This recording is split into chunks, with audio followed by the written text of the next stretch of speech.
No ace. No ace. No ace. Oh come on. Shit is rigged. Ha ha ha. Suck my balls, Clyde. Clyde! Get over here, Clyde. Your dinner is going cold. For Christ's sake, mother. I'm getting fucking wrecked over here. I can't win a flip. GG is rigged, mom. I just don't understand. Why me?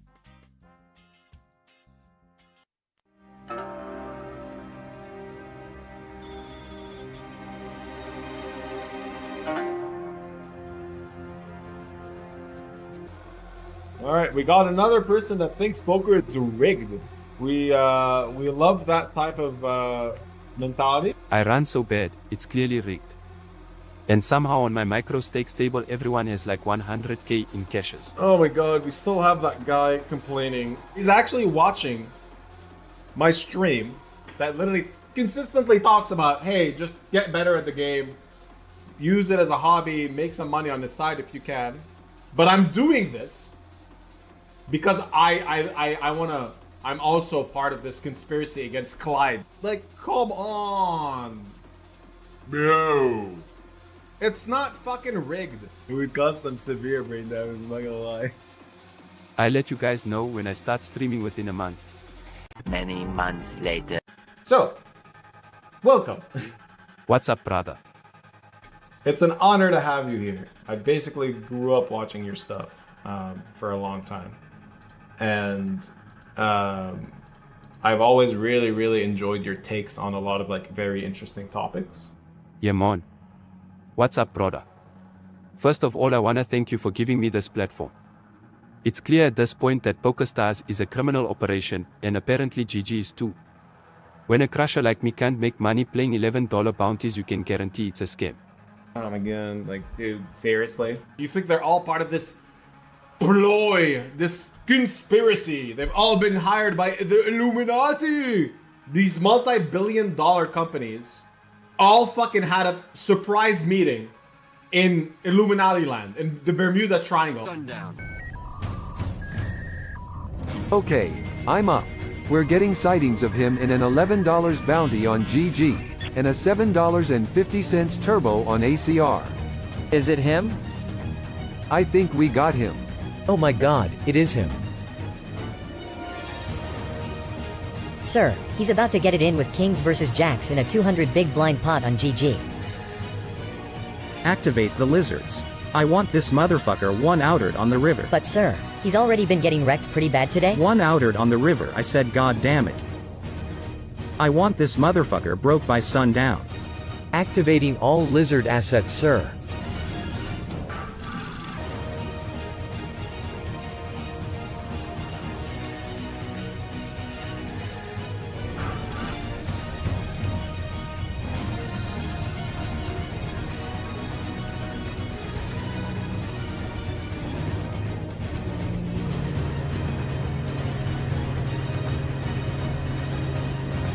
Yeah, man.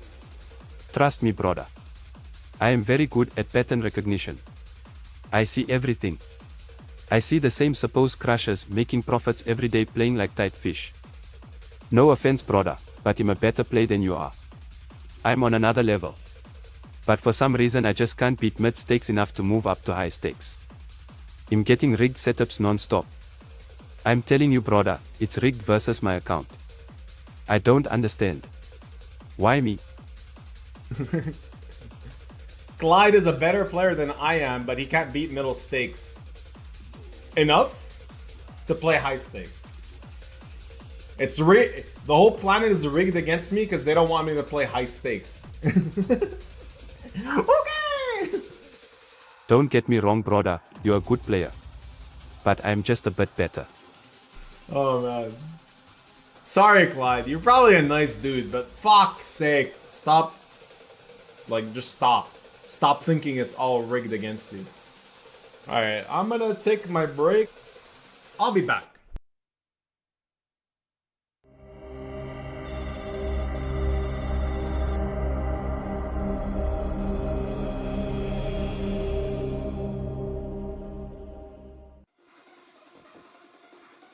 Now everyone in the chat is fucking comparing their run bat to Clyde.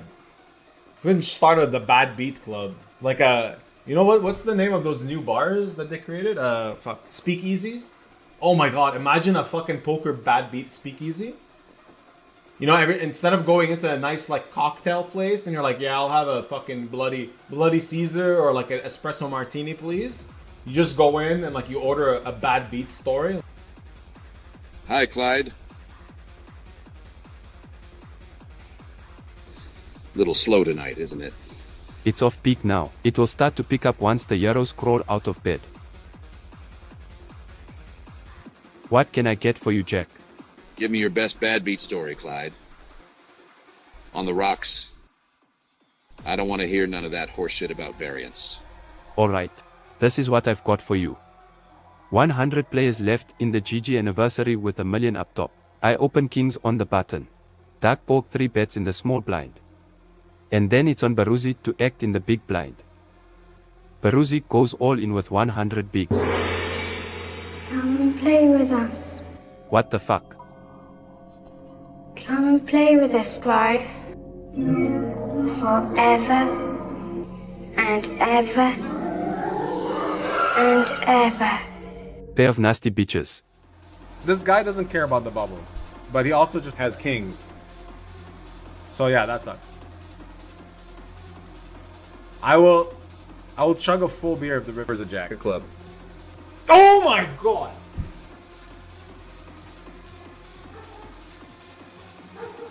Brutal. Yeah, so imagine a bar like that. Fuck, I'd blow my brains out. These multi-billion-dollar companies, they set up a fucking emergency meeting, and they're like, alright, listen, we know our businesses are worth zillions of dollars combined, but there's this one guy called Clyde in buttfuck nowhere, and we heard his bank account has $302, and we want all that fucking money. Every single penny of that, we're gonna take it.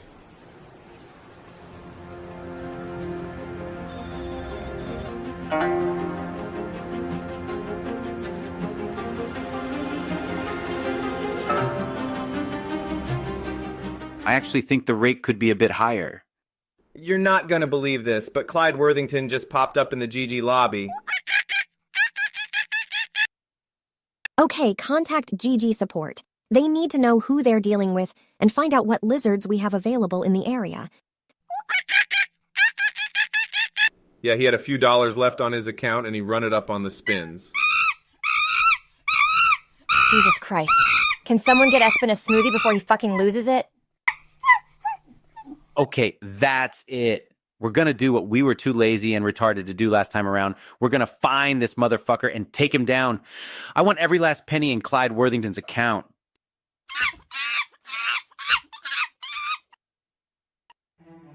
Hey guys. Dude, everyone can hear you. Number 2, call it prior connection.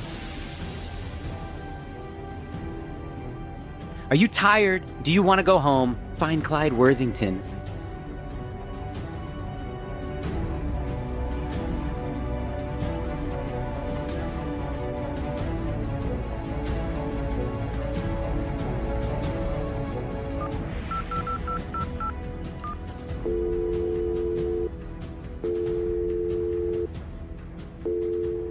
Daniel Negreanu. This is Clyde Worthington. The fuck do you want? Are you running the RNG? Nah, I don't control the RNG. Well, who is running it? Dude, for fuck's sake, the cards just come at random. What the fuck? Are you still salty about that one outer on the River Clyde? What do you think, you prick? That's just the way the cards fall sometimes, Clyde. Listen, I've enough of your bullshit, brother. I won't heads up for rolls. There was a guy in Vegas. Beriuzy. 1-3 cash on GG in 10 minutes. Send him alone. Give him your roll. Well, what if I can't find him? It's easy, brother. He's standing right next to you. Shit. Oh my god.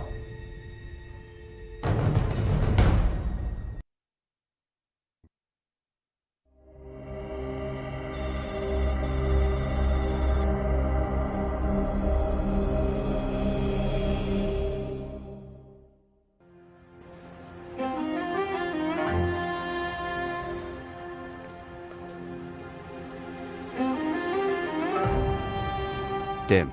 I've got the bad munchies. The culture here is amazing. I feel so alive.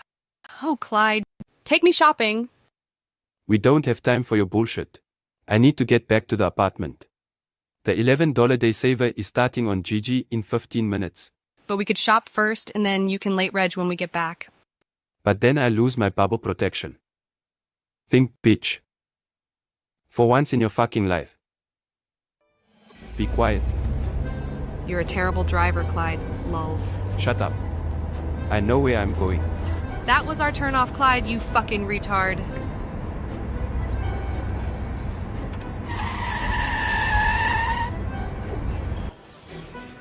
Hurry the fuck up.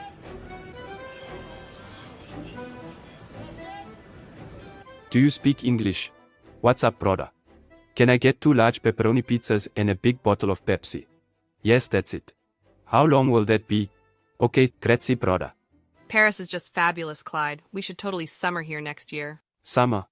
Bitch, it's fucking freezing in here. Turn the heating up, girl, for fuck's sake. Oh, stop complaining, Clyde. Here's your pizza. Damn, that was quick. These frogs don't fuck around. I hope you choke on it, you fat fuck.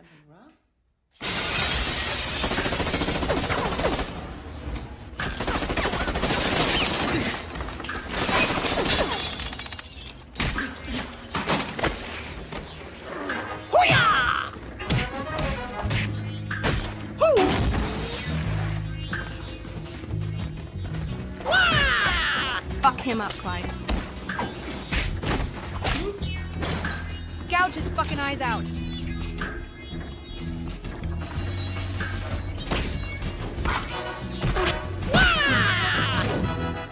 Who sent you? Who's running the RNG? Smoke and a pancake. Oh shit, he's dead. Oh my god, Clyde. You've killed Lex Veldhouse. Bitch, call an Uber. We need to bounce. So they all elaborated together to hire thousands of poker players that win. Sorry, they don't win. They're employees. And now they're all playing on the site to take your money, Clyde. You're right. You're right.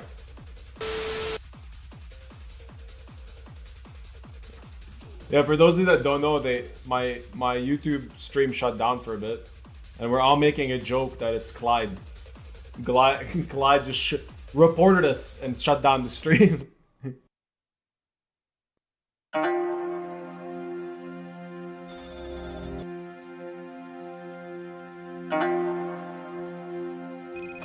Daniel Negreanu? Is that you, Clyde? I hear you're still running the RNG. Oh my god. For the last time, Clyde, nobody is running the RNG. It's an algorithm. Whatever, brother. Well, Clyde, when you're ready to come back to GG, hit me up and I'll sort you a reload bonus. Anyway, good luck out there, Clyde. Get some rest, brother. It looks like you're going bald.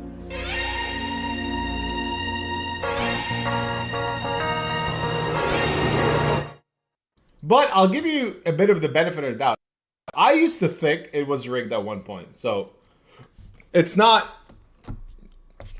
it's not just you that goes through this. Hopefully at some point though you realize like you're being silly. I'll be back. We'll put the funny shit again. This is Clyde. Clyde was born with a punctured RNG valve that causes him to run like proper shit all the time. Bitch. These 3 outers be fucking killing me. Sometimes Clyde can go days, even weeks, without flopping quads. And every motherfucker keep waking up in the blinds. Fuck my life.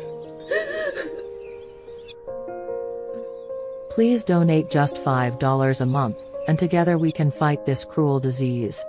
And maybe even get Clyde one of those winning accounts on ACR. 6 months after filming this appeal, we were able to make all of Clyde's dreams come true. Great news, Clyde. We were able to finally get you that winning account on ACR.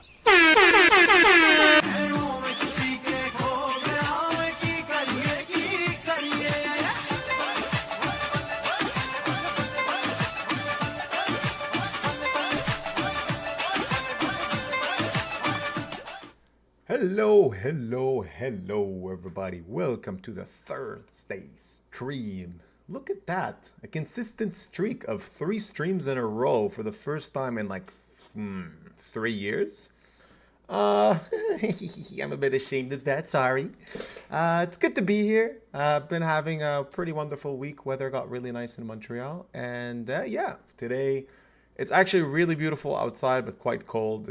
I always have a bit of trouble deciding to stream on a day like this because I'd rather be outside with my dog or just like doing some sports. But I've been very healthy this week and I did tennis and paddle 3 days in a row. So that's it. I've been healthy enough now I can sit on a chair and have a monkey behind me and gamble online and be an idiot without any guilt. So here we are playing a pretty big Thursday session because there's a lot of big tournaments on ACR and basically on all the sites are running some decent high stakes action. So we're going to be playing a lot of tournaments and thank you for joining. I think this stream is going to run for 10 hours, hopefully 12, which means I make day 2 of the big tournament, the VENOM on ACR. And meanwhile, I'll be playing a lot of like 500, 200, $400 to $1,000 tournaments on all sites. And ideally, I can win the 2 biggest ones like I did last week, which was quite unique accomplishment. Very happy. For those of you that don't know, I won 2 big tournaments and I still did not really profit on a day because that's how Thursdays are sometimes. But anyway, it's break time. I want to go get my coffee. I just played 3 funny clips. I'm going to play 1 more for the next 5 minutes. And then when I'm back, we actually get right into the poker action. So enjoy this other break clip. We're going to actually start the movie that we created just for the VENOM series, which is the tournament I'll be playing today. So I'll give you a little taste of my pain when it comes to this tournament. Enjoy. Oh, I've gotta watch out so you'll never know how much I love you.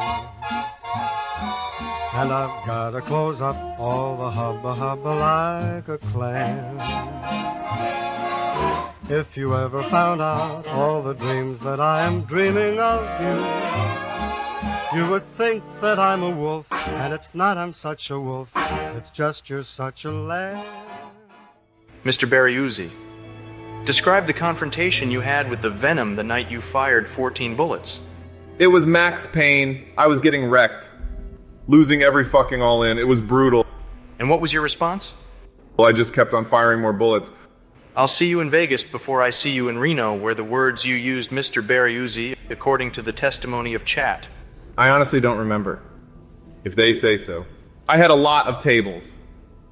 A revolver holds 6 bullets, not 14. I submit that this was not a hot-blooded crime of punting off 1 stack. That could be understood if not condoned. No, this was revenge of a much more brutal and cold-blooded nature. Consider this, 14. Not 6, but 14. That means he fired the gun empty. Then he stopped to reload so he could fire another 8. You strike me as a particularly icy and remorseless man, Mr. Beriuzy, and you have one of the most punchable faces I've ever seen. It chills my blood just to look at you.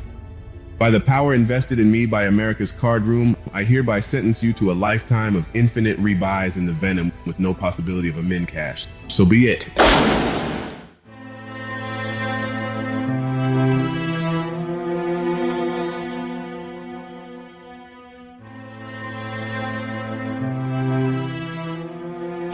Follow this officer.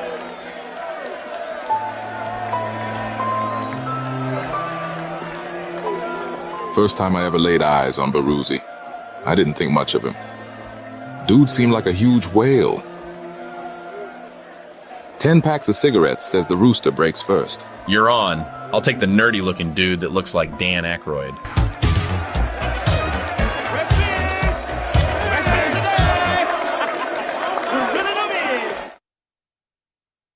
This is Espen. He's captain of the guards. I'm Mr. Nagy, the warden. And you are all degenerates. That's why they've sent you to me. Rule number 1. No spoiling in chat. That's an insta-ban from Espen. I believe in 2 things. Discipline and cock. Here, you'll receive both. Put your faith in the rooster. Your ass belongs to me. Welcome to the Venom.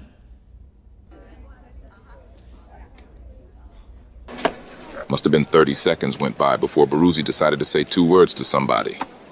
And as it turned out, that somebody happened to be me.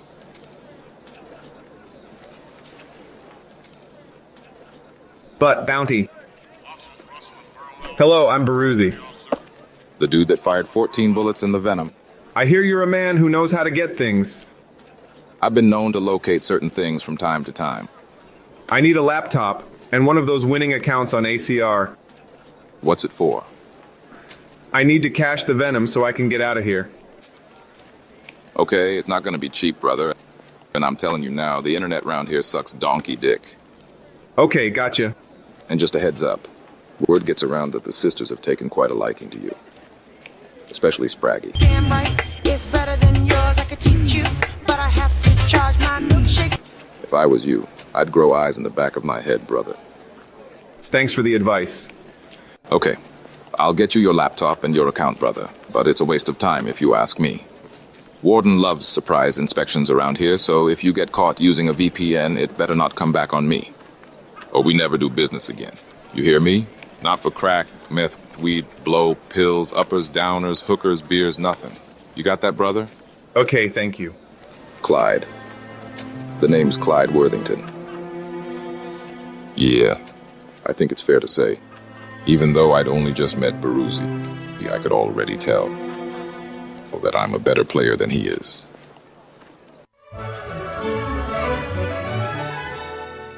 Howdy, Roosters. Hope you're enjoying the show. Stay tuned for part 2 where we'll find out if Beriuzy ever makes it out of this joint. And, oh my god, are they really gonna show Spraggy making Beriuzy suck his dick? Yikes.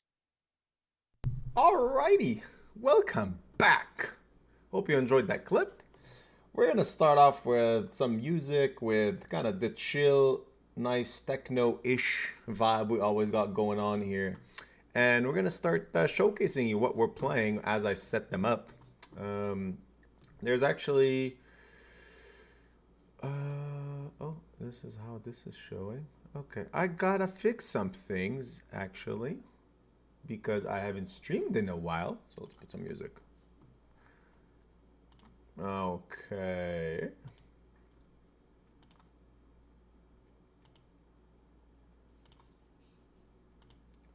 There we go. Gonna be listening to some Eric Prydz live set from Ultra. Just a really good DJ, old school DJ that I used to listen to, that I used to go raving to way back in the day. I say way back in the day as if I don't do that anymore. I literally went to a rave last month, or 2 months ago in Montreal, because no matter how old I get, I'm still a child in my head. I really, really like to go to raves. It's kind of like, I remember when I was younger, when I was like 19 and going to raves, I used to see these like 30 to 40, even 50-year-olds at raves, and I would just be like, oh, ew, what are these guys doing? Like, grow up, come on. And I have actually become that 33-year-old that goes to raves because I can't grow up. So, yeah, full circle moment. Feels a bit silly to realize it the hard way, but I went to a rave 2 months ago where like the average age was like 18, and like I was probably the only thing making it 18. If I wasn't there, it probably would have been 17 or something. But it's a DJ that I really like hard techno DJ that I've been wanting to see for a couple years, and finally managed to go see him in Montreal. And yeah, I got a bit of a reality check. Just like, oh shit, all right, yeah, I guess 33-year-olds don't go to a rave alone anymore. Although there was some people my age, but not many went alone. I went alone because a bunch of my friends canceled last second, and I had 2 tickets, and I was like, well, I mean, it feels like a waste because they were also VIP tickets. I really, really want to go see the show. I was like, nah, I don't care. I'm still going. Sometimes you just gotta do what you want to do, you know? That's what I wanted to go to that rave. If it was like some random rave that of an artist I don't care about, I wouldn't go. But when it's like something that you like mentally built up like a couple of months, like for a couple of months, I'm like, man, I can't wait to go see this DJ. And then everyone cancels on me. I'm like, I don't care. I'm still gonna go. It was fun. It was really awkward, I'm not gonna lie. I had to get the a few drinks just to ease off the awkwardness a bit because I was in this VIP section when everyone's like young and I'm just like trying to enjoy myself. And I'm like, all right, just ease off the tension, have 2 whiskey shots, and then have a great show. I don't think I'll be doing that again for a while. Actually, I know I won't be doing that for a while because my daughter is going to be born in a month, and then it's going to be 4 to 5 months of just spending a lot of time with my wife and my daughter. So I don't want to be going anywhere then. But next year, we're going Raven again, boys. Probably not. Good to see a lot of awesome people in chat. Thanks for always joining in on the Thursday stream. I'm going to put the volume higher. Ooh, that's too high. Let me know how the volume is. I've kind of changed a few things with the setup.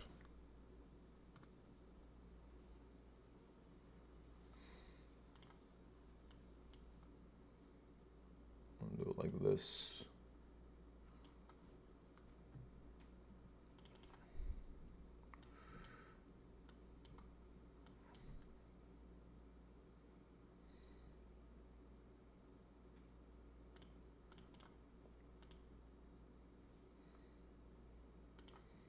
All right, all the other tables are starting to launch, so including the good old Venom, the tournament where I've lost 300,000 in lifetime. Just still, you still can't help yourself sometimes, guys. You're just like, this one's gonna be different. I feel it deep in my bones.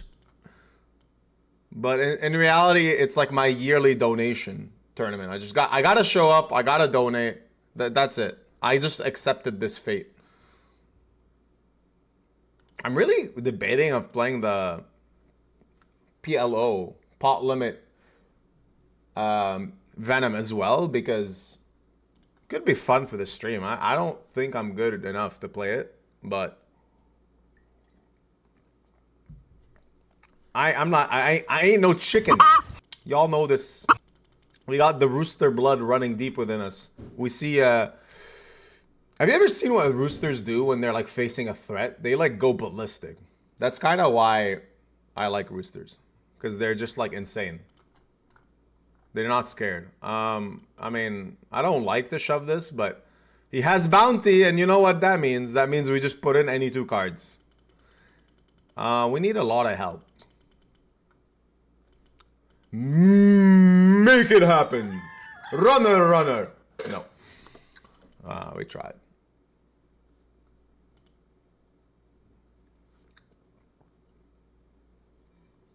Alright, let me just set up the tables 1 second, because gotta do this every stream now, 1 by 1, like this.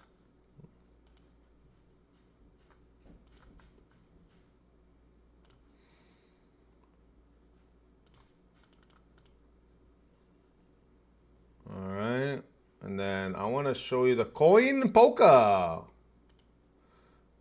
which unfortunately, okay, give me a moment, boys.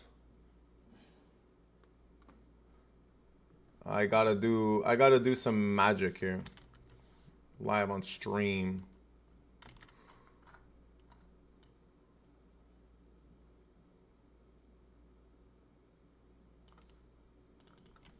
Okay.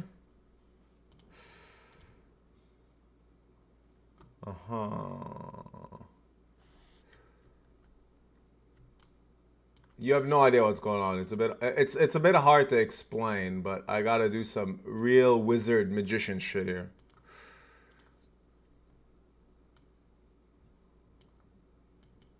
Oh.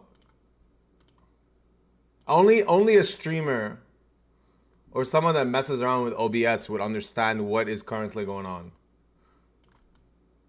This is why they pay us the big bucks, us streamers, because we can do stuff like this live and not feel any stress, apparently. I don't think that's why they pay me. I think they pay me because I talk a lot and I'm annoying. Boys, we got tens, we got 3-bet, and we have to go all in because we have a bigger bounty and we get snapped by pocket king queen suited, much wider than I expected. I don't think, I mean, it's like kind of okay in theory, but I would assume flatting is a better option. Do we hold? Very good. Look at that. $800 buy-in. We have nearly 3 starting stacks. We got a bounty as well. It's a good start. It's a good start.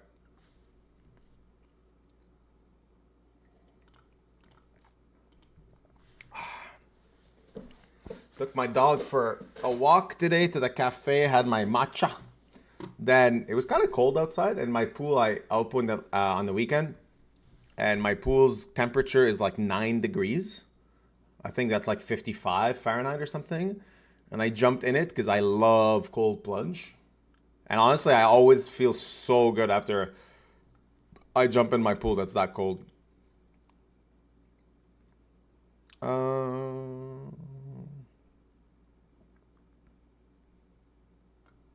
We can check call this. We will do the check calling.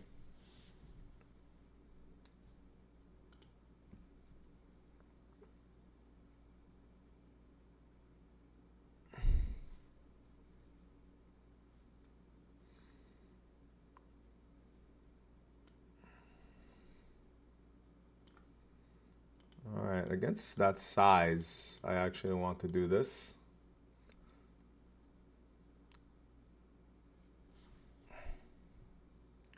And now we retreat back into our little hole and we become full blown out chickens that no longer want to put any money into the spot. This is how poker is. It's bad turn. I mean, blocking 9-8 of spades is nice, but flop check raise definitely is gonna be better sometimes. Do we want? I just don't even want to bluff because he just has so many like queen jacks, king jacks. Does he have king queen? No, queen 9, queen 10. Just don't even want to bluff because he's not even gonna like fold some queen 10, king 10. Yeah, he's like literally never folding that. It's fine. We did one little check razor-uni. And we gave up.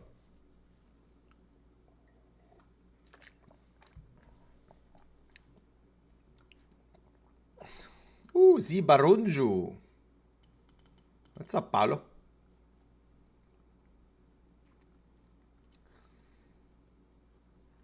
All right, so the Venom has begun. Let me show you the Venom.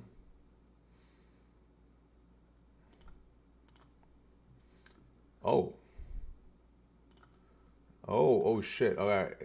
The Venom didn't just begin. We actually have a... Well, it's not a big hand, but we have a hand right off the bat.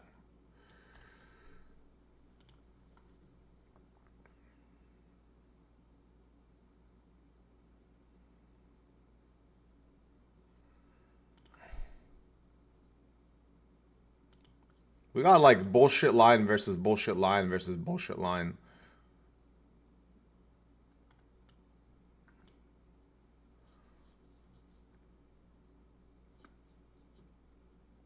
Small bet multi-way, a pussy raise multi-way is the best way to call it.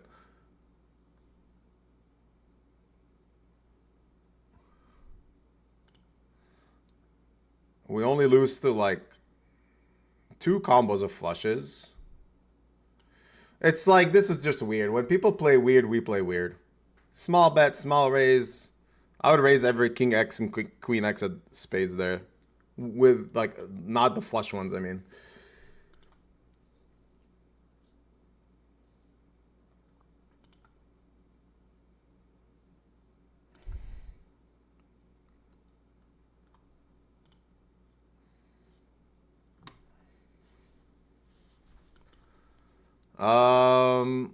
A bit of a strange one.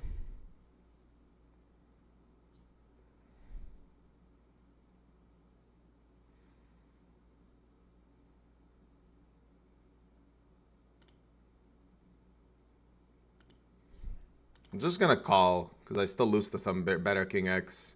Like he's just doing some absolute nonsense, and I want to know if I want to shove river sometimes, but I don't think I ever get called by worse. So even though like I am excited to get this bounty, we're never gonna get that bounty because he just won't have a calling out.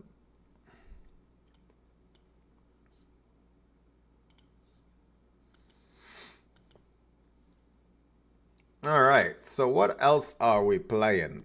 I was showing that we are playing this coin poker $500 bounty. I won the sister tournament of that last week. It was the $500 six max, where I was very stubborn and I entered 6 times. Where with 6 entries, I needed to finish in the top 4 to make money. So yeah, so sometimes being stubborn is not great.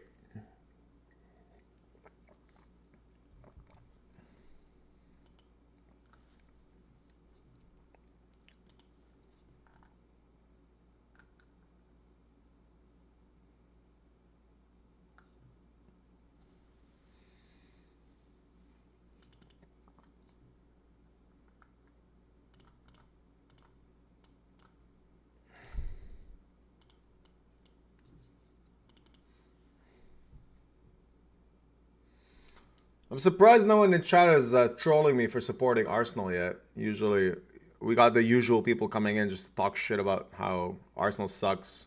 And they're right. I mean, they're right. Guys, they're right. They've been very frustrating to support the last 20 years, but especially now. This season has been very rough.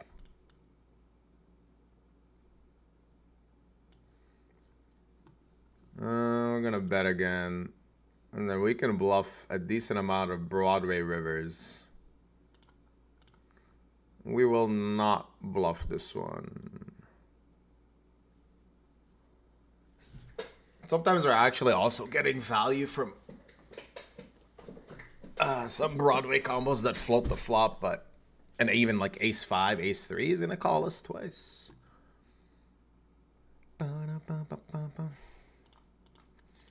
Give up. Oh, that's actually a very good hand. Well played, sir.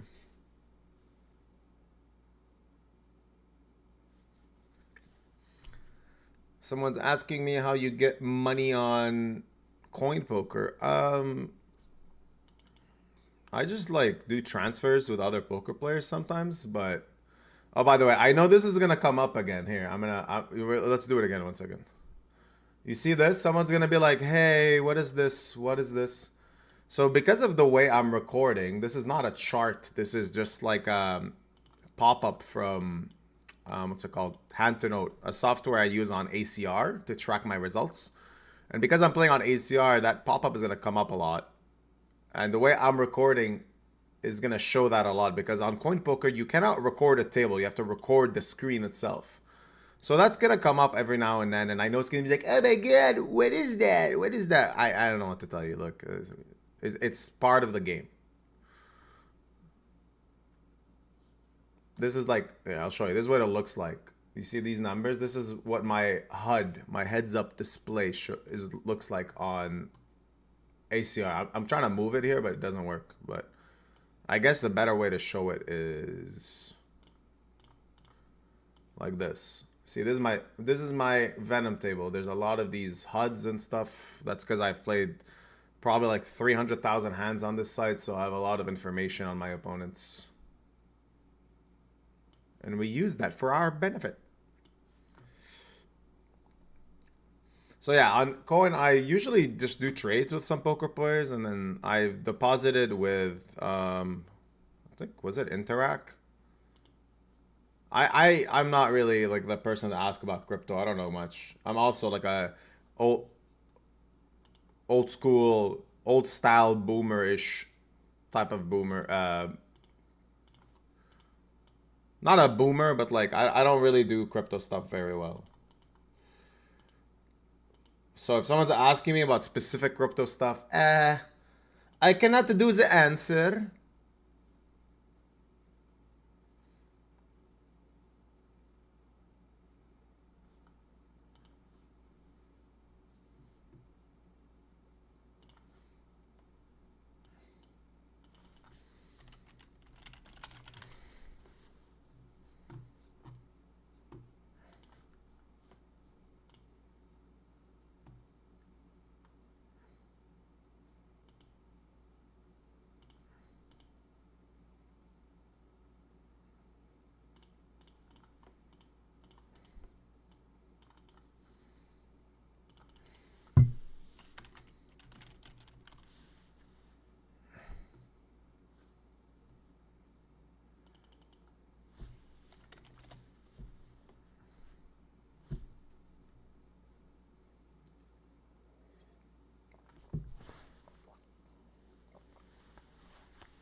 All right, thank you for telling me that the sound is too loud. I think I've adjusted it now for it to be better. Let me know if it's better. The microphone is right in front of my mouth, so it shouldn't be bad.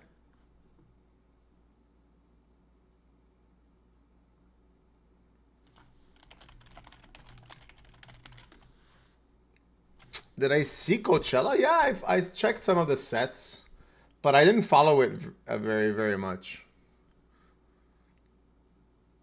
I was following Ultra a bit more just because there's a lot more of my DJs that I like. Coachella is, from my understanding, is a mix of everything.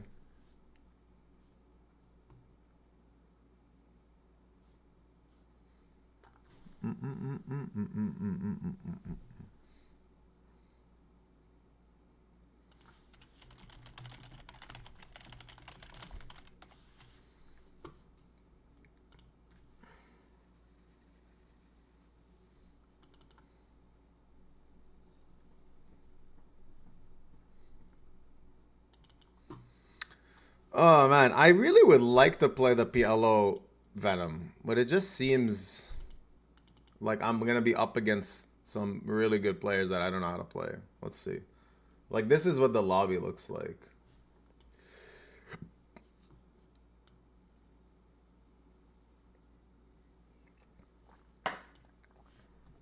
I've tried to work a bit more on my PLO game. Maybe I can do it. I feel like I'm very lucky to have this ability. I am very lucky to have this ability to like consider firing a 2.6k buy-in where I think I'm good.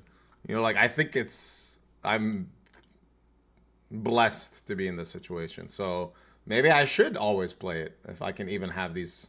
Like it's not even a gamble. I just like I've played a lot of live PLO cash, poorly probably, very poorly, but tried to improve.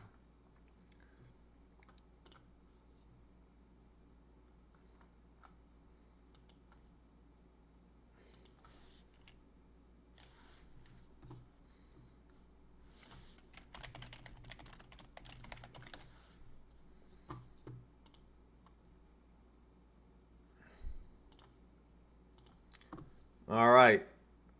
The Venom. We're going to show a lot of hands from the Venom just because it is kind of one of the main tournaments today, the biggest one. Cost me $10,000 last week. That really hurt my feelings. I'm going to check again.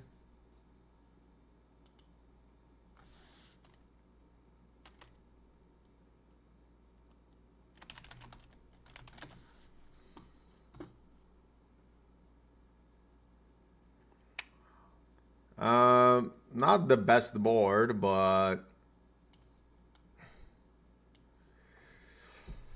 probably can expect some bluff, some King X. So is King X gonna bluff? Yeah, because I can still have like a lot of pairs, under pairs that are gonna be forced to fold here. Let's say like deuces through sevens, and then like some 5x is just gonna be uncomfortable.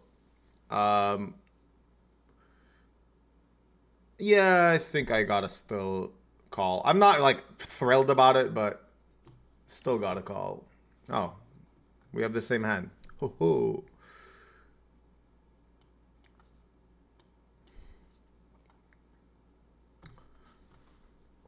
Let's flat ace king here.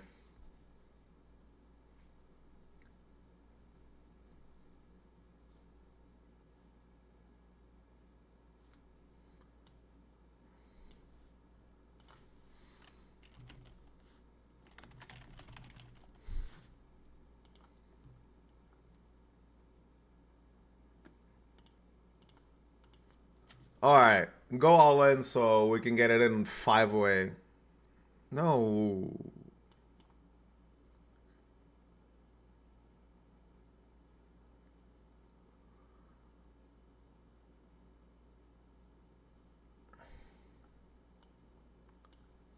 I mean, he's definitely gonna bet worse. We keep calling.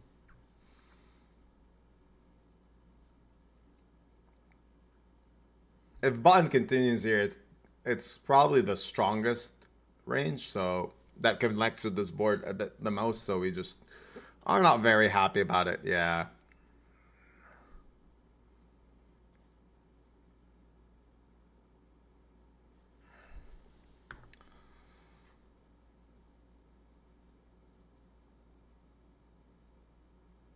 Is this guy ever shoving,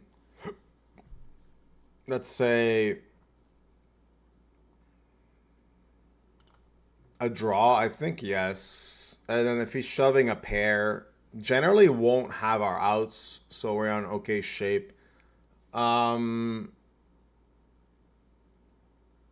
range is very protected. I have sets here. I have not flush draws. I can still have like nines through aces even. So I don't need to like reshove pre or anything. I mean, I could technically sometimes reshove pre because it puts a lot of his one pair hands into a really tough spot. But right now, like, there's zero incentive for me and him to start putting more money in a pot because we still need to beat this guy. So let's say if this guy has like a draw, he should kind of never bet. In theory. Because now this guy, if he has a draw, probably has improved a lot.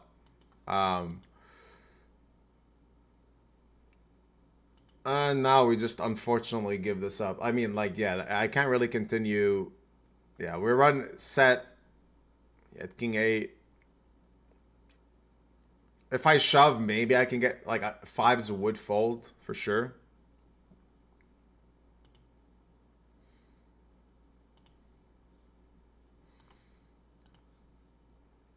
Oh well.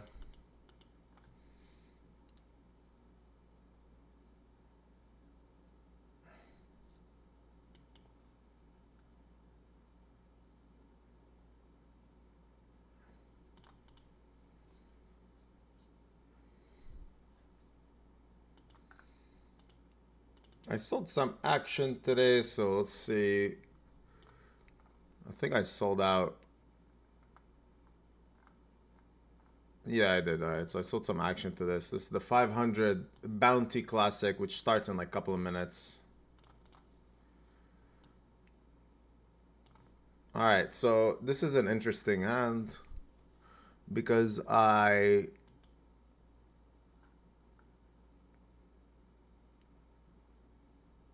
we're gonna check because he's gonna bluff some hands and he's gonna value king of spades and queen. I think he's always gonna value king of spades, maybe even queen of spades. So I check raise small flop, check call turn. And now he has a lot of chips where I think actually he's going to be greedy and go thin for value. Yeah, and now we just snap. And he's going to bluff some ace 4. Oh, wow. That's so brutal. That's actually sick. I check raise flop, check call turn, and then we river the nut flush. And it's just like we can never fold there. There's definitely bluffs and there's definitely hands that actually are worse than value. And we re-enter.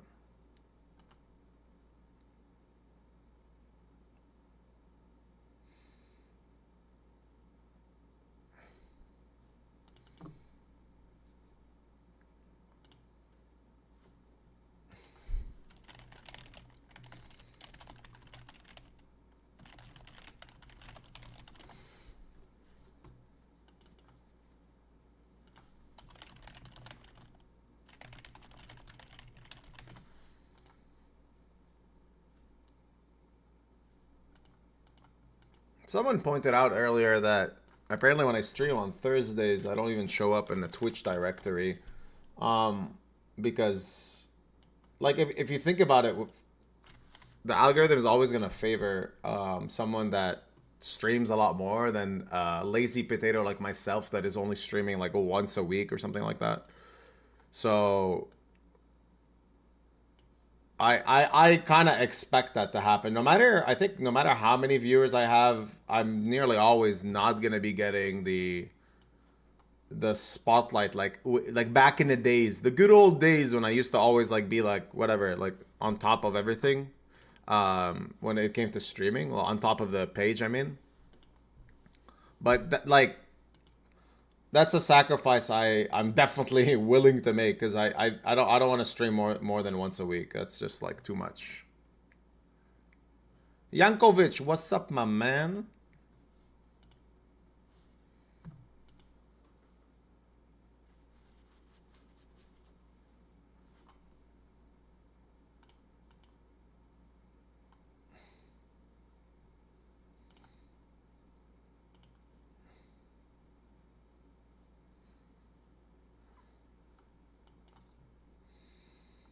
But yeah, there's been a lot of... Well, actually, it's crazy how much more people are streaming nowadays. It's pretty cool that the sites have really incentivized streaming. GG has the streamer mode. I'm hoping other sites follow suit. Coin Poker would be awesome if they were to do that. Then they can get a lot of more people just to stream that get like a small amount of rakeback and then they promote the site for free. I think that's always a good idea. Speaking of Coin Poker, by the way, I do want to mention that actually they are like they're doing a really big series soon. It's a huge series, and as I hope I'm wrong, but I really think it's going to be overlaying, which is gonna make it even more high value, and I'm going to show you very quickly what this series is, but they haven't released the full schedule, but they have a page for it where it says 25 million guaranteed on their website. From my understanding, they have a $1,500 1 million and a $500 2.6 million. In either case, like both of these are really, really, really good guarantees, good tournaments. I really think if you're like looking to find some good value, like definitely try to play those, because if they don't overlay, they will still like be such insanely good value, because they need a lot of people to fire like on the site for it to be worth it, for them to make the guarantee, which I just don't think they will get there.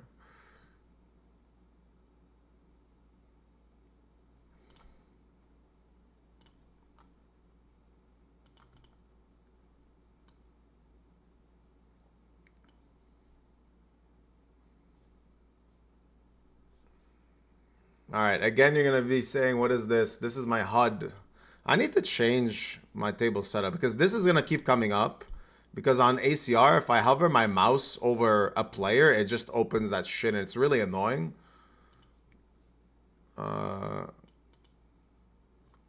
This is what I'm talking about. Like, this is, like, look, if I just hover my thing like this, it just opens random shit.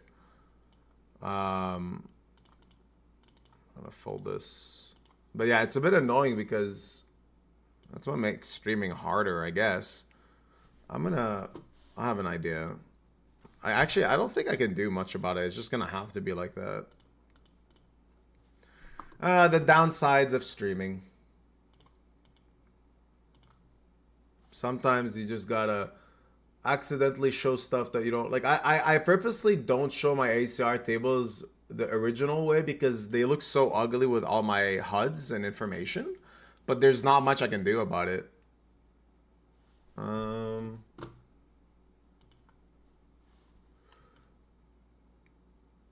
I try to show the buy-in of a tournament every tournament I play. Yeah, there we go. But yeah, it's gonna be a very common problem every time I show you the coin poker table.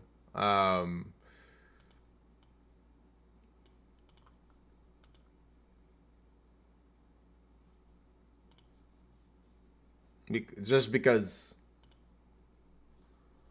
of the way it records.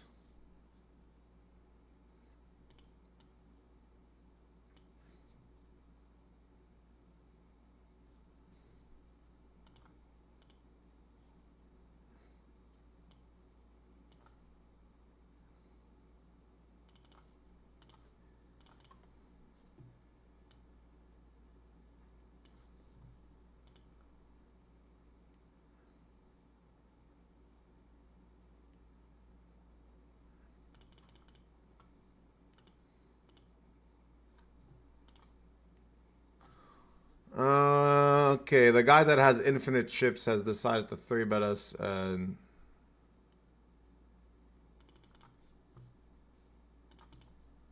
we will just call.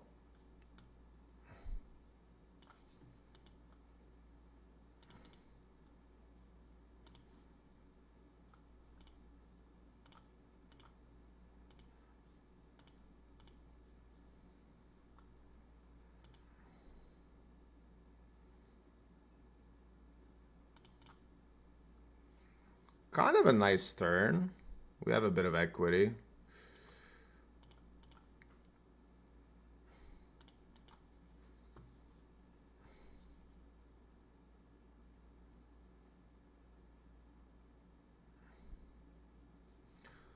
Yeah, still gonna be calling because we actually beat some bluffs, some broadways. He's not ever betting queens and kings for value here. We can still improve.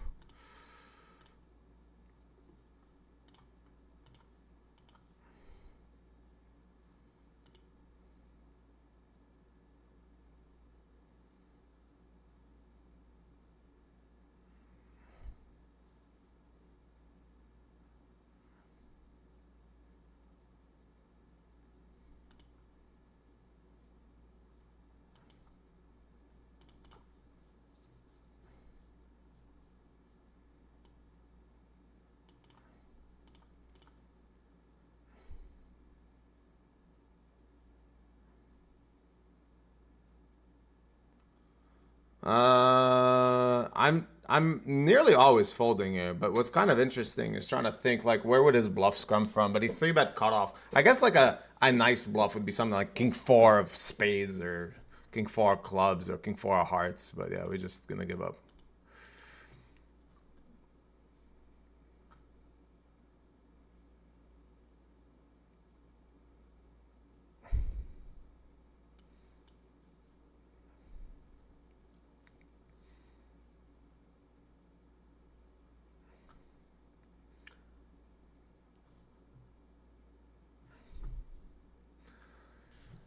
Yeah, I was just mentioning a bit ago, like the series on Coin Poker.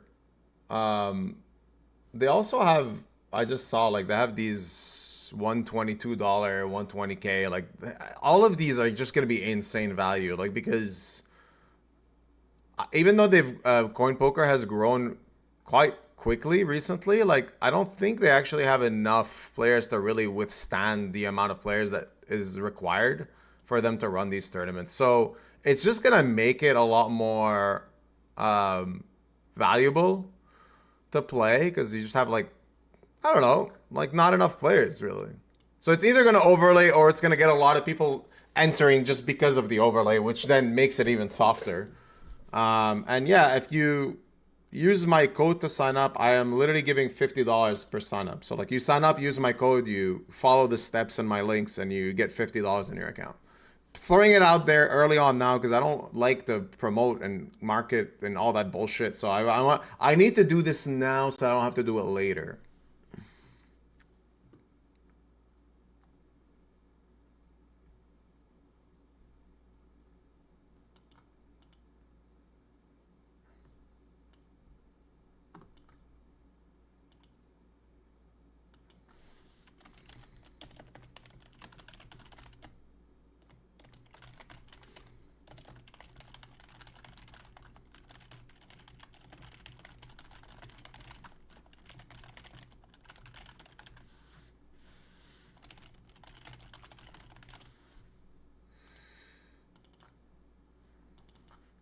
Tried to do a bluff on one of the tournaments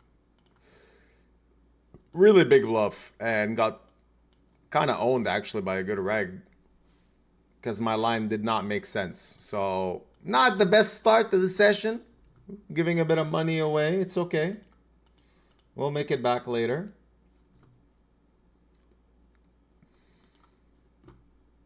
There's a lot of bullshit hands going on today.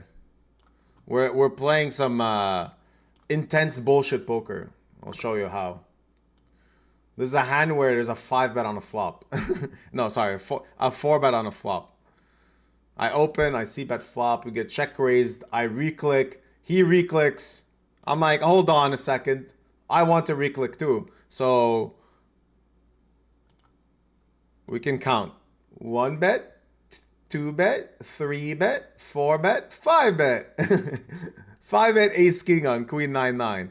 This is poker in 2026. You just keep clicking until it finally works.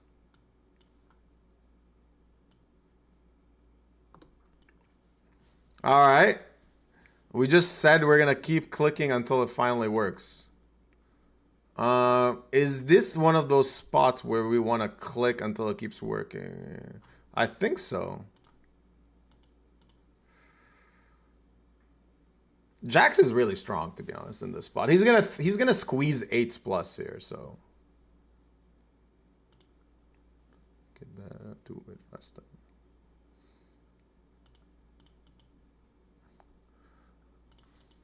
Better do it faster. Makes sense. That is very unfortunate.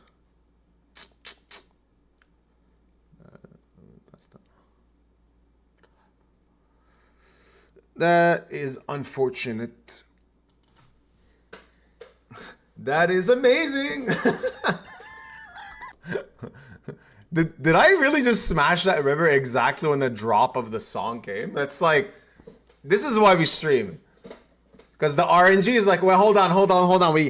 We can't let this guy lose because he's playing a fucking fire track. And we need to make sure he gets there.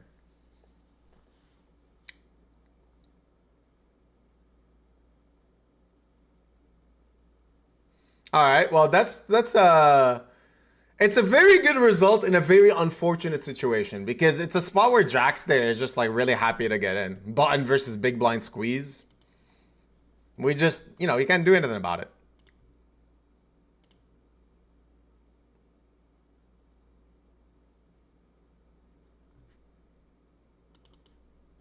Very, very lucky. Oh, that's actually nice because I sold action to this. So then there's like, how many people are invested in this? Let's see. We got 13 people that invested. So there's 13 people that just got like a pretty nice mini bonus with that river card. And they got a little bit of entertainment out of it too. So it's a win-win.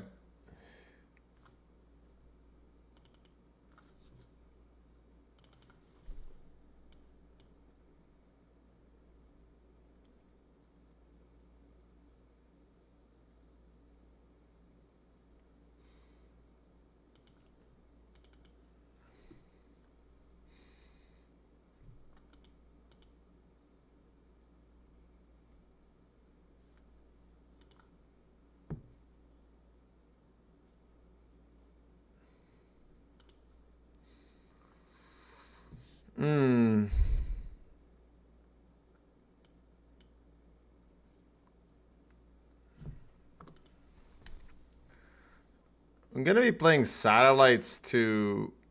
So ACR has a $15,000 buy-in today, which is not a tournament that I will be playing unless I win a ticket into it. Because I guess it would be very nice to play some Omega high stakes today.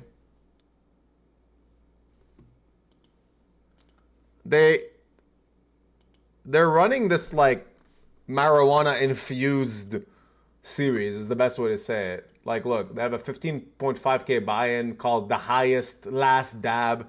This site is like just laughable, not in a mean way. I mean, it's just like funny that like Phil Nagy, the owner of the site, is just like, I just want to have a good poker site and I want everyone to smoke weed.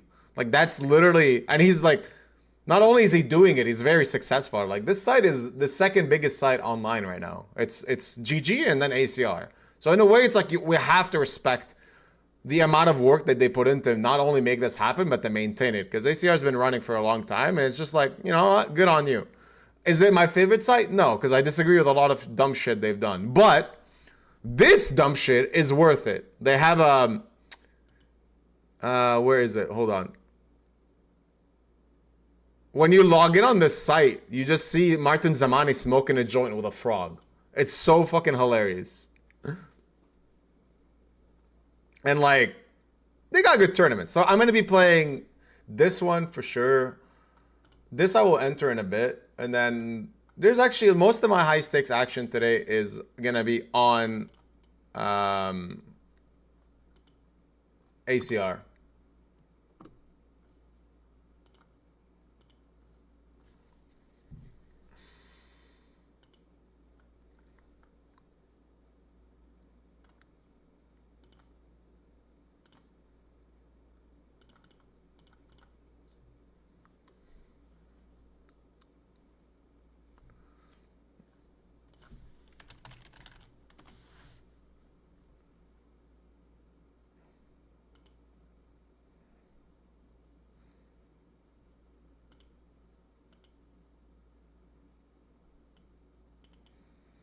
This is a really annoying board. But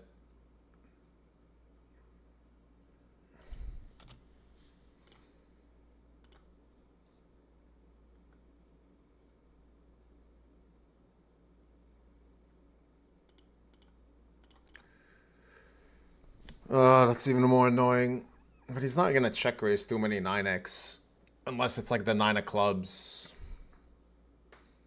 I can honestly just shove the flop. The only problem is that like I'm not in really good shape against a lot of his like semi bluffs, which are gonna be a lot of like he has every king of clubs, every single one. He's defending king deuce of clubs. I think we just call and then now.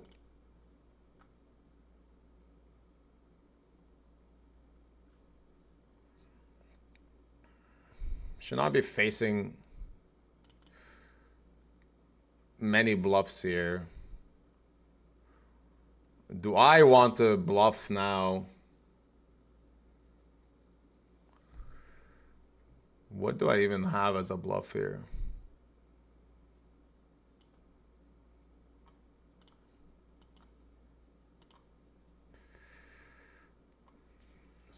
If I'm not bluffing this, what am I bluffing? We got snapped. Yeah. Like, I'm wondering if he has 9-8 no club. Like, can he really call the river? I don't think so. Because I just don't have any hands that call twice. And then, like, that is the main hand I would start bluffing there.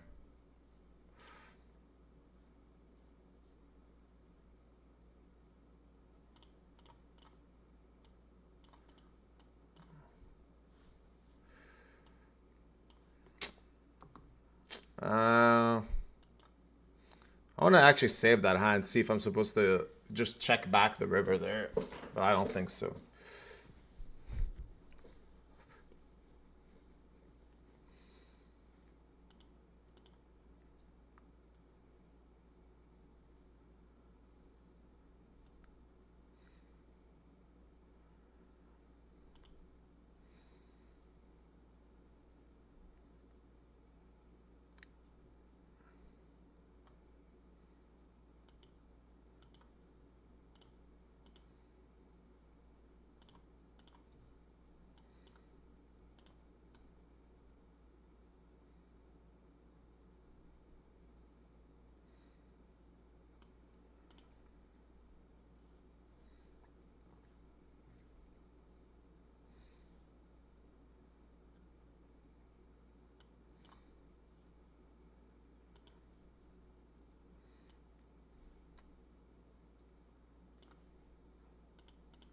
Still thinking about that queen jack. Like, am I gonna? I guess I could have. No, I'm not even betting aces without a club on a flop. Yeah, so then I'm not even What is my bluff on a river?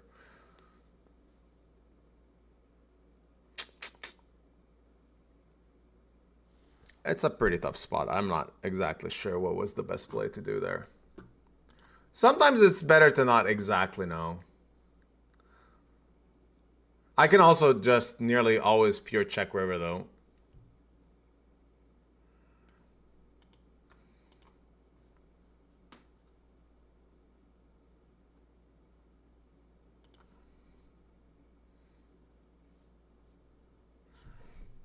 Alright, let's see if I can show you this table.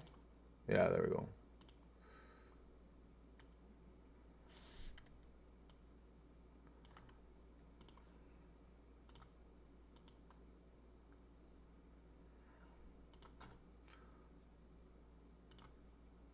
We're just gonna bet call here.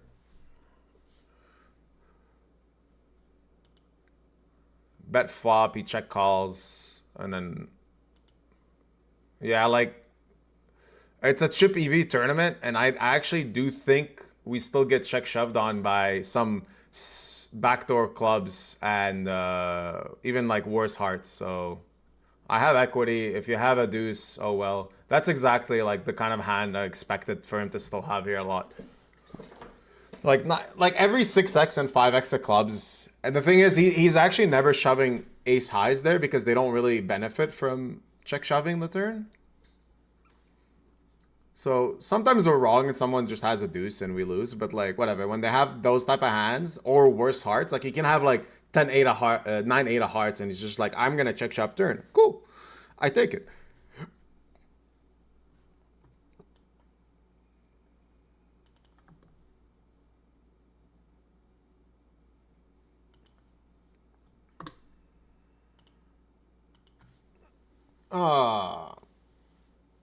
Last time when I streamed on Thursday, I mentioned that I was having a party. Why am I yawning? I had a party on this Saturday, and it was my last day as a free, well, not my last day, one of my last days as a free man in a while. And the point of that party was to just have all my friends together one last time before I become a dad and basically just kind of disappear for a couple of years.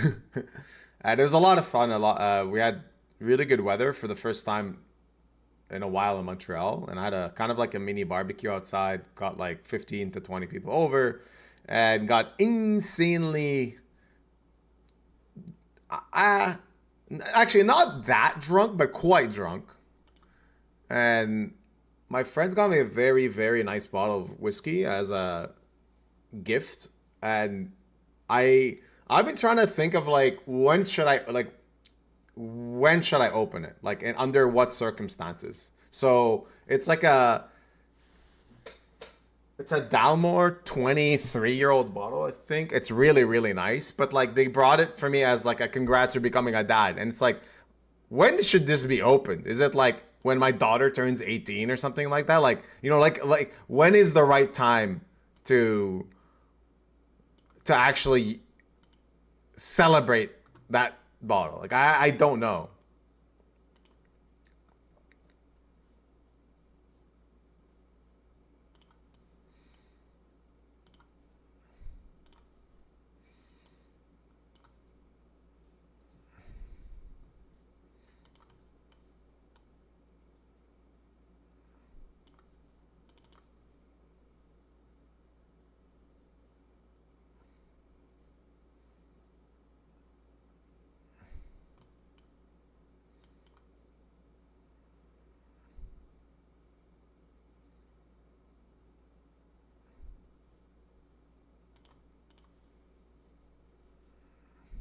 I think I lose to ace 10 sometimes, but no, ace 9 of spades, cool.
So this is a bit of a strange tournament because it plays to the final table, obviously. But there's 10 left. Like, I have to keep in mind that, like, if someone busts, I might make, like, this, like, fake final table.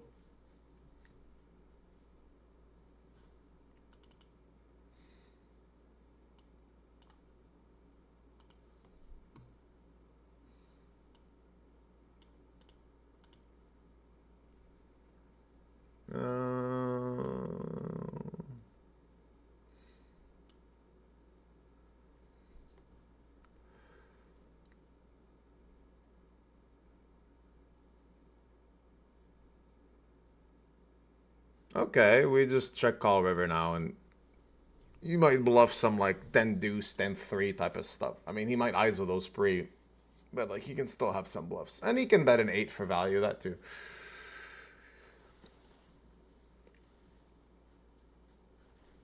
All right. Break time. We're gonna put what's it called, Venom number 2, because we are playing the Venom, and so far a decent start from 300k starting stack, so pretty decent. All right, enjoy the clip. Anyway, back to the show.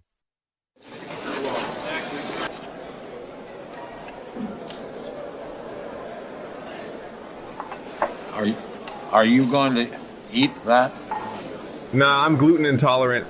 I don't think there is any gluten in worms, to be honest. Yeah, my stomach's a bitch.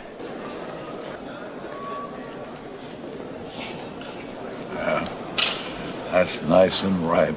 Ew, stay the fuck away from me, you fucking weirdo. Hey, take it easy, pal. They're good. Taste like chicken. I'm getting my new laptop tomorrow. Was thinking of playing some Fall Guys if you fancy it. Fall Guys? Nah, fuck that shit. It's movie night tonight, so I'm probably gonna watch the Golden Girls and jerk off. Okay, Boomer. Suit yourself. Heads up, chat. They're tossing the cells. Heads up, they're tossing the cells. 119.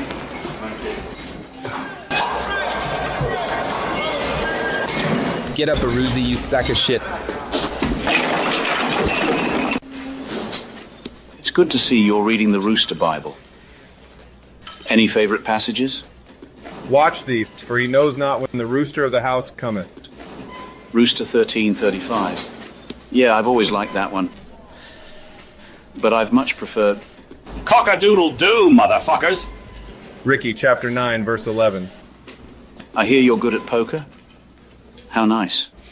Smells like sweaty balls. There's some contraband here, but nothing that gives me a hard on. Can't say I approve of this. But I suppose... exceptions can be made. Tossing cells was just an excuse. The truth is, the warden wanted to size Beriuzy up. My wife made that in church group. Oh my god, it's terrible. Is she a retard? You enjoy working in the laundry? No, I can't say I do like getting fucked in the ass. Well, perhaps we can find something more befitting a man of your education. Hey, I'm John Party. I was thinking of getting some coaching from you because chat keeps calling me a whale. Oh, I see. Okay. Let's review your last MTT session. Brooks, could you pass me my laptop, please? Go on, put the kettle on, bollocks. So, Mr. Party, let's take a look. Jesus Christ! So then Beriuzy says to Party, do you want to play the Triton series in London or Vietnam? He didn't say that. The rooster as my witness. Party just blinked for a second, then he laughed himself silly. Then afterwards he actually shook Beriuzy's hand. My ass. Honest he did. I nearly shit my kicks. All Beriuzy needed was a suit and tie, and he would have been Mr. Beriuzy. Making some new friends, eh, Beriuzy? Well, I wouldn't say friends. I'm a convicted felon that provides coaching for profit deals to the guards.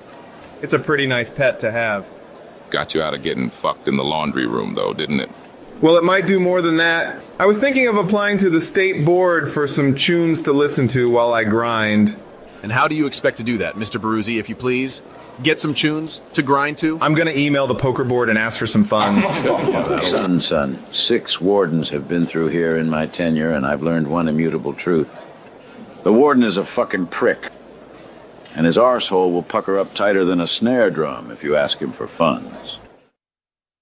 Customer support is stretched thin as it is. Perhaps I could contact head office and request support directly. As far as they're concerned, there's only 3 ways to spend Punter's hard-earned rake. More streamers, more promotions, and more backhanders. Still, I'd like to try, with your permission. I'll send an email a week. They can't ignore me forever. They sure can.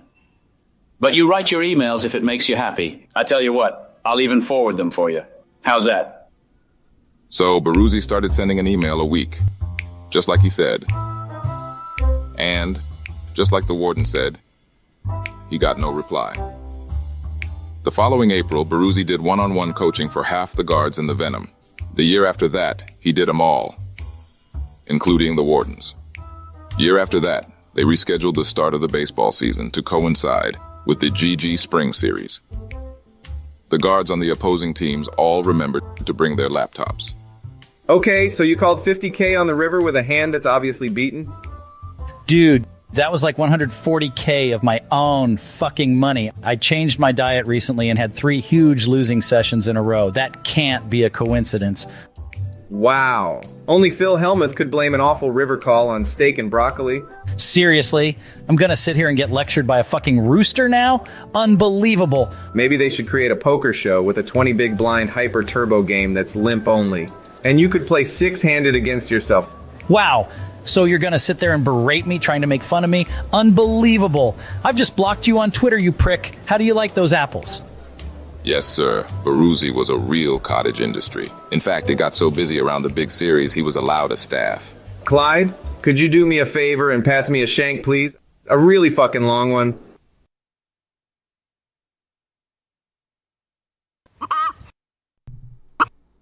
Welcome back.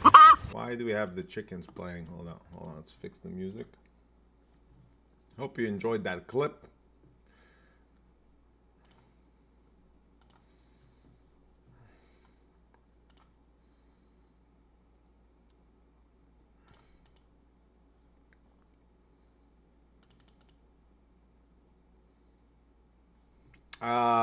Just entered the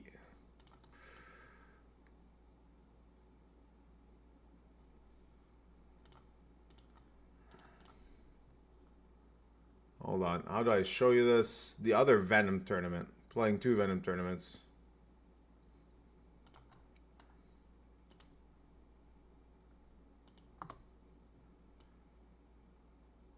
Alright, I have to bluff this off. And we got owned again. I am getting owned today in all the tournaments.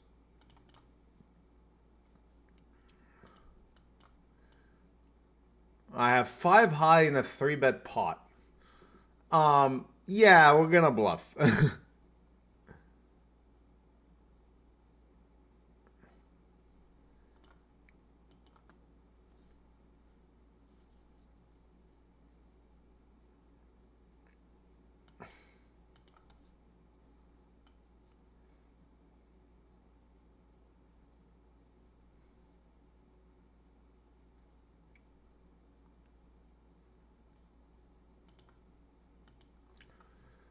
Okay, so we're gonna try to show you.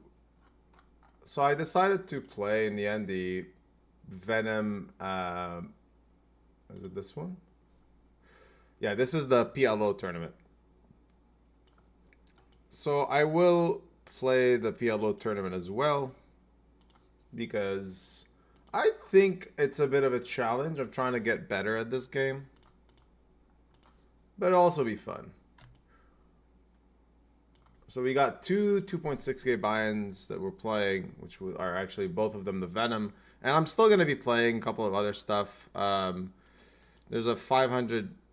Well, the 506 max on Coin Poker that I won last week. I'll definitely be playing that.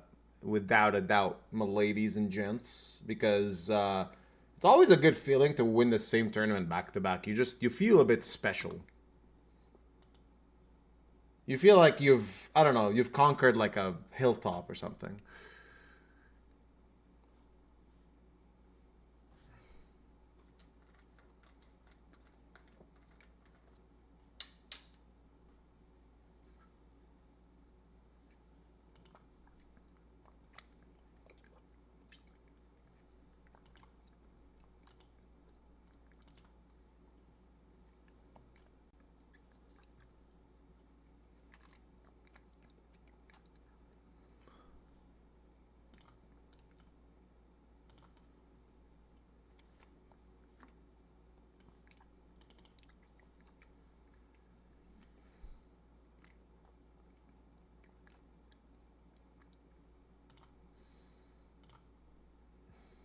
bit of an interesting spot.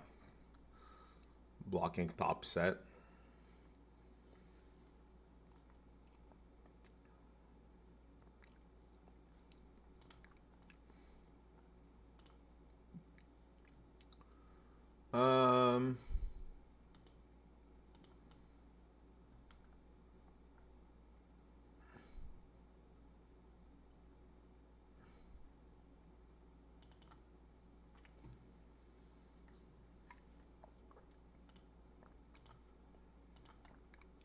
Oh, that's a really good river.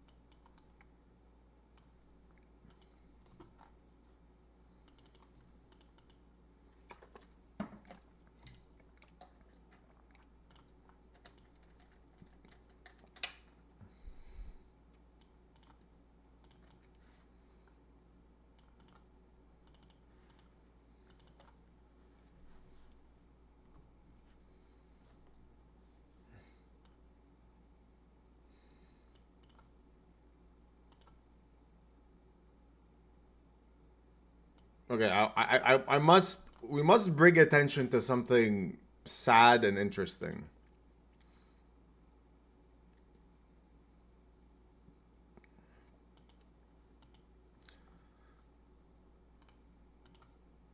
So every Thursday for the last like 10 years, I used to always log on to PokerStars and be like, wow, wait to play their really good tournaments. Unfortunately, this is what their lobby looks like right now. They have a $500 30K guarantee.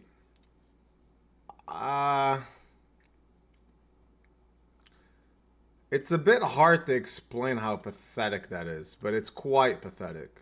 Because, like, nearly every other site is having a bigger guarantee for that buy-in level. And then their main turn is a 1K, 50K. That one is kind of like, we can say it's okay. Like, we can kind of say, like, you know what? Like, that one's not the worst.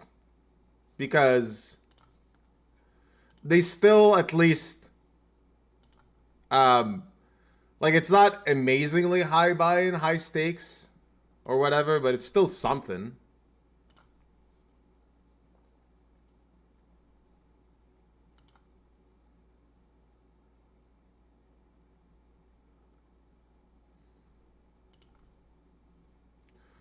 And yeah, like, it's just weird. Like, I really like this site, and it's sad what's happened to them. But like, they're really like not even putting in effort anymore if you think about it.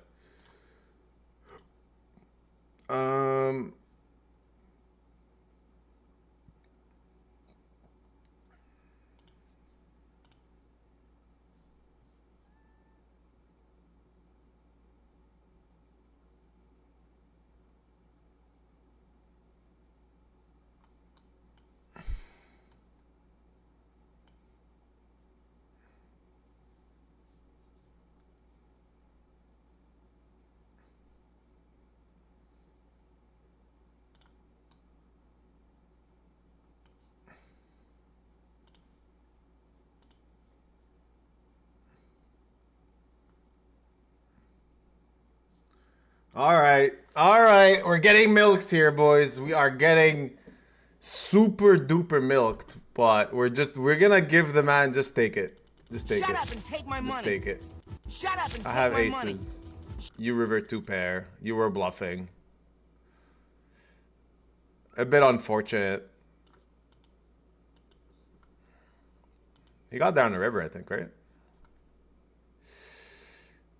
Yeah, he was bluffing the turn, actually. That's why we checked back flop. So he actually was bluffing the turn with a gut shot and a pair, and then he rivered 2-pair. A bit unfortunate, but that's why we check back aces on this flop, because especially with no redraw, it's like shit. Could technically also bet it on the flop, but it's like not amazing.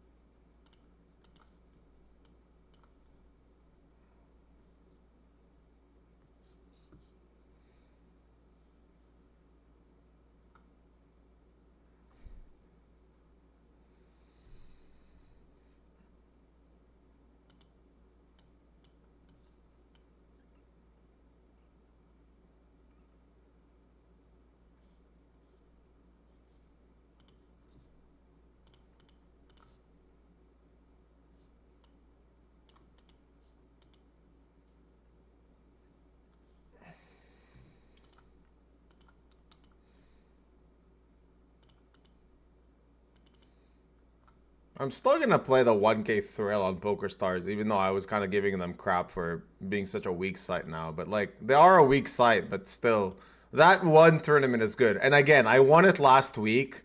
Like, can you really skip the same tournament? It's just, I feel like it's illegal. I really feel like it's illegal to skip a tournament that you won the week before. I feel like one day I'm like gonna make it into some weird poker Hall of Fame, probably biggest punter Hall of Fame or something, and they're gonna be like, oh, we were looking over your application, really good. We've seen you bluff every spot. We've seen you punt every spot. You called off 200 bigs once with 7 high. Really impressive. Oh, wait a second. Did you skip a tournament that you won the week before? And then they're just gonna like deny my application. I'm actually gonna go in a Hall of Shame probably. Like you just can't. No matter how crappy a tournament is, you can't skip it. You gotta always keep battling.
We got a flush draw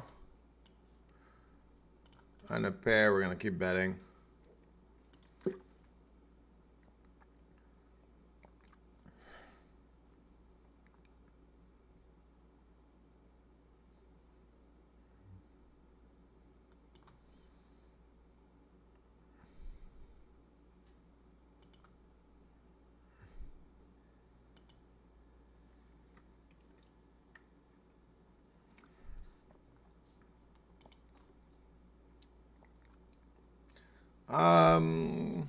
Probably fault like losing to some Queen X, but we still got value from some worse. Yeah, like this is whatever.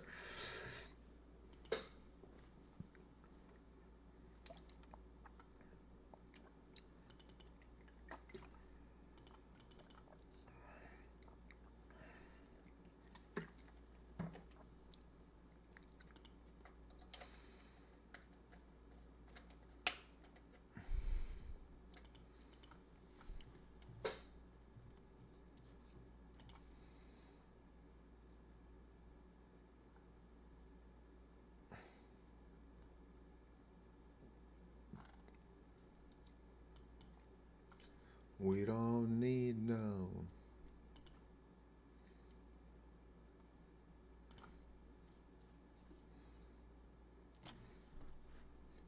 Okay,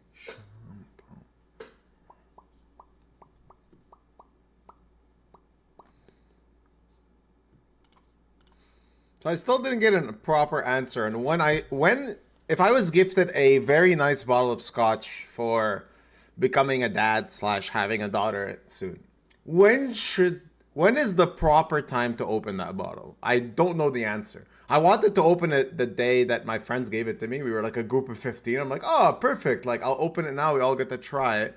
But then my best friend was like, no, like, don't do that. This is special for you. I was like, oh, okay, yeah, he's right. And then now I don't know when I would ever open it. Like, do I leave it until my daughter's 18 years old and then like have it with my daughter? That makes no sense. Does that make sense? That's old. I don't know if I can wait. I mean, I can wait 18 years, but like when? I have no idea. When she first starts crawling, when she starts walking, you know, like what is the correct approach to it?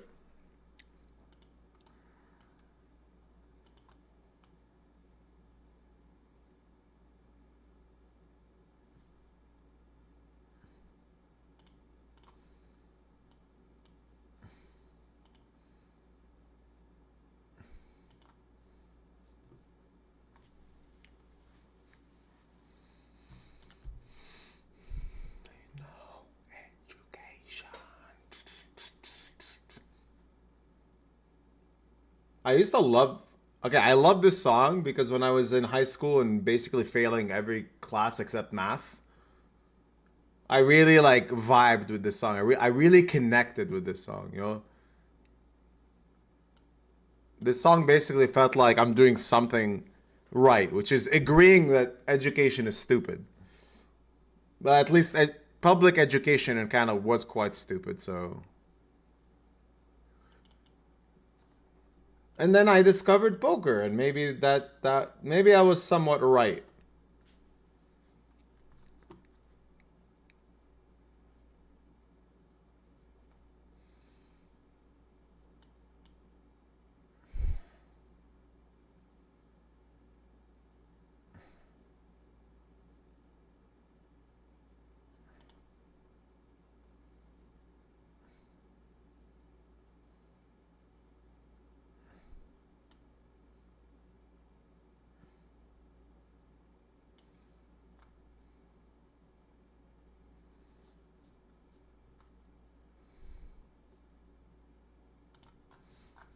Alright, I got a really weird hand.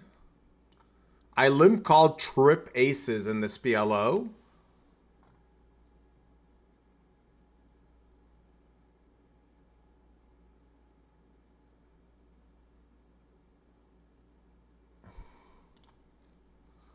And I have the nut flush draw here.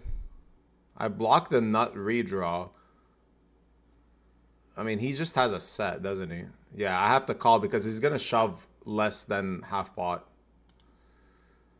And blocking the nut redraw is nice. Keeping in a worse flush draw is nice.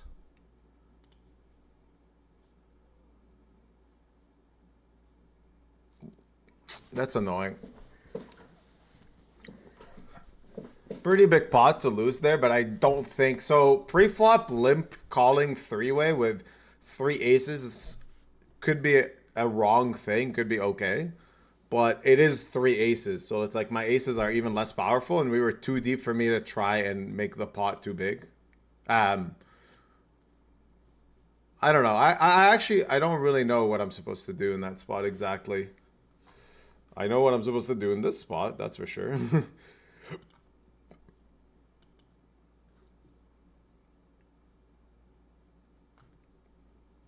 Alright, this guy's gonna limp call everything. Over pair, not flush draw. If you got a 7, that's unfortunate.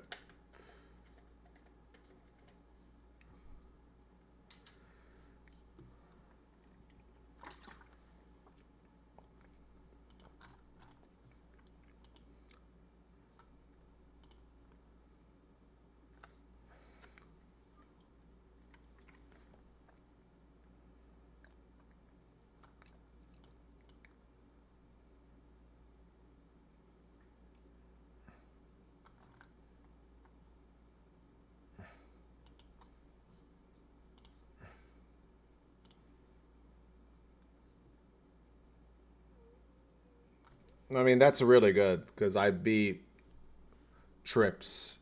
So I only lose to, what, 8-7? Yeah. I only lose to 8-7. Or quads, I guess? 8-4, that too. Okay, there goes $2,600 after basically having very strong hands. I think it's like, I think both hands are very, you know, maybe we got some PLO wizards that can, I'm going to save the hands 1 second. How do I, no, it closed the table, god damn it. I think both hands are fine. On a river with the nut flush is like a bit frustrating, but he's not check raising 8-7 on a flop. He has a naked 8, and then sometimes he has 8-4. 7-4 is definitely possible. I will re-enter that though.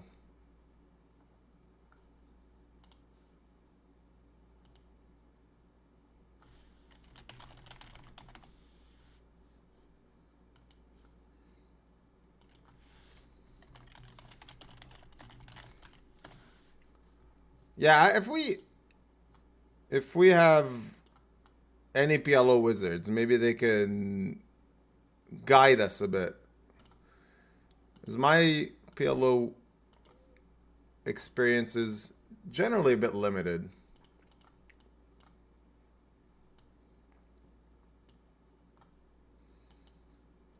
I really think both hands were... Let me see if I can open. The aces is really, really standard, I think. There has to be a way I can check.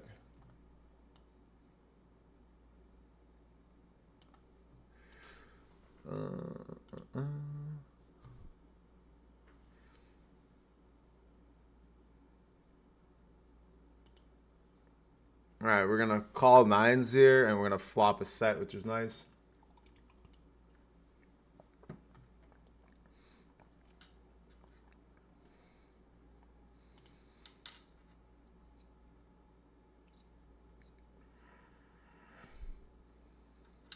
I'm gonna check call a lot. Yeah, that's gonna be a check call a lot.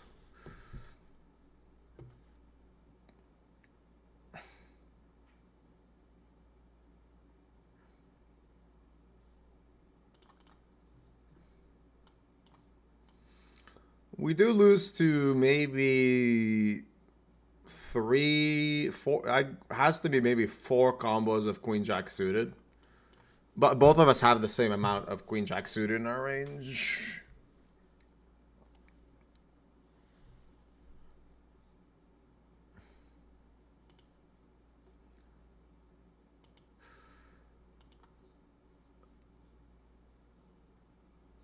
We're just gonna like bet 1/3.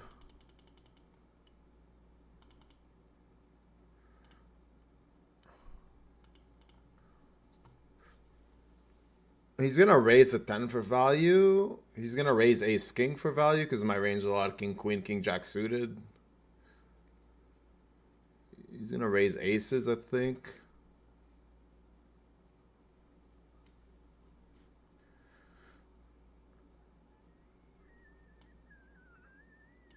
Then, all right, that's exactly what we wanted. And now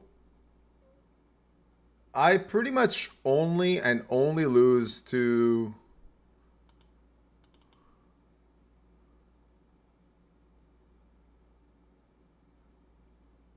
actually, I think I lose to nothing.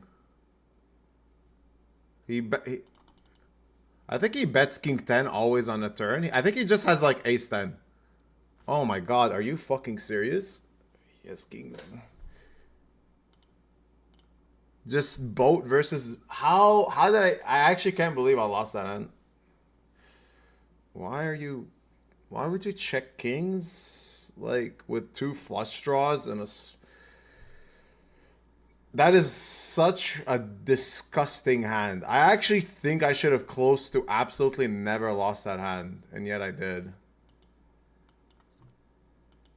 I'm kind of in shock that he checks kings on the turn because I can see some checks, but not there. Not kings. He unblocks so many of my ace queen, ace jack of hearts, clubs, like so many of my draws. Wow, that is insane. I actually want to save that hand just to see if there's ever a turn check, because it's a bit like it's just like a bit mind-boggling, to be honest.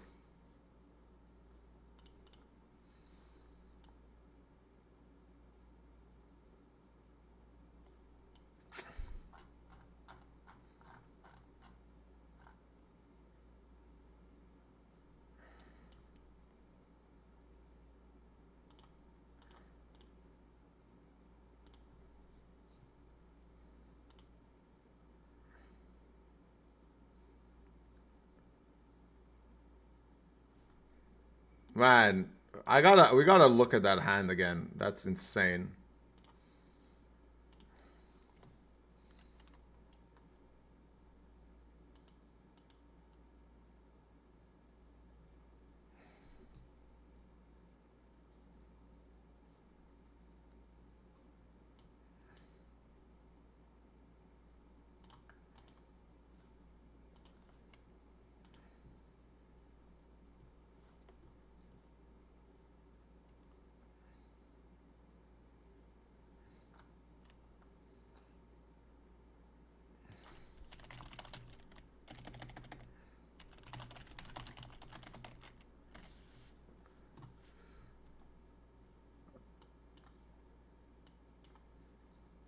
Ay, ay, ay, ay, ay. What is going on today, fellas?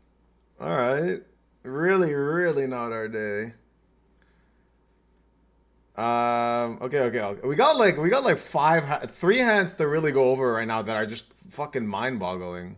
First of all, we raise call nines against button 3-bet. So far, pretty standard. We check call against 40%, and he checks back turn when I cover him, and we're really deep. We're talking like river was 3 SPR. I'm really, really, really puzzled by this turn check. I don't see how. I don't see how that's ever a thing.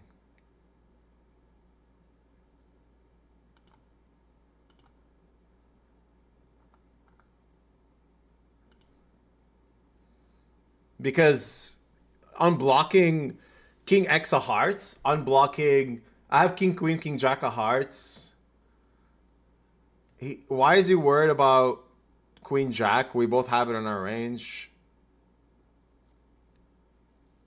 I have so many draws in these spots. That's the thing. Like every Ace X of clubs, a lot of like 10X, Jack 10, 10-8 of clubs. Yeah. And then I have Ace Queen, Ace 9, Ace Jack of Hearts always.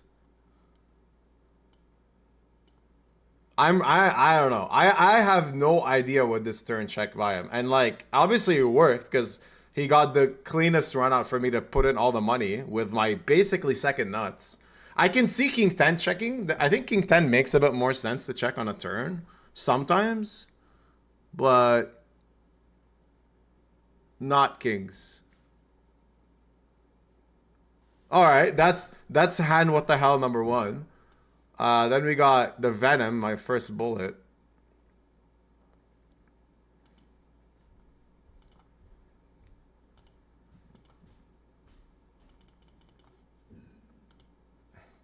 So, isolate.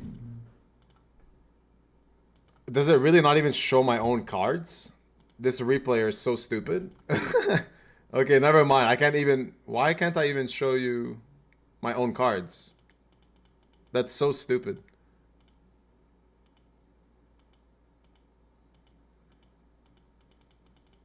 Okay, I had Ace King, Kings, and a Jack. This is what I had. In case we're curious about this, but I had nut flush draw on a flop with an overpair. I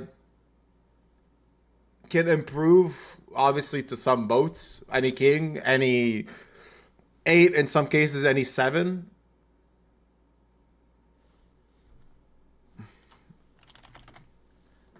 And I rivered a flush, the nut flush, but I lose to some. I don't think he ever check raises 8-7, but he could. If he has like 8-7, 6-4 or something, like something with no overcards, I can definitely see it happening. But yeah, this was a bit unfortunate. And the other hand, the hand right before was this one, where maybe if we got some PLO wizards, I'm going to show you the hand first, what I had first. I have triple aces with a suited 10, and I limped under the gun. But then I only called here. Maybe I should always raise the 18 big blinds at this stack depth, because I'm not exactly sure if I should or not. Like 3 aces is not that strong because it kind of, you can't improve as much and you're too deep to try and play for stacks.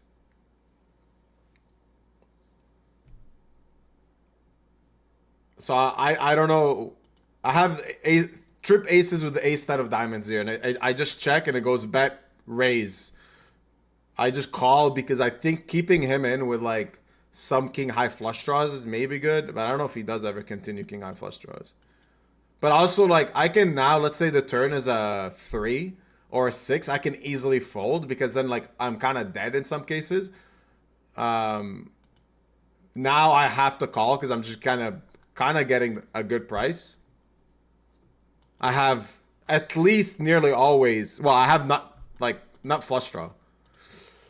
My ace is also going to be sometimes a clean out.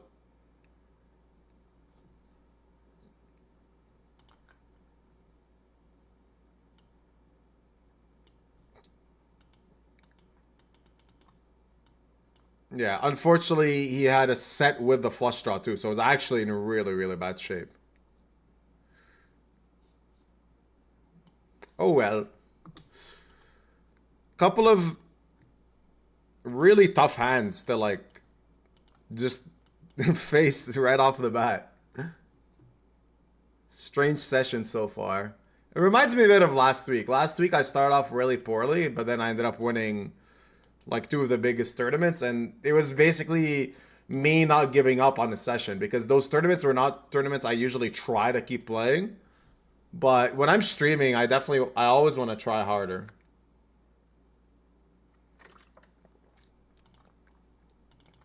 Just gonna shove ace-9. I have a more than starting bounty. They're gonna shove like so wide actually. And I swear every time I've said that, they always have like pocket kings, or something absurd. Every time I'm like, oh, they're gonna put it in with like king deuce suited, they just have aces. Do we just like I'm just gonna pre-play this graphic of like, oh, come on, this is bullshit. He just has like ace jack. Like, I just have a feeling he has a very strong hand.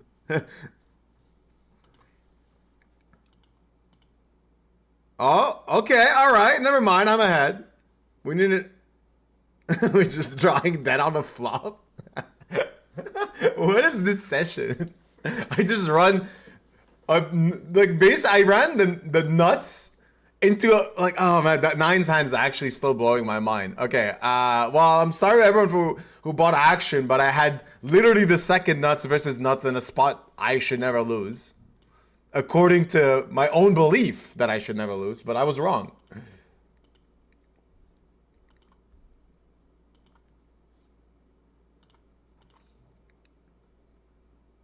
This is a very tragic session thus far.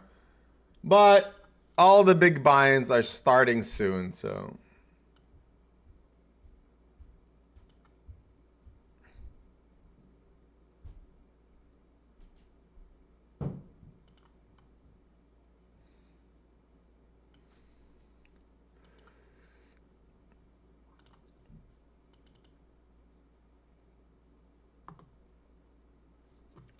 Why can't I show you this? Oh, there we go. So this is the... I re-entered the PLO Venom just because... I feel like playing PLO today, I guess. Best way to say it.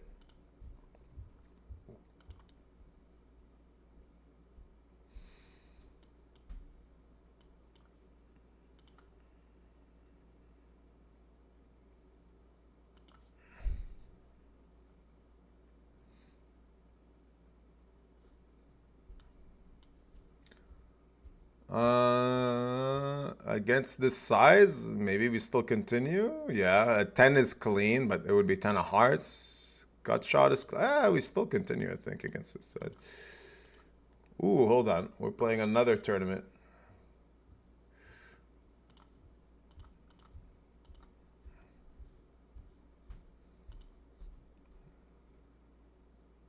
Three-way all-in with basically the Omega Nizzles.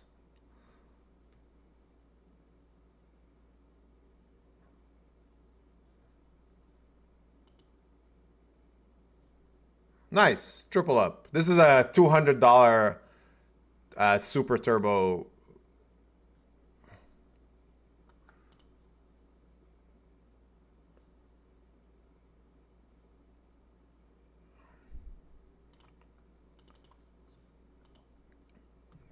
In that Venom, I actually... I'll show you the hand.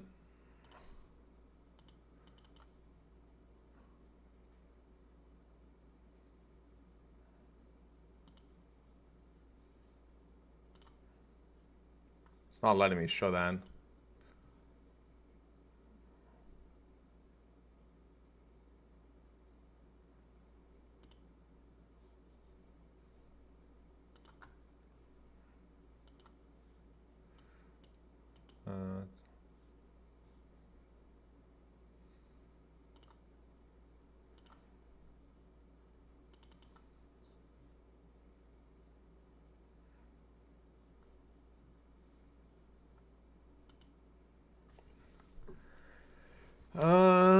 2 pairs. Yeah.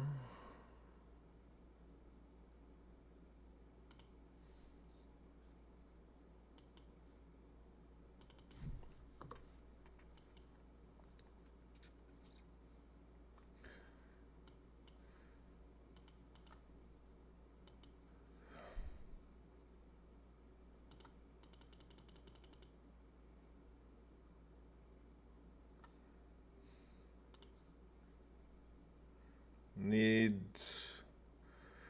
an 8 or an ace. Alright, I think I win a side pot at least.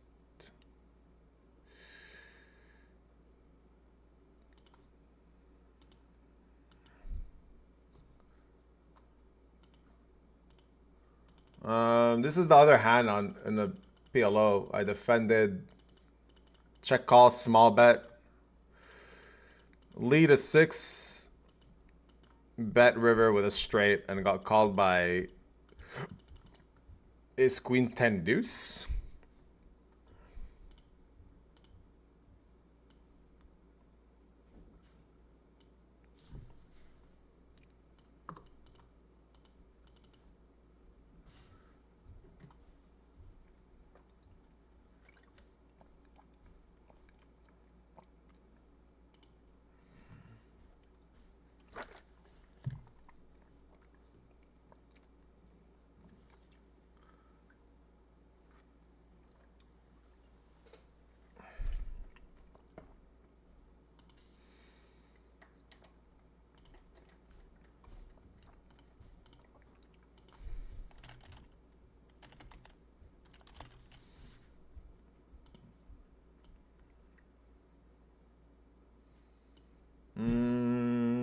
It's kind of close, actually.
If he goes all in, it will suck, but we never fold.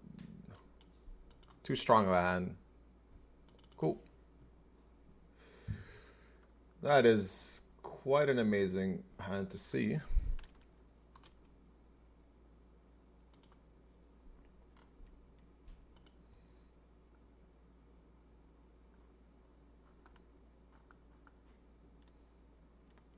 That is a very, very unfortunate run out.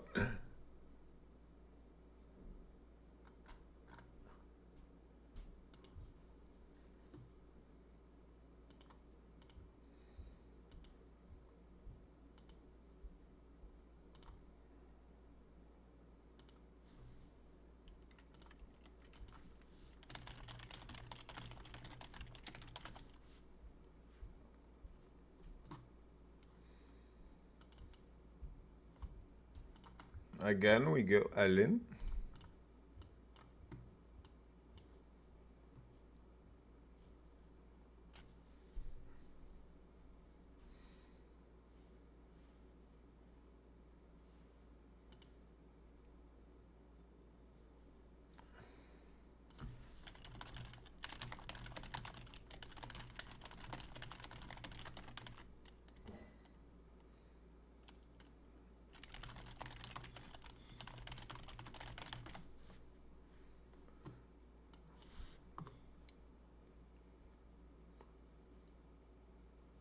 All right, in the PLO, we have a very, very interesting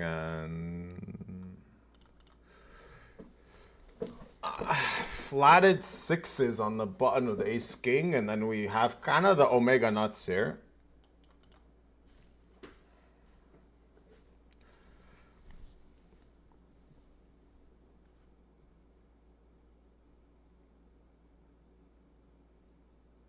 We lose to jacks. Oh, hold on. We have a big all-in here in the hyper.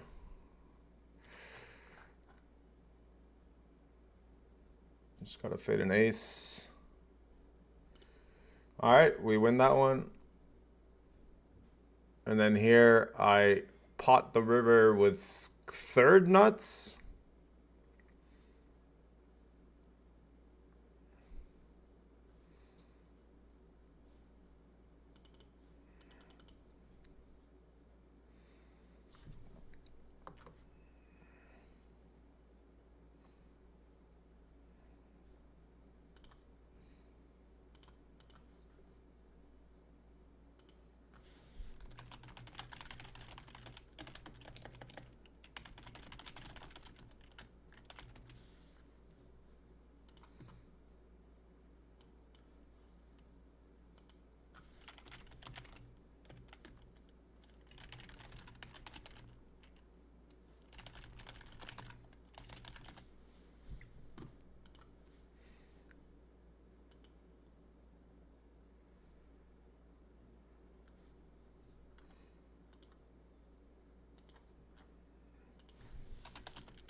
So I entered this like 200 hyper here, just like a very small tournament, 2-point ticket up top, just because a bit low on tables, and also I don't mind playing some of these quick-ish, fun, like, yeah, quick-ish tournaments where you can kind of make a nice final table.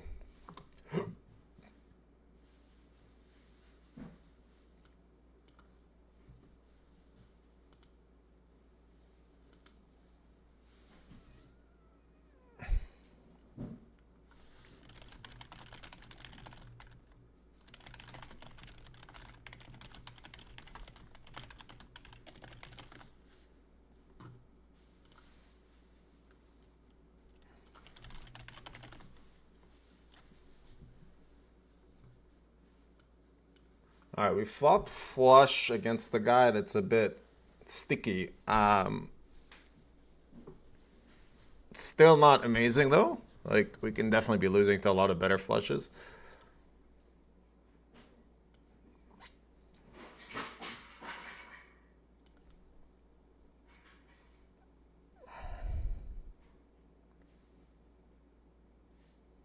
I think when he does this size, we just never, like, I think I'm never folding river either.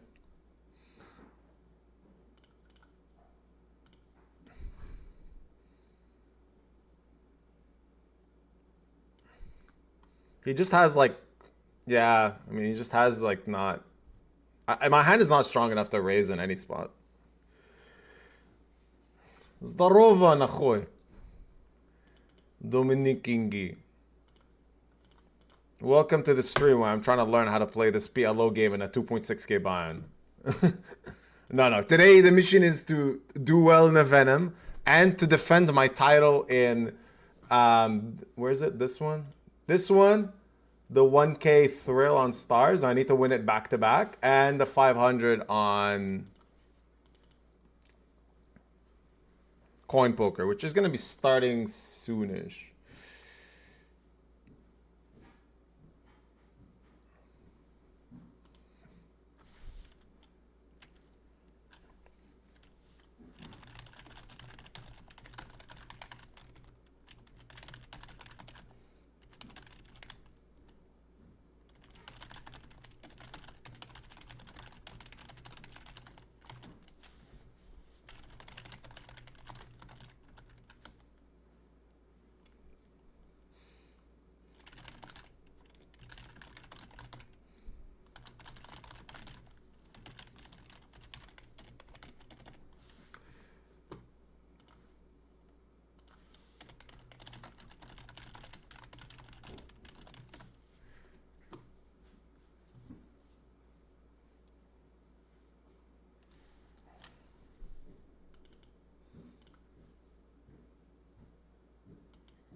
Alrighty. Min cash in this is 2 buy-ins, and we're just facing an open shove for chip leader.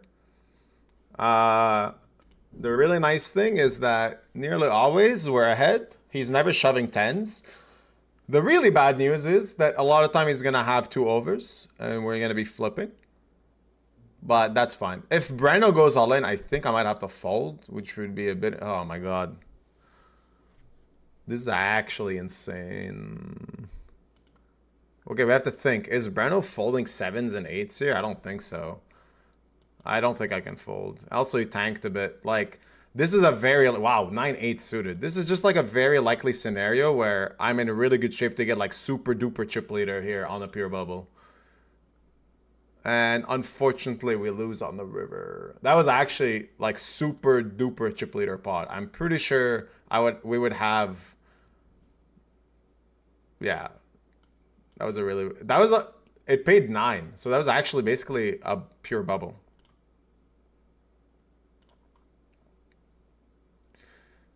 A bit brutal, but that's the game we play sometimes.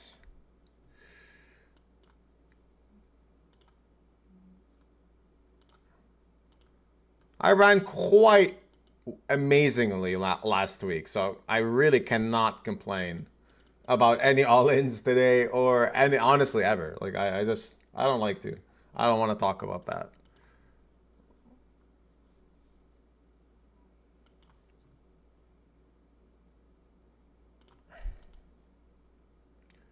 Ooh, this is a very good, interesting flop.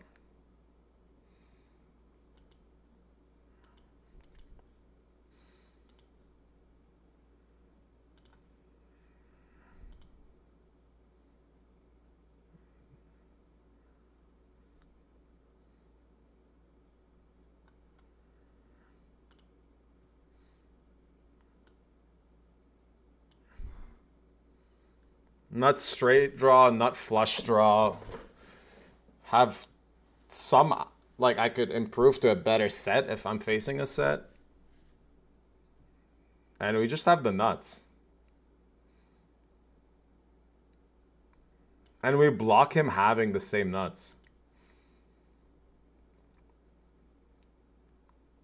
Yeah, we just, like, when people lead here, they just always have it, right? I have the nuts and a redraw, and I block him having the nuts. So pretty easy get in. I have the Omega nuts. And unfortunately, he was dead. He had 2 pairs. He had 8-6. He was not dead, but like he had 4 outs.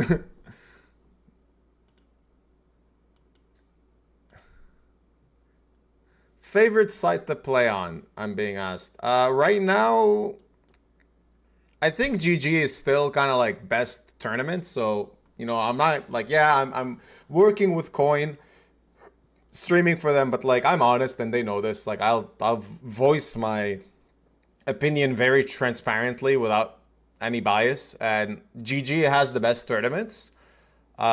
Second best is gonna be Coin because they are starting to include a lot of really good tournaments, but also I really like their bomb pots and cash games, because I've been playing a bit of like cash games and with a few friends and stuff, and we play bomb pots, and there's nowhere really to practice bomb pots on any site, not that I know of, at least so far. So it's been fun to kind of like be able to practice a bit on ACR. Okay, we have a really good start in the PLO one. We start with 400k and now we have 1 million, so hopefully that keeps going.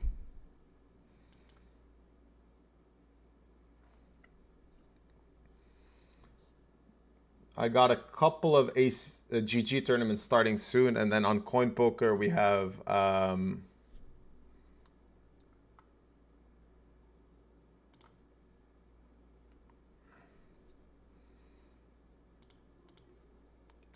the 500 starting a bit later too.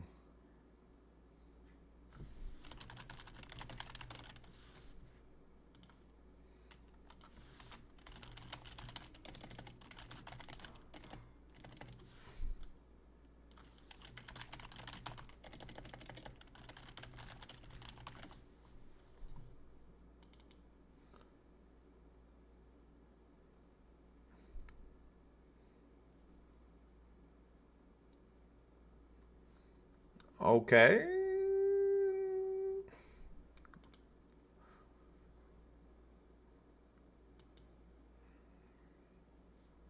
Our all-in game is quite weak today. I took my dog for a walk. I thought that would automatically give me the doggo run good, you know?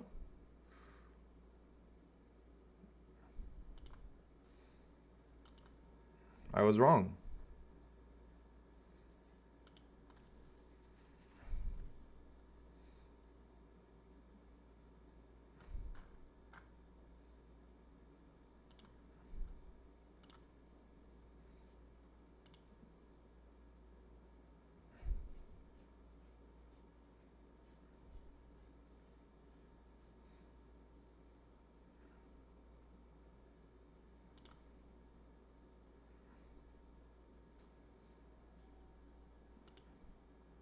All right, that was just a little, what do you want to call this? A satellite, so not a very important tournament. Losing an all-in there is perfectly fine. Oh, we are on a break. All right, I'll be right back. We'll put Venom number 3. I'm gonna go get some lunch. It's like Lebanon, I guess, you know? What's all this? You tell me. Fuckface, the email's addressed to you. Go on, Beriuzy. Read it. Dear Mr. Beriuzy, in response to your repeated emails, the poker board is pleased to inform you we've allocated some music for you to listen to while you stream. We trust this will fill your needs for some tunes. Please. For fuck's sake, stop spamming our email. You better have all this cleared up before the warden comes back. Yes, sir. Good for you, Beriuzy. Wow, it only took 10 fucking years. Now you better get all this out like Captain said. I'm gonna go flick one out. When I come back, this is all gone.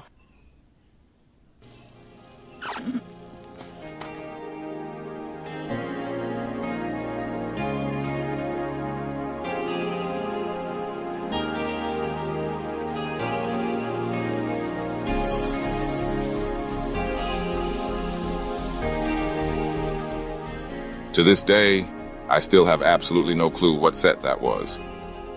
Dude will not give up his playlist, asked PZ, but he didn't know either. Fucking useless mod.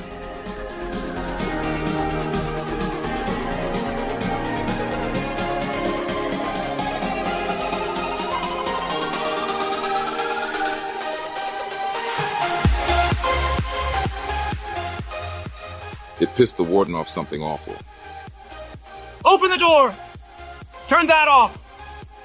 I'm warning you, Beriuzy! Turn that off!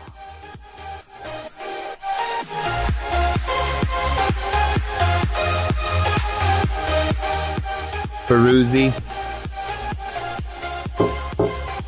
You're mine now. Beriuzy got a 6-figure downswing for that little stunt. Look who's here. It's DJ Beriuzy. You couldn't play anything decent, huh? Like Miss Monique or something?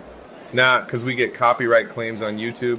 Was it worth it for a 6-figure downswing? Easiest time I ever did. Bullshit. There's no such thing as an easy 6-figure downswing. Well, I had Miss Monique to keep me company. So they let you take your iPod down there? Come on, chat. No, it was in here. And in here, that's the beauty of music. They can't get that from you. There's something inside that they can't get to. The fuck you talking about, Beriuzy? I'm talking about hope. I'm due a deep run in the Venom. Hope. Let me tell you something, brother. Hope is a dangerous thing. Hope can drive a man insane. Got no use in poker, so you just better get used to that.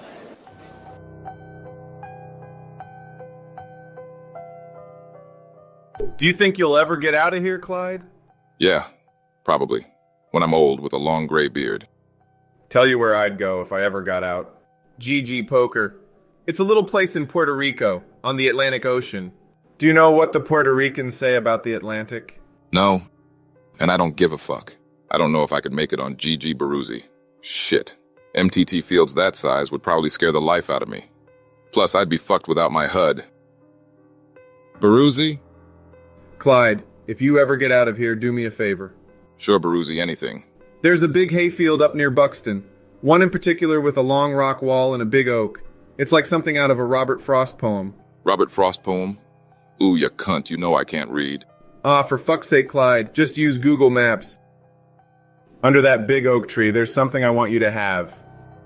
It's buried under a big piece of volcanic rock. What is it? What's buried under there, Beriuzy? You'll have to pry it open to see.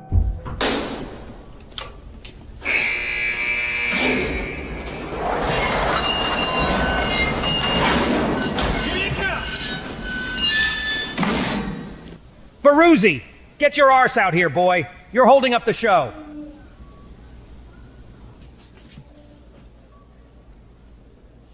Oh, my holy rooster. Rooster! It's a miracle! Man up and vanished like a fart in the wind.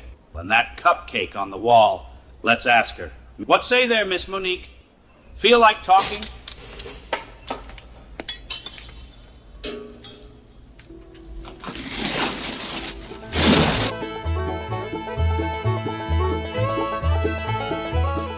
In 2023, Beriuzy escaped from the Venom prison. All they found of him was a muddy set of prison clothes, an old porno mag, and a wireless mouse, near enough worn down to the hub. I remember thinking it would take him 600 years to cash the Venom the way he punted. Old Beriuzy did it in less than 20.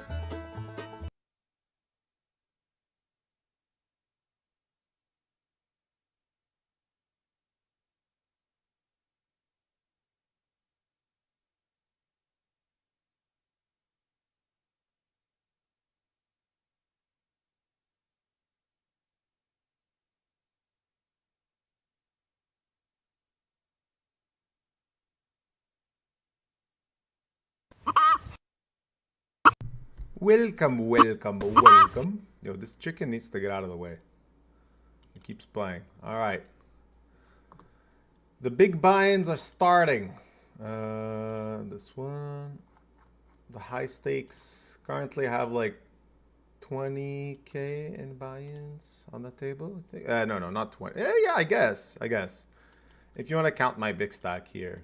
We are playing some PLO Venom, some regular good old poker Venom. And 1k here, and then there's a 2.6k on ACR, like a knockout tournament, but I'm not gonna play it because with streaming I actually feel like I'm I'm not able to like pull off my best abilities. I don't want to play like 5 high stakes tournaments all at the same time because it's really hard to focus on already like the stream plus 3 high stakes tournaments. So yeah, I think I'd rather save my slot for the 500 6 max on coin poker because I want to defend my title.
We have top set. Let the flop.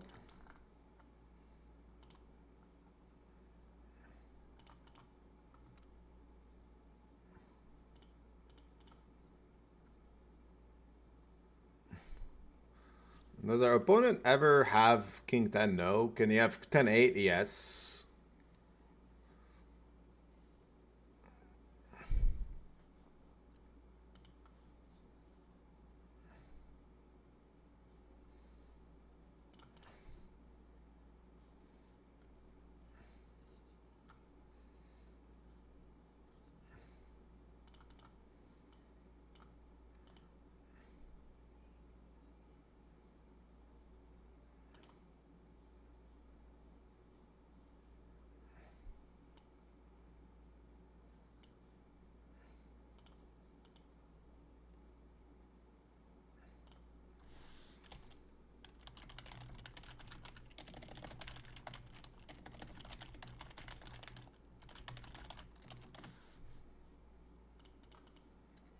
Wow, we just flopped the nuts with no redraw.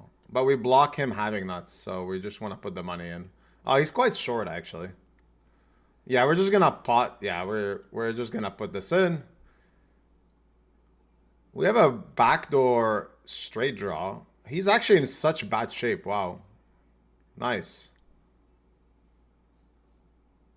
Very, very... Like, I thought he would at least have, like, a flush draw or something, but...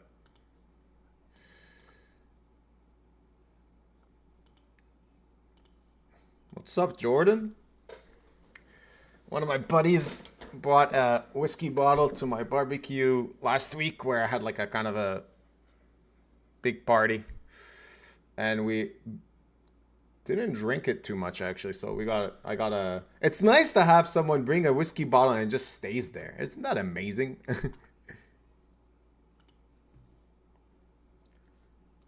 Just a free bottle of whiskey. Thanks, Jordan.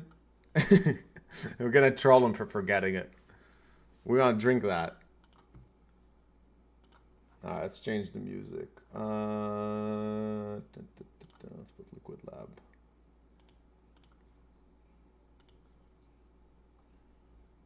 Alright, we got the action began. This is the turn I won last week on coin poker, so we're just gonna go for it.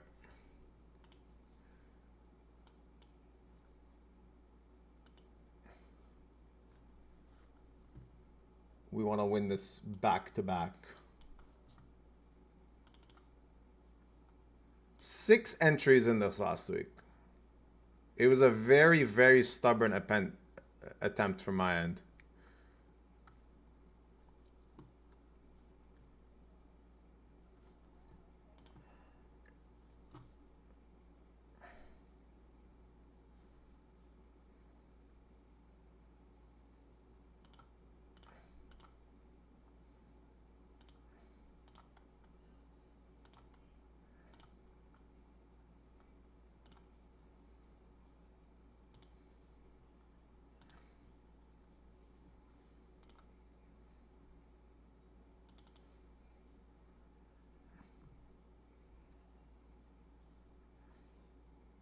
Let me know if the music sound, like the levels of the music is fine.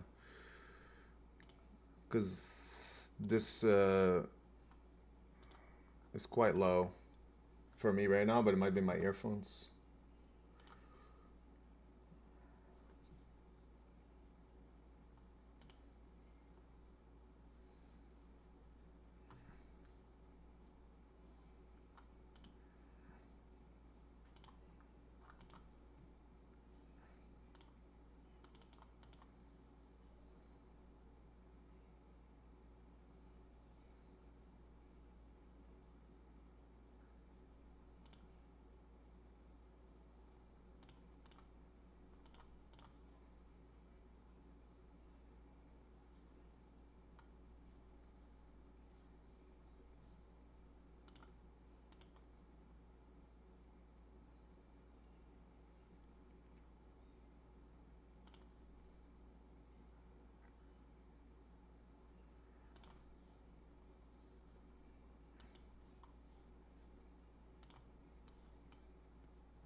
I'm just gonna give this up.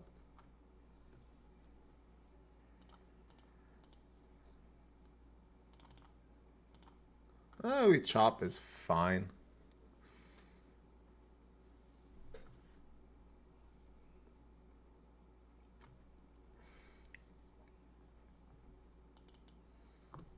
Alright, it sold some action to this. So, whoever bought action, good luck to us. Thanks for investing. I think, let's see, did I sell out? No, I only sold 9% out of 20, so...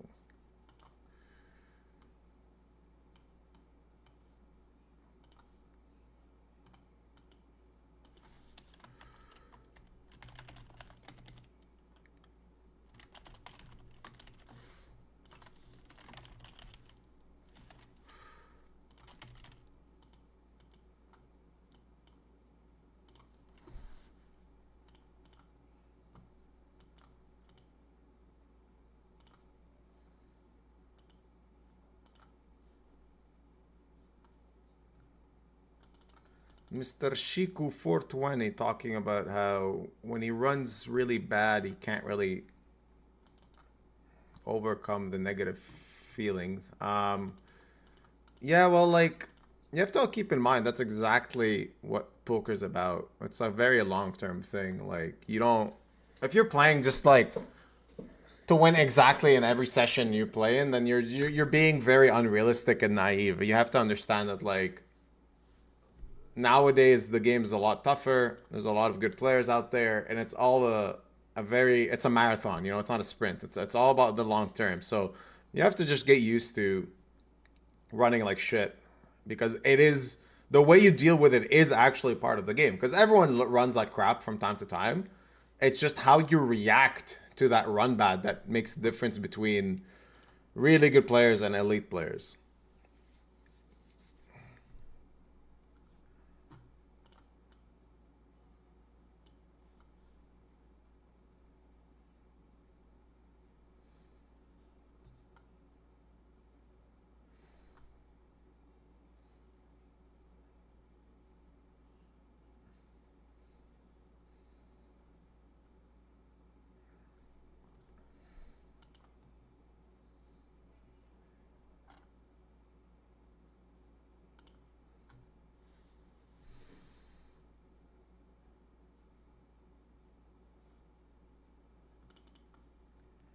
And he also said it's the most brutal game you ever played. I think poker is up there in terms of like really difficult games, because yeah, like there's not many games where like you do the right thing and still get punished. And then the punishment also affects your financial situation, I guess, you know.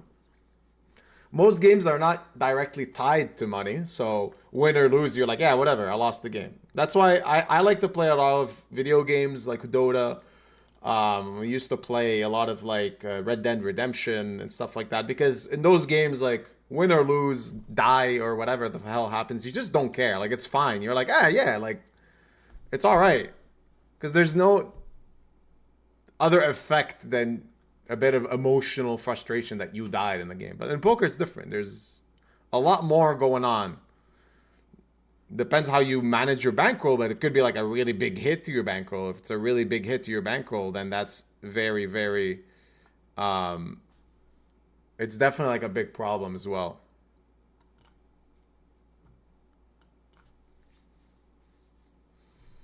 But that's what makes it fun, is that there's multiple elements to the game of poker.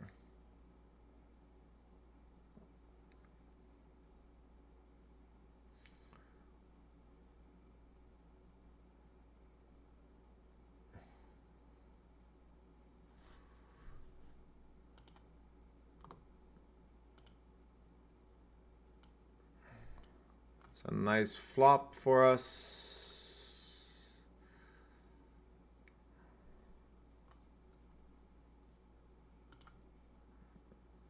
We will be check raising.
Annoying.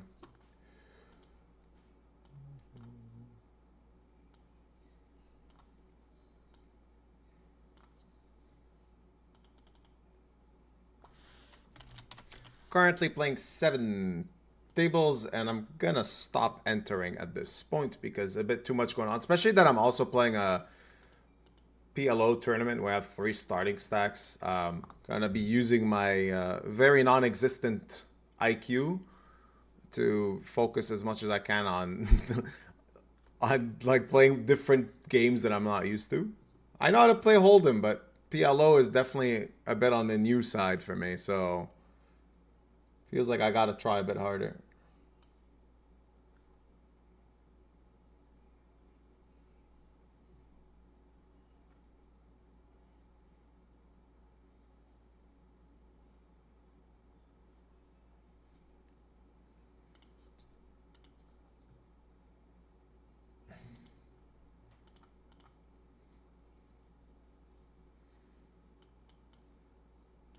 Ooh, Whirly. Whirly 33 with the 3 stream streak. Good for you, my man.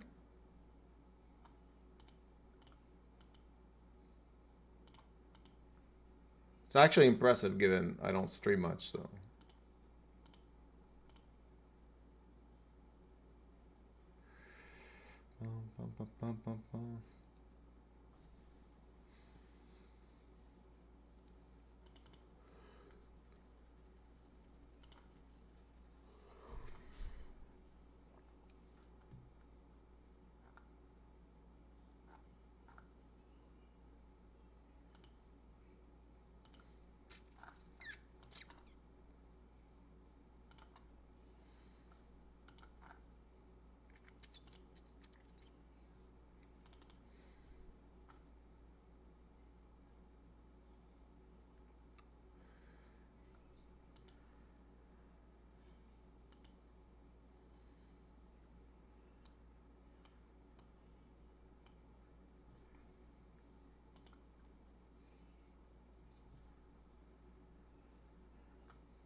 Alright, is this showing? Yes. Alright. I'm gonna try and show you just a bit too much going on right now, so trying to focus.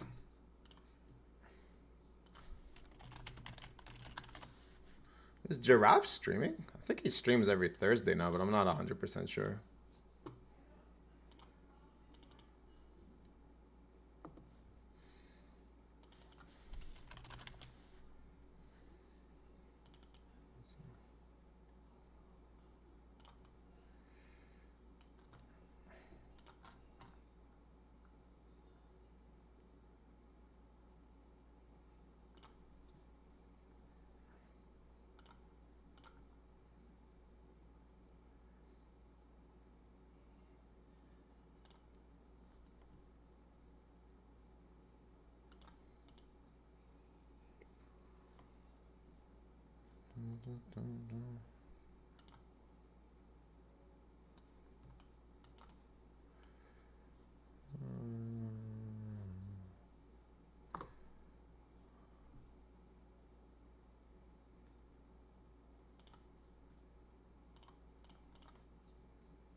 Wondering if Giraffe is streaming too, just because I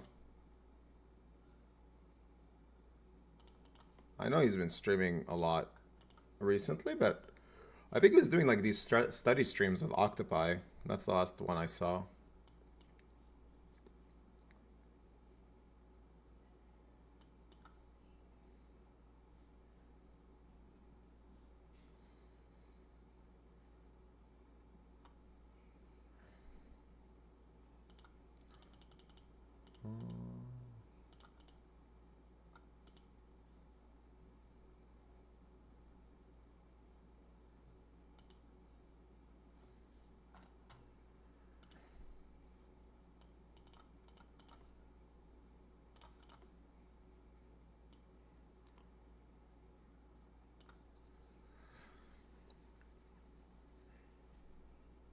Oh, that's a bit of an annoying river, but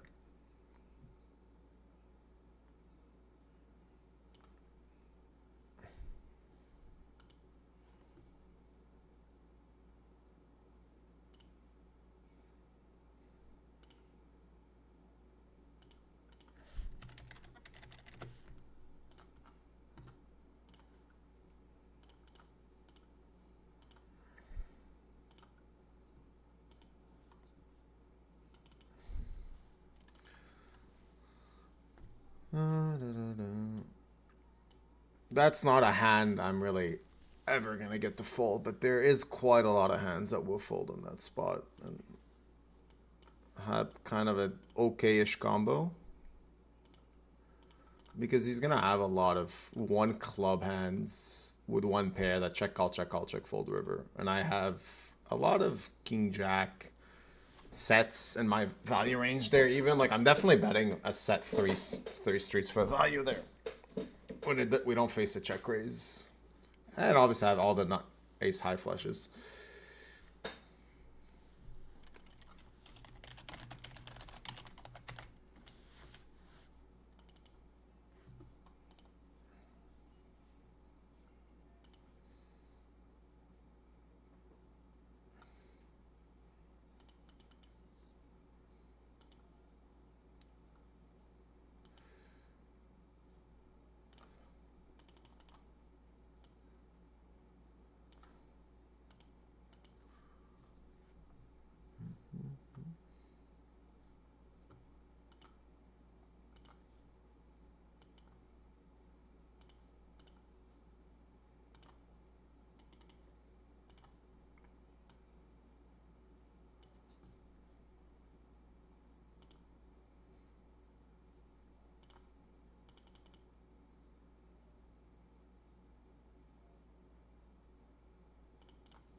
I'm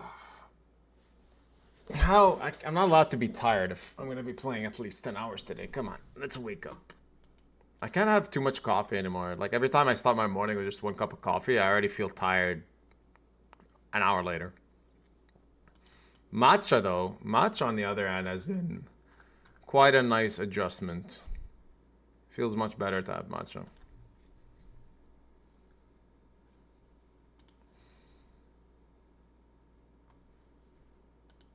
So I've been starting with matcha and then having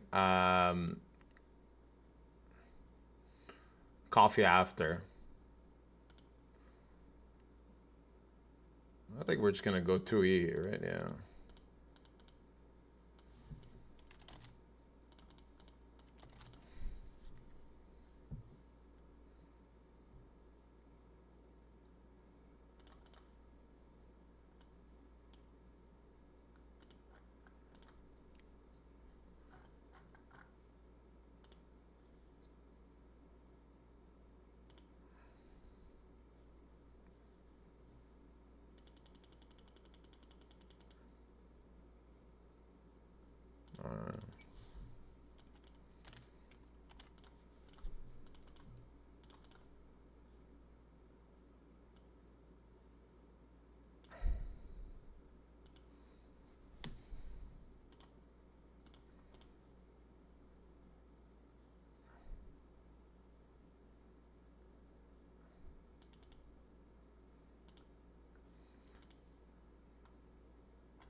Yeah, good luck to me. Unfortunately, as played,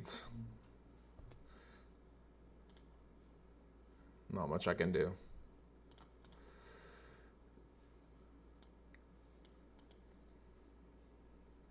Heart, baby.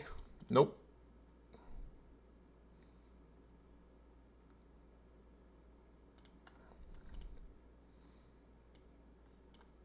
I will re-enter that. Didn't expect them to be as wide as 6-4 suited, so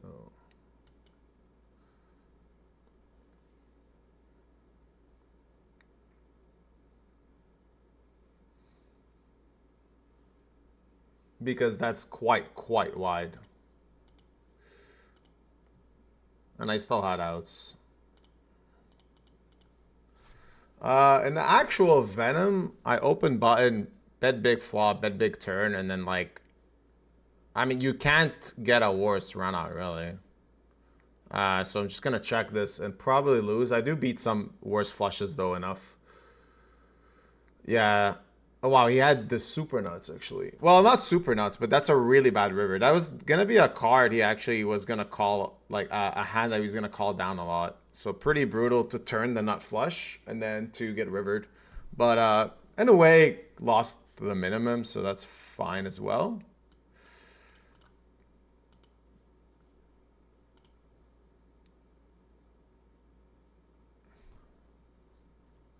All right.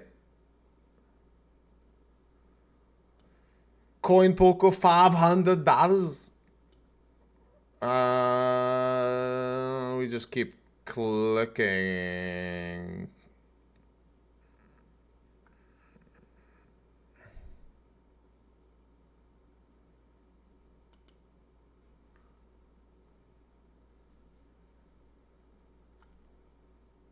If you have aces, you take my money. Take my money. Shut up and take my money.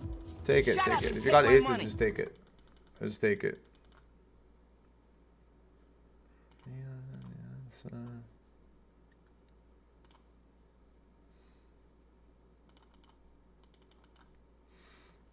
Most of my clicking range there will be like ace kings, queens plus, and then once in a while we might just go a bit YOLO with king 10 suited, as I just did in the 1K.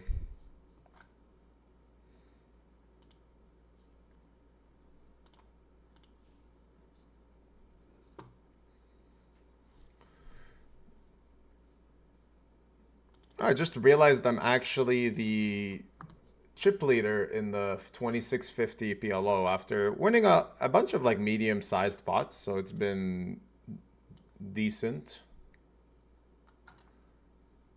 I think without any suits, we don't really want to bloat the pot here.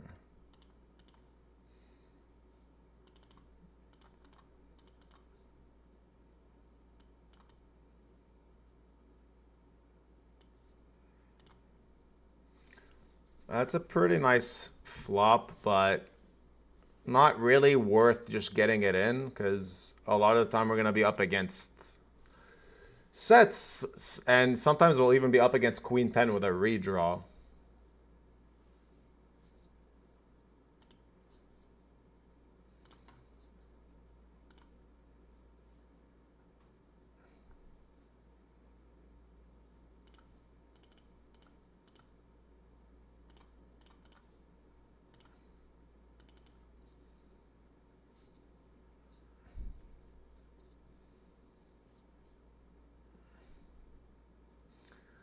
Someone's telling me to try mate. I've tried mate, and the problem is it's actually a bit too strong, so I don't like it as much. I'm trying to kind of reduce my caffeine intake a little bit, and mate just seems to be like straight in your veins. I'm all in here. Ace Queen versus Ace Queen. I'm just gonna. Oh wow, I just flopped them dead. That's very nice.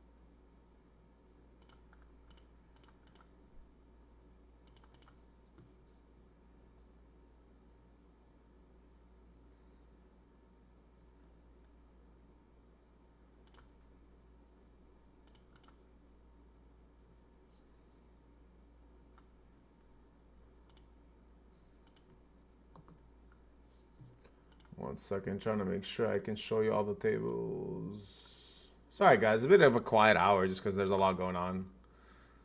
Coin poker, I called a 3-bet with king queen suited, flop 1 check check. I turn the king and we're gonna call a 2-barrel, like a delayed 2-barrel. Unfortunately, he has ace king and aces a lot, but he's gonna have some bluffs like this. And we win a decent pot. 2 starting stacks in this tournament, trying to win it back-to-back weeks. Maybe they're not gonna rename it after me. Fucking zero chance. It would be nice though.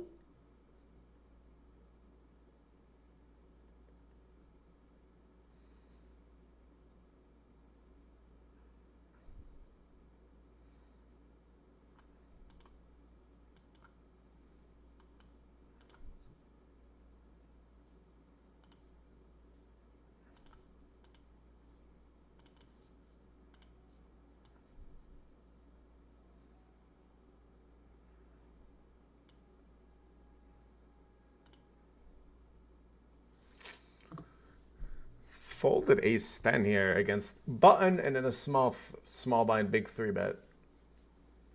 Was tanking a little bit, but I don't want a 3-bet. I don't want a cold 4-bet this type of hand all the time. It's just shit, I think.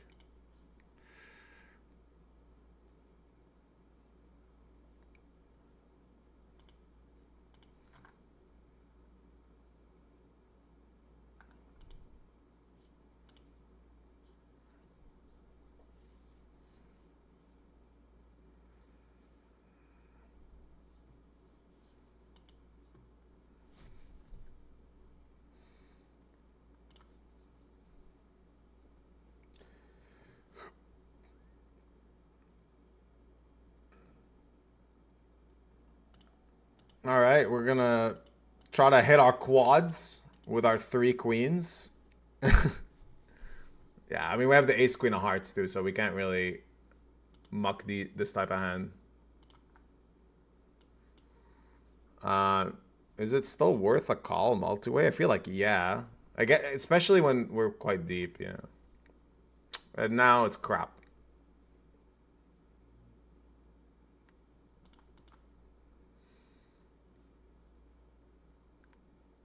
It looks nice, but it's not really. I mean, I think maybe I can peel once with a backdoor. No, not against this size. Basically, my only, like, if you think about it, this is where the difference from Hold'em. And Hold'em, like, you could never fold this type of spot.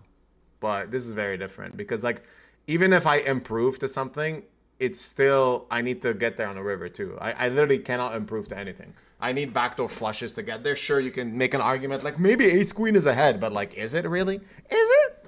I don't think it is. Ever. Not when he ISO'd pre four-way.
I'm just gonna fold.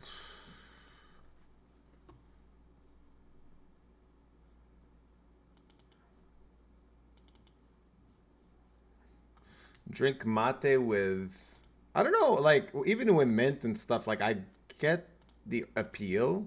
The problem with it is just that every time I had the cans of mate libre, which is like a gasified mate, I've just felt like insanely hyper. And a bit of like a, I don't know. Like I was very, very uncomfortable. So I don't want to try messing too much with like other sorts of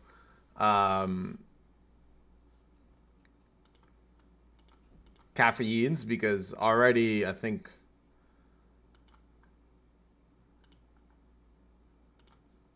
I'm already okay with coffee and I'm okay with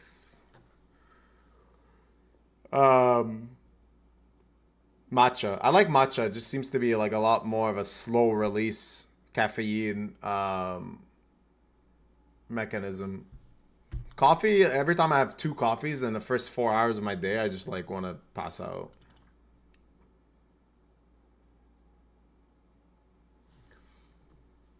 All right. I'm going to check this back and beat an ace high sometimes. We beat a 4.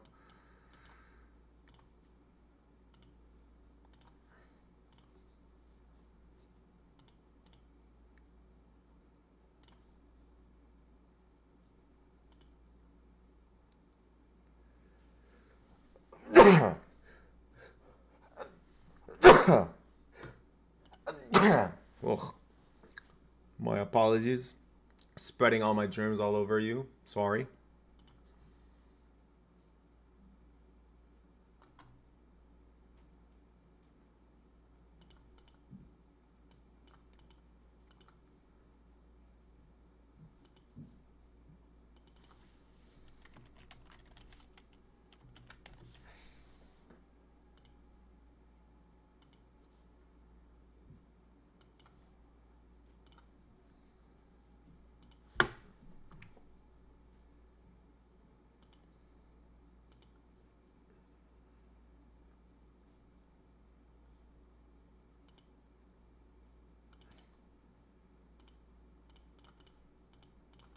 Alright. Take it.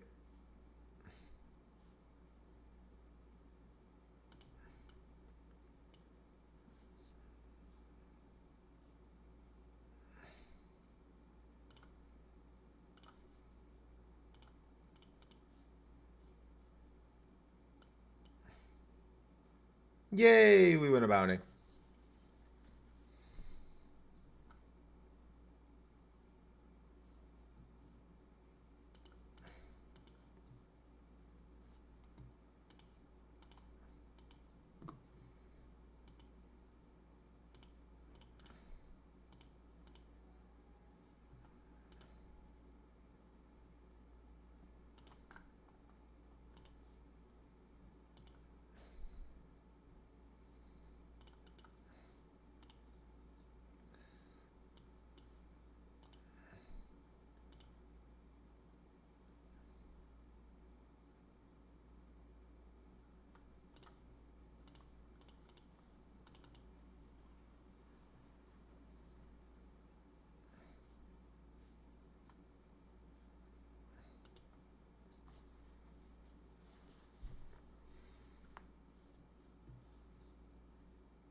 Alright. We got kind of max value with queens here. Not sure what he had, but I'm assuming he had like 8s, 9s maybe.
Alright. Blind versus blind. Our opponent went 4x.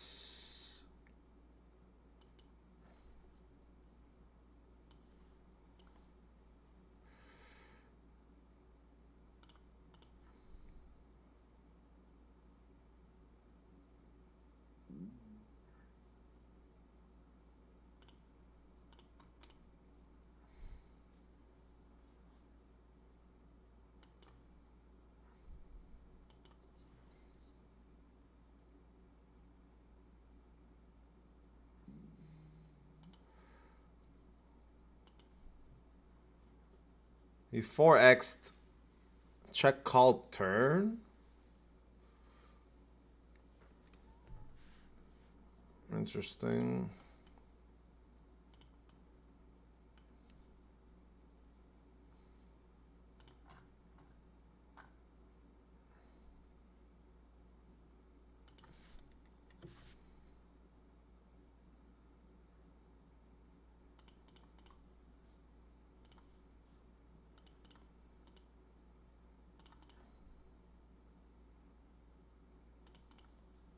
I think he just has ace X a lot.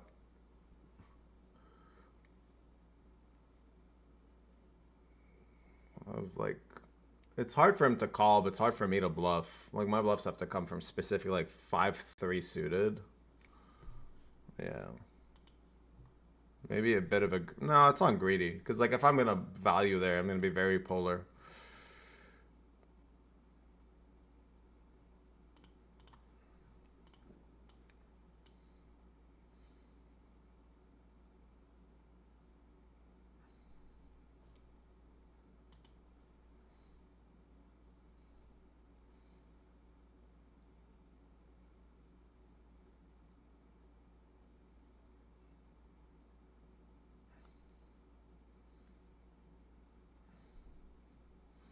Coffee used to have its effect on me. Like I used to, but like even if I have a very good coffee, it actually just doesn't matter, to be honest.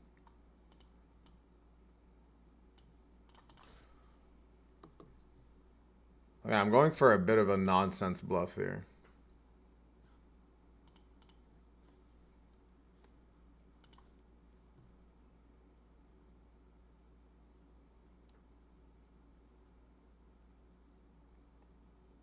Oh, baby.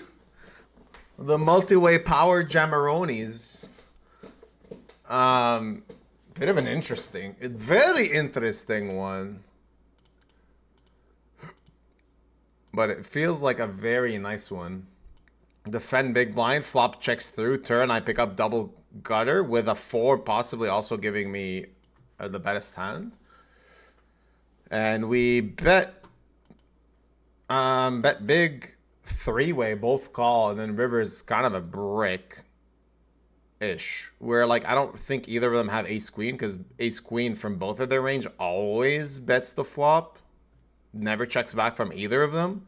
So like they could have like, no, they don't have threes. I mean, my value here is 4 deuce suited plus, so straights, even 6-4-0 is in my range. So I have quite a lot of value hands. And then I'm even going for value with pocket fives, ace 7, ace 5 here. Ace 7 for sure.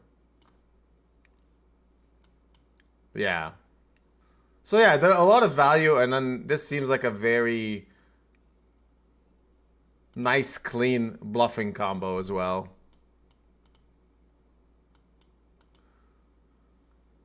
Not that it blocks their value, it doesn't actually, like you don't want to block their value there because it doesn't make any sense to block their value. Like they don't have straights, but it's more about unblocking a lot of their flush draws that improved.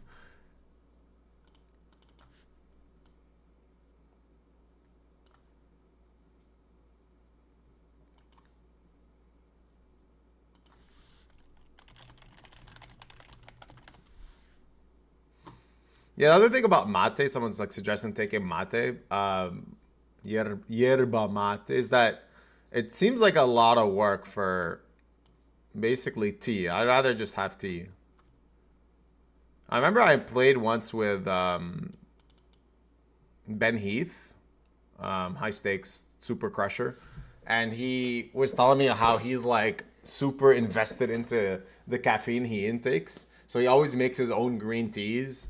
And he orders like some specialty teas and stuff. And every time he's playing live, he's just like absolutely wired on a lot of like, I don't know how much he intakes. I'm assuming he's wired, but someone that takes a lot of time to make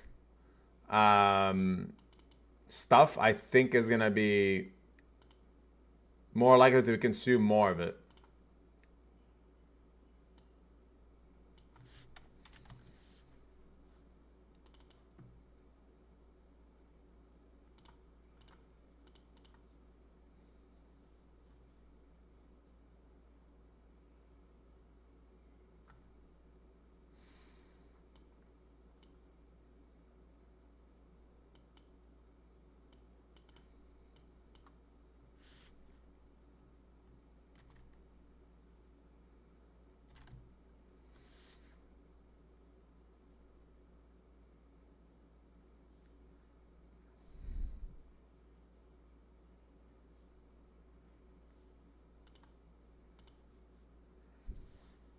Oh, that's nice. We just flop the nuts.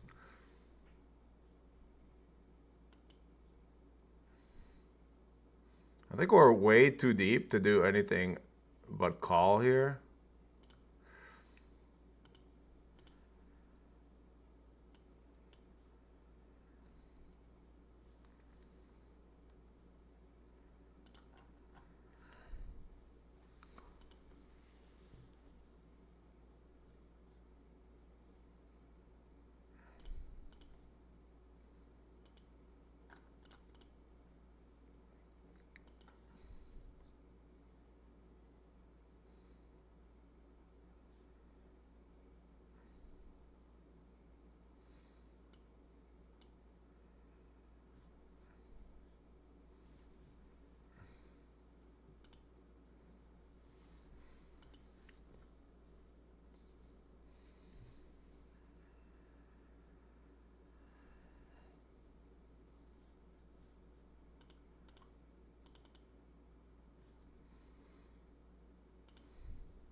Curious. Okay, there's people that don't drink coffee at all, and it puzzles me a bit. Like, it's very interesting. Obviously, it is an addictive substance, so if they don't drink it, good on them. They have not been converted into addicts. But what's it like? Is there someone in chat that doesn't drink any coffee at all, and how does their source of energy looks like? Like, do you ever feel like kind of up and down, or is it always stable? Because I feel like people that drink coffee have that very swingy levels of energy. You know, like when they have coffee, they obviously feel better. Without coffee, they feel a bit worse. Sometimes they're somewhat in the middle after like a couple hours. But I feel like it's always up and down. So if you don't consume any caffeine, is your energy level basically always the same, except like really late at night? Is there something else that triggers it? Like, I don't know, hydration, or I don't know. What else? Obviously, someone's gonna be like, "Oh, I don't drink coffee. That shit is nasty. I only have crack cocaine." It's like, oh, okay. I mean, that's a different source.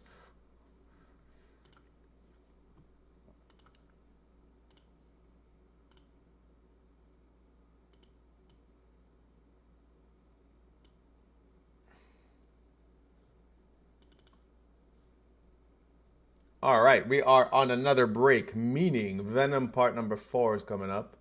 Our little mini series about how much I hate the Venom tournament. Even though right now I am chip leading the PLO one, and only 1 bullet in this one, and this is rare. Usually I'm in for 3 by now, so that's $7,000 I've already saved. So it's good stuff, good stuff. So let's give you the mini movie we made about this annoying tilting series. I'll be back.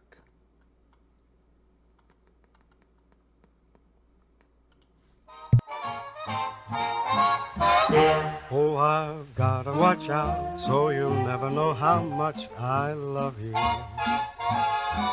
And I've gotta close up all the hubba like a clam. If you ever found out all the dreams that I am dreaming of you would think that I'm a wolf, and it's not I'm such a wolf, it's just you're such a lamb. Beriuzy crawled to a min cache through 20 years of the kind of run bad. I can't even imagine. Or maybe I just don't want to. 400 buy-ins. That's a lot of fucking buy-ins. Just shy of $1 million.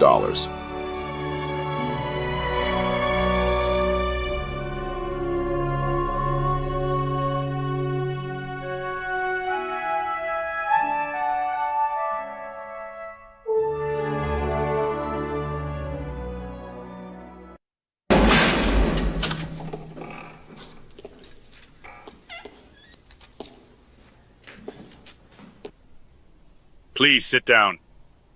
Clyde Wellington, the files say you've served 40 years of a life sentence.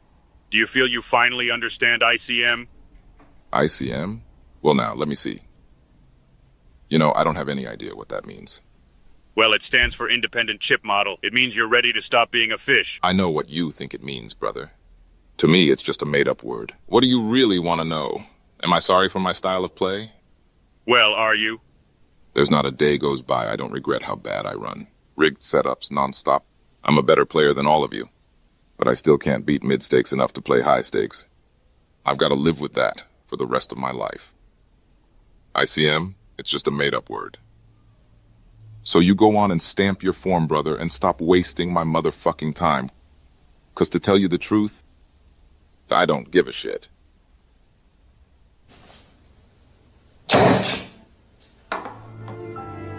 There's a harsh reality to face. I don't think I'm gonna make it on the outside. All I think about anymore is ways to dust off my role. So maybe they'll send me back. Only one thing stops me. A promise I made to Beriuzy.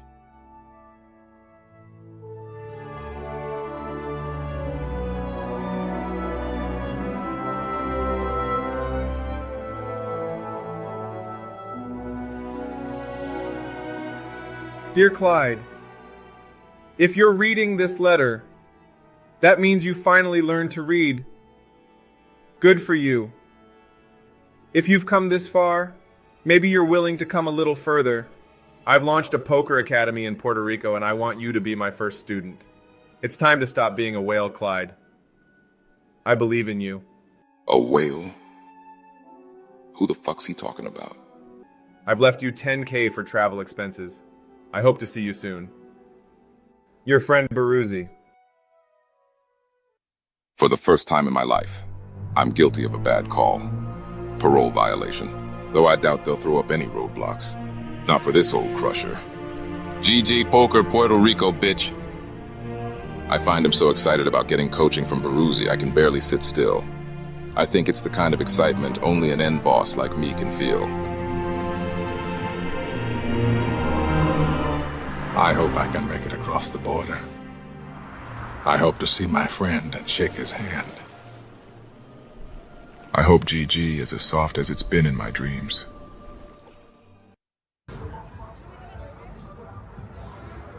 Beriuzy? It's your brother, Clyde. Yeah, got parole this morning, brother. I'm en route to you now, but I need you to send me more funds. I know, brother, but I got jacked on the overnight bus through Mexico. Bastards took my role. And my fucking shoes. Tell me about it, brother. Fucking savages. Yeah, I'm in Mexico. I'll jump straight on the next flight. Be with you in a few hours, brother.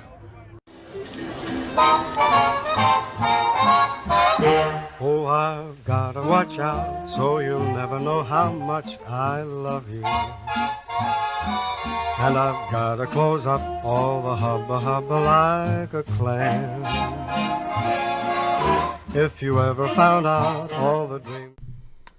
Welcome back. Put the music back on. I got a question for the people that are on Twitch that like the music. If I get like 10 people in chat to write yes please, would you like me to put some of my intense-ish hard techno? It's like really good, but it's quite intense. As in, you might go out tonight. You might go partying right away. If you like techno. But I'm asking first because I feel like if 10 people say that they want it, I have to put it.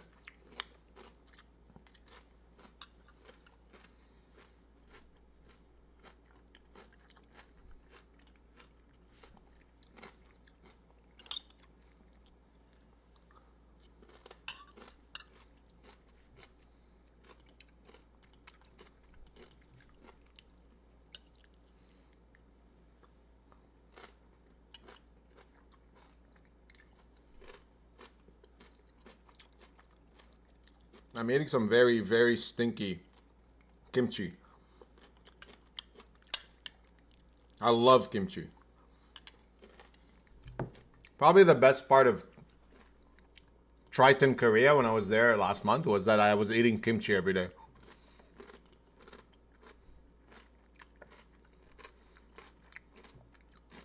It's so good.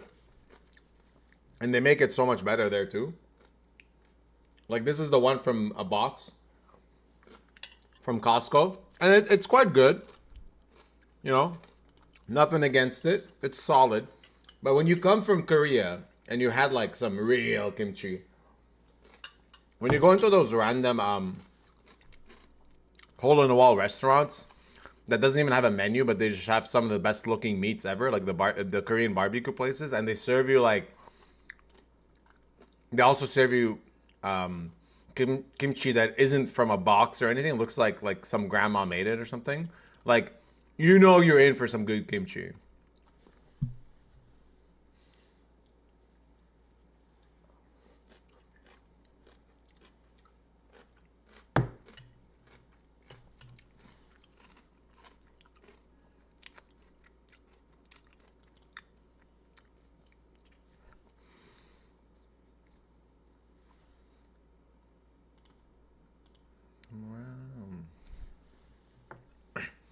I don't know what makes it better. I'm assuming the spice.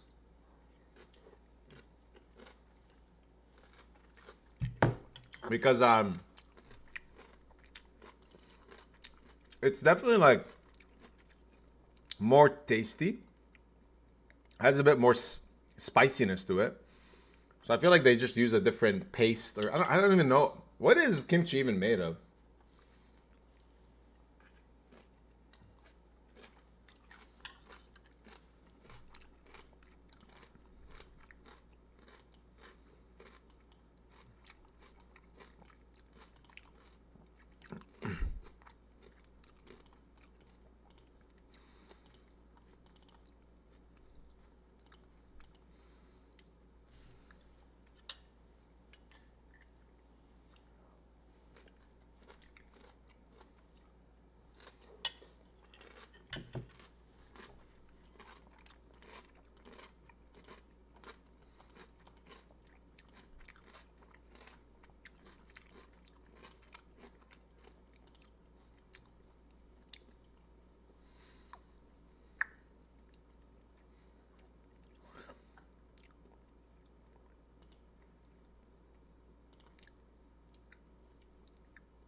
Oh man.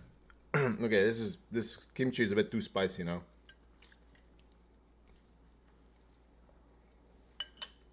But it's fine. I have my I'm gonna drink my dog. I'm gonna drink my dog. Bet you haven't heard that before on a stream. How do you quench your thirst, my dog? My dog's name is Fresca. That drink is called Fresca. Before I fucking get reported to, like, what is it called? PETA. Oh, this man abuses his dog on stream. He's drinking his dog on stream.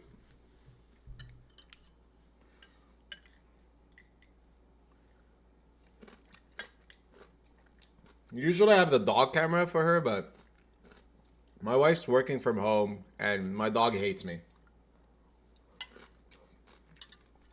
My dog only loves me when my wife isn't home. It's like a strange business arrangement that my dog and I have. Ooh, there's gonna be a really big pot here in the PLO. Let's watch it.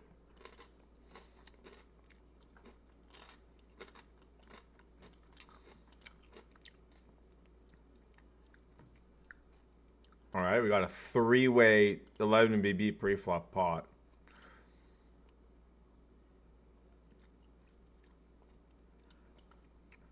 I want to see murder. I want to see a 200 blind pot.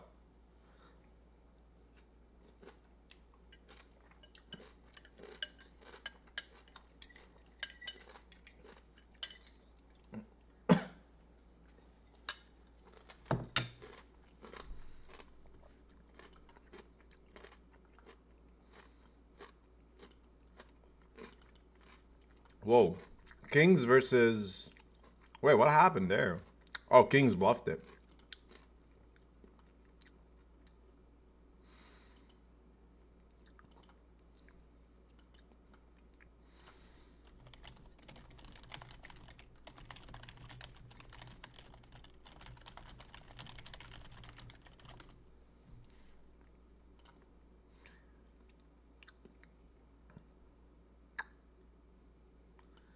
Nah.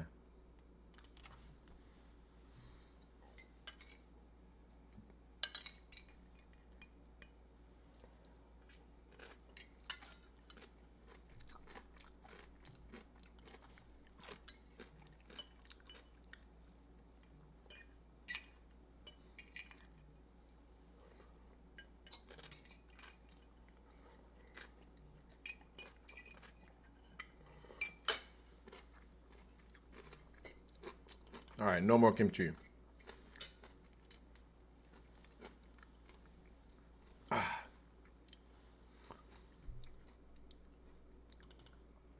Oh yeah, chat knows. We eat kimchi because it's good for the digestive system. Exactly. Because when you got all my allergies and issues with my stomach, like, that's why I love kimchi. Just like kind of fixes it a little bit.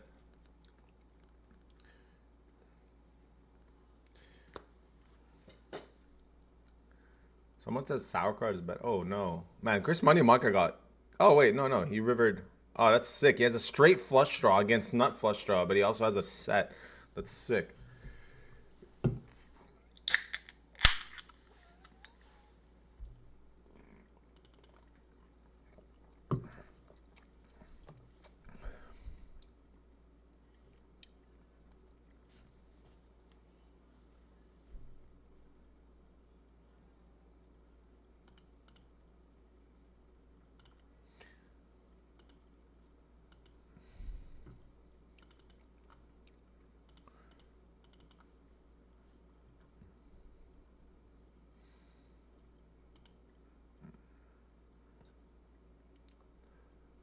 All right, shoved King 9 suited here and got called by 8-7-0 when I'm covered in a PKO.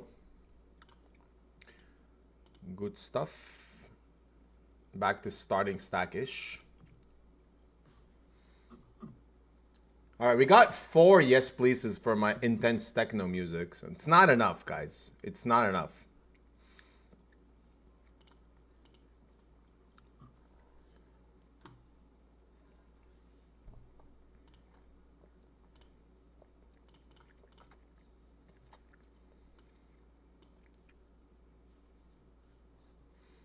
We need more.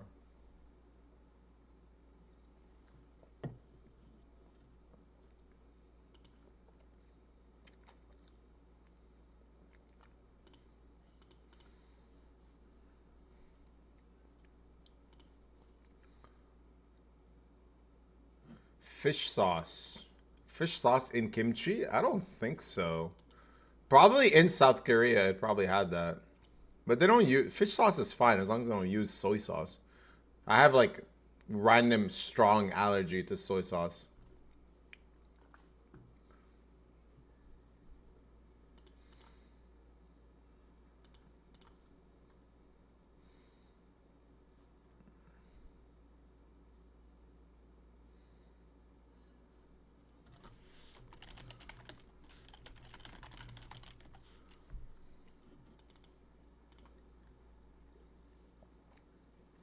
Someone asking if the drink Fresca is from the show Boys. I actually don't know. Yeah, I'm just gonna fold. I don't watch that show, but no, Fresca's been like this. This is a very old drink. Like I used to drink this when I was like 14. It's like 20 years old plus. It's just grapefruit. Yeah, it's like a grapefruit soda, something along the lines.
All right, I'm gonna take this sweet extra free time to be a very bad salesman and tell you that you guys should sign up on Coin Poker because they have a sick tournament series coming up in a couple of weeks, in 2 weeks. Actually, starting next week. It's a massive, massive tournament series, and I really think if you are mid stakes to high stakes player, you should definitely sign up on there because they have they have a lot of big tournaments, and I think they're like a lot of them are going to overlay, to be honest.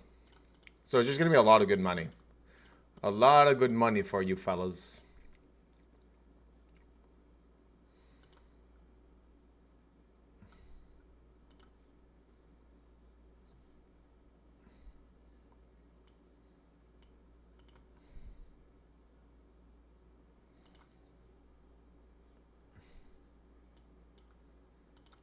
And if you sign up using my code, you will get $50 sent by me.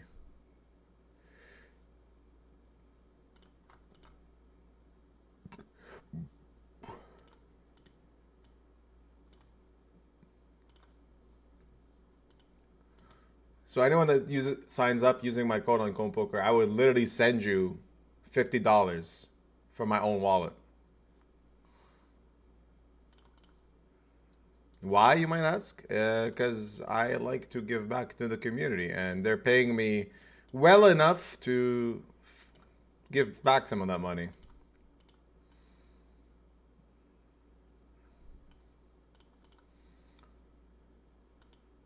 I don't think I want to bluff King High here. Not a good river, because losing to some like 8-7 and stuff. It's a weird hand. He min bet flop, checks turn.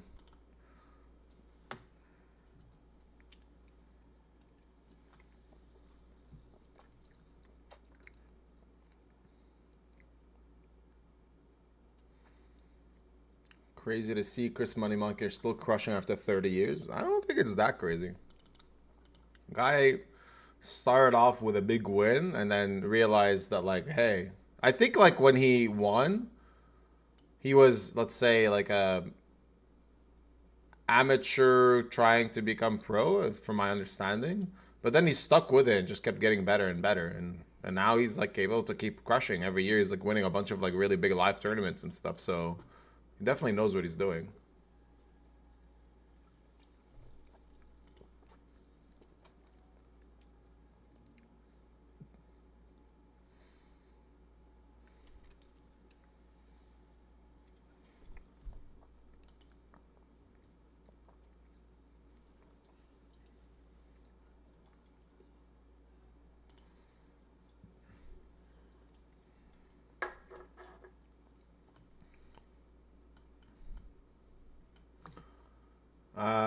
Good luck to me.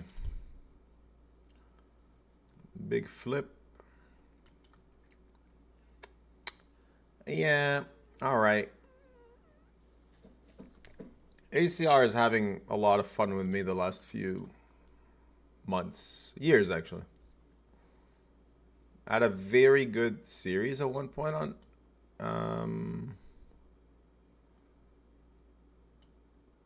ACR. I think it was in 2024. Had a very good year, and then ever since just been absolute punishment. Like really brutal stuff. But that's how it goes when you play high stakes.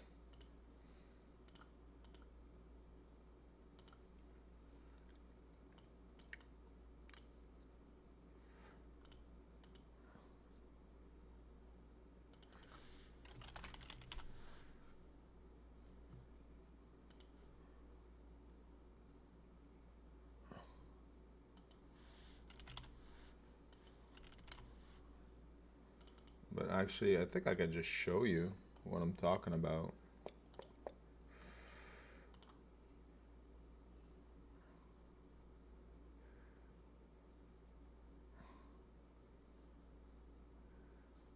Yeah, I'm gonna be able to show you one sec. This is my graph on ACR. So you can see, sorry, I'm playing hands at the same time, so it's a bit hard, but you can see 72,000 hands is quite a lot. This is from 2024. And you can see like yellow line and blue line. Yellow line is all in EV. Yellow line and green line here are very close to each other. You see that? They're like hugging each other. And then at one point, they had a big fight and just went through a really nasty divorce. And ever since that divorce, they just keep separating. And look at the difference between the green line and the yellow line. That's a nasty divorce, man. And unfortunately, I'm the child. That's the best way to explain it.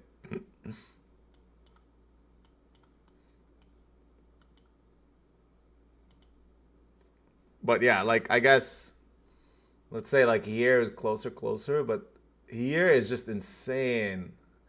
In the last few months, like the all-in EV is 4,266 blinds, and I have 2,600. So the difference is 1,600 big blinds of EV that I'm just missing out on.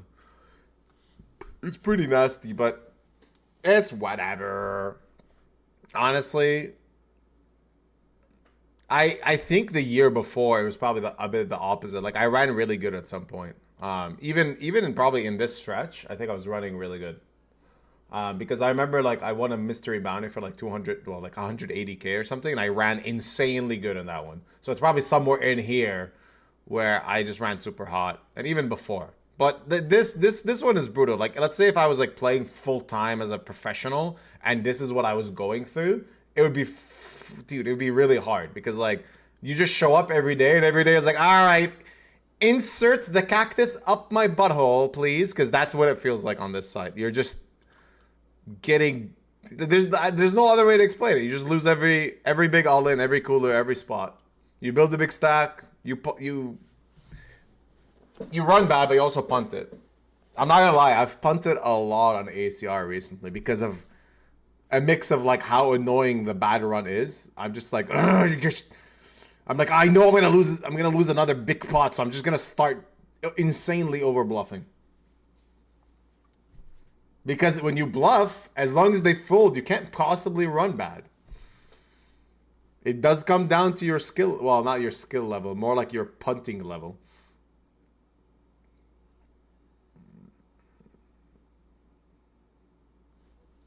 No.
That's a nasty river.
Alrighty.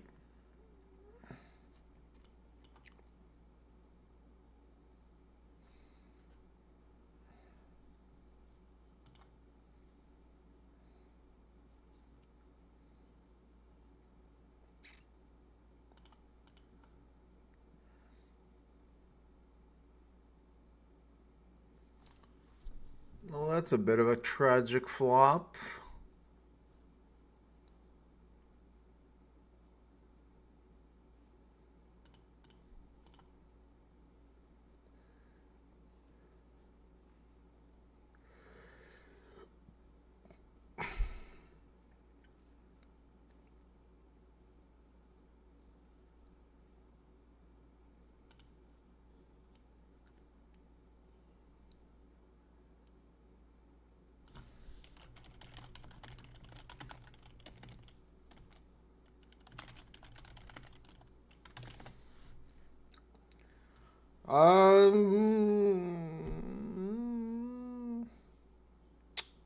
Can we win this sometimes? Yes. Against 8s and 7s, I think. Maybe King Queen that just gives up. Yay. Always nice to win the ones you think you were going to lose. Someone was asking about the stream from last week, by the way. Someone wanted to rewatch it. There was a weird kind of a glitch, I guess. Like, it didn't upload properly on Twitch, where I was trying to actually re-upload it, but the file doesn't work. So unfortunately, I won't. Like the last stream is only watchable if you watched it live. Kind of sucks because there's obviously like 4 final tables, 2 big wins, a couple of really big pots in the Venom.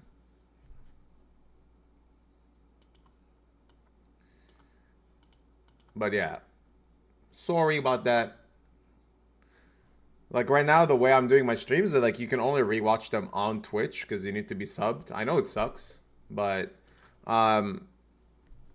putting it out there for free is generally the better thing to do. But what I've noticed is there's a lot of these like channels on YouTube and Instagram and everywhere that like take your content and just repurpose it as they see fit, and I don't want to give them the opportunity to do that.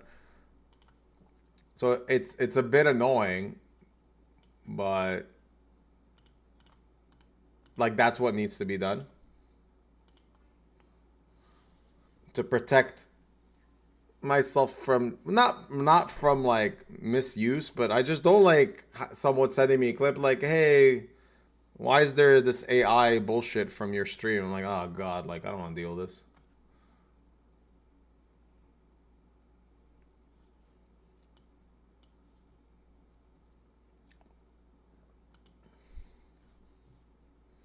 Because before I used to have my stream open to everything, and there was a couple of channels that like do these like Twitch highlight stuff that they were kind of chill. Like they would sometimes credit you, so at least like their viewers know like what your channel is. But then there was like a couple of new channels that just started doing it without like any repercussions. Pretty much just like whenever they want, they just launch these videos of you without putting your credits, without anything, just like, oh, too bad, I don't care. And I don't like that because it just feels wrong out of principle.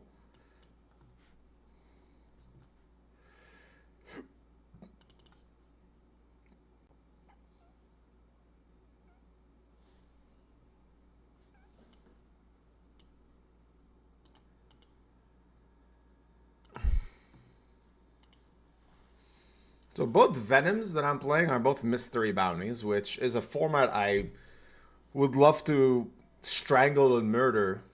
I mean, nah, no, that's not even enough. I would strangle mystery bounty. Not until death, though. Just until they pass out. And then maybe I would buy a lot of slugs and watch the slugs eat mystery bounty to the bone. Then I would just electrocute them for fun. Yeah. And then throw them in the water tank full of piranhas. Where, like, really make sure they're down to the bone, but they're still alive somehow. And, like, the final... What would be the final way to really show how much I hate Mystery Bounty? What's a really messed up... I was just gonna say, like, just toss it in a volcano. Just purify it and fire. Yeah, that feels fine. Just, like, let's simplify it like that. That's how much I hate Mystery Bounty. Because I think it's just a stupid format. Yet I'm still playing it. Can't help myself. Because that's what it does. Imagine, like, me, someone that hates it that much, in that detail, and I'm still playing it and losing so many buy-ins into this format. Because that's everyone else is playing. You're like, oh my god, I have to play it. I don't play any of the Mystery Bounty stuff that runs every day and stuff. Like, literally nothing. Even, like, I saw on PokerStars, just to show you how out of touch they are, they're running a Mystery Bounty series. They're just like, oh yeah, we heard people like to gamble. Let's just put all this dumb shit here. And, like, I just think it's such a dumb format. Even this series looks so weak. My god. It's low stakes. I guess it's not that bad. But it's not great for sure. A 100, 500k. Like, it's fine for... I think mid stakes because mostly people are playing for fun. They want to kind of gamble, get lucky, yada yada. That's fine. But when you start doing it in practically every big buy-in, it's just like, come on, man.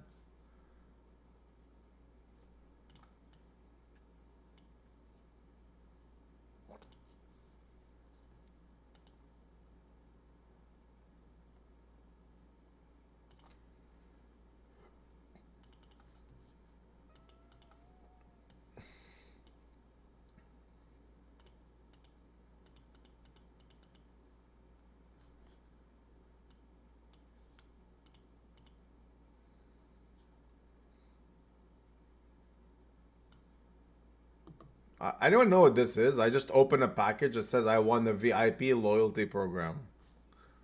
And I don't even know what that is. What does that mean? On PokerStars.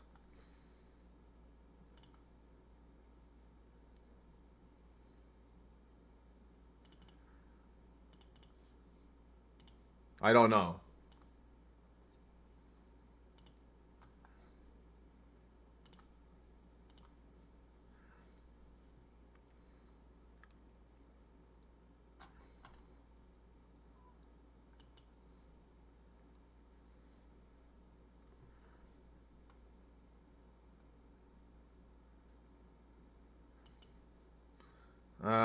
Okay. King 10 suited. Good luck.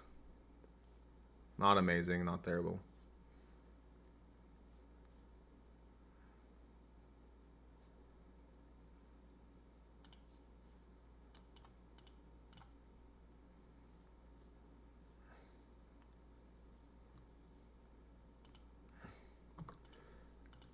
Alright, and the 1k bounty I opened under the gun, 3-way c-bet the flop. We're still 3-way. We'll just be shoving for value, expecting King X of spades, 10x of spades to call. Maybe Queen Jack. Yeah, Queen 10 of spades is good.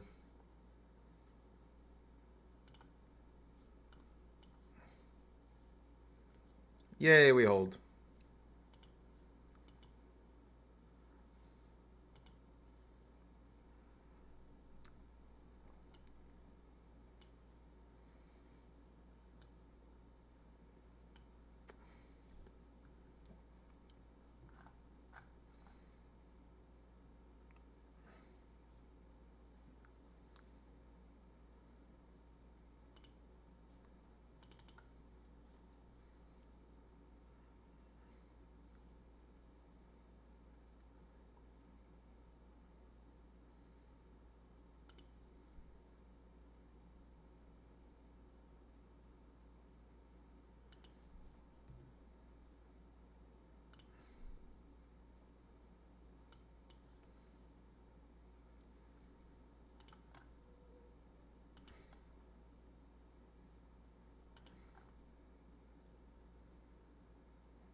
In the PLO, we 3-bet against Chris Moneymaker. We get check raise there. We have second nut flush draw, block jacks, and a nut draw. We pick up the nut draw. We block ace king. He can have like ace. Alright, I need to think about this. I think we just want to put it in. Think we not okay, hold on. We have a bigger spot here.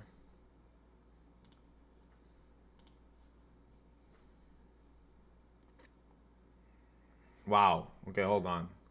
All in three-way for a bounty here. We're ahead. Never mind. That's hilarious. Alright, we lose that one for a pretty big bounty, whatever. And then I'm all in here. He check raised all in. And wow, that's sick. I was actually free rolling him. He check raised the flop. I turned the nuts with the flush redraw, and unfortunately he just holds. But did he have a 2-pair? I don't think he had 2-pair.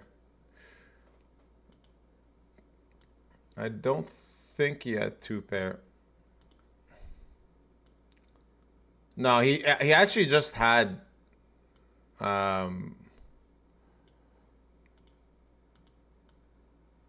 yeah, he just had. So actually, that was a chip leader pot because we were both 240 bigs deep when average stack is like 60 bigs. Well, not 60. It's something. I don't know.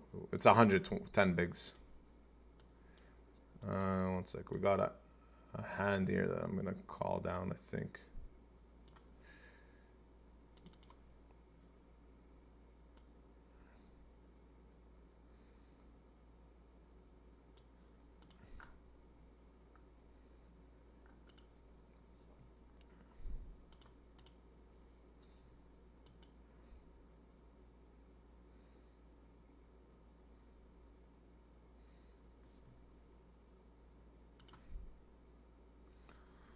Ay, ay, ay, ay, ay, ay.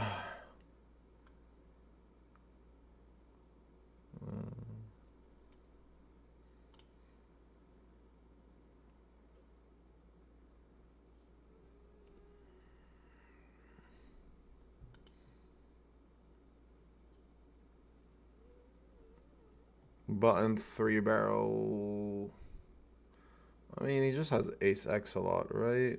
That's fine.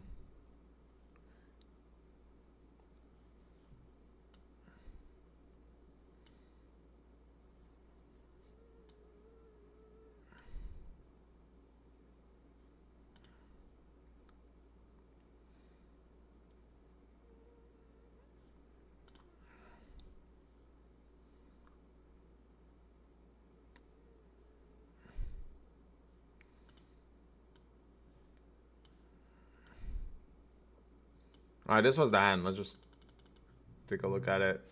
Alright, first we have a... Oh, why isn't it working? We have an all-in.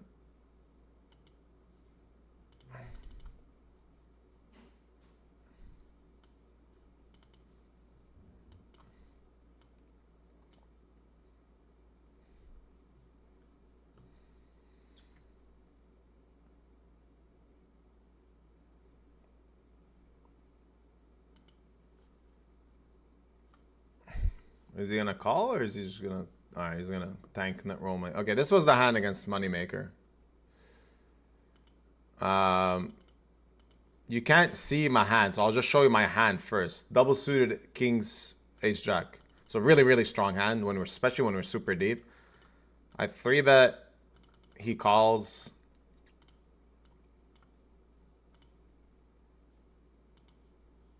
And then I flop the second nut flush draw. I have King Jack of diamonds. I bet he check raises. And I just turn the nuts with the nut flush redraw. I bet pot. He check gets it in. Actually drawing dead.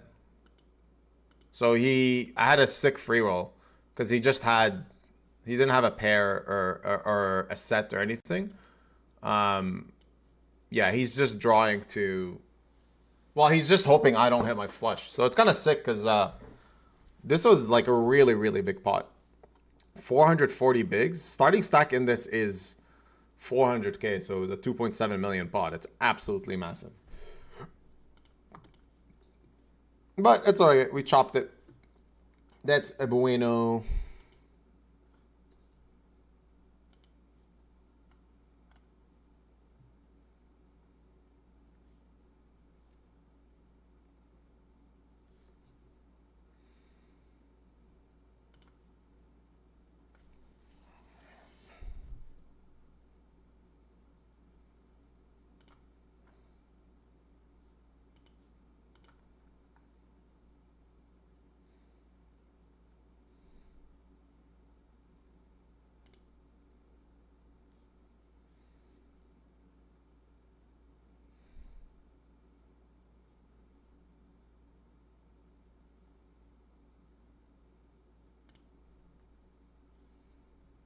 Oh, wrong table. Hold on.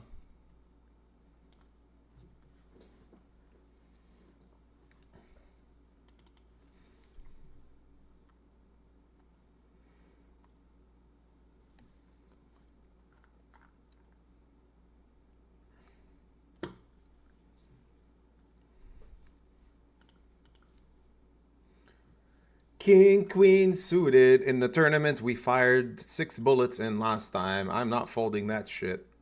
You really think I'm folding after I put in 6 bullets? You really think your pocket 3s has any fold equity there? I was going to snap you with pocket 4s, sir.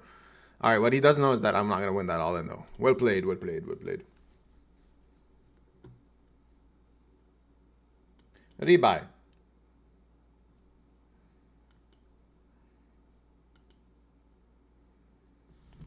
All right, we got a dumb, annoying spot here. Because... actually, no, I will fold. This is a strong range. I cover him, but the problem is it's still a strong range. Yeah. Nice, we faded being dead. All right. Round 2 in the 500. We just lost King Queen to pocket 3s. Ah, we won't lose this one though. And the 9 is coming because I just celebrated early. No? Okay, cool.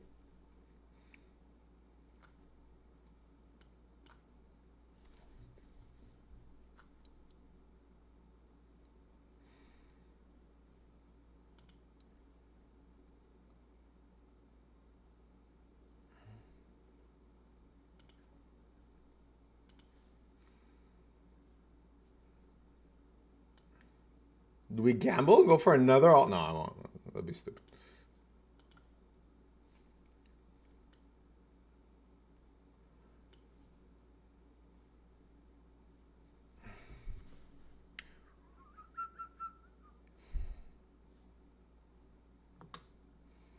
Yeah, earlier I said if enough people said yes please in chat, I was gonna play my hard techno set, but this is fine too, guys. This is an acceptable level of techno.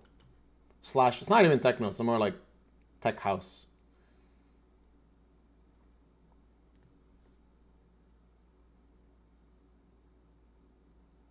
Fine, take my money.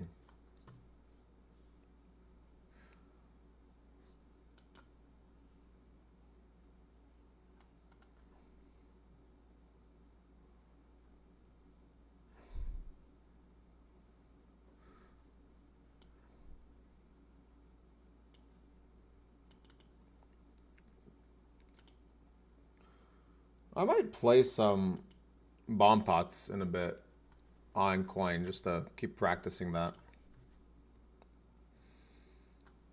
It's a fun format. Why is this showing poorly? There we go. All right, how's your all-in gonna look with pocket deuces? How did that work out for you? Oh, don't do it. Don't you fucking dare do it. Imagine? Man, that would have been insane. All right. King Queen suited is not a fold here, even though I kind of want to, but it's unfoldable because we have a very good aggressive reg opening off a 200 BB stack who's going to be opening fucking everything. And he actually has a hand. And then there was like ISO, and I will just lose one. I will just lose. I will suck out. I will hold. Very excellent. Okay, there we go. Get it in behind and win? Yes, yes, we accept.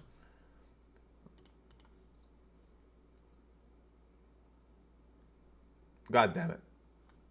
We run 10s into jacks here.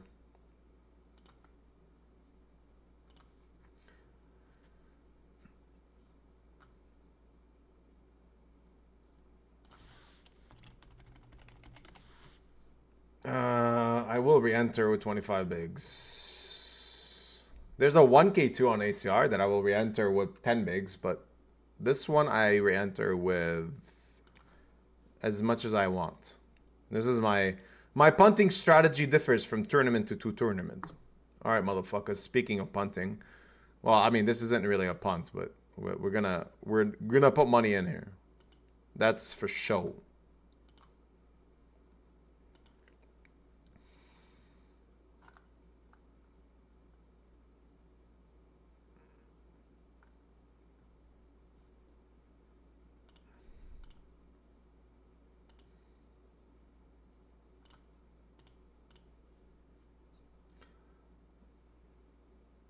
I don't think this guy is gonna back shove a lot, yeah.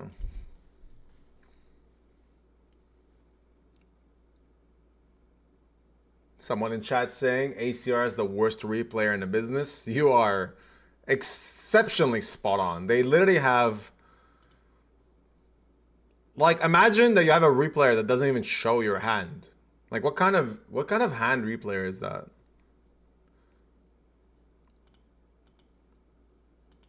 Having a phone without a battery. You just have the phone case. You're like, look, I have a smartphone, but it doesn't work. Like, why do you... What kind of replayer doesn't even let you see your own hand? I don't get it.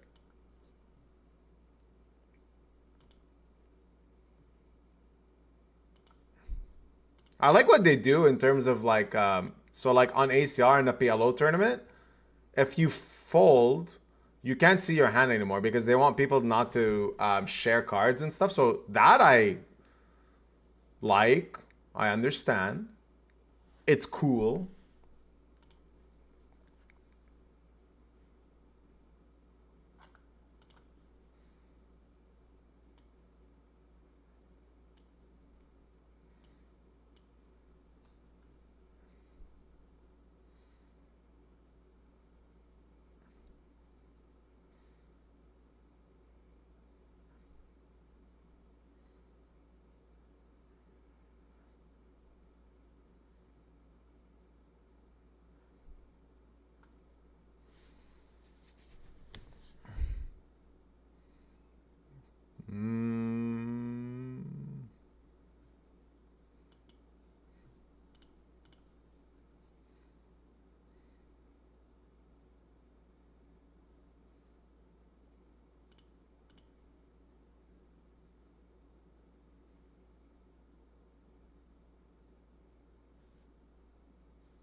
All right, we have a straight out.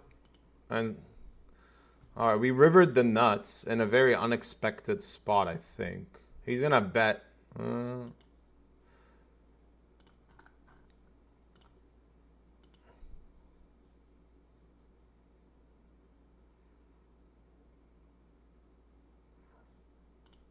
Yeah, I'm going to bluff like ace-10 of clubs and stuff. All right, he had a lower end straight.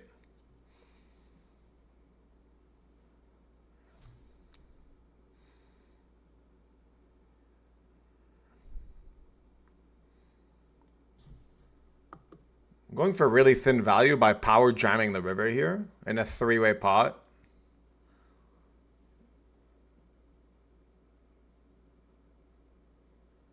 Let's see if it works.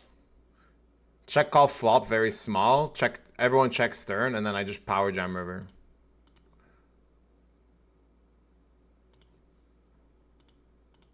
Uh-oh, snap call's bad. Nope, snap call is good. Oh, baby.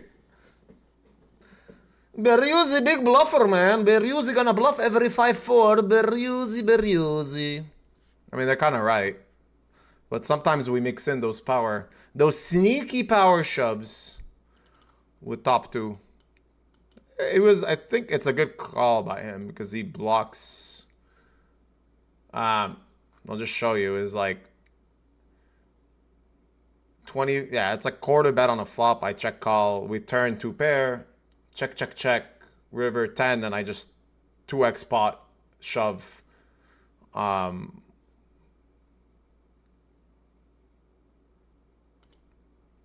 think it's fine.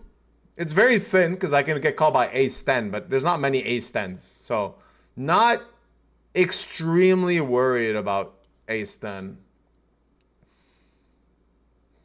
But yeah, a bit thin, but we win a big pot. And now in the tournament we won last week, we have 4 starting stacks when the late reg ends soon. Yes. Take us to the moon, amigos. Take us to the moon.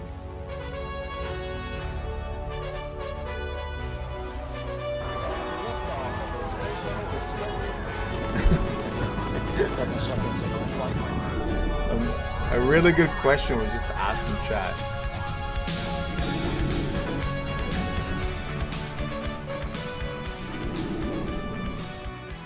If Chris Moneymaker loses money, is he still Moneymaker? It's a pretty What, you think his name changes to Money Loser? I doubt it.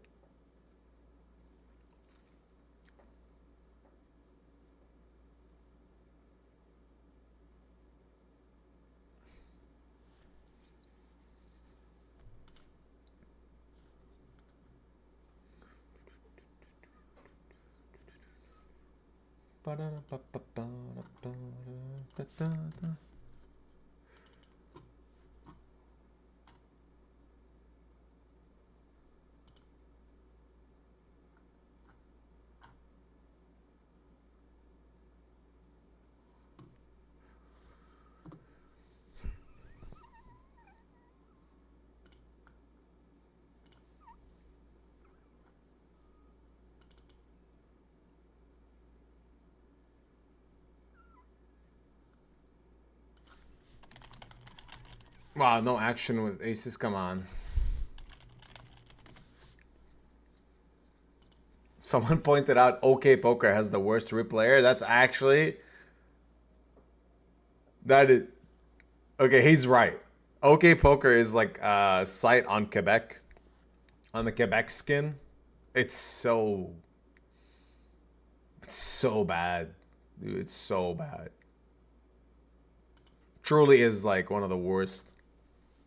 It's so bad that I'm pretty sure I have like I might have like $300 on that site that I purposely, like, I don't care about it. Like, I know I can go and cash it out, but I think it's I think they have some weird process of cashing out and it's a bit too complicated. I don't want to do it. But I just don't want to even like play a tournament on that side. Even if they have like a $300, $20 million tournament with 19 million overlay, I probably still won't log on that site. I just really think it's that bad of a site.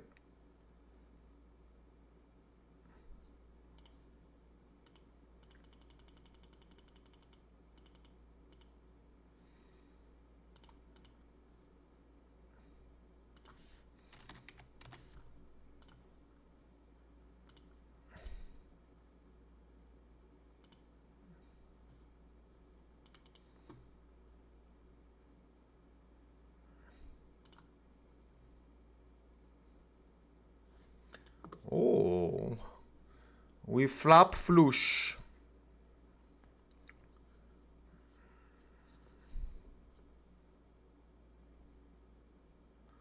This could be played multiple ways, but I think we play check raise.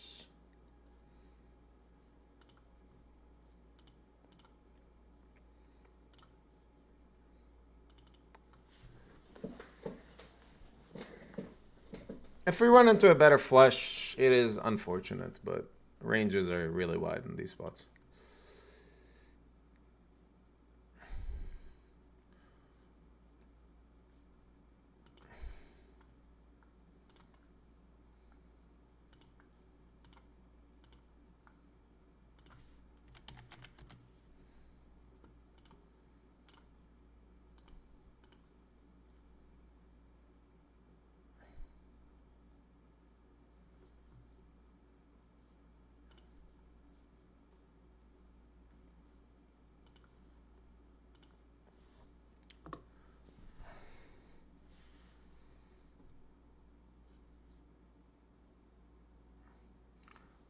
Not extremely excited to get this one in, but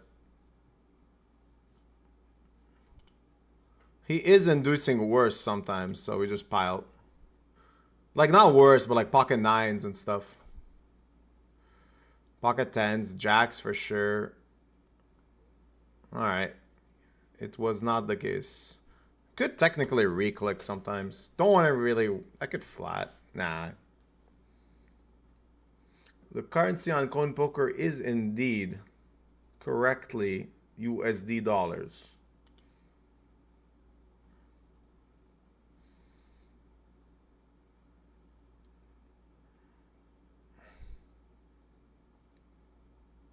All right.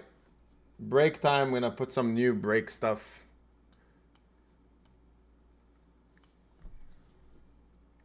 Change the music. All right, I'll be back. I'm gonna go get some food. Let's put. What have I not played in a while? Actually, no. Let me just promote my own YouTube because I'm pathetic and I need to get more YouTube views. I'm only limping it just because one of them agreed to a deal, and I don't necessarily mind seeing a deal here. I think I can min bet and 2-barrel a lot of boards here. Not that one though. That's a pretty bad turn. If I had a diamond, I think I would bet. Just it blocks a lot of his continuous, and he's gonna still have. Having 9 of spades is actually kind of nice because he has like 10-7 of hearts and stuff like that. Do I want him to? Do I want to get him to just fold jack highs and stuff?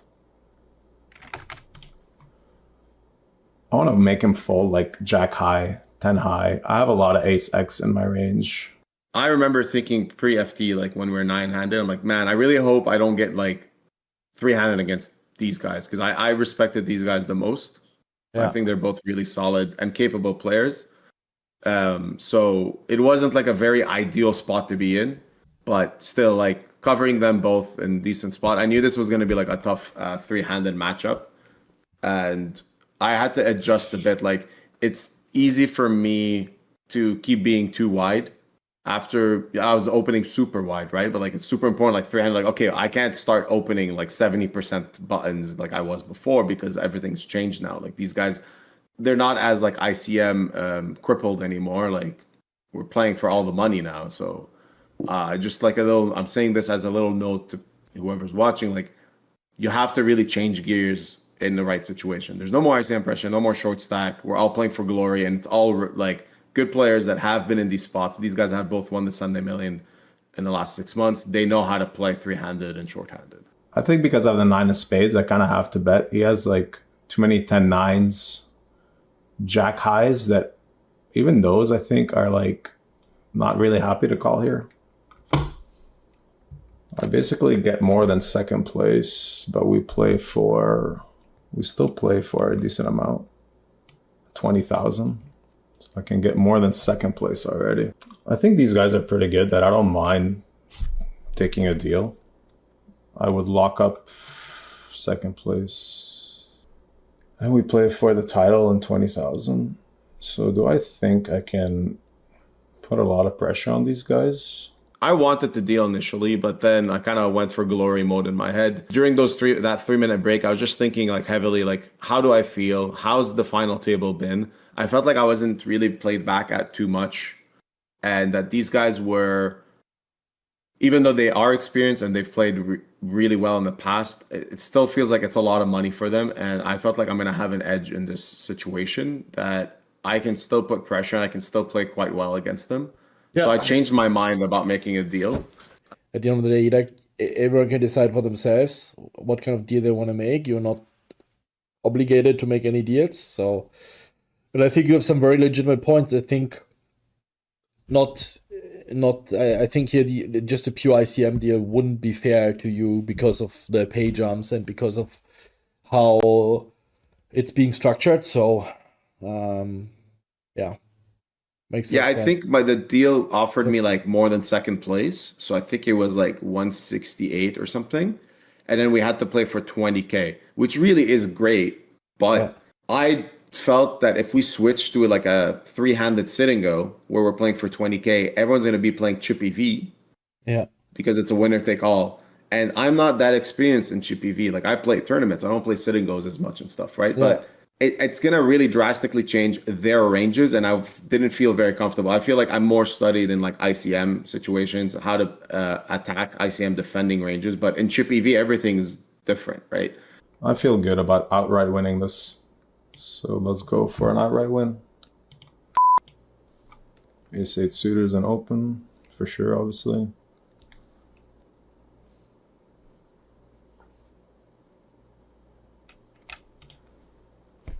I'm gonna bet call. Nice backdoors. I expect him to check raise a lot. This is like some nonsense bullshit line, I think. Just gonna call. It's such a weird fucking line. What the fuck is this? Check, call, lead, turn. I mean, it's probably something you would never see in a solver, right? So now that's also the thing. What a lot of people they just learn a bit the solver, but you know what are you gonna do now? Like you're gonna be in a node that the solvers never wants you to be in, and you gotta adjust. You're gonna still make. I mean, Ace-8. I wouldn't hate if you hero call, but I remember I recorded myself and I said, I'm pretty sure he has Ace-9 or King-9 with the diamond. Yeah. Welcome back.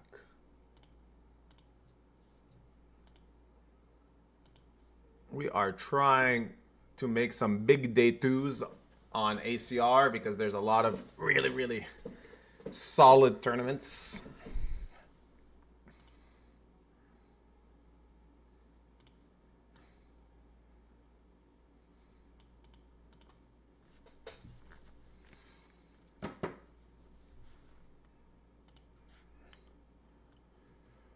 We have a good stack in this PLO one, 2,650 buy-in, and then here I think we're still sitting on above starting stack. Starting stack's 300k, so not the worst, not the best. Somewhere in the middle. And I'm playing a few side tournaments.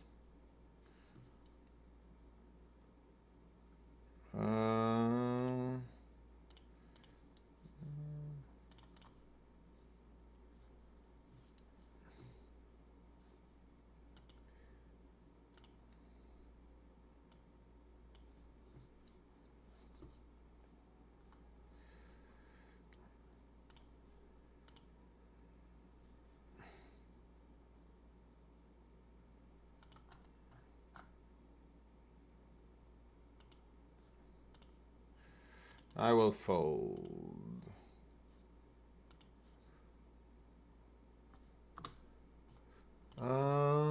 Wrong table again.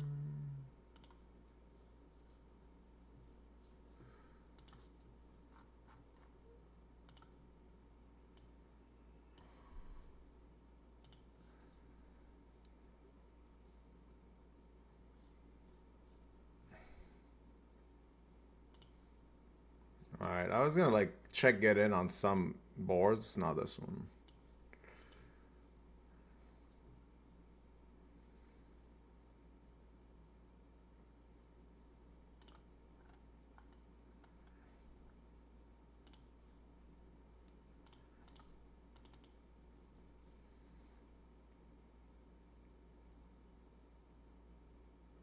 I'm just gonna fold. I'd rather continue 5s and 6s, not that I have those, but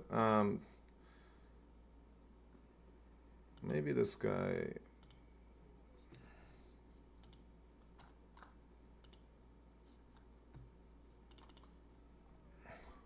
Let's play this one.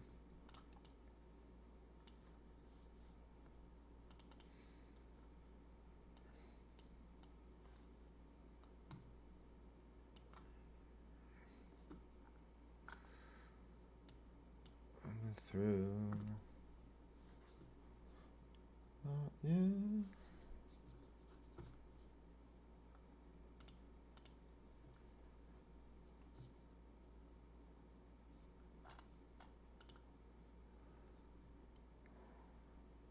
We do have a very good stack in the 1K after I won that 3-way all-in for a pretty decent amount.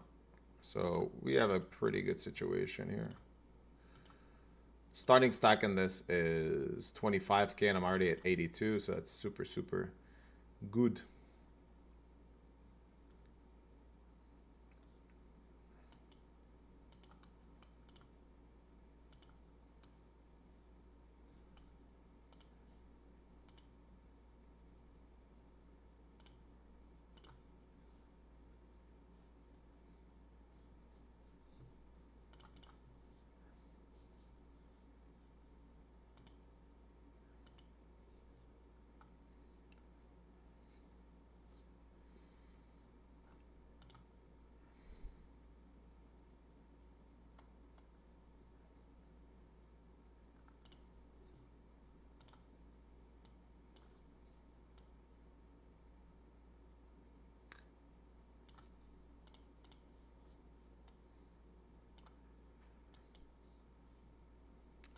We just check down.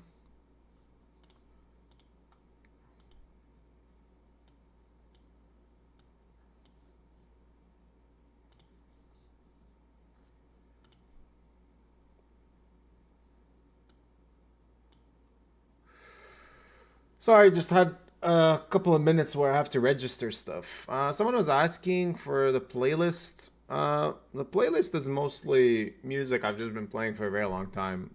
Listening to it for a very long time, and it just like mixes here and there. If you're subscribed on Twitch, I can just always drop the link right away.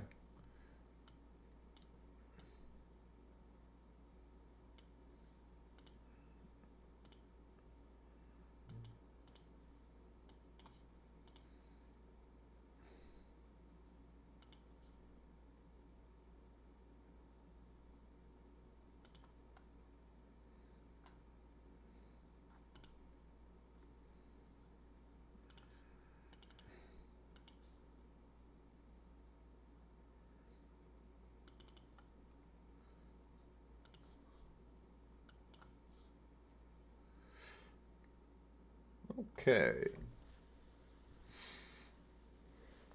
I've been playing a lot of well, I've been very active the last few weeks in terms of sports outside of poker, obviously. I just call poker a sport. No, it's not.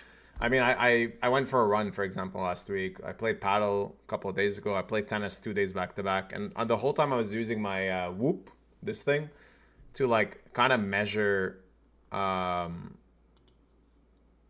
my performance mixed with my ability, I guess, and all that. And I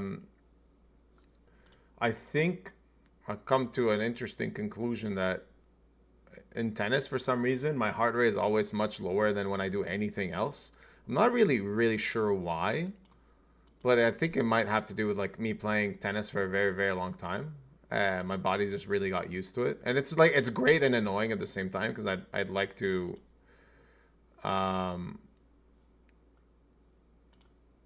I'd like to try my best in tennis, but according to this, it says that you're not trying hard enough, which is like so strange. It's like what the fuck does that mean? What do you mean I'm not trying hard enough? I'm giving it my best.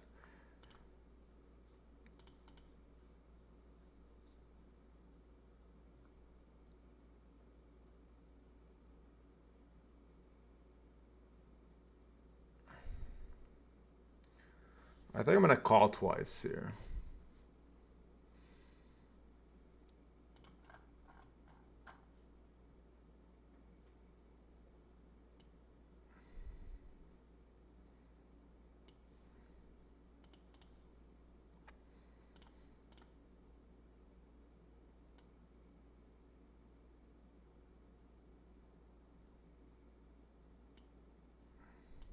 Block ace-4 clubs. Block ace-queen. Unblock all spades. Unblock all hearts. I really, really don't believe this line for some reason. Block king queen, block ace queen.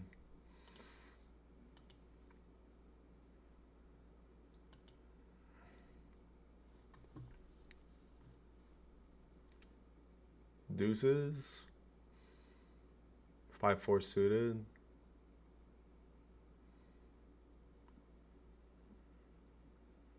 Deuces 5-4 suited. All right.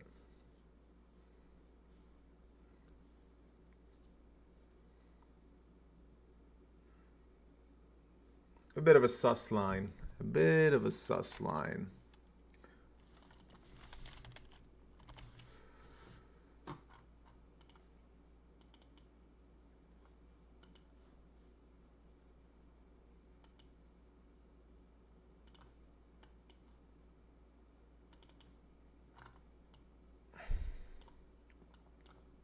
I lost the big-ish spot on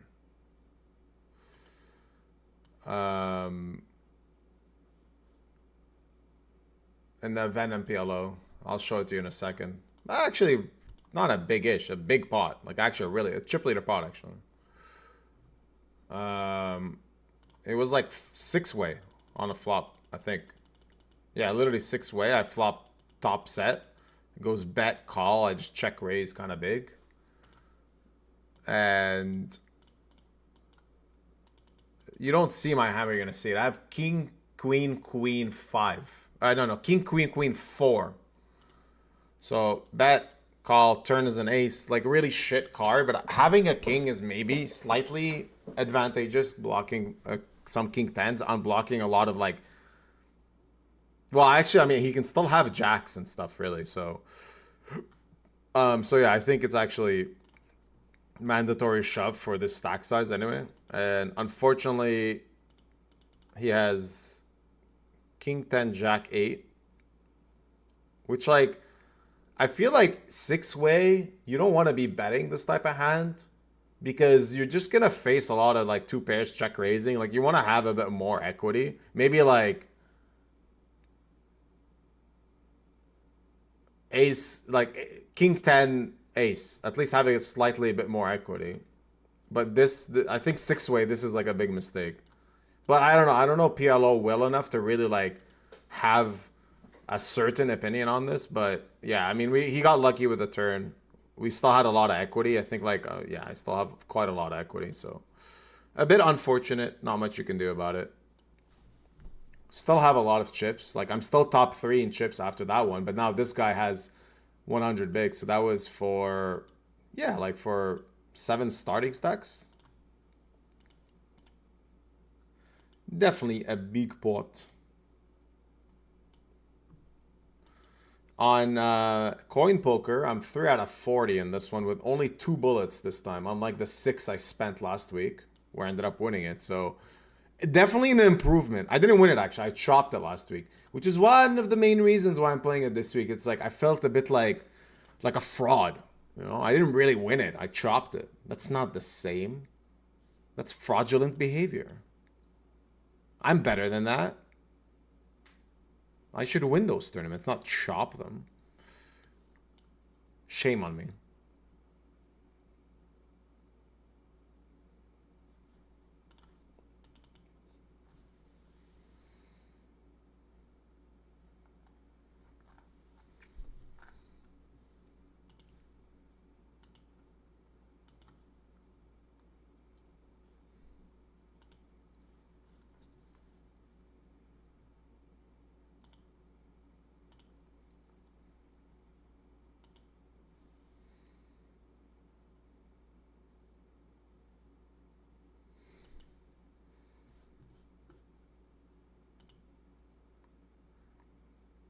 I just saw ACR did a massive mistake. It's actually hilarious.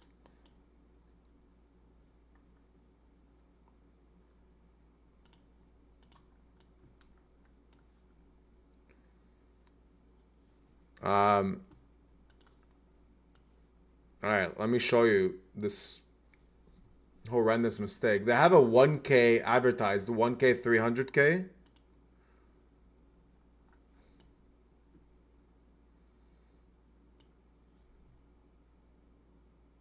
But the prize pool is 216K. How that makes any sense, I don't know. So they put 300K, but clearly whoever did this tournament was baked. That's literally the name. Today is the day of like playing baked, the highest, the last dab, the last blunt, and literally the guy in charge of this is baked as fuck, and just made 100K mistake here in the prize pool. I mean, this should be technically false advertising, but obviously we know it's not like they're gonna get punished for it. There's no overseer for how ACR runs their site. No one's gonna come in and be like, well, technically you advertised this much, but in reality, yeah, I don't think so, at least.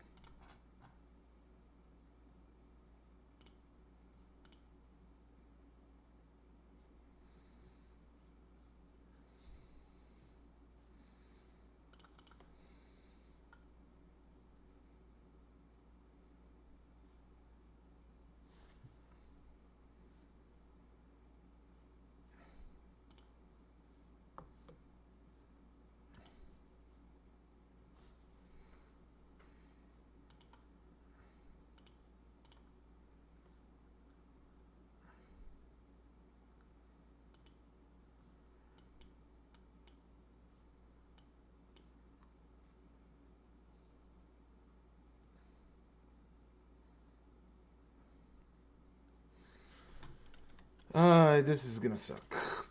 Well,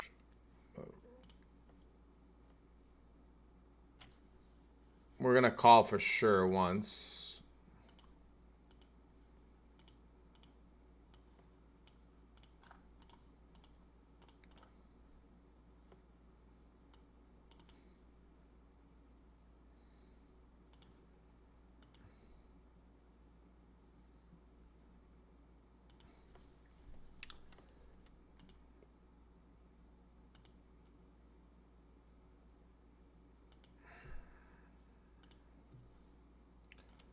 Okay, with a spade, do we want to raise, get in, or do we want to just call? I think we want to just call.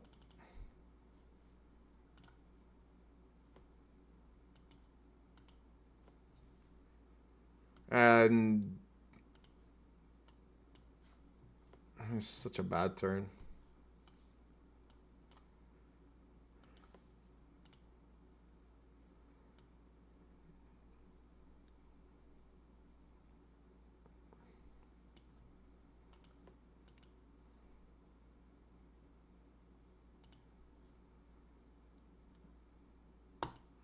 Alright, we just give it up. Pretty, like, strong squeezing range. Very... Not a board he's gonna, like, pummel money in with nothing too often, so...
Alright, we're gonna give this one up.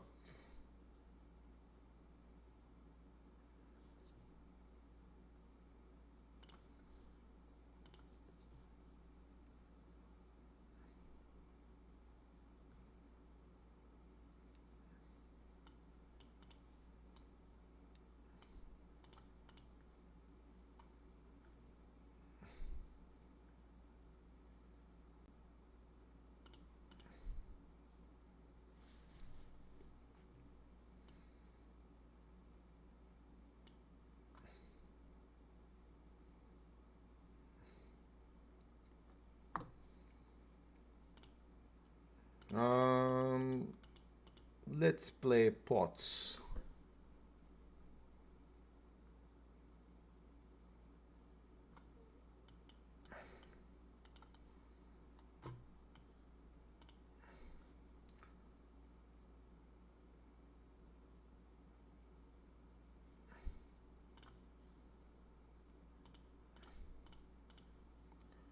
We're gonna get check raised often on this board. Yeah, as expected.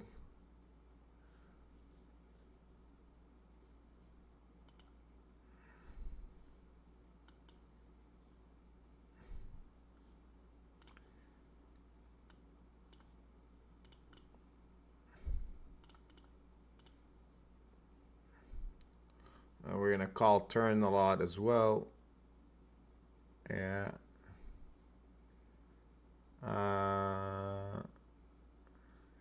I might call down on... I'm not folding on a 10. And then I'm gonna bluff an ace, I think.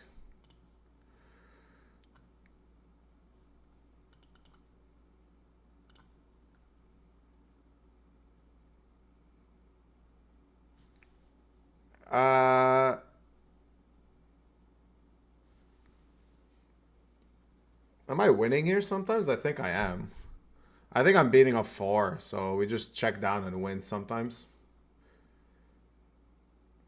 Queen 7. Runners 7s when I had her quite dead on a flop. That's fine. Pretty standard spot, really. Like, I still beat some hands for sure. By the way, the most classic ACR thing ever is that it's 420. Take a break from the tables and grab some munchies. A just 9-minute break for you to get high. This is what this site about. I wish I was that invested into that culture of smoking weed. It would be fun, but I'm not. I like did it a few times and kind of realized like, meh, not my thing. I do miss it. Like sometimes I'd like to do it, but I mean it's like fully legal in Canada. We can just walk into any store and buy some, which is pretty dope. But like when it initially got legalized, I wouldn't say I was hooked, but I was definitely quite interested in it, and was doing it a bit more than I should, and it kind of like affected me very negatively, and eventually I just completely stopped because I was like, yeah, this is not good for me. But I still smoke like, and if I go to like a festival and stuff, I might do it. That's kind of like my rule now. Is like in those situations I do it from time to time.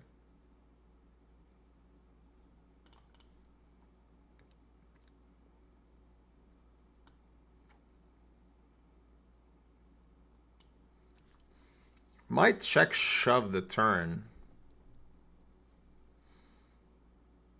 Kind of expecting some like two bet. I mean, we have even more equity now.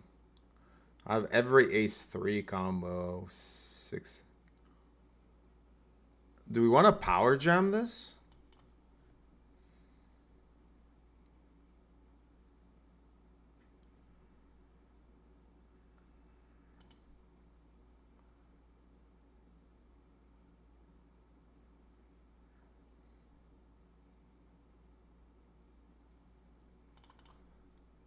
I want to power jam this.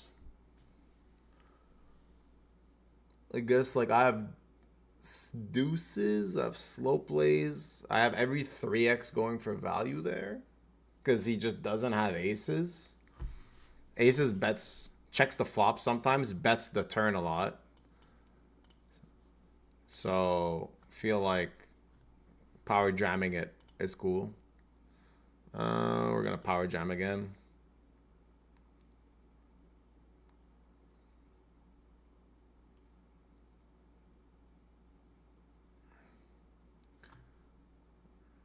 Looks like YouTube chat thinks I can win this tournament back to back.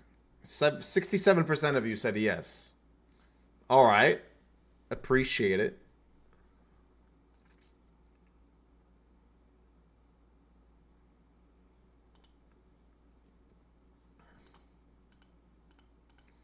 What's up top in this? Let's see. Do they still have this problem on coin? I think they do. You can't see the lobby. That's kind of an annoying bug that they have. Like last week when I chopped the tournament, I didn't know how much I was playing for. It's quite a rare problem to have. Yeah, it's still the same problem. The prize pool doesn't load. So I actually don't know how much money we're playing for. At least eventually it's going to say the... Yeah, at least we know the min cash. Min cash is 2 min cashes. So we know that.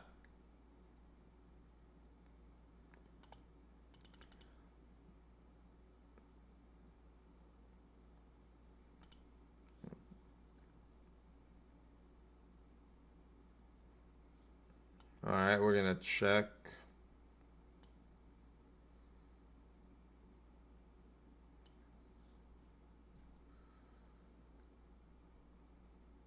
I don't really lose too much.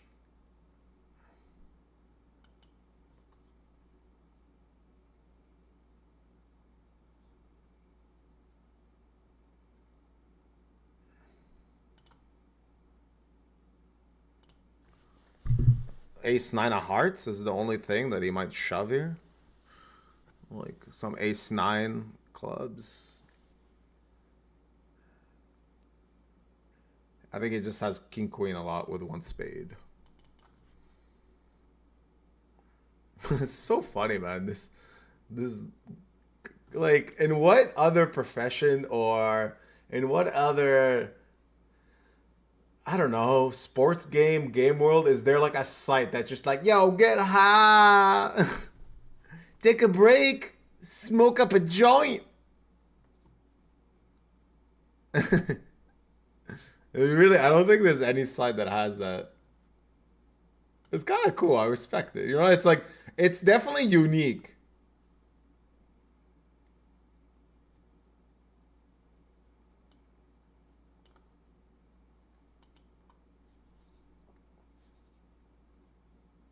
It's definitely like, not many sites can pull that off. Imagine GG rebrands into like, hey everybody, it's time to get drunk, and then like or like, what would PokerStars be if PokerStars was like ACR? So ACR has their weed break. What would PokerStars be? I feel like PokerStars would be like some old school, okay, like opium. Like, hey everyone, let's do opium.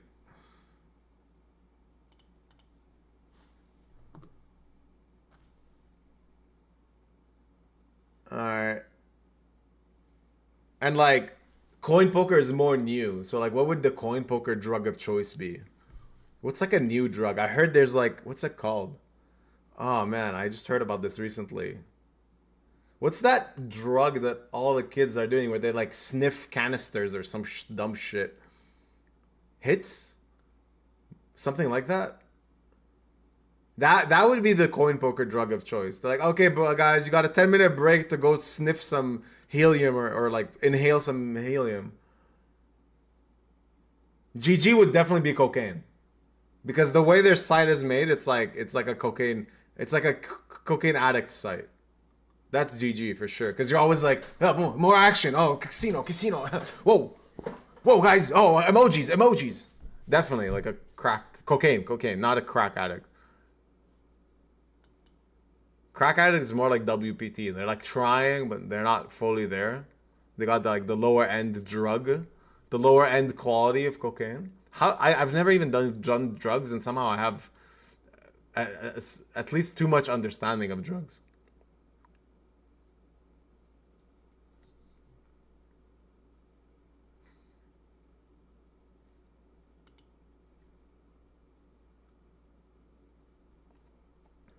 Oh, nice. 2 months off weed. Good job, Mai Tai.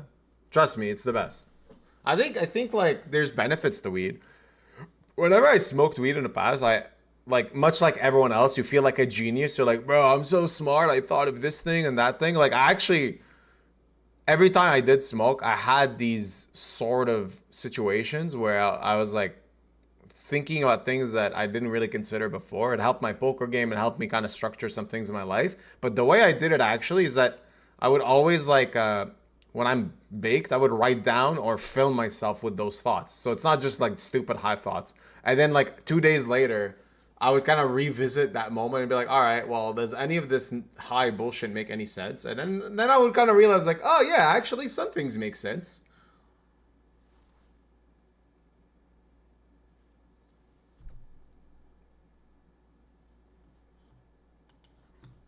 Like I remember,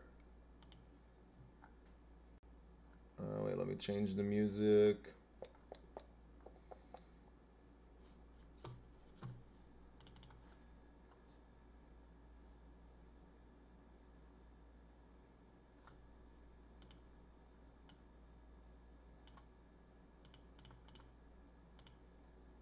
I'll put some trance actually.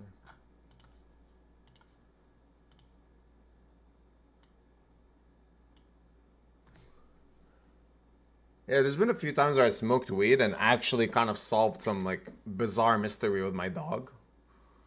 Like, I remember my dog. My dog is she was rescued from Lebanon, came on a plane to Canada, had a lot of anxiety issues, still does. But there was like some things that were really strange about her behavior, and only when I was super baked and just staring at her, I was like, wait a second. Every time one thing happens, she does this. Every time this other thing happens, she does this. I was like, And I cracked the code about my dog. Like there were words we used that just triggered her anxiety by accident. And she would bark like crazy and go nuts. And it was a word we always used whenever the doorbell rang. So every time the doorbell rings, she loses her mind because she knows someone is at the door. And we would tell her like, I forgot what it was. We would say something like be quiet or be nice. I think we said like be nice. So then every time we'd use a word that ends with ice. So whatever, like think of anything, like, oh honey, I'm gonna make rice tonight, and my dog would be in the background like, I'm like, whoa, what the hell? She really doesn't like rice. Or yeah, like, oh honey, where's the ice? Like all this stuff. She would lose her mind. I only realized this when I was super baked. Now, usually anyone would realize this, but like when you're like day-to-day living and stuff, you don't think that deeply. It's honestly only when you're baked and you're like, hold on a second, let me overthink the crap out of this one.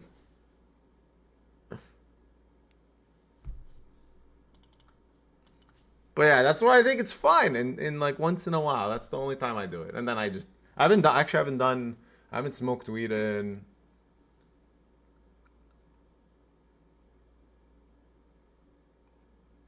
I'm pretty sure it's a year and 10 months now. It's quite long. And not by choice. I guess it is by choice, but like if I had some opportunities, I might have been like, yeah, sure, like I would smoke, but I just threw it all out. I used to have some at my house and I just kind of mostly threw it out. I'm like, I actually don't even want the opportunity. Like I don't want that like last second decision like, oh, you know what?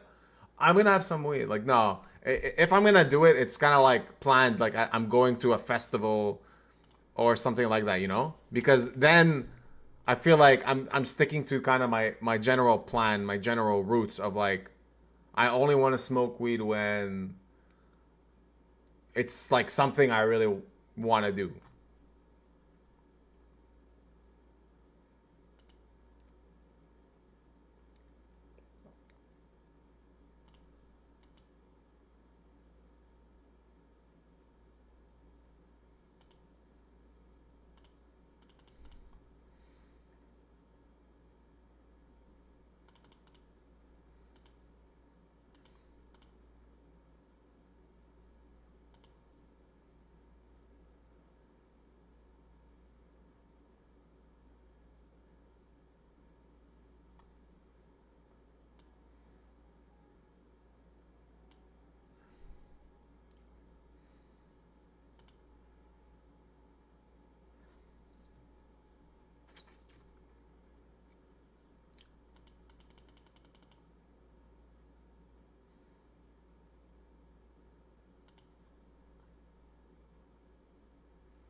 I'm pretty sure all my videos that are created, like all my break clips, pretty sure PZ did them when he was actually high. I feel like that's like a close to a certainty.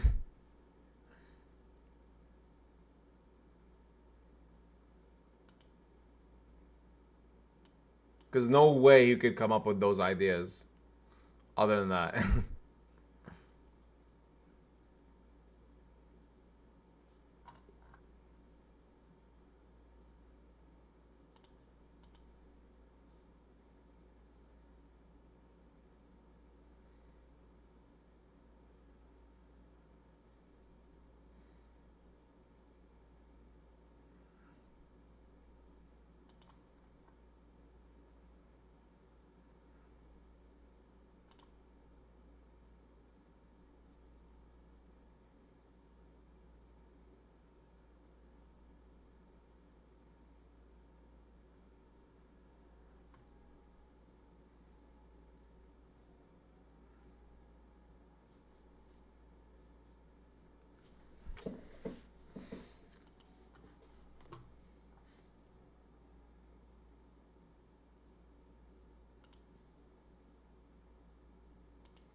No. They're changing the music again. Hold on.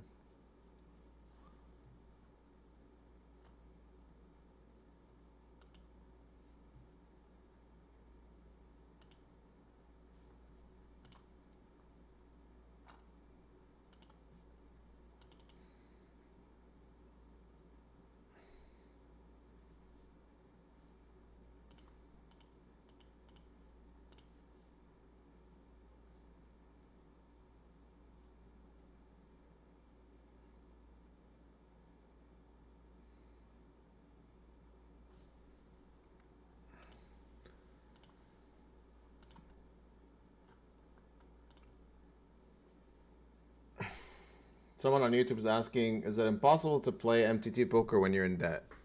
And then that question continues. Any idea how to get out of that situation since you faced downswing yourself? I would very, very highly recommend that you do not ever get into debt and play any form of poker. I know it's like somewhat obvious, we could say. You can also say it's somewhat like hard once you're in that situation, but I really don't think that once you're that deep into the situation that it's like beneficial to actually kind of like dig even deeper, because from my experience, like tournaments have such high variance that like you could very easily just be making things worse. And also I mean, that is an interesting topic, but I've always been like very, very careful with any loans or debts I've ever taken in my life, because just seeing as I was growing up, people kind of lose their homes, and like a lot of really unfortunate situations used the banks foreclosing. And like I was like at the age 14, like seeing some stuff like that. And I just kind of realized like, well, okay, I just actually just never want to be in that situation. I never want anyone to have that much power over me. So I pretty much like decided I really just won't ever. I'll try my best to avoid taking any loans. And ever since, honestly, it's been like multiple years that I only have mortgages on my properties, but I don't car loan, any type of loan I've never taken, because it's just like a principle of mine. I never kind of wanted to do that, and it has been very successful, I guess, because I wouldn't say it's successful, but looking back on it, I don't regret it. Because in general, like that's just operate as things that always like screw you over long term. Like just like the bank wants you to take a debt because they literally know that you're less likely to make a profit on the loan than they will, so they just want you to do it. So I always skipped it, and now when it comes to poker, I think it's just much worse. Like if you're in debt and you think poker is the only way out, I think that's a really bad decision. You can let's say you can kind of take some shots at, like, in poker, sort of. I can get behind that idea, but if your plan is to fully go into poker and it's the only way I got out of debt, I really think that's a bad idea. I think it's much better to probably like do something like have a payments plan, work somewhere, and then on like once or twice a week play some poker here and there. Like I really think that would be much more beneficial. Where like you could allow yourself the ability to like sometimes maybe bank a big score and really get out of it, but like don't fully depend on that scenario. Against the limp shove here, we have to fold. This is like not a full. We don't always isolate this. Sometimes we just check it back pre. But there's a lot of ICM pressure where he gets to shove a bit less.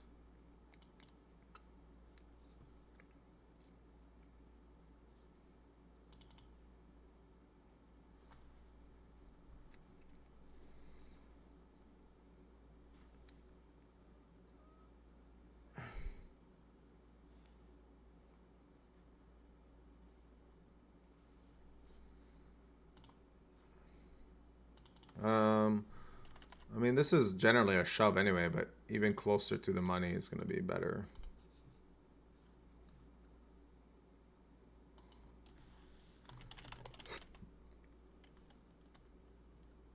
All right.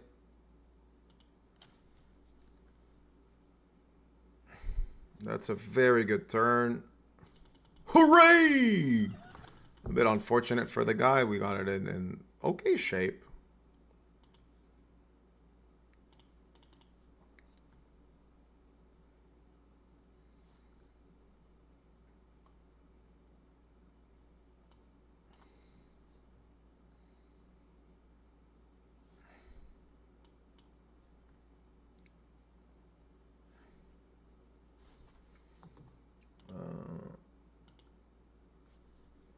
I'm getting check raised here.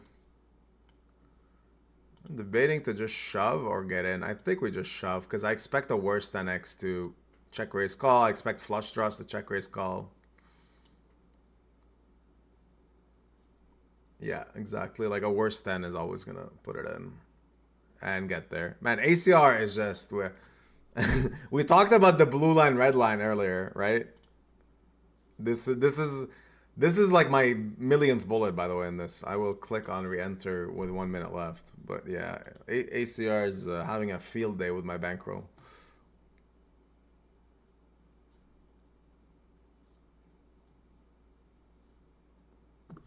All right, I opened 7-5 suited.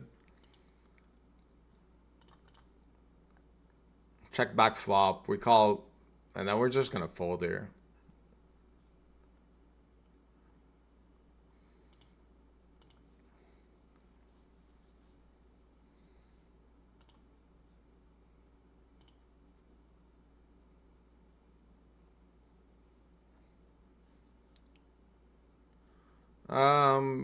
I'm not expecting to win much here, but like sometimes we beat a hand like Queen 8 that they gave up. I don't think he has that. Oh, Queen Jack, yeah. All right.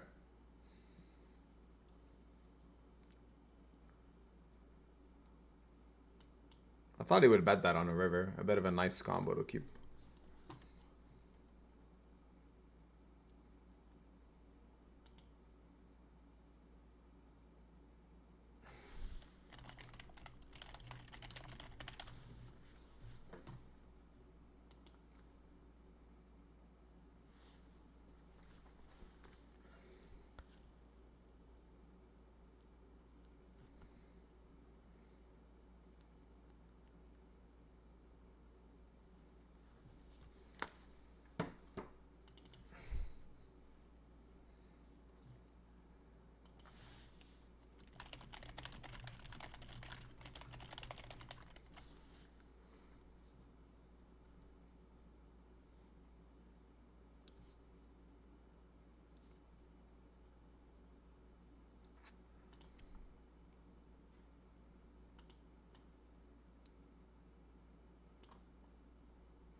All right, most likely going all in here.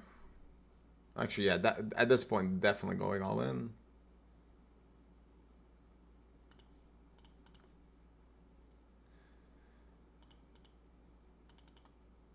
Ace-7. How do you have ace-king on the button? How do I get there again and again and again and again? Yes, yes, yes. Just have to be confident about it. Don't chop.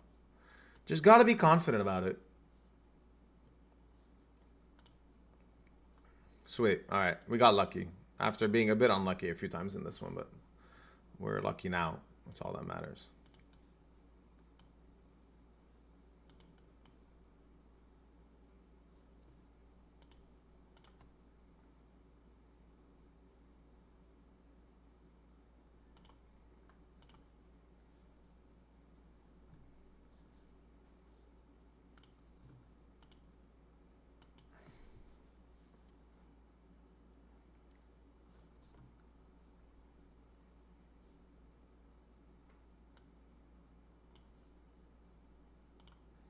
Listening to Miss Monique, if anyone's wondering. Alright, this is the Venom. We got a very playable hand. Would be nice if button flats. There we go.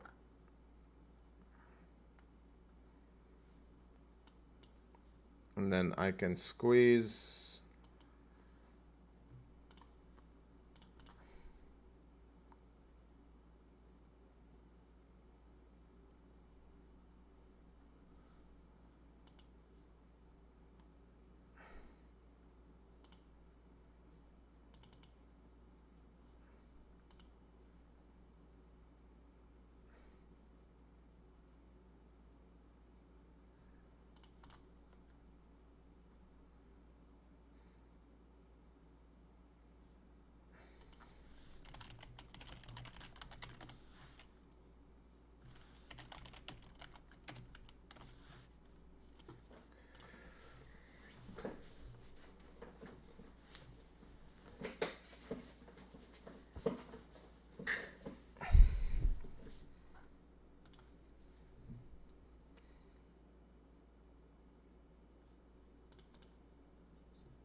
Probably just gonna check this back.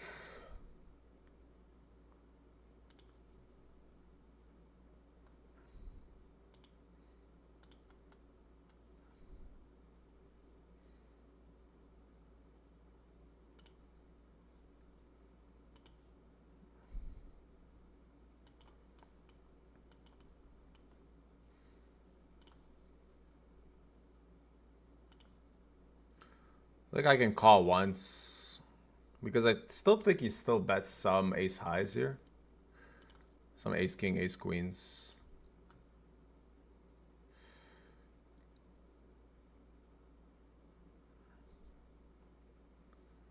And now we just give this one up. I don't really have any reason to like think we should ever call here, so.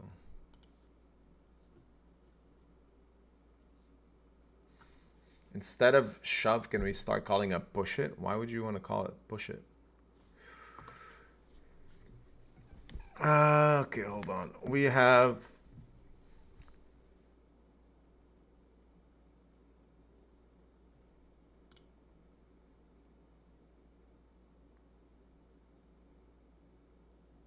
I think I want to just shove.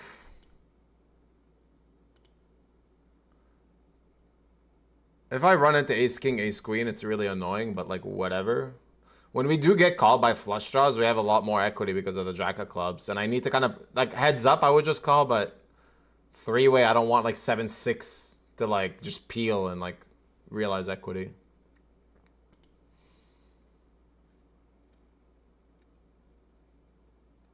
Someone's asking how hard 0.5 grams of pot daily affect. Dude, is this guy... Hold on, hold on.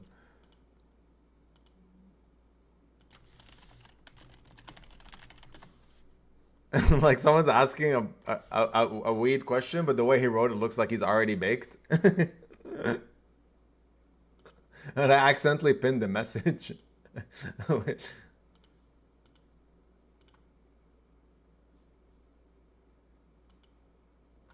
Oh, so he's asking like how smoking weed affects you. I mean, like, there's a lot of studies. There are really a lot of studies showing that like pot usage is just like in excess is not good for your health. There's a lot of people that are okay with it though, like that don't have any effect. But I think with poker, it's not a positive thing. It just kind of fries your brain a little bit. Like, you're just gonna make a lot of like poor decisions a lot over time because it automates you. You kind of become like a robot.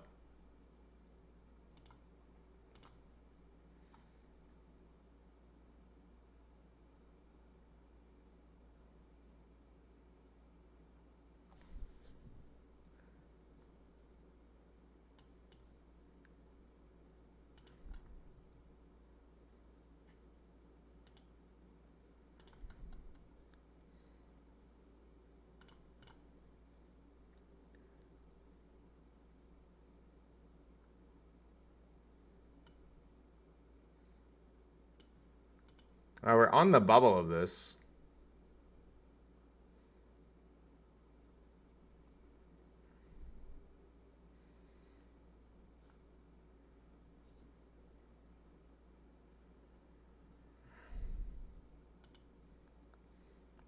Two away from the money. Min cash is 2x, and I'm one of the big stacks.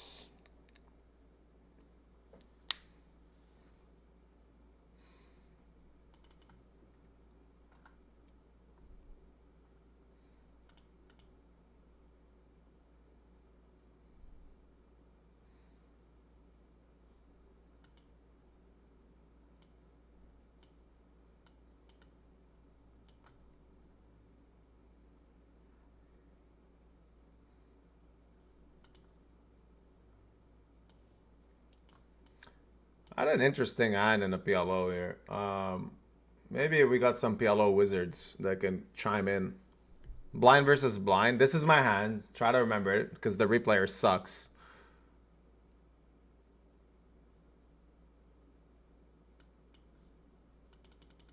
But I limp call. 10-9, 3-4, 2 hearts. I lead 2 pair on a flop. He calls. I have 9-4 of spades. So I have 10-9 and 9-4 of spades and 2 pair here. So I draw to basically not straight, some boats, and flush draw as well. Wasn't really sure what I'm supposed to be doing on the turn. After I led flop. I led again, and then river is a 7. And I feel like I have to bluff here because he's going to have sometimes like an overpair with the nut flush draw or like king high flush draw, and he just has to fold. So it felt like a nice combo to bluff. 10-9, 4-3, because there's no way I beat anything at this point. But I'm not sure if I'm supposed to play it differently, like if I'm supposed to bluff it in a different way. But yeah, I think with backdoor flush draw on a flop, with 2 pair, some backdoor straights, it seems like a nice hand to play this way, but I could be wrong.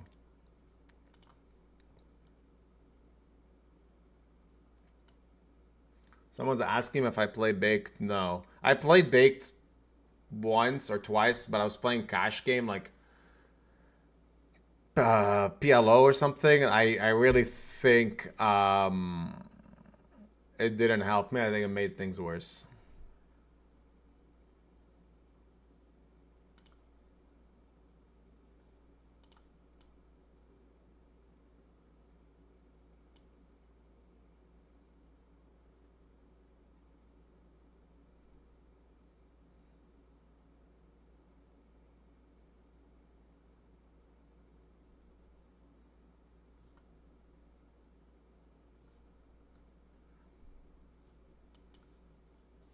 All right, we're on break. I'm gonna put another break clip. We are chip leading on the pure. Oh, not chip leading. We're on the pure bubble of this tournament, so maybe I can win it back to back. I'm gonna go get some dinner because I'm really hungry. So let me stop the music and put a break clip and I'll be back.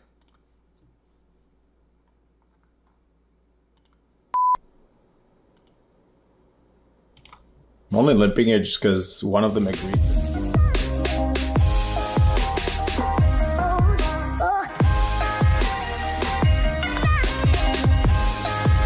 So we arrived into New Zealand early February. New Zealand has this like lore about it where it's just this new country, like they've done everything different and it's very clean, and there's something special about traveling to new places. Poker is a lot like life. At first, everything is new and fun. Our passion and curiosity blinds us, hoping the reward is worth the risk. My family came from Lebanon to Canada in 2003, I believe. We were, I would say, middle class, very comfortable in Lebanon. It was very difficult for them to give up on everything and just start fresh from Canada. My parents didn't have jobs, we didn't have money, and we were living in not the best conditions. Though we may speak different languages and eat different foods, we are all the same. At the time when you're 17, like I'm working at a grocery store and a Subway store where I'm making sandwiches, making like $8 an hour. I'm just like, this is not enough money. I had a bit of money and I just decided, all right, invest in coaching, build my bankroll slowly. It was then that I started approaching poker differently. Poker has allowed him to see places most only dream of. His talent and hard work have paid off. But talent can only take you so far. One must have a solid foundation in order to make it in this game. Around when I was 20 to 21, I started really looking at properties. So I bought my parents' house, fixed it up a little bit, and then sold it. That's how I started viewing myself more as a property manager and entrepreneur, while, hopefully poker still kind of goes well. And if it doesn't go well, at least I'm providing apartments and homes to, people. And I don't know, it makes me feel good. So it's basically the worst point of my downswing right now. There was doubt in my head where it's like, well, a big downswing, who knows what's going to happen next? And all these are just like the voices that you shouldn't listen to. Screw all that crap. Never allow the worst case scenario to change how you have to play. I've done insane bluffs where even I shocked myself, but I could walk away and feel nothing. On the river, we have the 4 of diamonds. 4 diamonds not going to do it, and just like that, our 4th place finisher, Beriuzy, 155,000 Canadian dollars. I think poker is probably a microcosm of life, Kurt. What kind of poker player is Beriuzy, and how would you describe his style of play? I think he changes. His game changes based on what is important every year. I think he's a talented player. Sometimes he is clearly punting, but I think what makes his game actually beautiful. Dominikas Mikolaitis, a very good friend of mine. He's just like, he's become so much better as both a person and a player. Every day he has a bit of time off. He's just like running sims and stuff. And it's just, I can't do that on vacation. I'm just like, I don't care. But he's like always been like this. And no wonder why like he won a Triton recently, but he's also just been putting in like really good results. So my friend Espen Jorstad won the 2022 WSOP main event. One thing that really stood out for me is like right after he won, he just called his mom. She's my biggest fan, and I think she's probably sitting at home crying real soon. To see that, it felt so like right and heartwarming. So I was really happy to get to witness that and party with him after. Success is relative. Comparing oneself to another can be detrimental to one's mental health. Our own journey is all we have.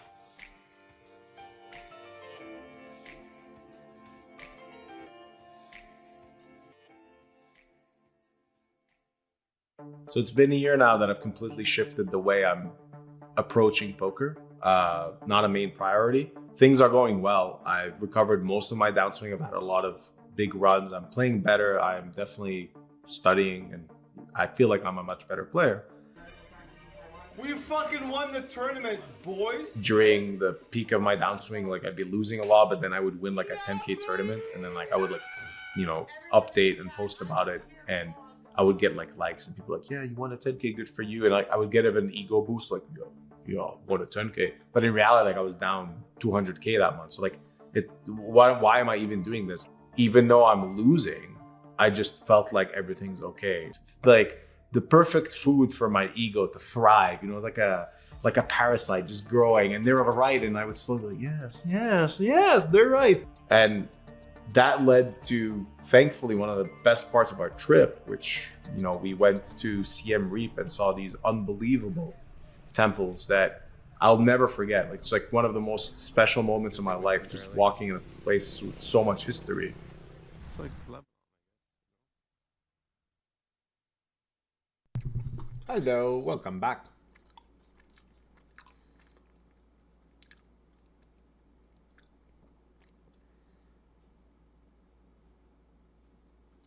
All right. On the bubble right here. 6 out of 19. First place, unknown.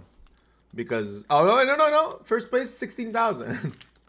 But the payout structure, unknown. It doesn't show. A bit of a small glitch on coin, but there's still a great site. This tournament is amazing, to be honest. Really good value. And I like that it's just simple. It's just 6 max, vanilla, hold'em poker. Not mystery bounty triple hyper turbo KO. Fuck that. I don't know what accent I was doing there, but it was some accent.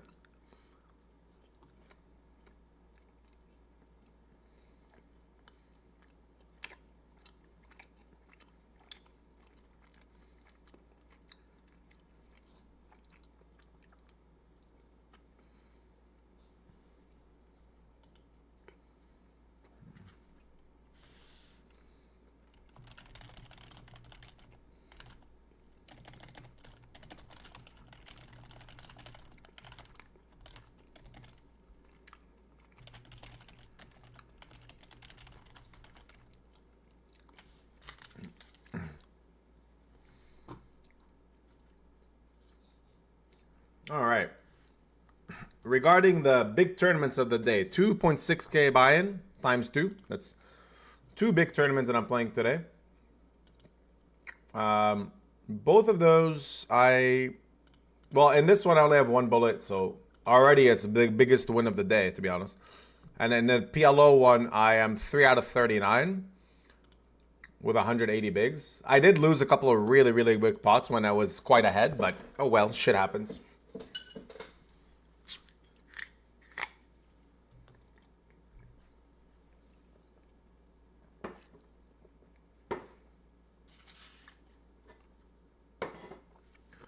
Open my daily bottle of Pellegrino. For those of you that don't know, I do literally consume a bottle of Pellegrino a day. Why? That is my addiction. I'll take that over alcohol, I'll take that over weed, I'll take it over anything else really, but that is my go-to addiction.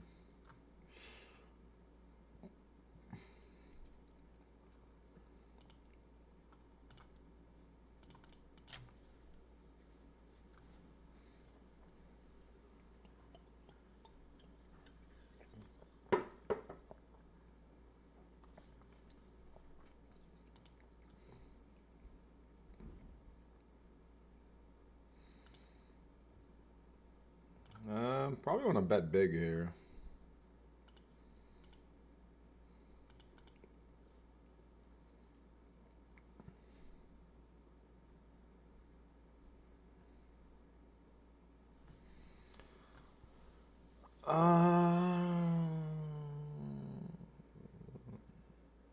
Likes to check raise some things that he shouldn't. I think with the heart redraw, I don't fold.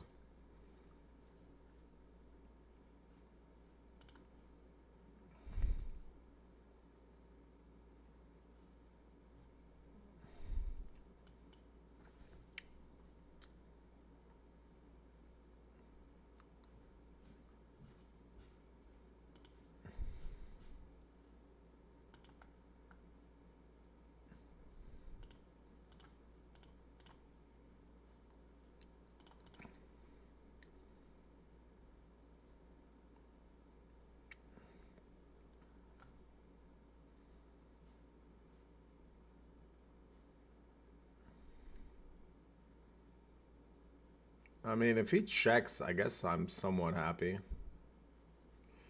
God, he loves to bluff these spots. But, like, can he really bluff here?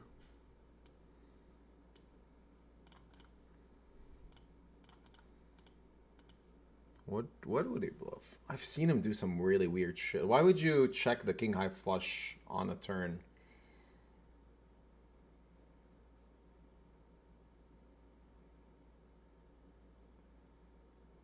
What are you bluffing? I kind of block them.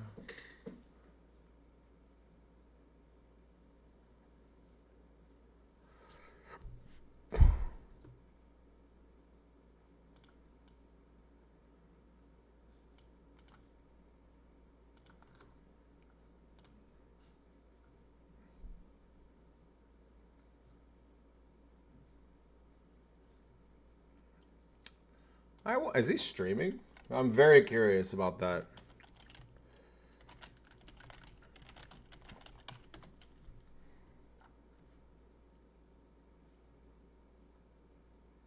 I'd love to see if he was streaming what he had there.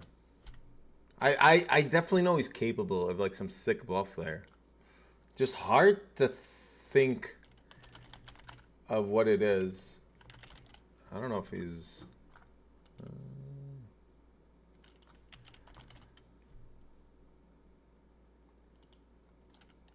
No, I don't think he's streaming.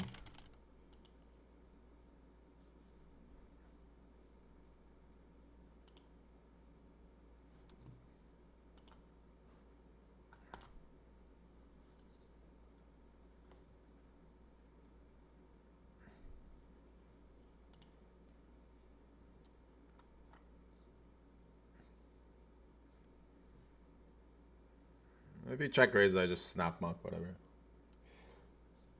I really, like, I find that really strange. Check raises and then checks turn. Like, it would have to be, like, only, like, pocket tens with, like, the king of spades or something.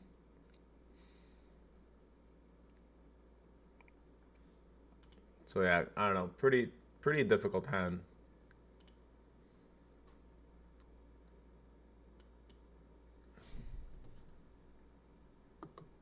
Lost the pot on the bubble, on the coin poker main. I'm gonna say this again. If you want to play on coin poker and you use my code, you will literally get $50 for free. So just a bit of a heads up for you guys. If someone wants free $50, just follow the steps in my link. You can find that in the lobby, in the chat lobby. I'm posting it there.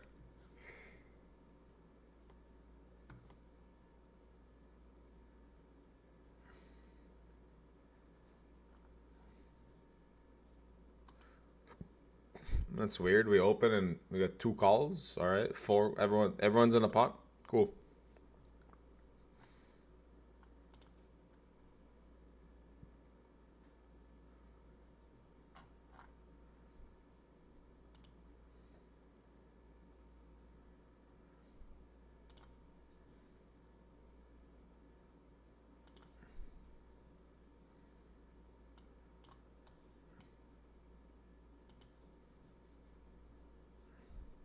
Yeah, we're just gonna give this up.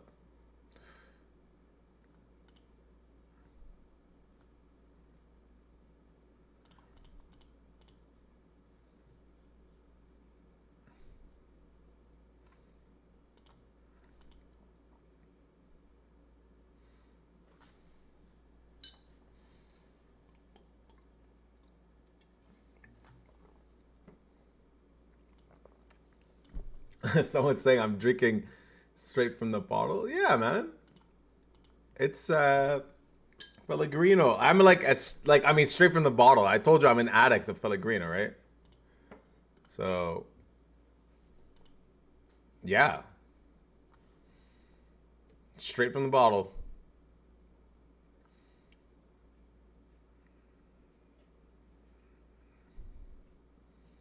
All right, we have a really interesting spot.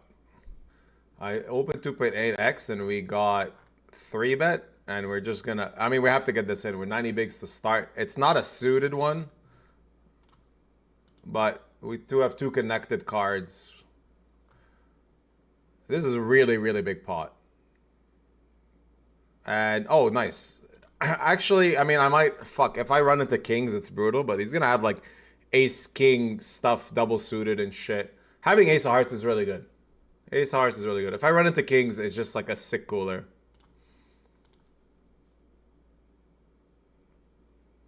And he has, I don't know what that is, but whatever. I mean, this is PLO game. Everyone just mashes buttons and like kind of gets there. So he has a double suited, 3 connected card. Flops bad, but we go from chip leader to starting stack because this is like the 4th time we lose with aces in those type of spots, and there's just not much we can do. Pretty brutal. Pretty brutal.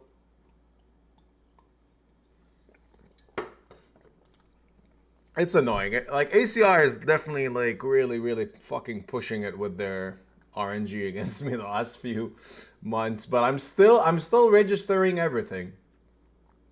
You can go check my stats on SharkScope on ACR, and it's like a straight minus 300k right now.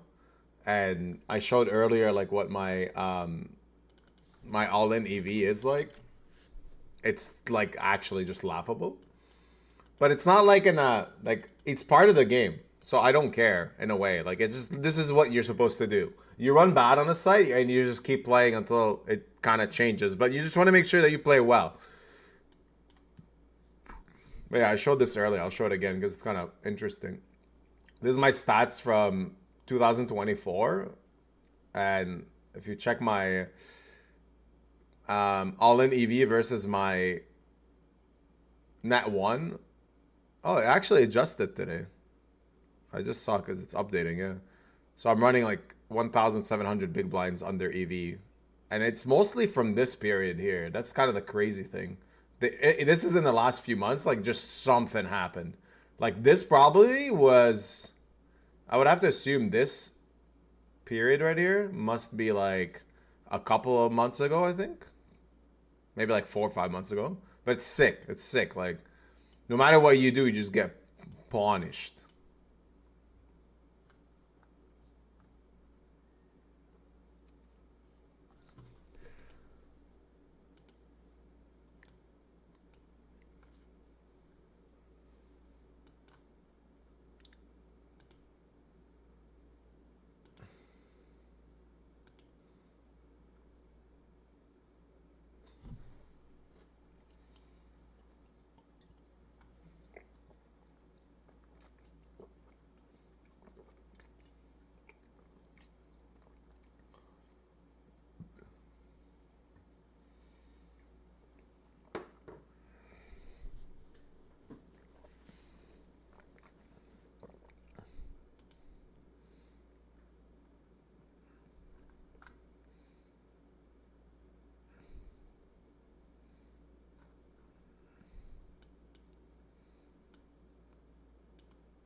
Still on the bubble here, by the way. Not much going on, really. Just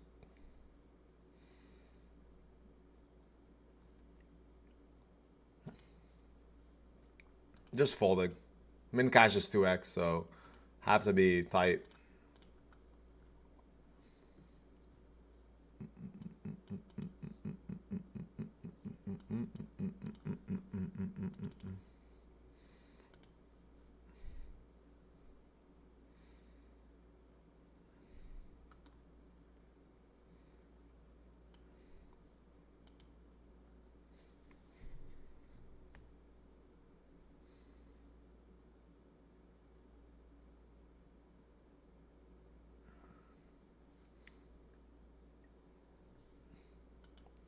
Oh, that's my alarm clock telling me to register last second in the couple of ACR tournaments running right now.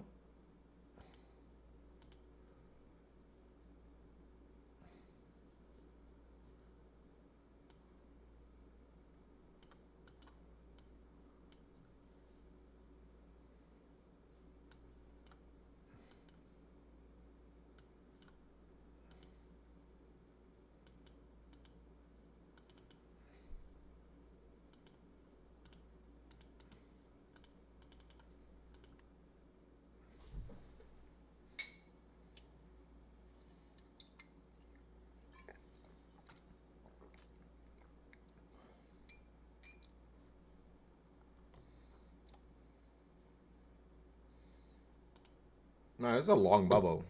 Let's see. What are the stacks on the other tables?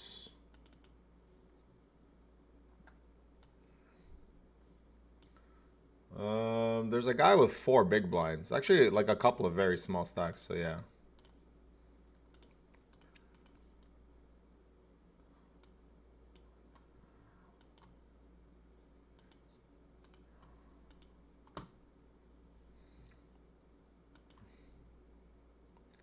I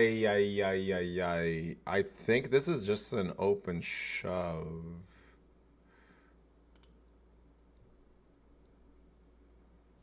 Too strong to fold. Don't want to raise. I guess actually I can raise call if I watch the other tables. Oh my god. What the fuck? Oh wow, wow, wow, wow, wow, wow, wow, wow, wow. Okay, wait. I have to see if someone busted on the other table. If someone busted on the other table, it would mean that this guy might shove wider. But I feel like right now that's not the case. Am I really just gonna fold this? I think this is just a fold. Yeah, no one's busted. Alright, I timed out. It's kind of disgusting spot. He's also not incentivized to shove a lot of hands here.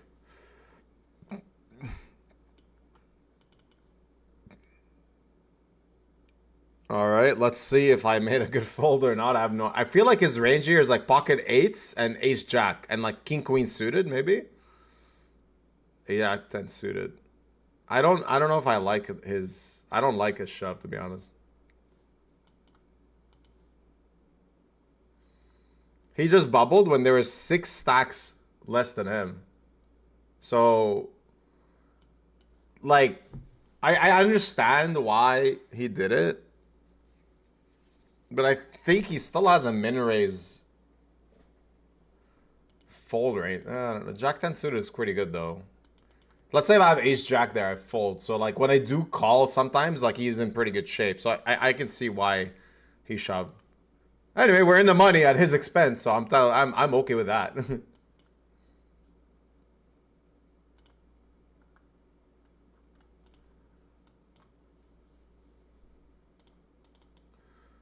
So now we're playing for a final table. Last week when I chopped this, I was like short stack all the way until the final table. So anything can happen.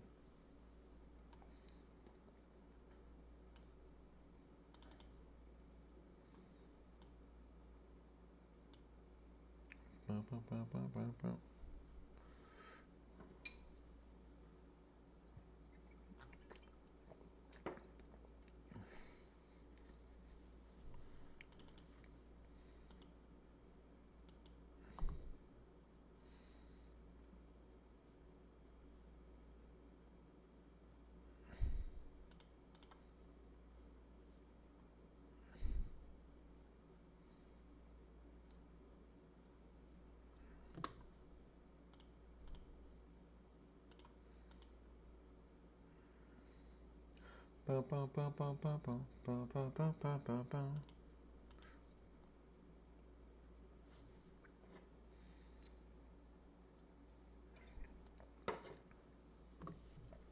I got a big all-in on the other table. I think there's going to be a lot of bust-outs in this coin poker, so the final table, I believe, is 7-handed, meaning there's a pretty decent chance we do make it to 7-handed.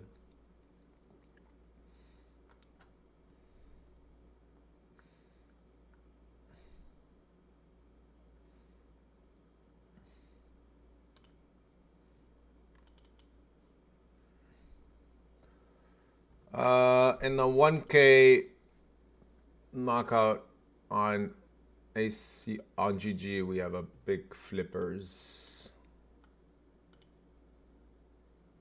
And we're, yeah, all right. Never mind. He's dead.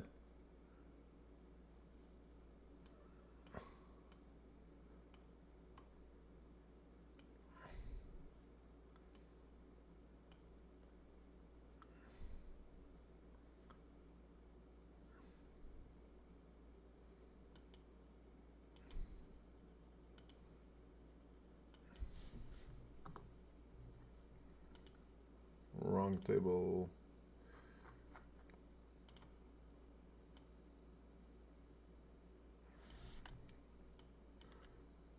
Probably if my session goes to poop today, we just play Dota like always. Been firing up the Dota a lot.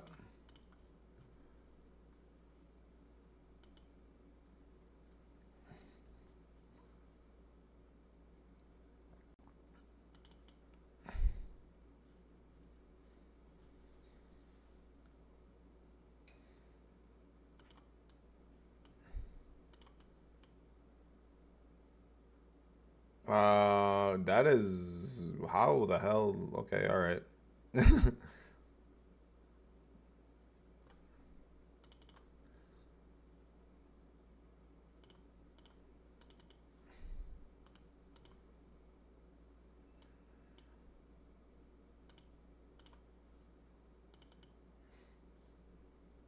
Well, I have one big blind left, so we're gonna put the money in. Because it's like the ante is 10% of my chips.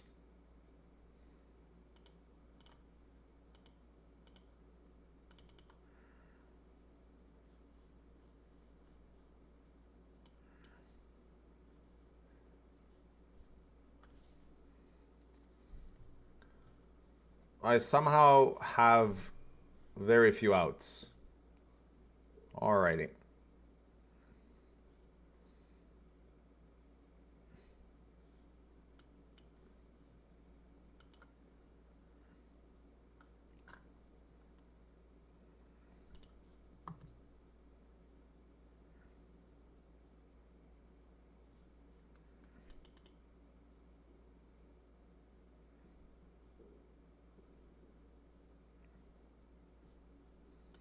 Limp 997.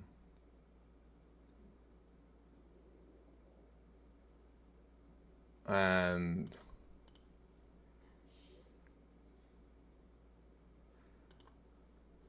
we have garbage.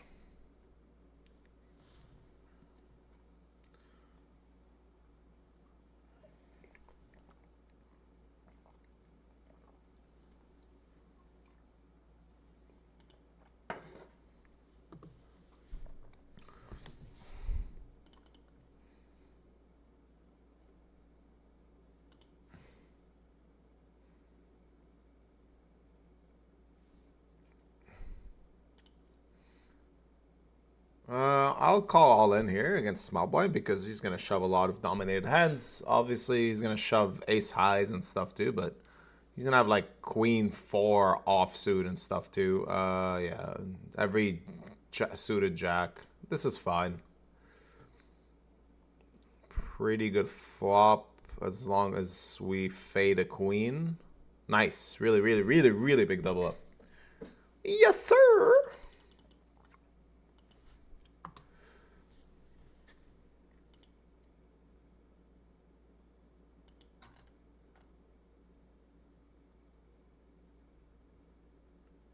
I feel like I want to 3-bet this. Just a lot of it's gonna fold out a lot of like one suit ace X, and if anything, I have a lot of equity regardless. I'm not. PLO experts, let me know. I feel like he's gonna open a lot of ace queen one suit, like ace queen 6-4 one suit, and just be like, oh shit.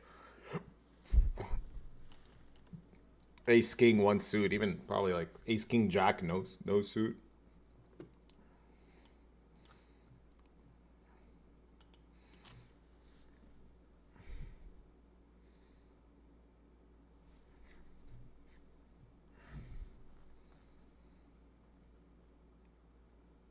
PLO is a nasty game, man.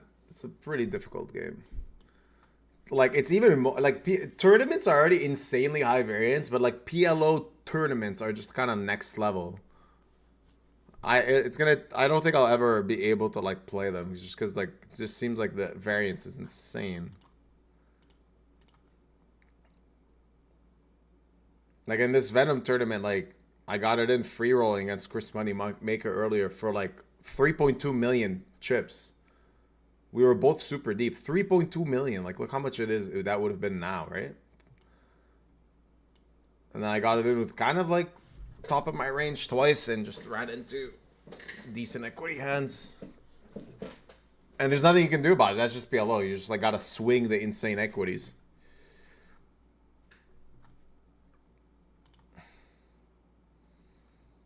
Oh wow. What a spot. I might get the triple up here. Deuce? Deuce. We need a deuce or a 4. We'll take a 6. Yes, sir! Give me that triple up.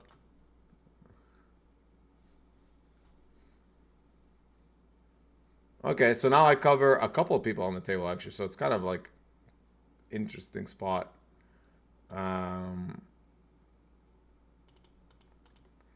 Definitely want to be opening into 2 stacks I cover.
All right.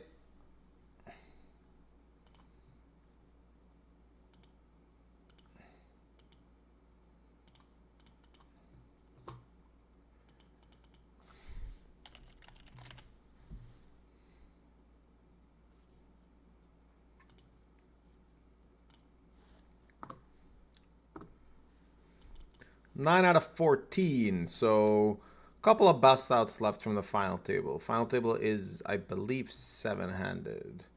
Last week, exactly the same thing. I was like 12 out of 12. I was one of the short stacks, and then on a bubble, won, I think, like 2 all-ins and had a lot of like interesting pots.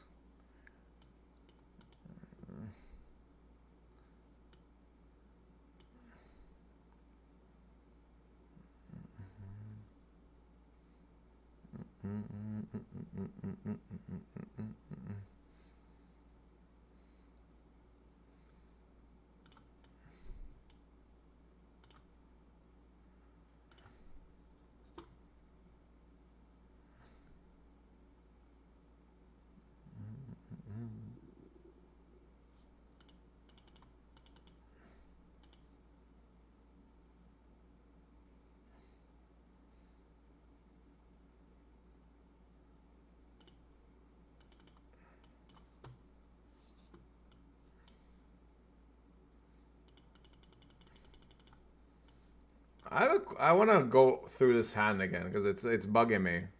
If we got some PLO wizards against Chris Moneymaker, so I open. Let's not think of what I have yet. Oh yeah, let's just think of what happens here. I have King, Queen, Jack with two hearts, so backdoor hard draw, I think. And we got check raised, and I called. All right.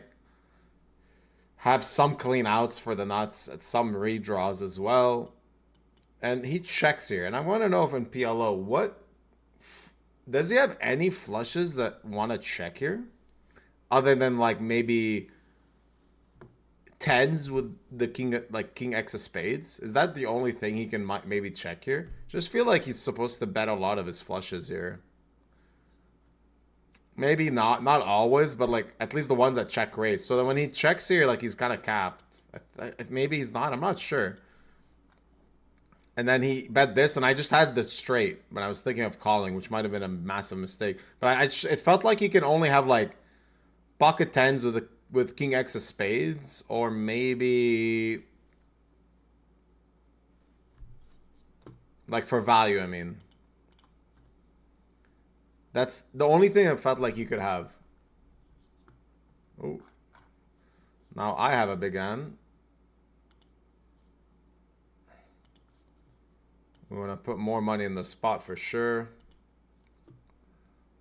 We're just gonna pot this. I have a lot of redraws, top pair, double. Yeah, I think it's in my benefit to just try and fold out a lot of gut shots and stuff here. And if we get it in, I have a gut shot myself and not gut shot. But like getting a hand like Queen Jack, Queen 10 to fold is fine also.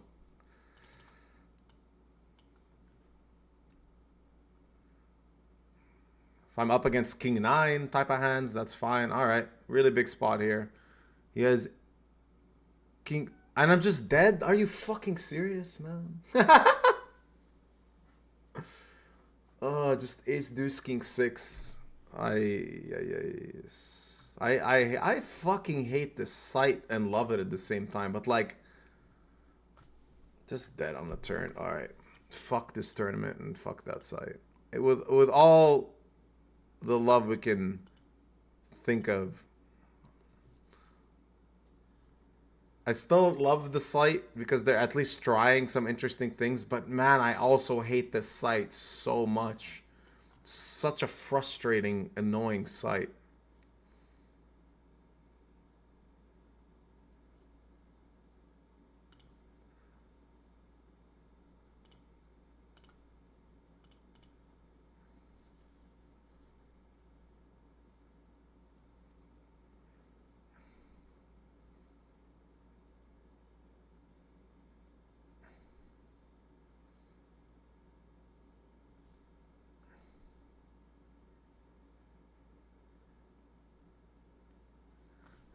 It's so annoying. I had so much chips there, and we just... I mean, I got it in. It's such good equity, too.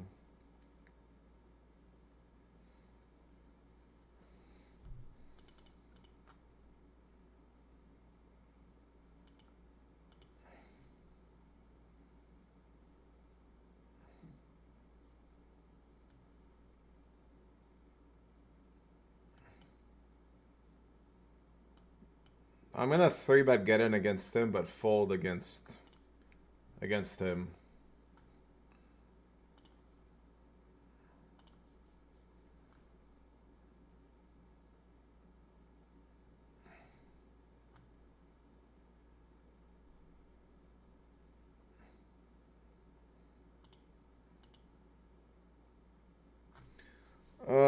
I'm really actually annoyed about the PLO run, just because it's like I had such a big stack and just didn't really. I don't know. Maybe I don't know. Maybe I actually don't know. Maybe I played awful. I felt like I was playing kind of okay in that PLO, but just to lose every big pot when like I have infinite equity is kind of really frustrating.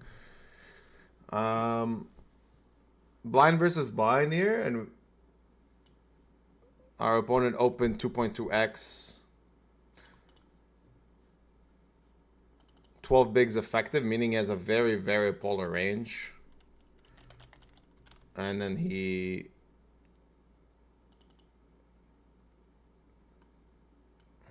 What?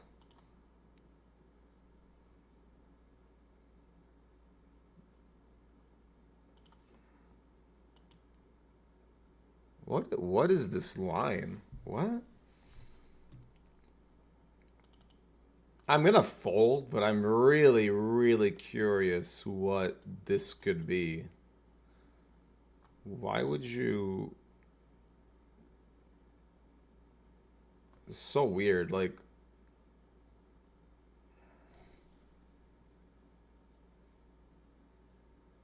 It's like Jack 4 with a diamond? Like, that's kind of the only thing that makes sense. I'm gonna have way better hands to call with, so I'll fold this.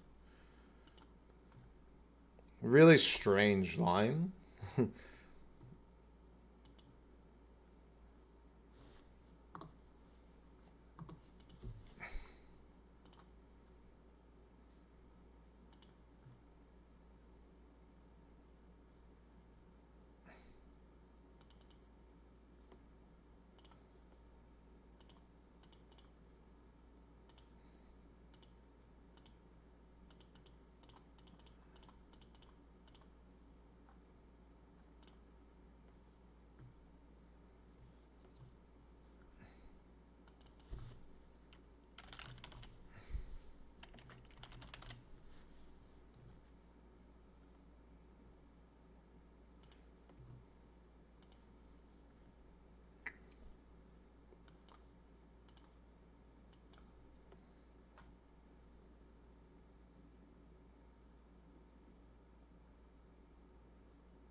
Oh, it's such a bad river, but maybe not the worst.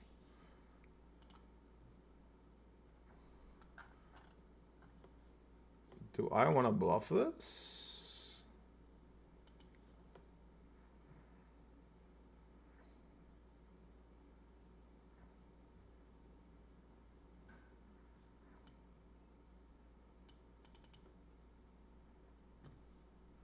Bluffing 3x. Getting like pocket jacks, tens with a club to just like hate their life.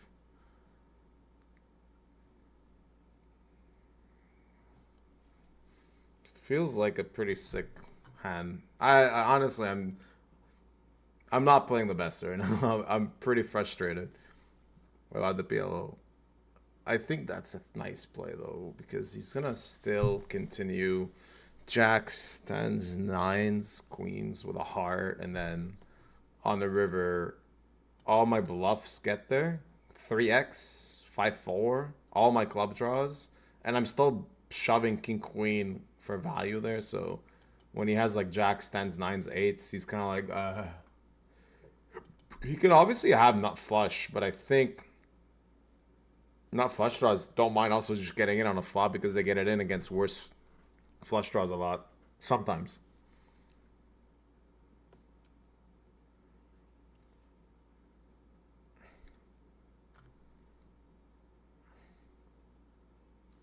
Ooh, all right. We're gonna snap call here. No, we gotta walk with kings. Don't do that to me. That was kind of a like, whatever. I'm still 13 out of 13. We're just gonna fold this.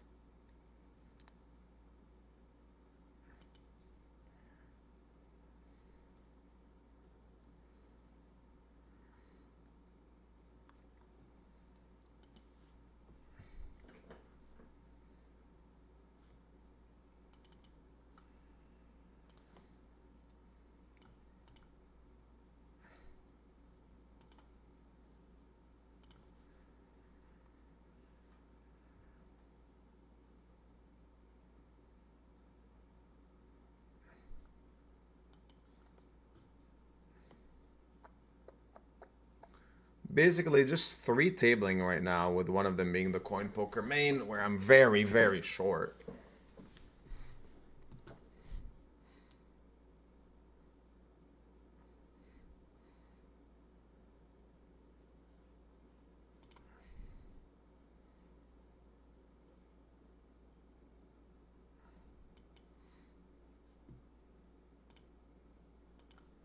Kind of want to fold, but I cover him. No, I wish he bet 1/3 so I can fold. I think against quarter I'm just like slightly priced in. And now we just probably never ahead on the flop. Very, very unlikely.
Blind versus blind, queen 8 for 9 big blinds. I think it's the exact bottom of my range. Oh, yeah. That really sucks. We can still chop? No. It's 9 blinds, so like it's super, super, super close. Alright. Can't win the same tournament back to back, unfortunately. But I don't Like queen 10 snap call, queen 9 snap call, queen 8 is super close. I think if it's 10 big blinds I fold, but I think against 9 big blinds I had to get it in. Oh well. Pretty frustrating. Been a really rough day.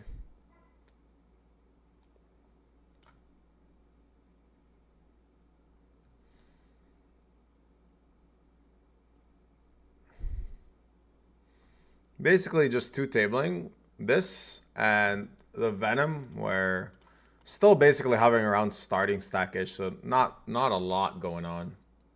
And there's not much other tournaments happening really. Just two tabling. Busted practically everything else.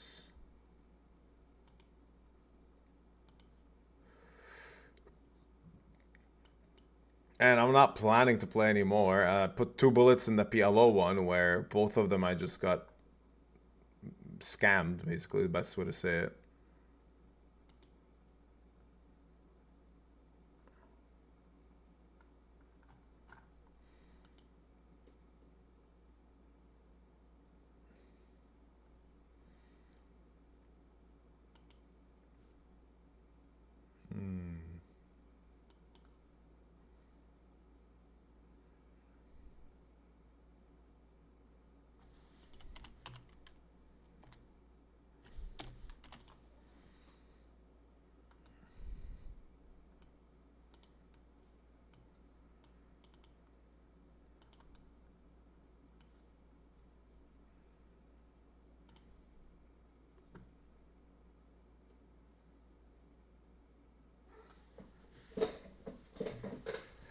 How much did I buy in for today? Someone's asking. I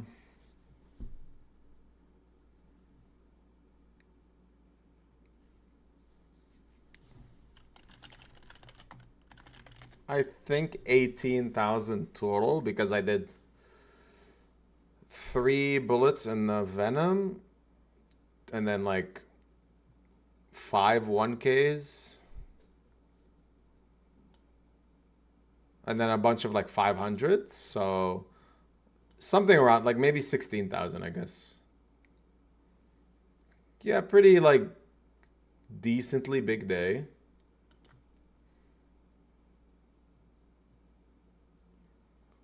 It's a bit normal for Thursdays to buy in for that much during when there's a series like the Venom series.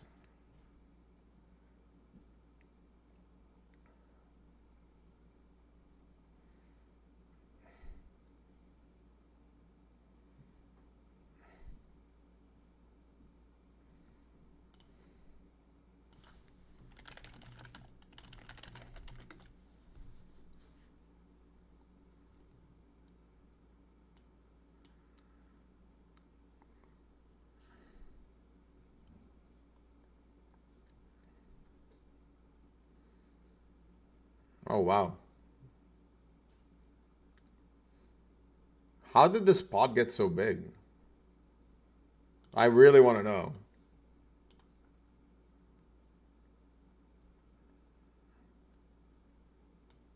What? It's a very interesting hand. Ace-7 suited flat on the button and then bluffed it off. He floated and then bluffed ace-high.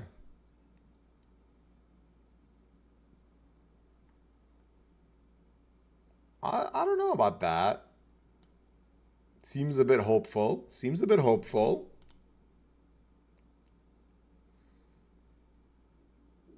Maybe it's... I don't know. Seems like you don't want to bluff an ace. Ever. Okay.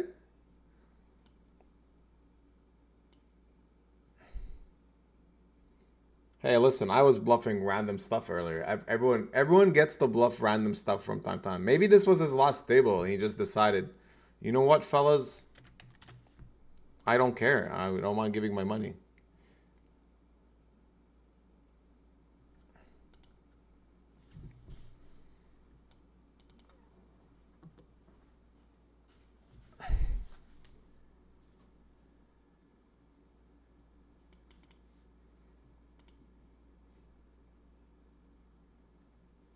I'm gonna play some bomb pots on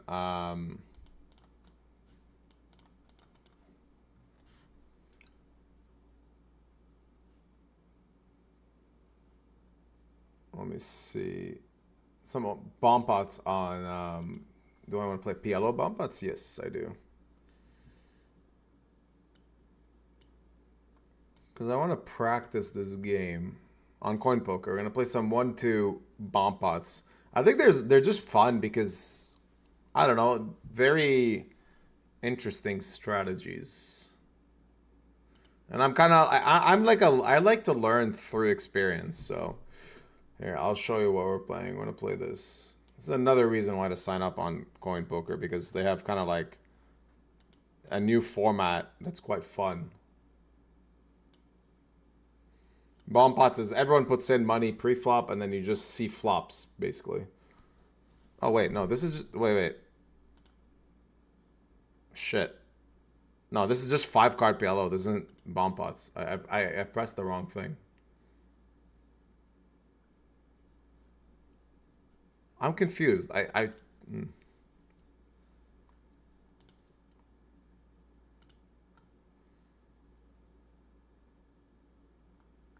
It says it's bomb pot.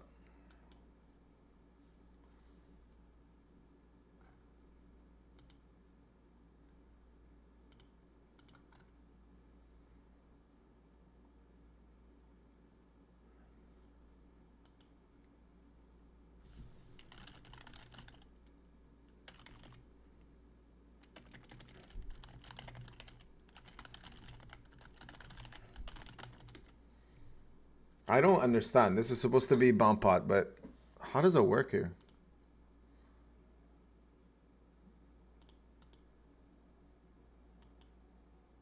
I guess it's not always bomb pots. Sometimes it's bomb pots. Ah.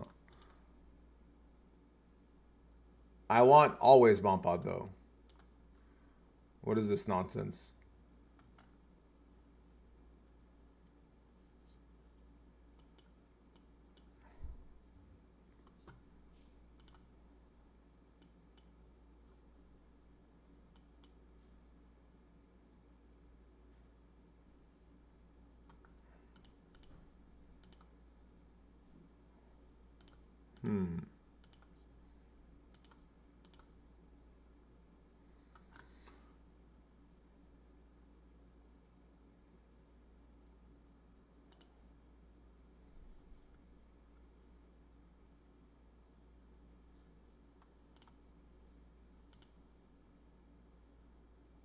Sorry guys, I can't seem to figure out the bomb pot stuff.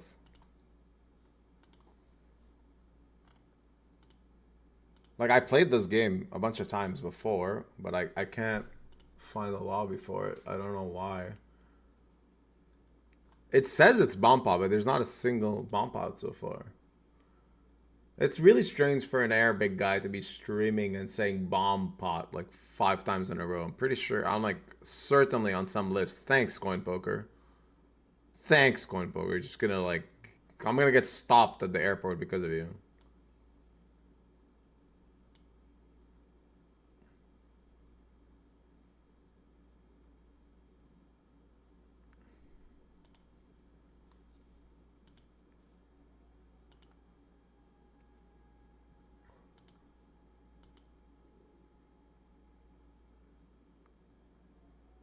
How many buy-ins I play in average bankroll management? I definitely won't be the best person to ask this question to. I mean, I'm playing now more like for fun and I just play whatever I want kind of thing. So like, I'm not practicing really good bankroll management. But I think you generally want to have like, nowadays, if you're playing bigger fields, you want to have 300 buy-ins minimum, in my opinion. So if you are playing $11 tournaments, you want to have a 3K bankroll. Because they're going to be really high variance, big fields. It's just not going to be great for you to play those a lot. If you're playing smaller fields, I think you can definitely get away with like playing with like 150 to 200 buy-ins. But I would never take like a shot where it's like more than 1% of your bankroll, like close to never. I think I when I was playing a lot when I was in university and then in college, I played with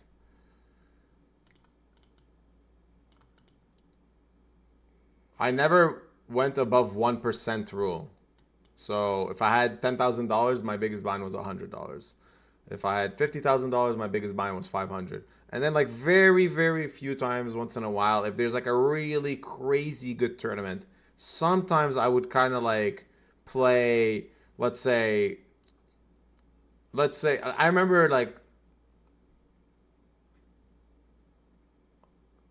I think I had at one point my bankroll was like,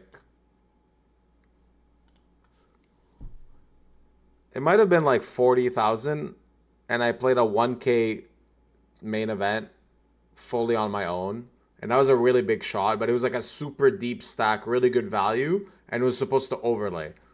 It was a live tournament, so it was also a bit different, and like that's the only time I take those like really big shots.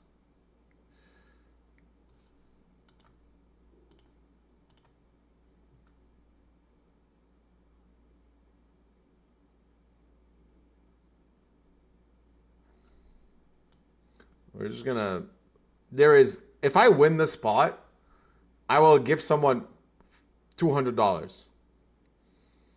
The only way I can win the spot, if this guy has King Jack, he also has King Jack, and then this guy has air. There's no way I can win. Yeah, okay. Close. Wow, 8-6 just wins it. It just felt like there was no chance I was ever going to win that pot. I still can't figure out why the bomb pot doesn't work.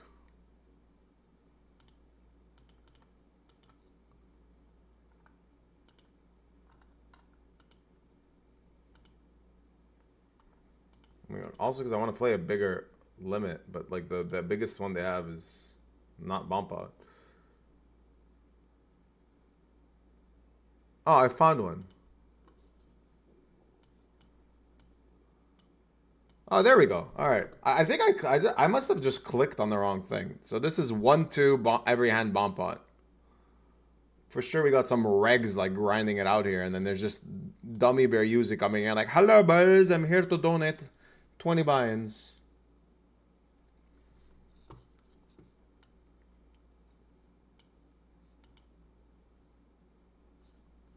All right, let's try to play some of these hands. So it's 5-card PLO. Actually, I'm gonna go get some food, and I'm gonna put the break. I'll be actually. No, let's play. Let's play. I'm next. I'm next in the hand. I want to play. I'm an action junkie. This is my drug. My drug is playing some shit PLO bomb pot stuff.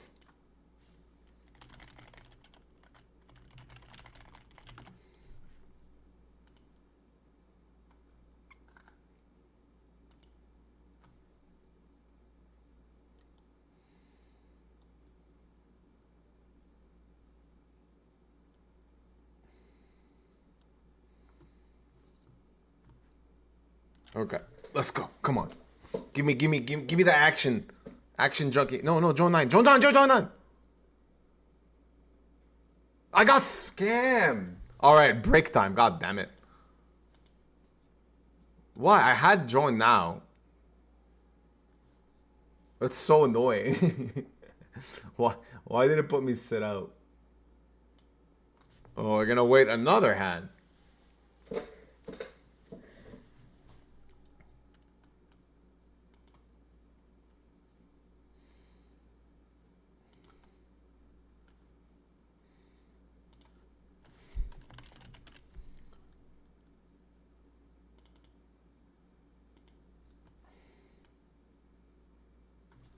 I was showing earlier, but I want to show a bit like the difference in variance on some sites and whatnot, right? Since we have nothing to do now. So these are this is my graph on PokerStars. 30k, 37k hands, which is a decent amount.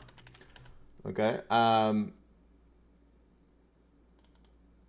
Oh, I closed it by accident. Hold on. Let me reopen it. So what I wanted to show is like how important risk management is in poker, because like variance is just like a crazy thing that you just have to be able to deal with. So this is 37k hands on PokerStars where I'm winning 1.5 BB per 100. Like it should be better, whatever. It's still fine. I play obviously more of a red line strategy, as you can tell, very aggressive. And then you see like my all-in EVs here are like this, right? Like I'm all-in EV is 730, and then what I won is 580. So they're kind of close. They're not that different. And this is like when you're running basically, we could say when you're running average on a site, okay? Now from a sample of 71k hands, so twice as much hands, this is on ACR. I showed this earlier. You can run 1,600 BBs under EV. You see where my yellow line is? That's what I'm supposed to, how many chips I'm supposed to be winning in big blinds. And what I'm actually winning is the green line. So the difference is just insane. And like, there isn't much you can really do about this other than just kind of like take it on the chin and survive. But like, this is just one side, right? This is on ACR. Like I mentioned earlier, like I'm running very poor on ACR.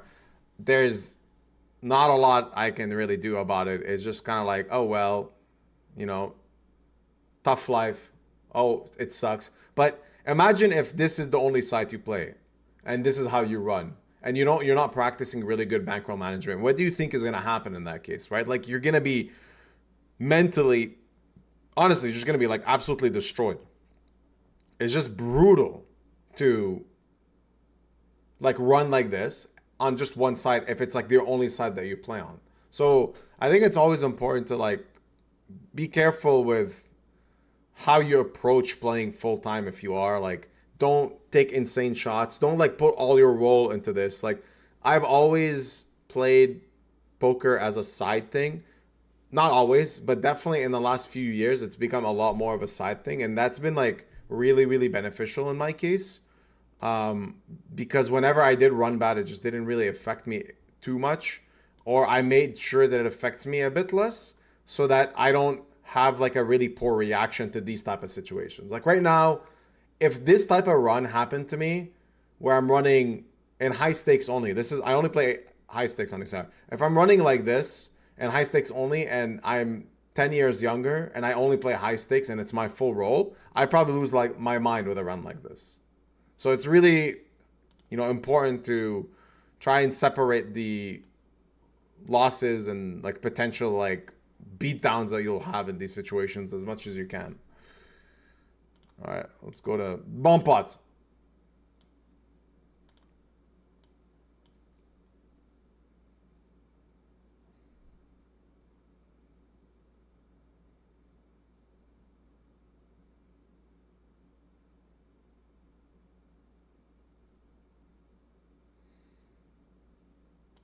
I want to bluff this. All right, I'm just bluffing a lot in this game because basically there's a lot of chopped pots, and whenever someone shows weakness in this game, bluffing is good, I think. But you need to be able to have some hand that can still win on one board at least. What do I have here?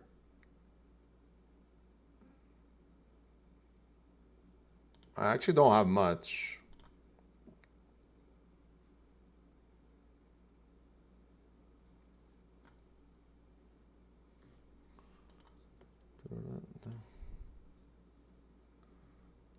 Yeah, we just check. I opened.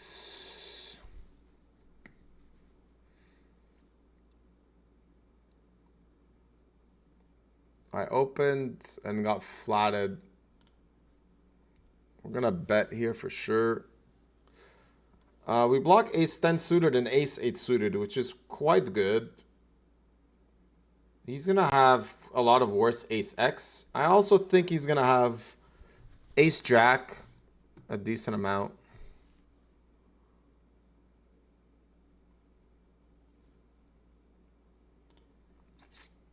don't know what I want to do here. I want to bet again.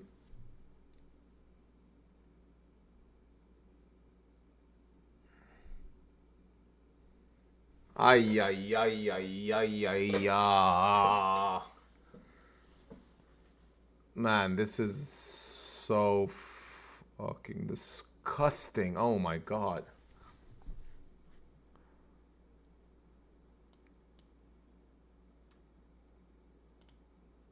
He just has, I mean, dude, he actually just has ace X of diamonds.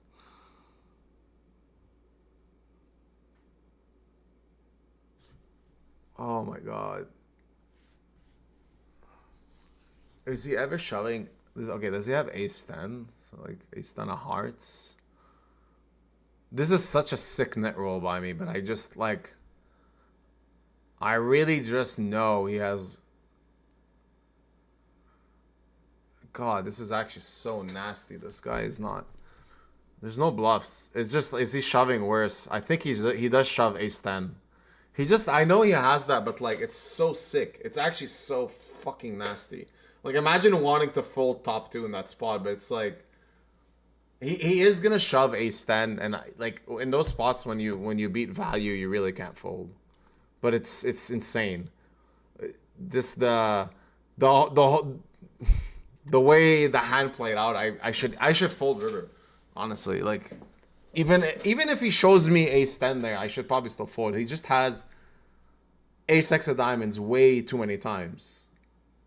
Oh, it's just, what a dumb day. I was gonna check fold so many rivers because that guy doesn't really like bluff too much. He's very solid player, and he's never gonna like bluff anything. He's only gonna shove value. But like I said, he shoves ace 10, but he doesn't have 10s. He might have 8s though. What a brutal day. No matter what I do, everything's crappy.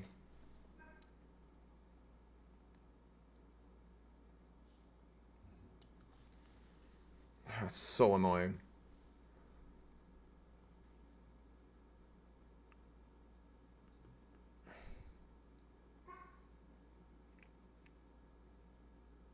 Well, we have a fun bomb pot hand. I have nut flush draw. I have flush draw and blocking. I feel like betting here is necessary.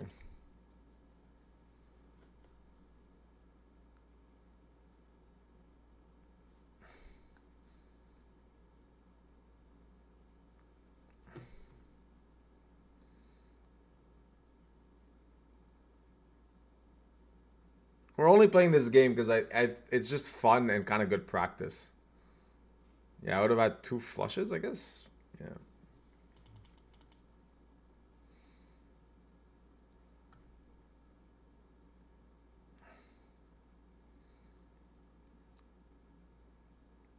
Holy shit. No, this is so bad, actually. I have top 2 and I have 3 pair. The problem is I block my own outs. I need to pot, I think. It's like super important to fold out draws here because it's so unlikely that I improve. So folding out any draw is really beneficial.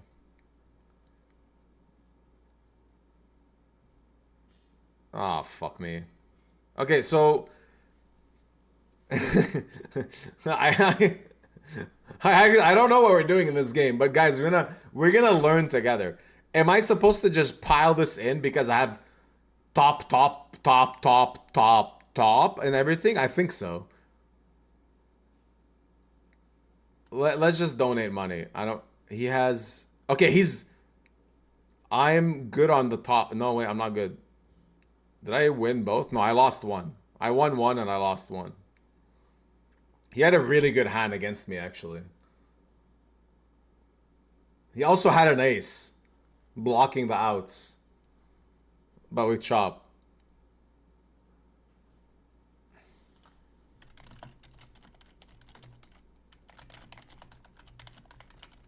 A lot of people think I already had my daughter. I did not. My wife is only due next month, so I still have. That's the only reason I'm still streaming. I have a bit of time left, you know. I'm doing a stream today. I'm doing a stream next Friday, next Thursday, and that's it. After that, in May, I'm gonna be spending a lot of time with my wife preparing for stuff and like just not playing much poker. Even though there's a couple of big poker series, I just don't want to really like. I'll play twice max a week, and the other day is just gonna be spending time with my wife and preparing. Like I still have to. We kind of prepared a lot in our house for the baby, but there's still a few small things that need to be done. So I want to do those because like I don't want to just keep like wasting time.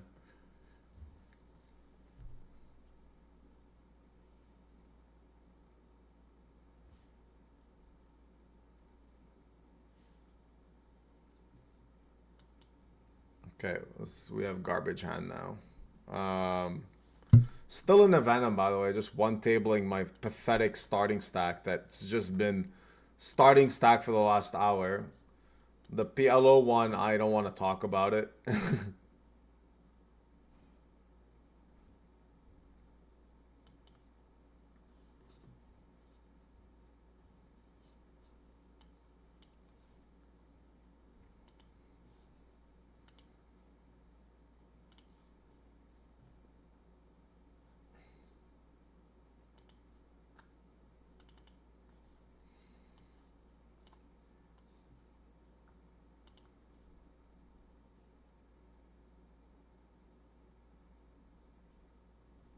And by the way, I'm selling action to the 10K on Sunday. If you, for some reason, like my play, which I don't recommend you liking. Like, I'm joking. I think I'm good in the 10K, but we also left a very special note here. Zamani has frogs on ACR, but I have roosters on GG. Roosteru Akbar. I played this 10K on my phone for like 8 hours last week because I messed up and was in the wrong place. And I forgot to unregister the tournament. And had to play it. And actually I built like six starting stacks and kind of like busted 10 away from the money or something like that. I did punt at the end. But like I was just kind of like, I don't know, building a nice little stack on my phone. It felt nice.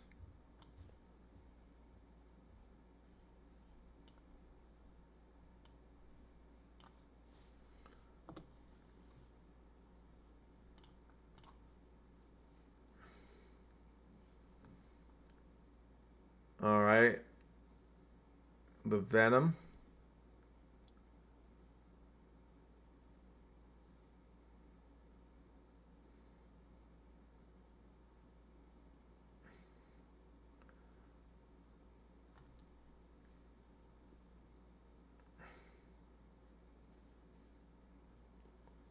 Okay.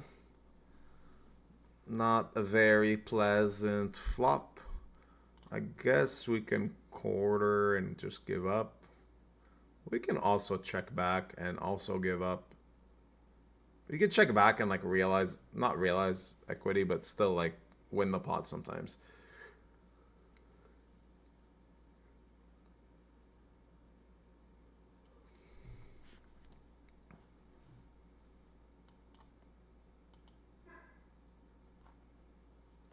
Change the music.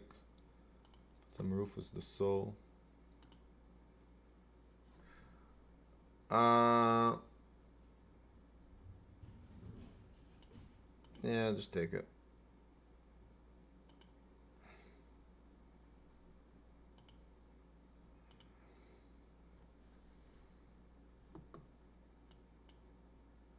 I'm playing 2 bomb pot tables now because I'm a reg. I'm trying to be a reg of bomb pots.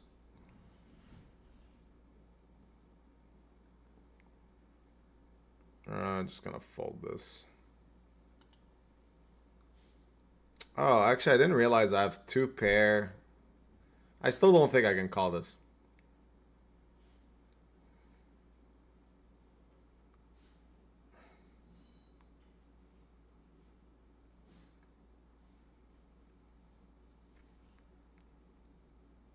Yeah, I don't think I can call there because they're not like not outs.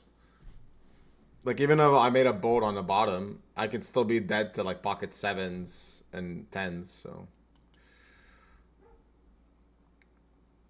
Oh, wait. On the other table, we got a saucy hand.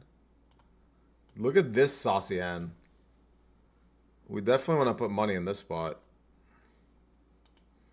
Not flush draw. Wrap-ish. 2 pair. Flush draw. And another very strong straight draw on the bottom. Good shit, good shit. Nut boat. Not nut boat, but he only called, so it's very unlikely that he has queens. I think I want to keep betting.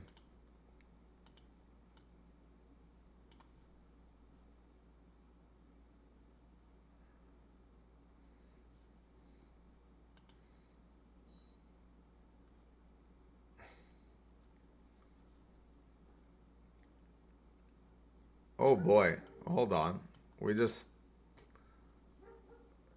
we keep getting very. Oh my god. Okay, hold on. We have a lot of really wild hands happening right now. Okay, I turned top set here with a pretty strong draw. I think we want to bet.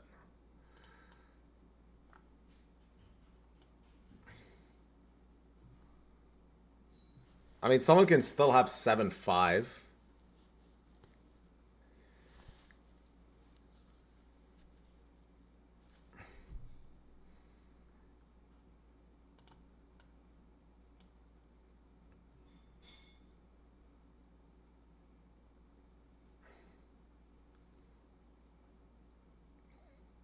Top set, very like decent straight draw.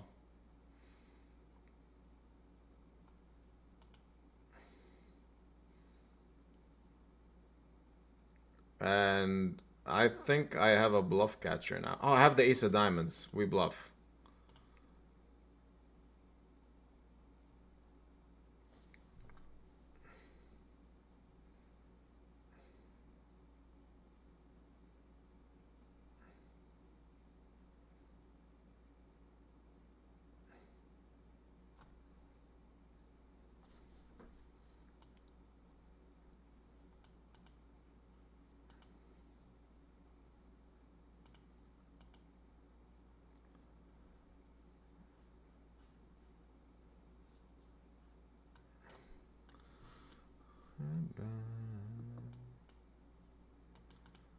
And still nothing here.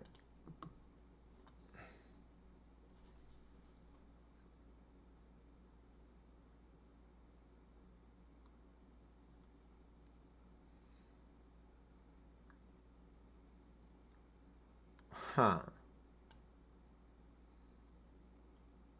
I have garbage. But garbage I can improve to a nut flush. Okay, we need the ace of spades here. And 3 of spades here.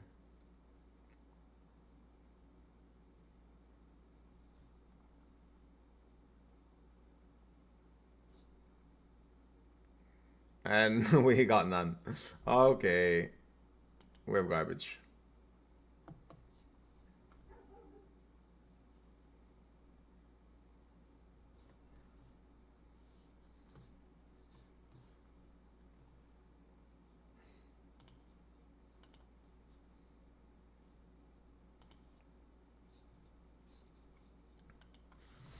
So next week I will stream again on Thursday, but there actually is not going to be a Venom series next week. So, just kind of realized next Thursday is going to be a bit of a crappy session. There's not much to play really. So I'm not even sure if I want to play anymore. My god, these bomb pots are fun. Nut flush draw plus straight plus 2 pair on top board. On bottom board, I have nothing. What are you supposed to do here? Are you supposed to bet when you have? I don't know. I want to learn this game the hard way by losing. It's very unlikely someone has a 9 because there's another... Well, okay, no, sorry. It's not unlikely, but... They can have a 9, and that's it. Only one 9 is possible.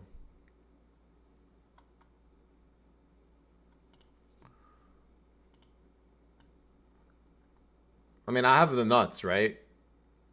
With a nut, with a couple of outs on the bottom. I think we have the nuts. We just want to make them fold. Fuck me. Wait, I have a boat. Wait, what? Oh, hold the phone. Hold the phone. I have a flush and a boat, but I lose to only pocket set. Wait, no. I win everything.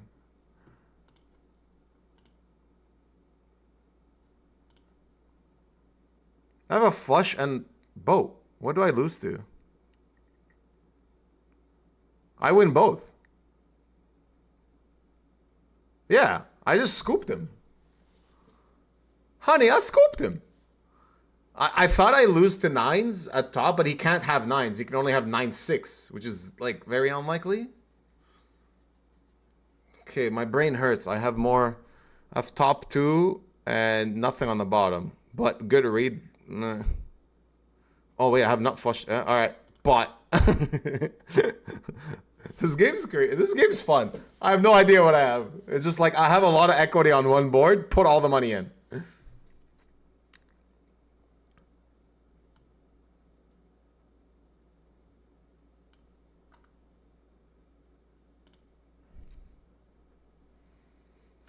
Now we have an extra. Ooh, we have a lot of outs on the bottom now. That's good. We want to pot again. I still have kind of... Yeah, fuck it. Let's go. Yes, yes. Would I have gone there? No.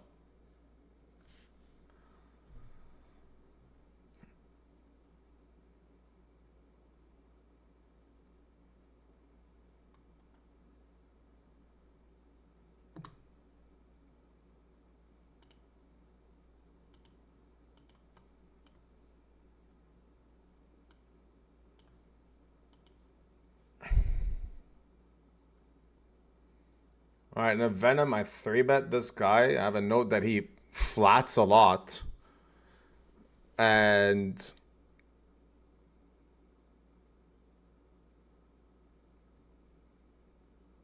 like, I have a note that he just flats and calls a lot. So, like, I kind of... do I want to do some weird shit where I check here so he bluffs river? And it looks like I have ace-king. I think that's what I'm going to do. Let's say he has a jack or a 10. I think we get it in on a lot of rivers anyway. But I want to make it look like I have ace king, ace queen, and he's going to try to bluff some random... like, he just flats too much. That's all I know. He raised calls way too much pre. All right, let's see if our majestic plan worked or he just has ace 4 clubs. Nope, it worked. He has king, queen. We forced him to bluff, and we won. Hooray!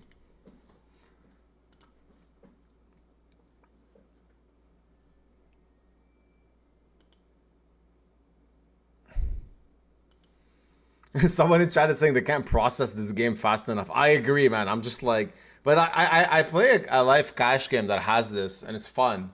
It's really fun. It's like... everyone's kind of like doing this weird guessing stuff. So I wanna like kind of practice a little bit. Okay, so... top set. And that's kind of it. So the hand is not very strong. So we don't really want to put money in this spot. We want to improve. We want an 8. Oh, okay. We can still lose to like a 9 deuce, obviously. So again, our hand is not really amazing. It's okay.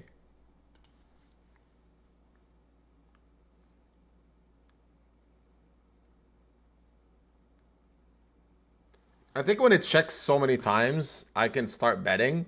When I have kind of one board in good shape, and I can redraw to a boat on there.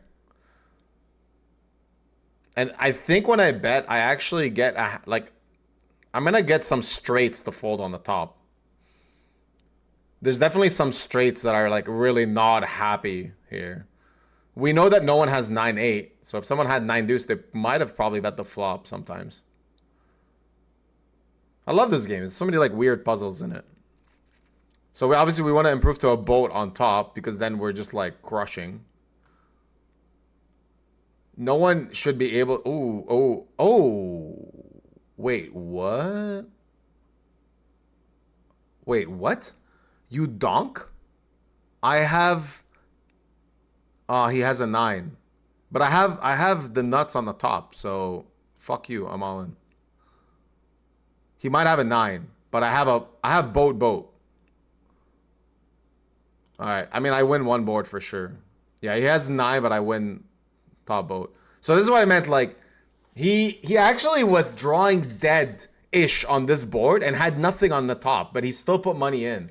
So this game is really fun. So that's a very good example of why this game is very fun and fuck. Dude, give me a break. I keep getting really big hands. Okay, I want to show that hand. So he has ace king 10 9 6. He has nothing on top. He only has a 9 and he was actually drawing against my 8s. But he put in money. That's why we want to bet. I have like a super duper wrap here on both boards. So we want to start putting not too much money in because we don't have a flush draw to go with it. But we do have a lot of equity against a decent amount of board runouts. Actually, I just realized I block my own outs a lot. The problem is I have so many outs.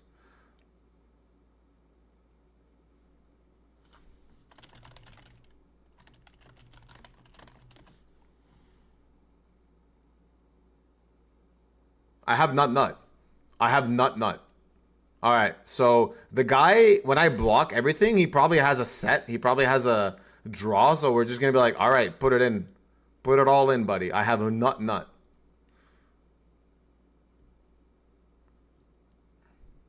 Cool. And I would have held on both. That's insane. Yeah. Okay, good practice. Good practice while I try to make day 2 of this. Have I finally gotten a break on this game? Let's see. Yes, I have nothing here for once. Thank you.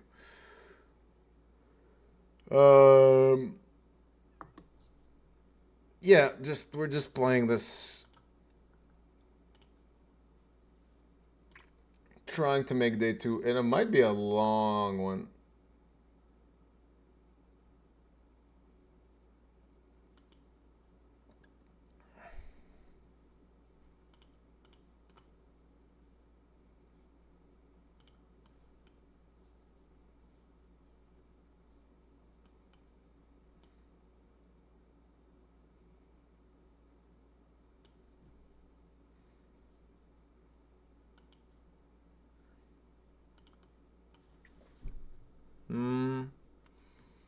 I'm just gonna check this.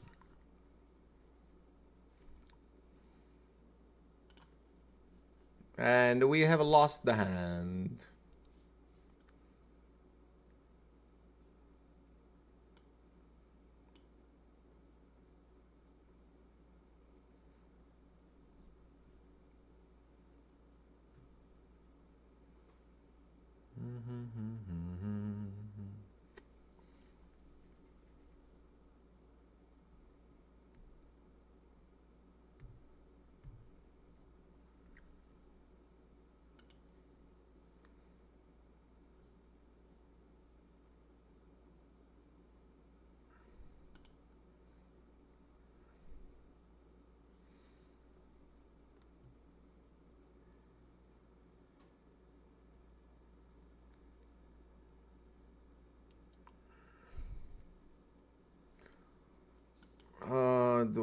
Is this an okay bluffing combo?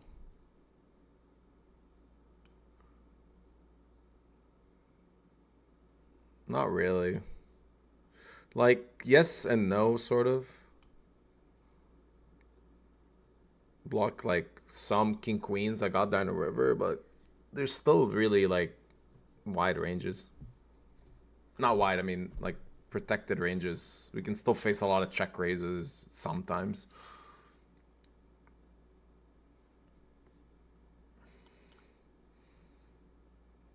Man, this game is hard because I don't even know what I have here. I've been staring at this board for a while. I'm like, oh, I have, yeah, nothing.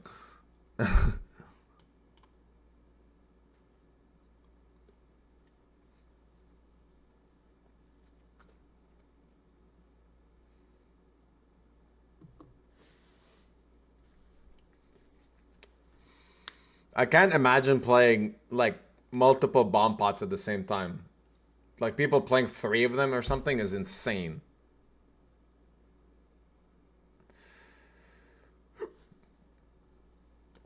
I tried playing 2, but one of them was short-handed. I'm like, no. Okay, I'm gonna try to play 2 full ring. I think I can do that.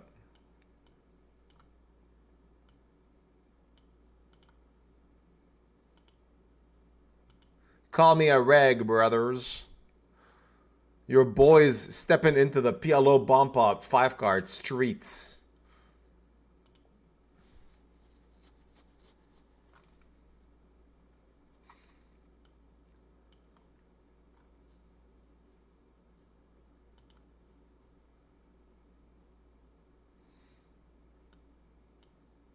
Oh, this is a big one. This is an 18 BB pot. Ooh.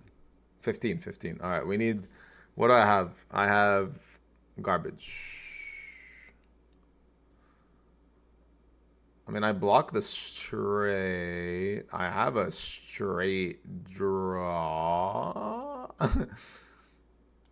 No, we can't. We can't do much here. Damn it.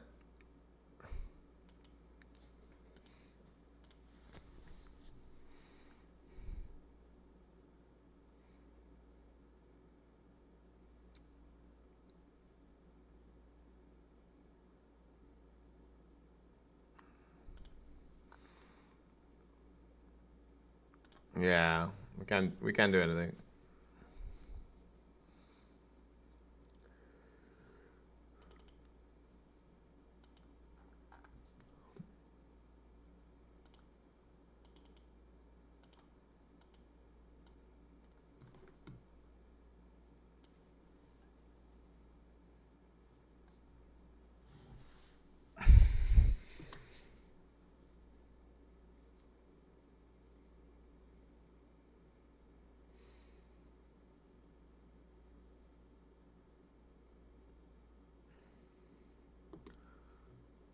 Another big one.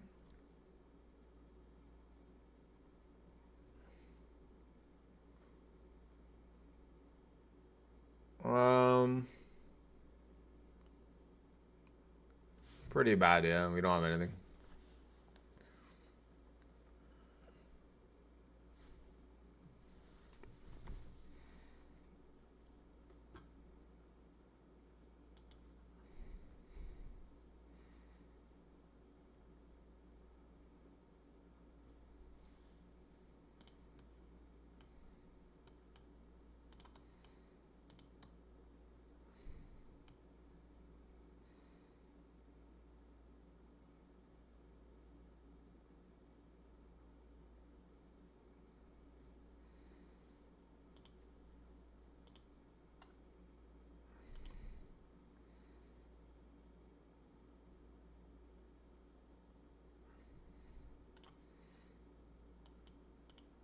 I think with the king of spades, I want to play big bets here.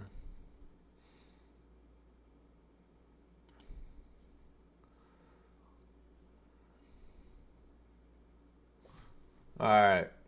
We have bottom set, but we block our own outs. We have a straight draw.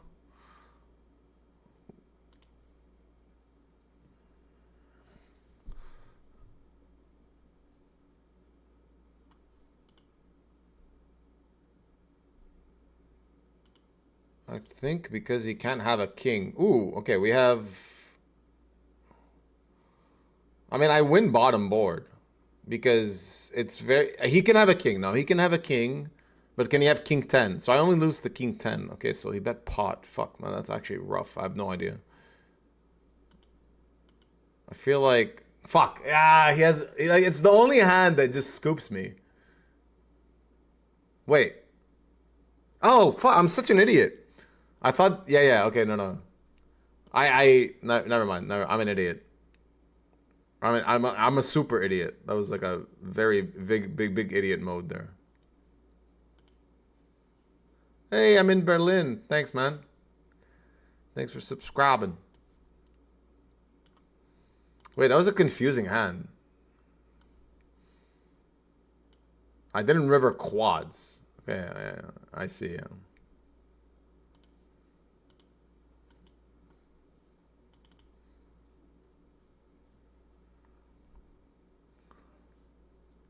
I mean, I have a pretty good draw on the bottom with a redraw.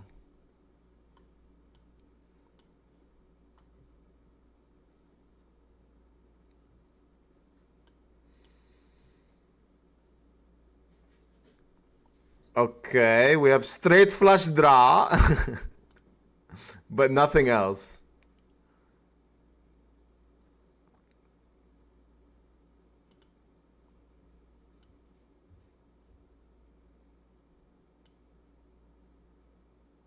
I have no idea. I'm just supposed to fold, I think. Yeah, I was just fold because it's not a nut draw. That's a good fold. That's a good fold.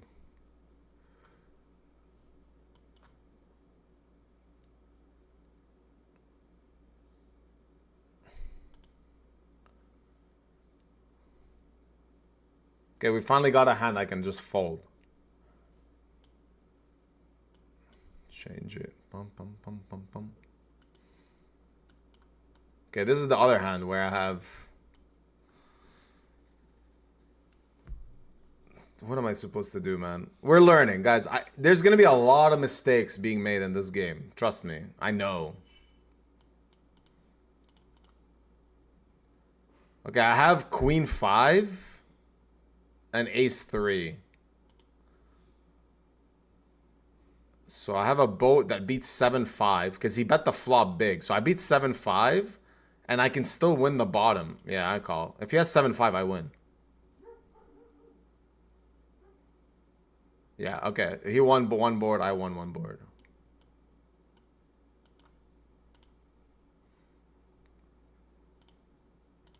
This game is hurting my brain. There's so much going on. Okay, that's an easy one. Okay, one sec. We flopped. In the Venom, we have a potentially big hand.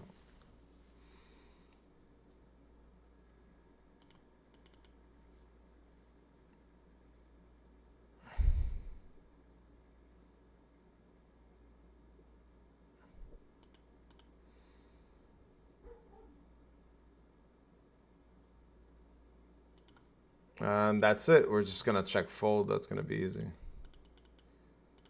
Okay, wait. We got a sick hand in the bomb pot. I have straight flush draw. Oh, fuck. I don't have nuts straight. Oh, this is bad. Actually, I fucked up. This is bad. Wait, I have to pair. What do I have? I don't even know anymore.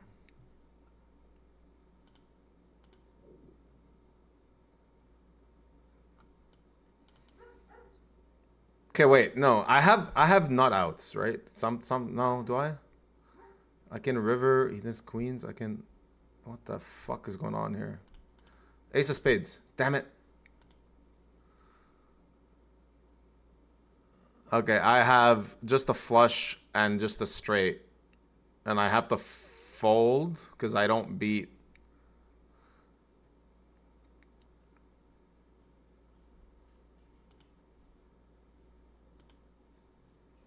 Right? I have to fold. I don't beat anything. Can they both have the same hand somewhere? No. I fold. He has queens and he has the nut straight. If I called, I would have just given money away. So that was sweet.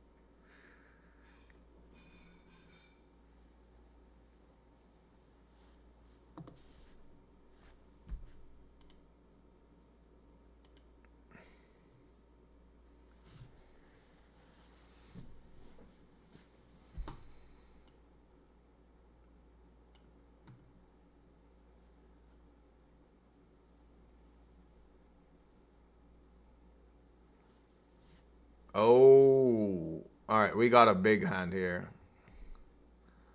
Not flush draw on a set. I think we want to just... And pocket queens is blocked, and I block a 9. I think we just want to gamble. We want to learn the hard way. If we run into queens and like a straight draw or something, we're screwed. But let's just go. Let's run it. Let's run it, baby. Let's go. What you got? I have a set and a flush draw. You have not flush draw. That's it. No heart. I win. He won the other one. Oh, he had 2 sets. Oh, we had basically the same hand on both boards. Okay, yeah. We both have a not flush draw on a set. Okay, I have to do something very, very, very strange. I really need to pee. But the problem is I'm at too many tables. And the bathroom is a bit too far. I don't know how this is gonna work. Because I'm 2 tabling. We're gonna try. Straight draw and alright, we check. 2 pair, straight draw, and nothing on top. Not great. Oh my god, I really, really have to pee so bad. This is... But like, I'm playing a VENOM tournament, like a big tournament. Okay, I'm gonna sit out.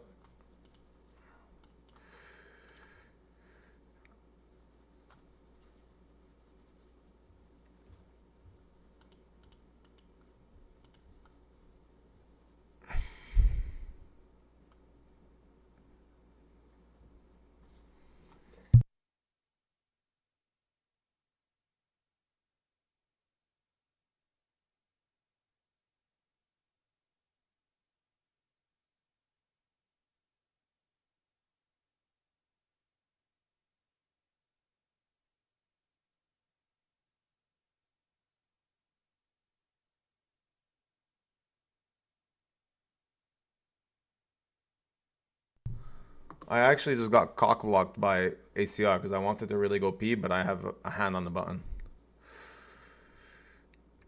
So I can't even do that.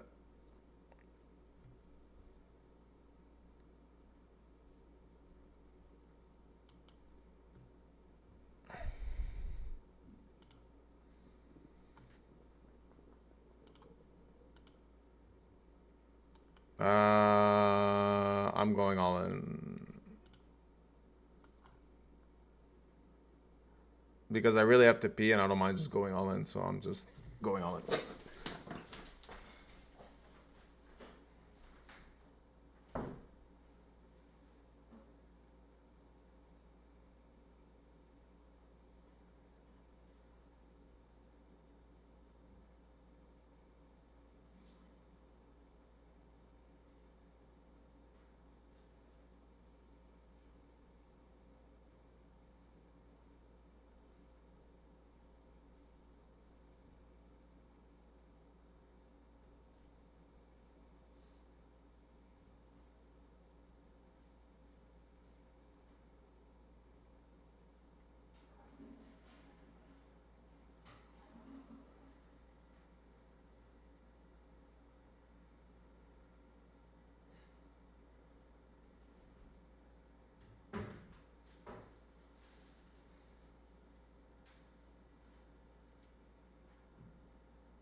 Did I win? Oh my god, I won!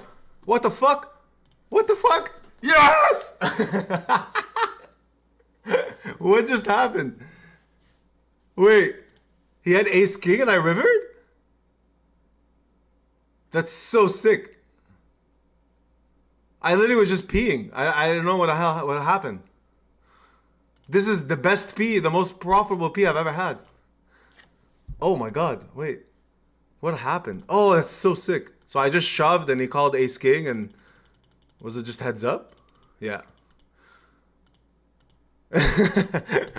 what an amazing moment for you guys. I'm just like, guys, I'm going all in because I don't want to make a decision. I have to pee and I just double up. Worth a lot in a 2,650 buy-in. All right.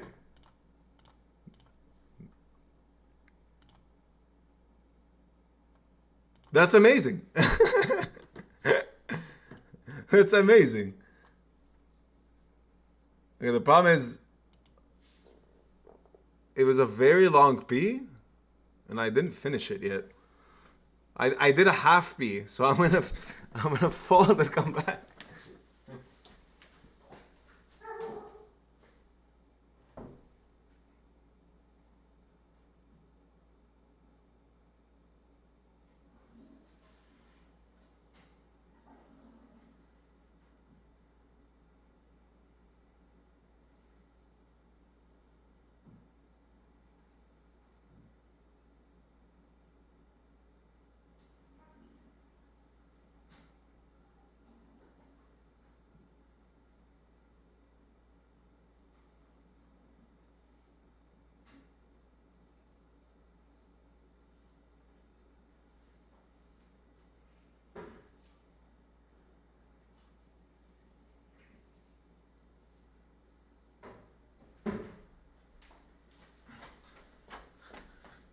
All right, I'm back. I'm back for good.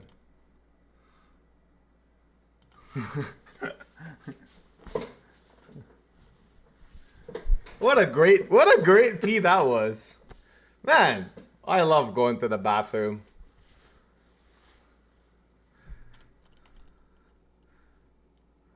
Okay, I lied. Guys, I lied to you. I didn't go to pee. I went to poop. I'm sorry. Something acted up in my stomach and just forced me to go poop. And I had to make it work. And I did. And I won all in. Then I had to go back and wash my hands. There was poop everywhere. I don't know how to say it. It was a disaster. No, okay, it wasn't that bad. But I did actually really.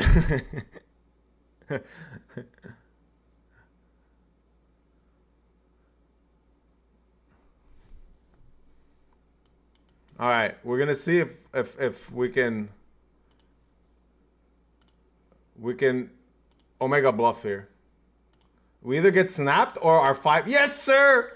Fucking Poop Master over here bluffing 5 high and getting it through. Poop Master.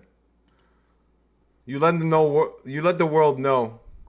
Nobody poops and wins all-ins better than me.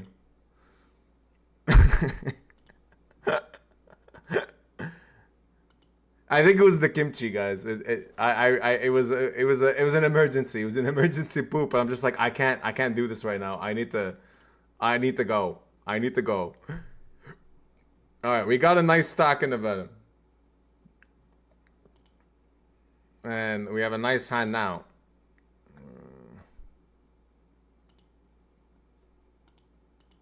I'm gonna bet 40%. We get snap called. Cool. Put a flush. And have the other guy have a flush too. I think I want to bet twice.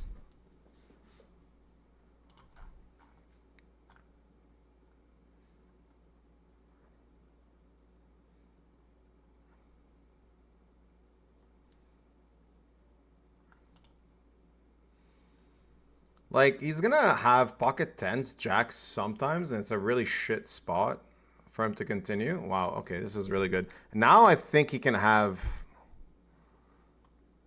Can he have 5s? No. Can he have 5s? Can he have 8-7 of clubs? He can have 8-7 of clubs. Can he have a worse flush? Yes. Which one? 10-9, Jack 10, Jack 9 of hearts.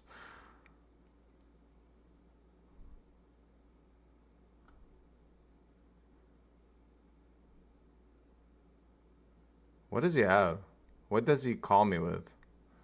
7-6 suited? 7-6 of diamonds?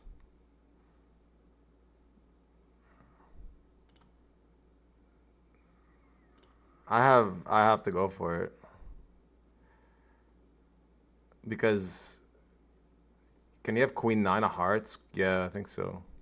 It's weird. Like, he doesn't check raise the flop, so it eliminates a lot of... I mean, no, I think it's just a clear shove.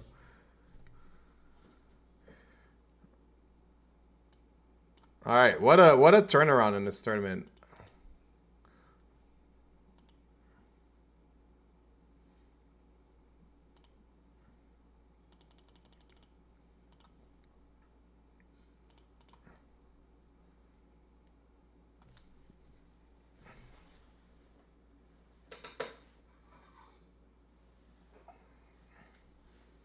My wife brought me dinner at the same time. We've had a very eventful last 10 minutes.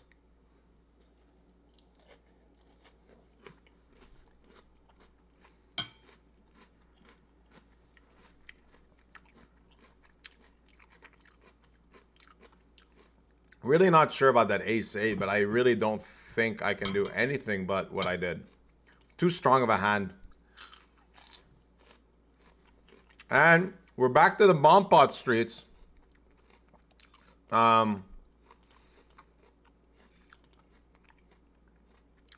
have top set. Nothing on the bottom, but maybe we can pick up some equity.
All right.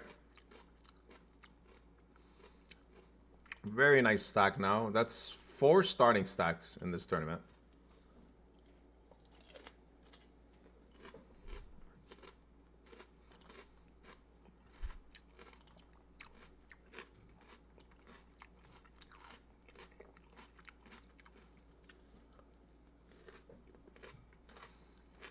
I'm just gonna check down. Rarely gonna win. Might chop sometimes. Yeah, that's fine.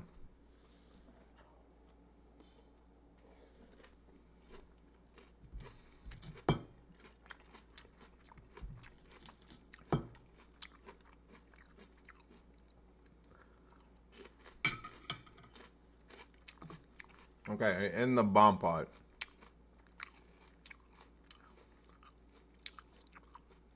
I have a gut shot, top pair, nut draw. I don't think I can fold this with a backdoor hearts on both. Okay, we have the nuts on the bottom and then just a gut shot on top with maybe pocket tens as an out. Yeah, we have tens as an out. All right, so three-way, we definitely need to fold something out.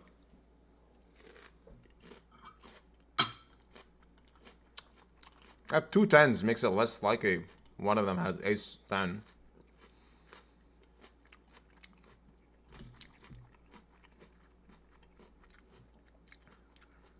I have ace 4 also, so I can make a straight on the bottom. Like a 3. Which is really important to make 6-4 fold now. Aw, no. That is really bad. Oh my god.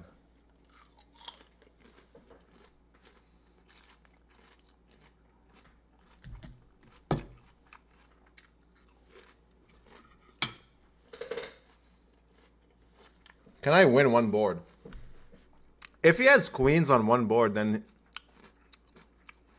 Whatever nut he has on one board doesn't have a nut on the other board. Let's say it's pocket sevens.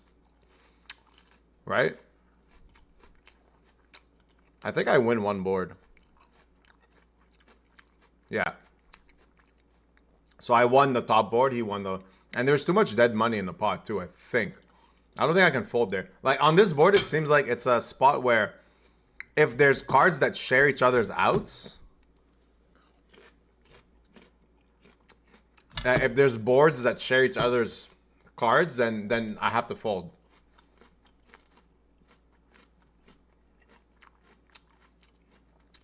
I mean, this is a nice hand, but right here it has nothing.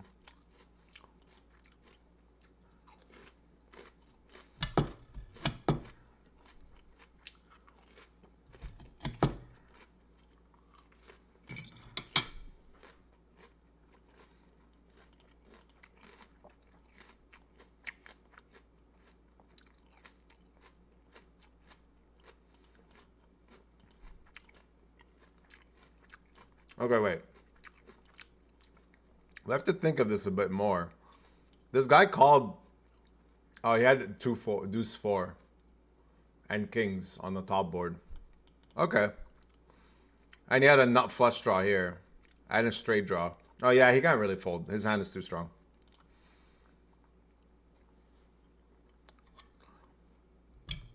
No, I would have made the nuts here. I played this in a cash game recently where there was a 6 spot where we're 3-handed on the river and there's 2 possibilities for quads on each board, and both of me and another guy both had quads, but we don't want to actually put too much money in a pot because it folds out the third guy. It's a really sick hand where, like, you indirectly both know that someone has quads and you're like, we need to keep the other guy in the pot.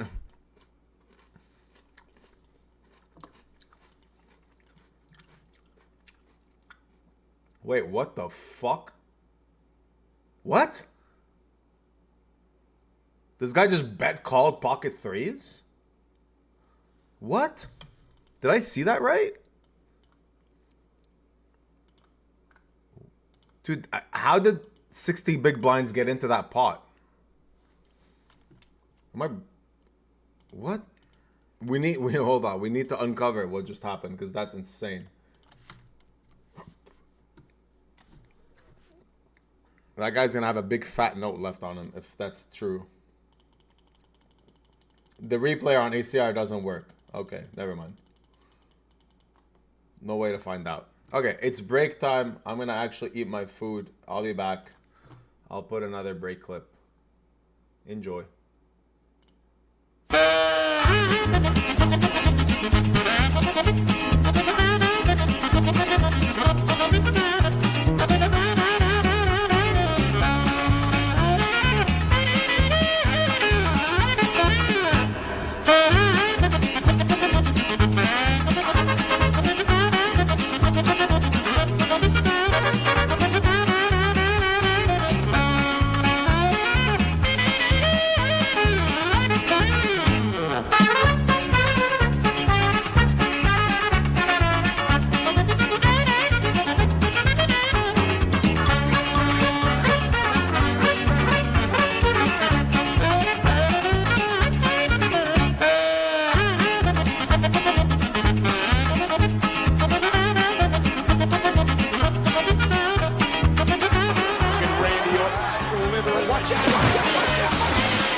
This is me busting early in a tournament.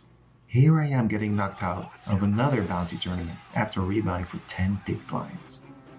And this is also me, this time getting bum hunted by a good player.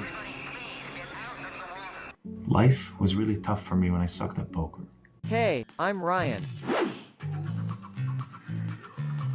No thanks. We don't talk to losers. Haha. Oh my god. What a douche that guy was. And then one hot summer's night, and I had a dream. And that dream really changed my whole life forever. Ben? Ben CB? Boy, am I glad to see you. And oh my god, your hair looks amazing. Beriuzy, you need to take my masterclass. So I did, and I became to study hard, and I got much better. Ben has a really great way of making things easy to understand like a potato like myself. He became my mentor. What's this, man? This is your father's old ICMizer account. It's the weapon of a poker player. See, Beriuzy, ICM is what gives a poker player his power. It's an energy field. It's all around us. It surrounds us, penetrates us. And it binds the poker community together. Thanks to Ben and his Razor Edge content. It wasn't long before I was crushing at poker, and I was crushing at life. You win. You win. You win. So, if you're tired of busting tournaments early on, endless rebuys, and getting wrecked by the whales, don't worry, I got you covered. Sign up to Razor Edge with my exclusive promo code with breathtaking discount. Come on down, the price is right. Don't be a shit rag. Raise your edge with me, Ben CB. Warning, consuming Raise Your Edge products may or may not make you buff. Cold showers apply.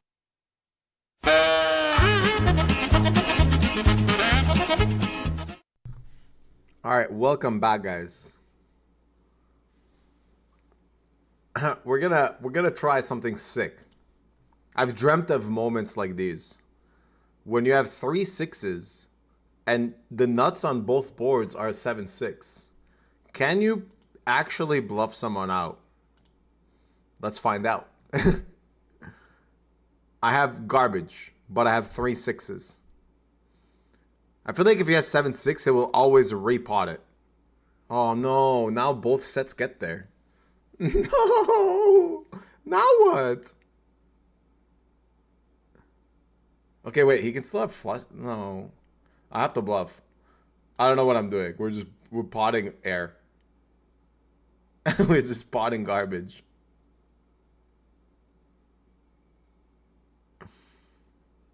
I already have the fold button on. He's gonna check. Yes, it worked. It worked. The dream. Oh man, that's a very successful punt. I am actually so happy that worked. I've always dreamt of spots like this. Like, wait a second, you can't have the nuts because I block them. Here, this was the hand. On the turn, 7-6 is nuts on both, and I have 3 6s. I actually have draws with 9-6, so it's like an okay bluff if a 7 comes. As long as I get him to fold 10-9 and Jack-9 on both, right? So, like, I have to bluff. And then on a river, I'm like, well, okay, wait. There's... Hold on. Let me just make sure I have garbage here and I can let this go. Okay, yes. So, Jack, Jack, 8, 8, 8. It's very unlikely for him to have a Jack or an 8 that would bet the turn, and he must have draws or something. Also, a 4 and a 4 and a 5 and a 5. It's so unlikely he has a boat in this board, but it's a lot more likely he has like one pair and a draw or something. Like maybe he has a Jack with the nut flush draw, and then on the river he's like, ah, damn it, I can't call. All right, what do I have here? Oh shit, I have top set.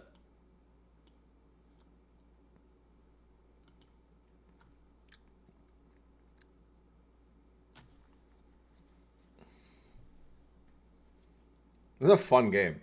This is a very... Oh, I would have riveted quads. That was definitely a big punt bluff on the river, though. I don't think... Like, it worked somehow, but it shouldn't. Oh, no. Wait. Well, hold on. Queen 4, Queen 4. So there's less two-pair combos. My aces... Huh. This is a big pot. 18 blinds. I have nut flush draw on 1. Nut redraw with 3 aces, though. Someone could have 9s, but it's unlikely someone has queens, because... Alright, who cares? We just bet. So far, the plan in this game is just bet, bet, bet, bet. It's a big pot. 18 big blinds is a lot. $36? We need to change the color of this. How do you change the color? Make it a red. Make it looks a bit more punty. And then let's spam the new sheriff in town on Coin Poker. Again, if you want to sign up on Coin Poker and use my code, I will literally give you $50. That's because I want people to actually get free money on this site. You follow the link and shit that is in my description.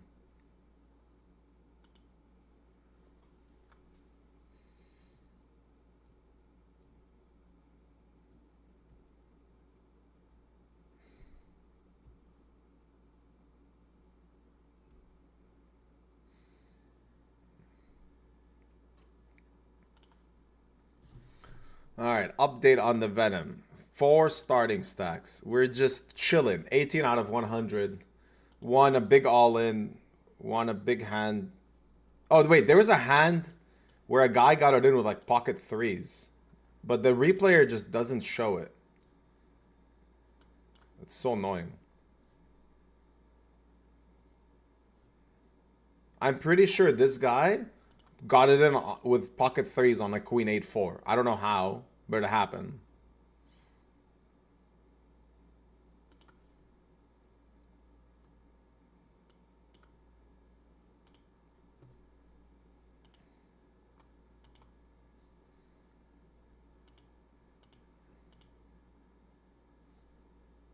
Yeah, I think this guy is like some strange recreational. I could be wrong, but the way he's been playing, it's pointing me towards thinking he's a recreational, because the pocket 3s hand... Man, I'm going to go watch my own stream. I have to go watch my own stream to see what happened.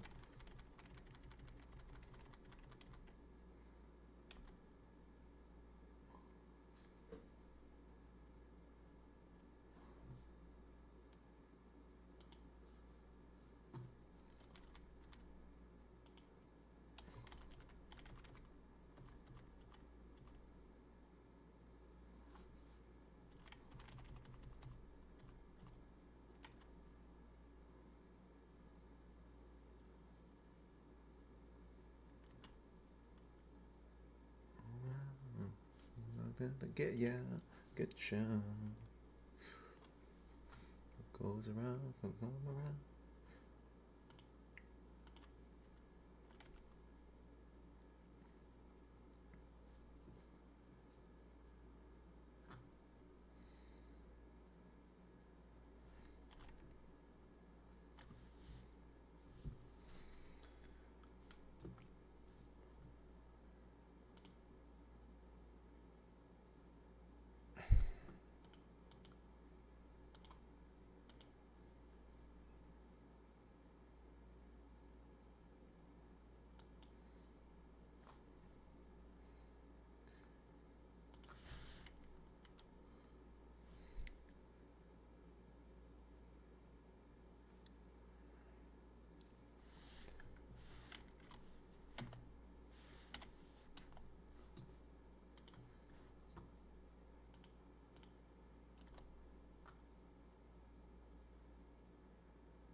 Alright, I'm gonna load up a few more tournaments on the side just because if I have a nice stack in this Venom, I would say it's a bit likely that I end up playing for a while.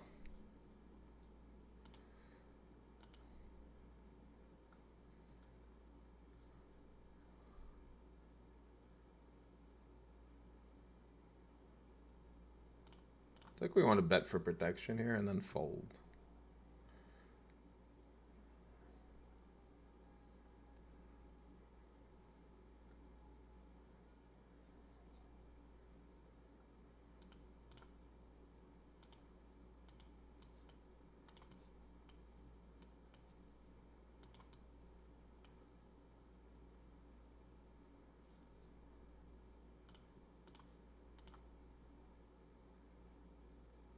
Did I just river nut nut? I did.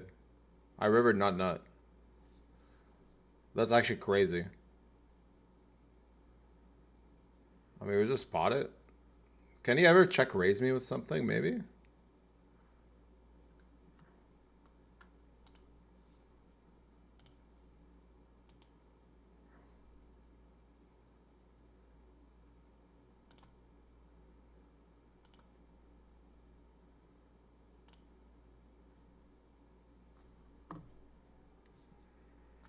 And the Venom, I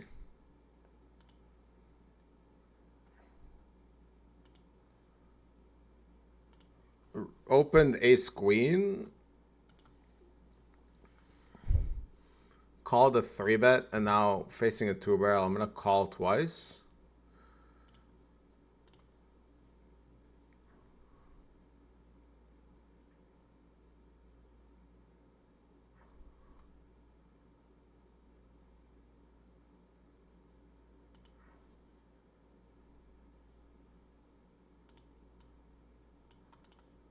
I will shove the river, I think. Does he have like ace jack? Okay, is this really thin?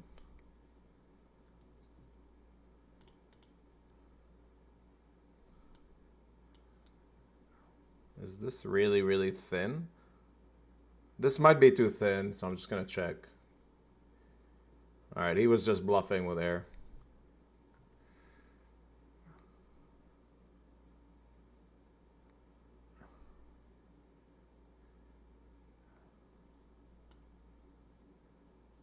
That's a really big stop I have now. In bomb pot, I have no idea what I'm doing here.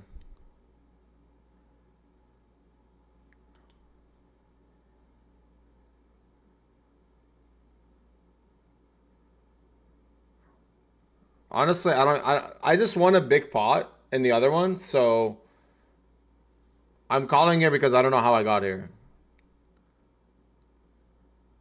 Okay, so I win the other one though, yeah.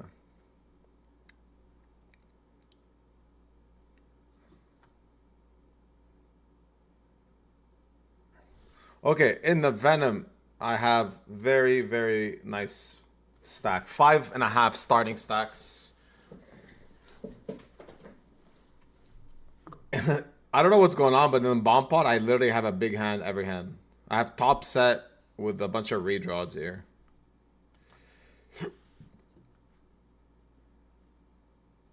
I'm playing a few tables on the side just because, like I said, it's like a pretty, looks like a pretty good day.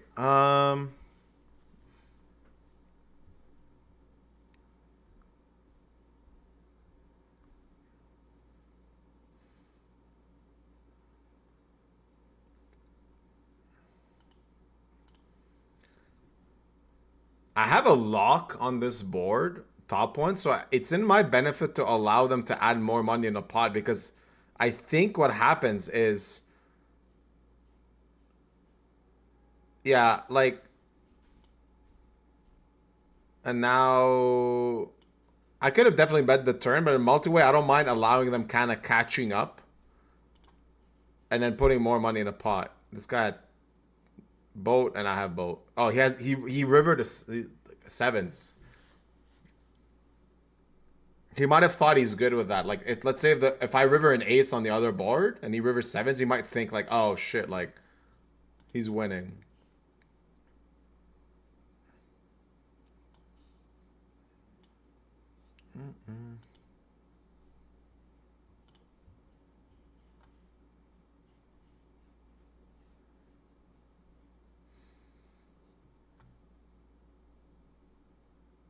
I think I just fold this. Yeah.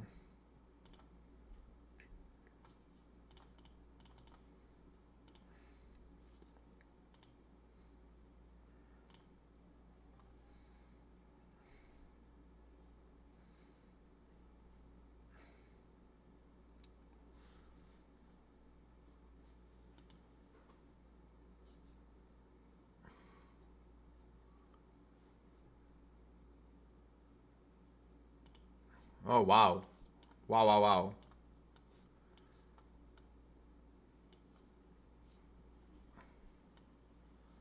There was a really big pot here. Really sick pot in the Venom.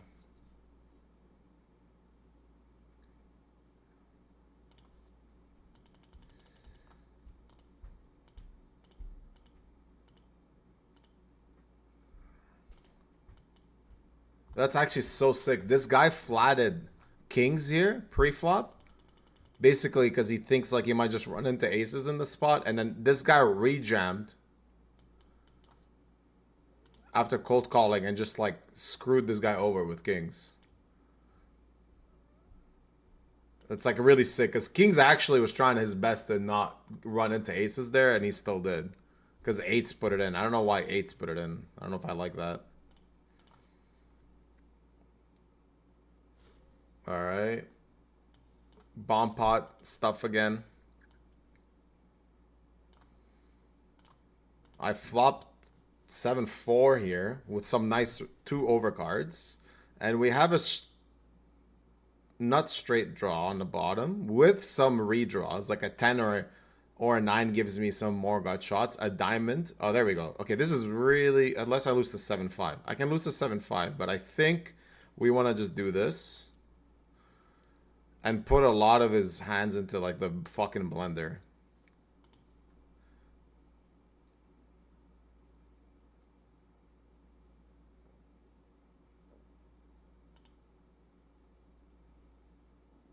I have nothing on the top board. That's really brutal. I think we just... Yeah. Oh, he rivered... Wow, he didn't bet it. Okay, good, good. Interesting. I mean... Let's analyze if that was a mistake from him. Because I want to show you why this game, I guess, is profitable. This is a big mistake, I think. Oh, no, he has 2 pair. He has 2 pair here. I didn't see. Never mind. It's fine. I didn't see that he had 2 pairs. He has 2 pair and he has a 4 with a draw to a better boat. I have top 2, but nothing on the bottom, right? Yeah, so we call. I have top boat, second nuts on the top, but nothing on the bottom. So it's in our benefit to keep. Or do we want to bluff? Do we want to bluff now? No. I think we just call down.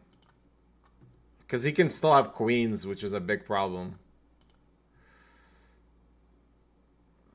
I mean, if you got queens, no.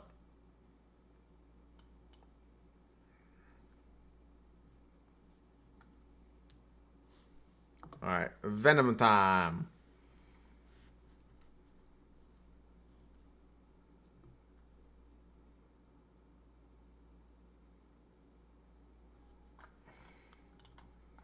Gonna squeeze here.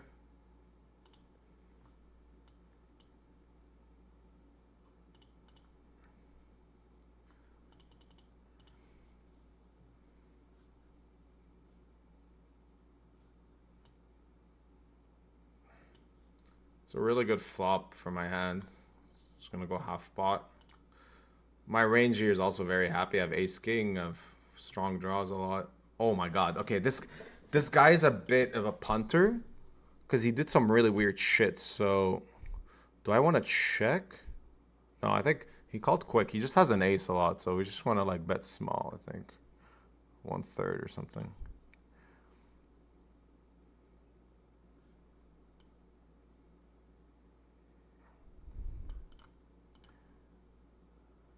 Oh my god, this is chip leader pot. This guy is just fucking losing his mind. I just hope he has okay, don't have ace x of diamonds. If he has ace x of diamonds, brutal. Like, is it possible he just has air? Like, we just put it in. There's no reason for me to just call. I think we just put it in.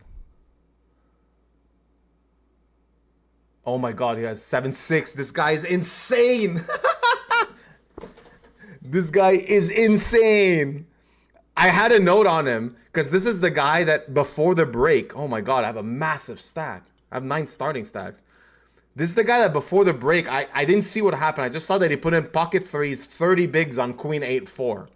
So like when you see something like that, you're like, wait, what happened? I couldn't verify what happened. I just know that he's like a bit cuckoo in the head. That's so sick. What a cooler in his mind because he probably thought his... Man, okay, this is why we play the Venom on a fucking random Thursday. Because this is like infinite equity that this guy just decided to donate.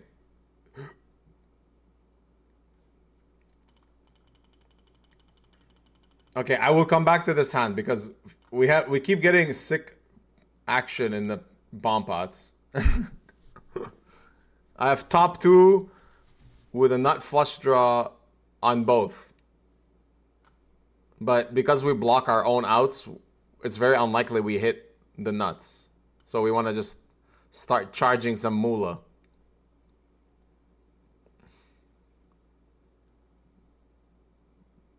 Okay. I have a lot of gut shots too. All right, let's just go. Just make it hard for this guy to click call. Okay. So this is the hand. This guy opens that's been playing really wide, but I haven't seen anything crazy. Tight-ish guy, flat, small, a bit button. So I want to squeeze this type of hand because it's just very beneficial in multi-way pots. Sometimes to clear out hands like Jack 9 suited, 9-8 suited, and stuff like that. So I squeeze. This guy snap called. I flop, straight flush draw. Half pot, call. Turn a straight, I go 1/3, and he just raises to get in. Infinite. This is like really, really massive pot.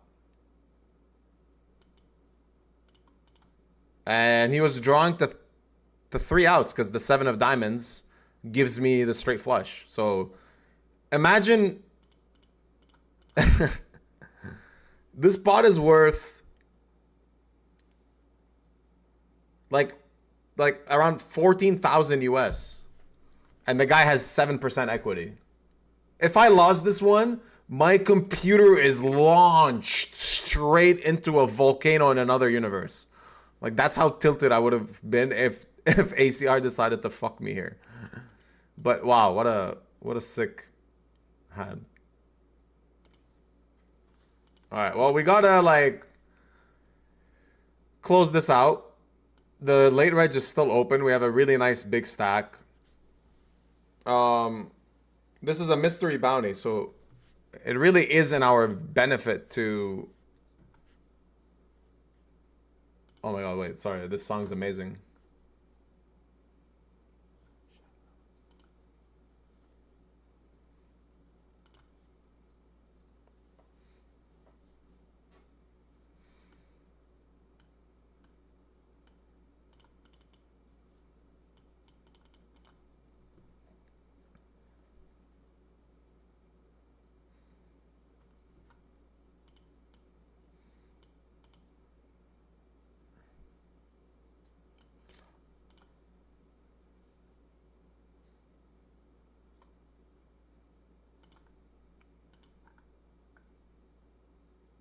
I'm gonna bet fold.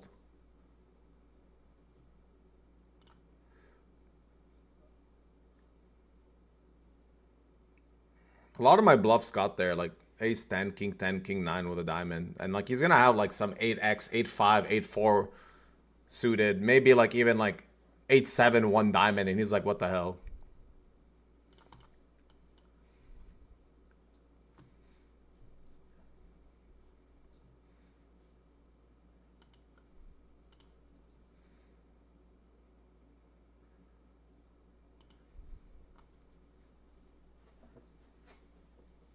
Passes.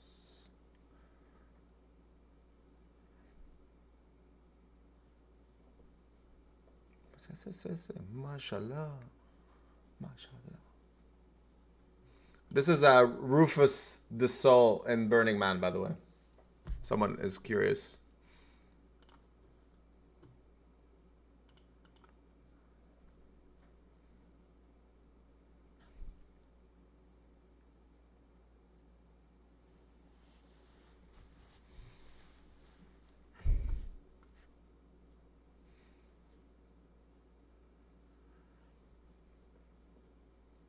Mashallah.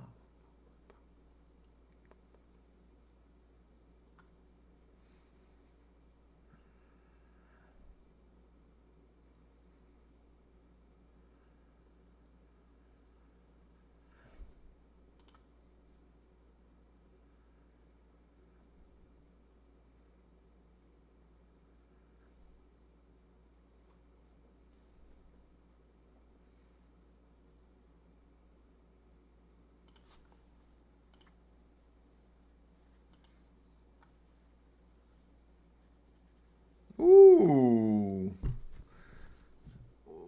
Yet another one of these very interesting double bomb pot parts.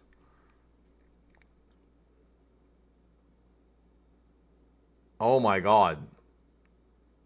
I have two nut straight draws. I don't think I can. I think I want to call. I don't know. I don't know what I'm doing. I don't know what I'm doing. But I have what I think is a decent amount of equity and sevens maybe for a better set. Fucking let's go. I have 43 and I'm dead. Okay, not straight. And a redraw. Damn it.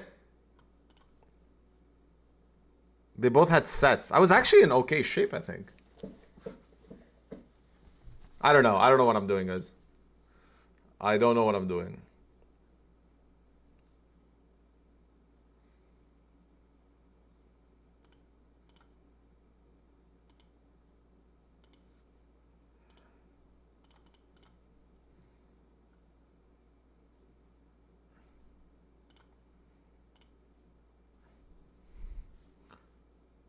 What do I have here? Nothing. Okay, easy.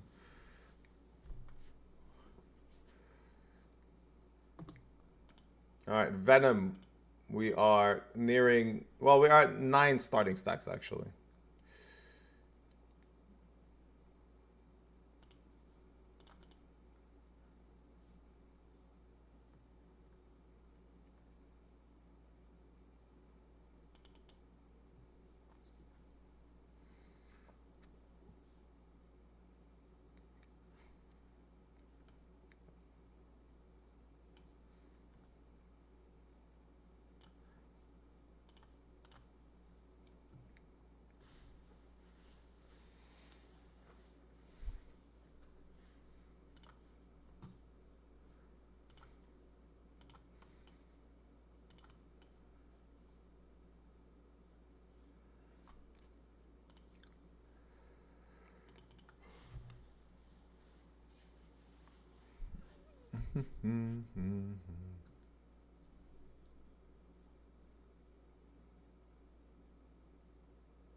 So in this one, I think we play still quite a lot of...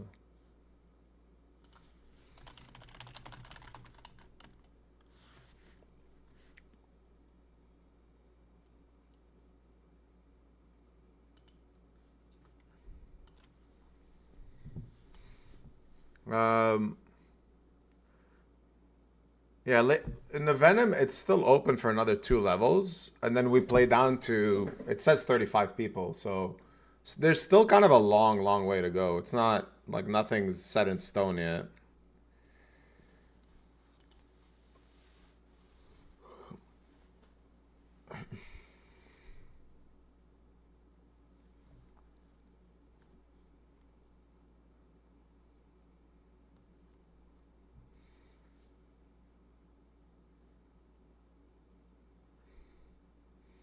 It's crazy that like around an hour ago, I was a short stack and I was debating to go poop during a hand, and I just went all in and won a big flip while I was pooping.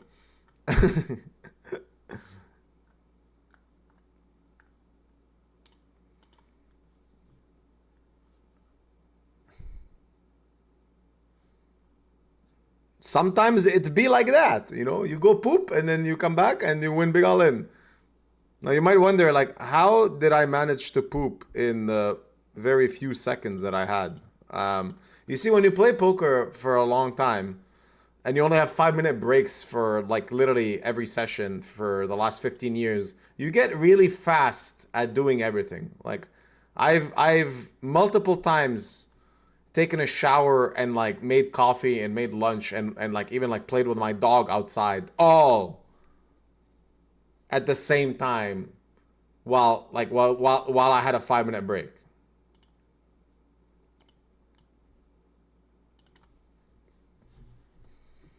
So you get really good at that stuff. Okay, so I have the nuts on one board and we want people to just cry call shit they shouldn't so that I can like win.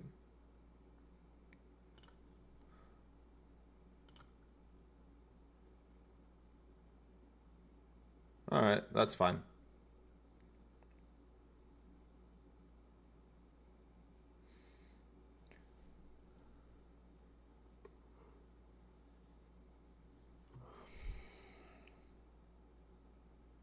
How do I flop a set when I have 3 tens?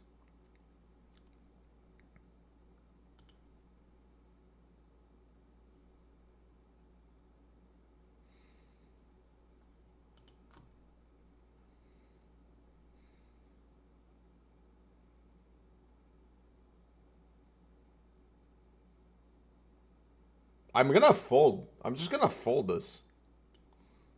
I could be dead. I really could be dead to pocket queens.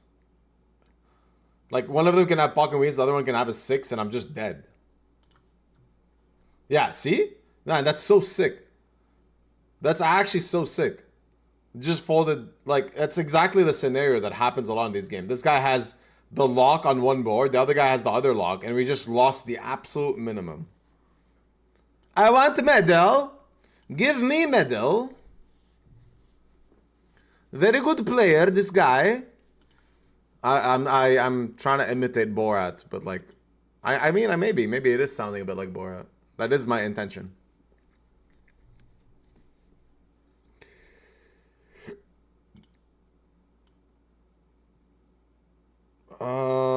Man, I have such a nice wrap on top, but my outs are blocked by the queen.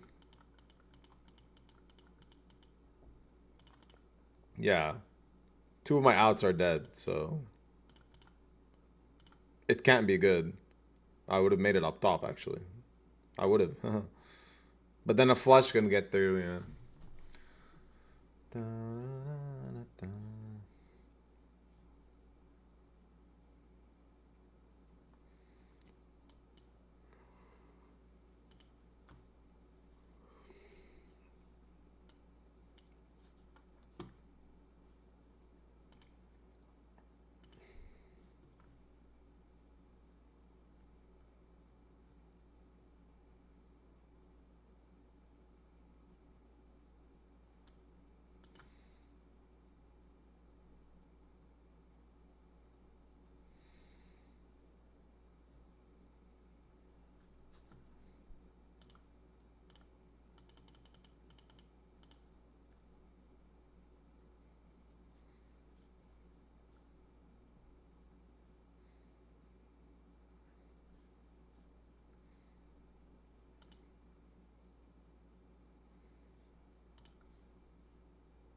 I have pocket sixes and I flopped a set on 2 boards.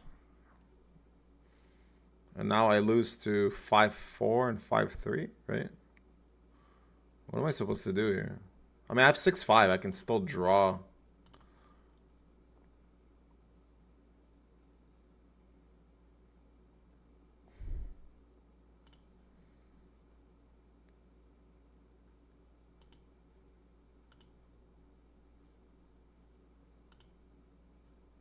What the fuck? I mean, I know I have, I don't know. I don't think I can fold this. I've set and set. Oh no, this guy's fucking crushing me. Okay, God damn it. I lost a lot in this one. But the thing is, I think I had the nicest equity because they both have straights when they both put it in. So like, I am the one drawing to the nuts, I think. Mamma mia, speaking of the nuts again. This is a big one. I can still hit the nuts on the top board. So I have nuts on the bottom with a boat draw. And just a gut shot, technically, on the top.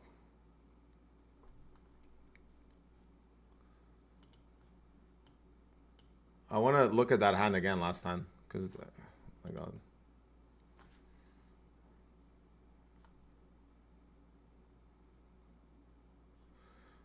I mean... We have such a lock on the bottom that I don't think I do anything but this. Yeah, we have straight board-ish. My god, I chop the bottom and lose the top. That's actually brutal. Okay, I just gave away one buy-in in this, it seems.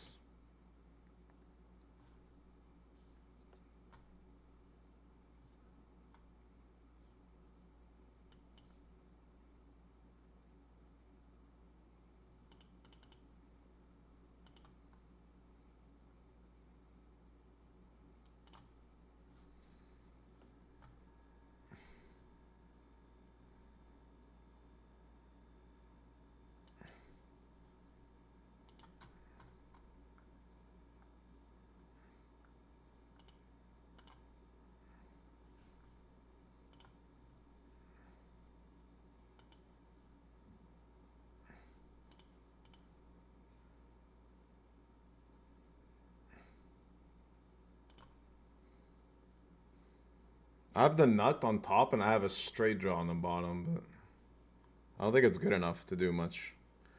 Now I think I can pile it in to fold out, and diamonds are less likely to hit.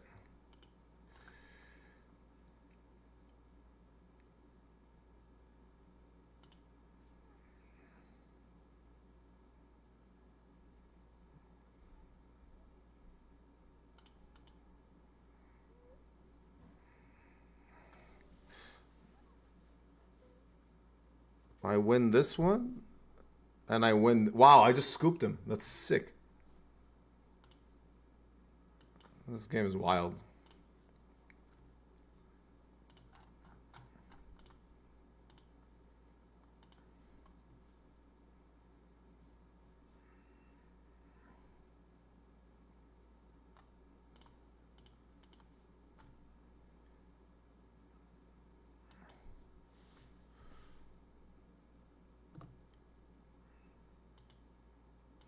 Oh, wow. Daily quads on the pure bubble. I shoved pocket fours on the pure bubble of this $250 that I just fired last second. And we just flopped the daily quads.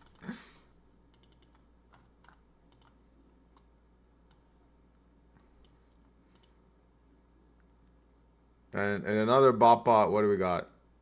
A flush? But it's not the nut flush, so it's not worth betting, I think.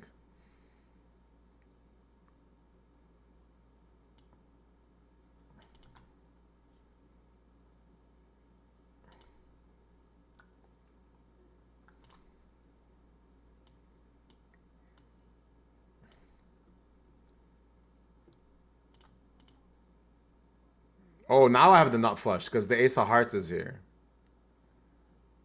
And... I have a straight draw. Fuck it. Let's go. Now we want to put the max money in. Because I have the nut flush on top. And it's also a very confusing line. Oh my god, I have nut. I have nut. Oh my god. My line makes no fucking sense. I rivered the nut straight and I have the nut flush on top. This is insane. It's so sick if one of them has like... I mean, one of them probably... Yeah, this guy's fucked. I'm sorry, buddy. What do you have? Wait, what does he have? What the fuck did he call with? Oh, 5 deuce. He rivered a bottom... Oh my god. That was disgusting. That was actually disgusting. Set and double nut gutters. Think this is worth betting.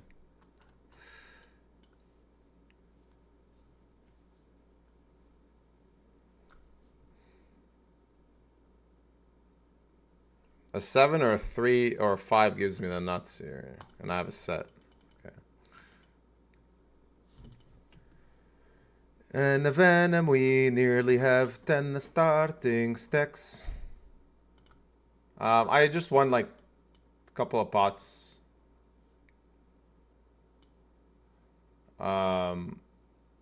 Nothing super interesting. Actually, I guess there is one.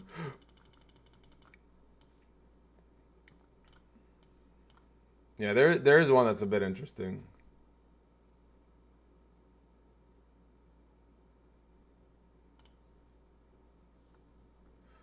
This one.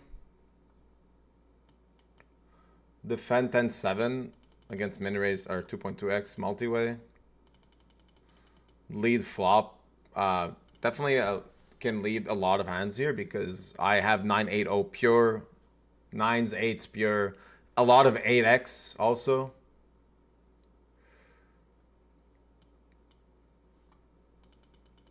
And on turn, a lot of my bluffs kind of got there. A lot of 7-6, so it puts him in a really tough spot. If he floated Queen 10, Queen Jack, Jack 10, he's kind of just like, whatever. So this was a small-ish spot. And yeah. That's the only big pot I played, basically.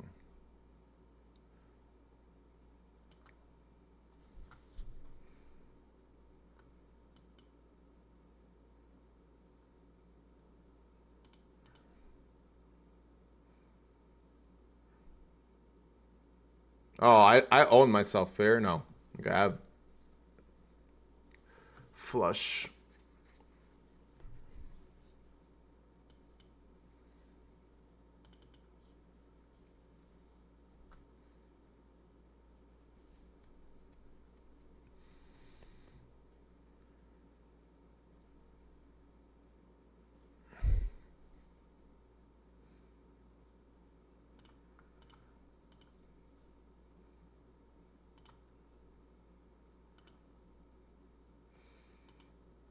All right. Ooh, okay. We have second nut flush, top set, straight redraw here.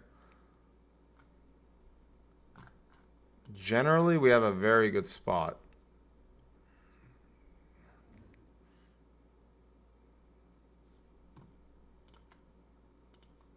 I don't know what to do. I think I want to just call.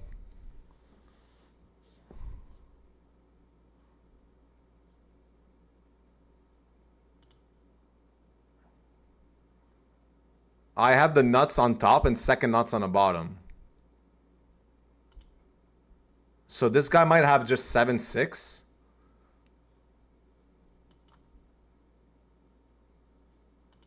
Yeah, we should put it in. As long as he doesn't have ace of spades, ace x of spades.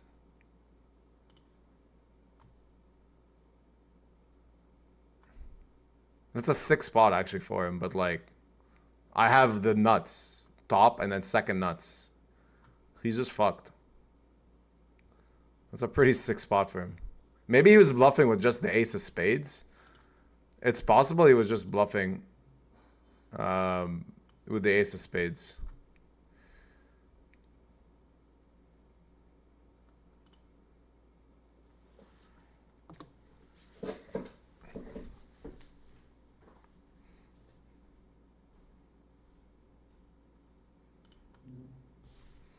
I'm not gonna lie, I'm running insanely hot in this. I have 3 pair and a bottom wheel draw, so we definitely want to bet.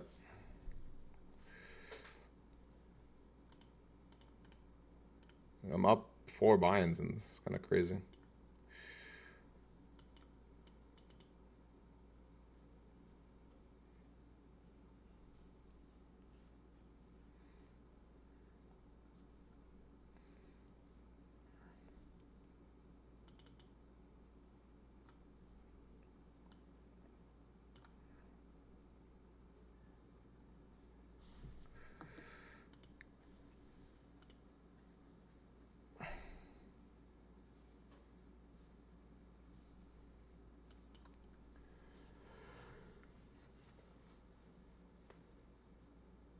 Oh, no. Don't get tired, Ryan. You still have a lot of time to play because you're 2 out of 90 in this.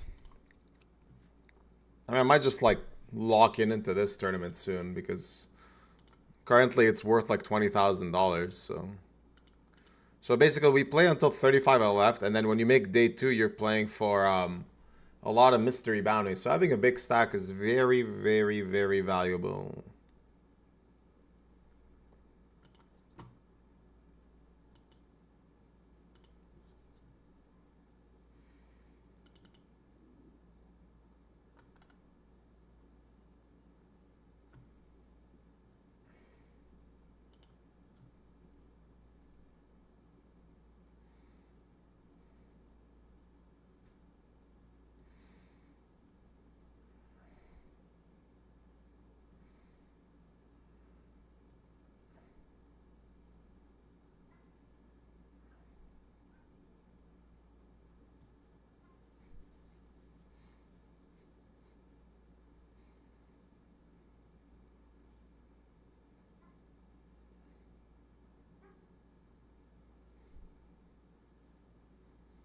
Let the rain come down.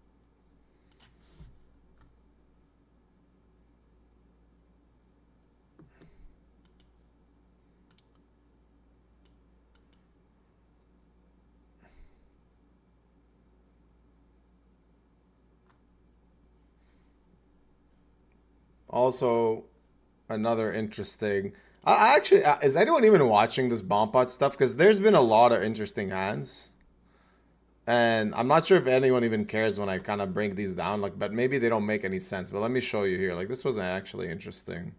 So I have middle set blocking top set on one board. On the other board, I have nothing, just tens, and I have 1 diamond. There's already 5 diamonds on the board. So if someone has like the king of diamonds, they're always going to call the flop, but it's very unlikely that they make the diamond on the turn because there's so many dead diamonds already, right? So I wanted them to put money on the pot. So I led the flop first to act with my set blocking top set. If I get potted, I might have to fold because they only pot aces usually in these spots, or like kings and queens. I'd have to think about it, but so I lead, this guy calls, and then it just goes fold, fold, fold. Turn, my tens now is for sure good in this board. And then we know that I have 2 tens, there's a 10 on board. It's very unlikely someone has, like, he has jack 10 on the top board. It's like super, super unlikely. So then we just have a very clean must bluff with, like, must bet to protect our hand, but also bluff on the other board. I all in three-way with queens and I run into aces, unfortunately. Do I win the side pot, I think? I might win this guy's bounty. No, he wins both. That's terrible.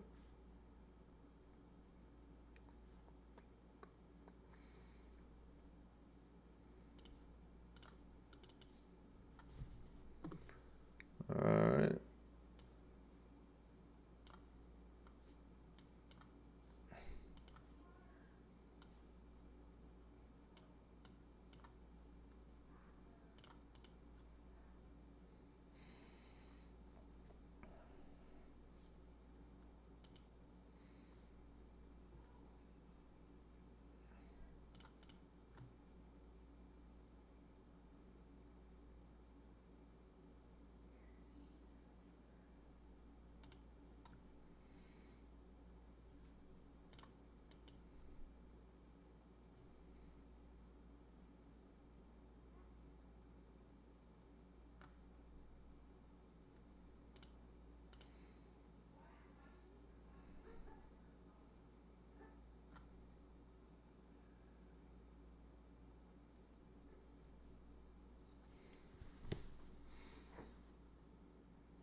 Oh, I just realized Weasel is yeah, he's a streamer too. Cool guy. I used to watch his YouTube videos from time to time. I think he's the one that got sent to Triton by Nagy and won a Triton 30k turbo or something, I think. The dream.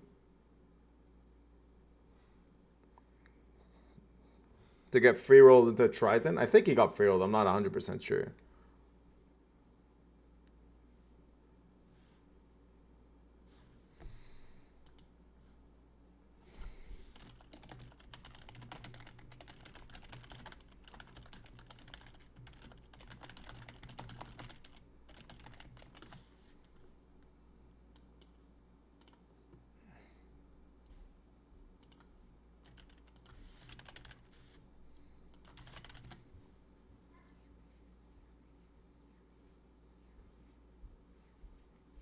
Someone's saying, how do you get this many big blinds in a tournament? Well, the real story, boys.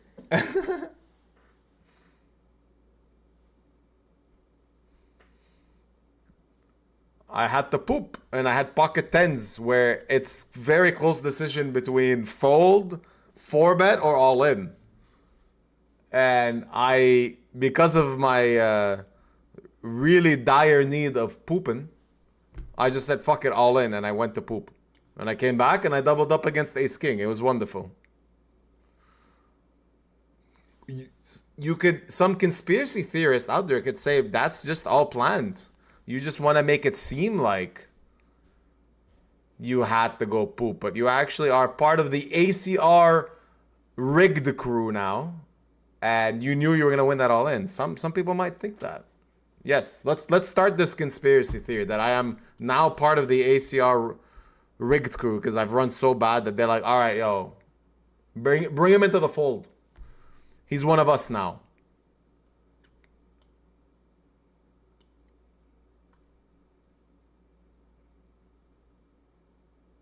All right, we got another interesting.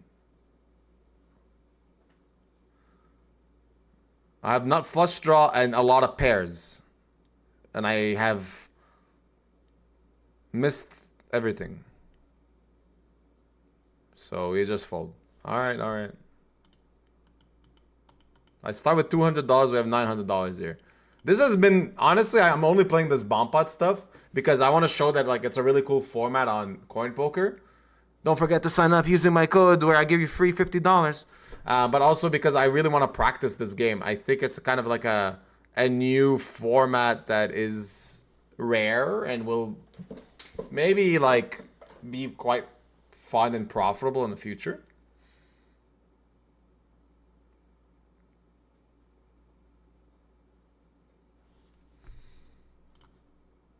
Why are you moving your mouse to this music? Because I only put absolute bomb ass sets. We crush music on this stream. Okay, one sec. I have Queen 9, Queen 10. I have double nut straight draw, and I don't block any of them. A 10 on here gives me a straight. I have a jack 2. I have some redraws. And a 10 and a 5 give me the nuts here. And when it's multi-way, if you can just like turn the nuts on one board, you can do a lot. Okay, not good. I have garbage, garbage, and garbage. I picked up a flush draw, but it doesn't mean much. Yeah, because I'm first to act, let's say because I have 2 draws, nut draws to the straights, and it's a rainbow board, I think what can happen a lot is if I get the nuts on one board, I can just kind of like fucking go for it. Now, no, I can't call. Very weak hand. If like, let's say the top was a 10, I'd have an amazing spot right now because I'd have like a nuts plus a redraw to another nuts with the queen jack. I would have flush draw, yada, yada, yada, yada. And I would just like, all these guys would be basically like fucking dead.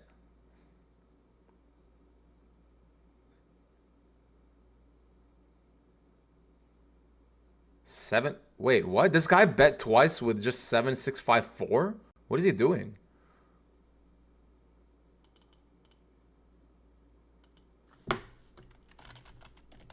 Did he just bet gut shots? Well, we gotta check. We were playing against this guy. He bet multi-way on a flop with 7, 6, 5, 4. That ain't a bet, sir, because your draw isn't a nut draw. What do I have? 2 pair and 2 pair. I have 3 pair and top 2. Huh. This is worth a bet.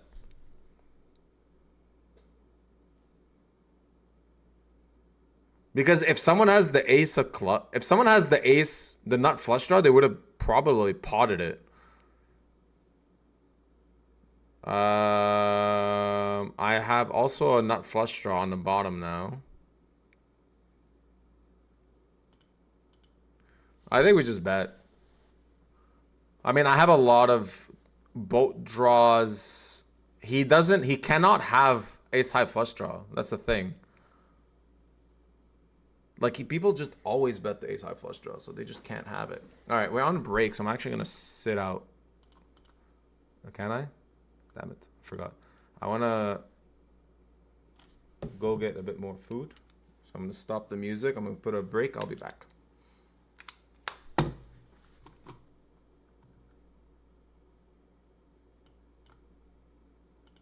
Someone's saying this Jägermeister music is a bit much for us boomers. I am also a boomer, but I'm a boomer that keeps up with the cool kids. Oh boy, oh my lordy, come here, big boy, come get some, yummy, yum, yum. This is a friend of mine, actually. Oh boy, he's drawing dead. Oh god, why did I say that? Why did I say that? Oh! Oh! Oh! Quads! Just the daily quads. We're back to daily quads, fellas. Oh, yeah. Oh, yeah. Feels good. Still on the bubble. It's insane. The longest fucking bubble I've ever been on. Ooh, all right, hold on. First of all, we got ace queen here. Please have ace jack. Yes! Now hold it. Now fucking hold it. No. This is the 10K. Why does Nole run so good against me? Alright, ACR 2650. I know this guy's caught me with something stupid. I know it. Okay, that's not stupid. That's kind of standard. This is stupid, though. The fact that I'm just gonna lose again. Unbelievable. This is such bullshit. God. Motherfucking god damn it. Unbelievable. The shit they put me through. God. No one runs as bad as I do. No one. Not even Spraggy.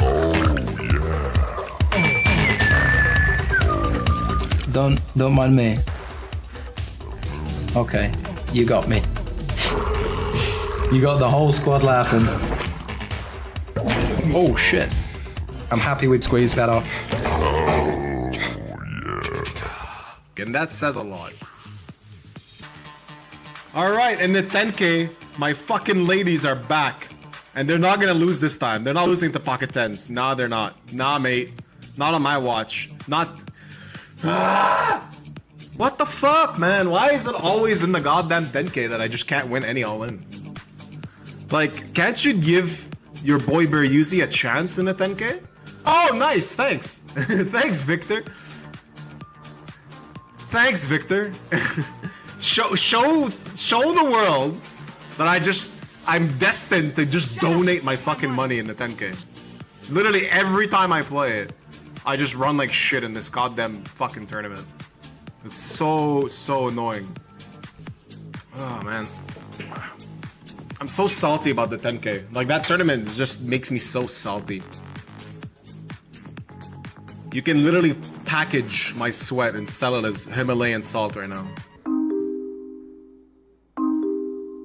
Salt, it has something magical, you know. I mean, it's a magical product. Its beauty and its pureness, it's very, very appealing for a creative to work with. Væri þessi undoable faktor í umbúðunum og hvort það væri hægt að actually að leysa hann, sko. Ég fljótlega þá hugmynd að þú veist, við gætum einhvern veginn með því að brjóta umbúðuna saman, þá væri þetta að gera í rauninu sem útfellan. Væri þessi undoable faktor í umbúðunum og hvort það væri hægt að actually að leysa hann, sko. Ég fljótlega þá hugmynd að þú veist, við gætum einhvern veginn með því að brjóta umbúðuna saman, þá væri þetta að gera í rauninu sem útfellanlega, sko. Væri þessi... We didn't want to make just another box, you know. We thought that the box had to be at the same level as the product. I mean, as everything, as the packaging, as the design, as the level very, very high.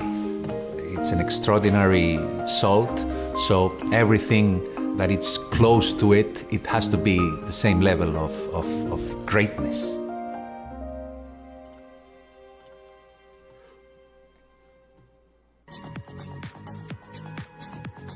Every goddamn Sunday I play that tournament, it's just like, oh, build a big stack. Oh, get fucking wrecked. Oh. Welcome back.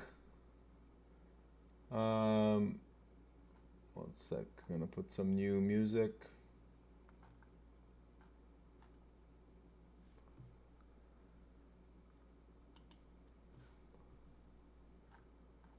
One of the big tip leaders in this.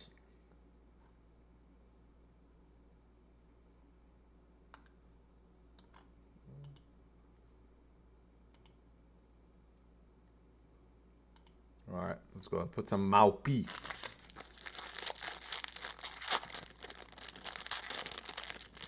This is gonna be some really good vibe, I think. Saw this guy live last year and it was insane.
All right, bomb pot time again.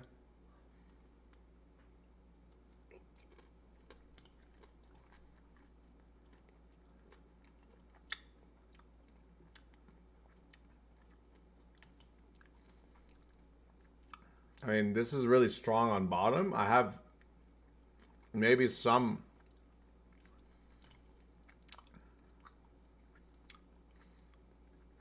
Okay, I have the nuts on one board, but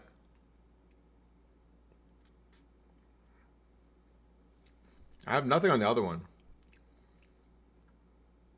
I just keep calling. All right, I have the super nuts, and then yeah.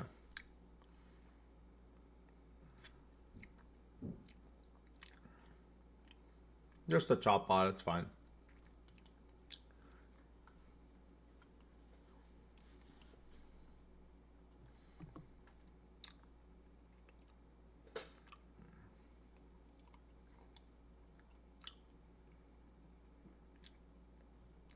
Ooh.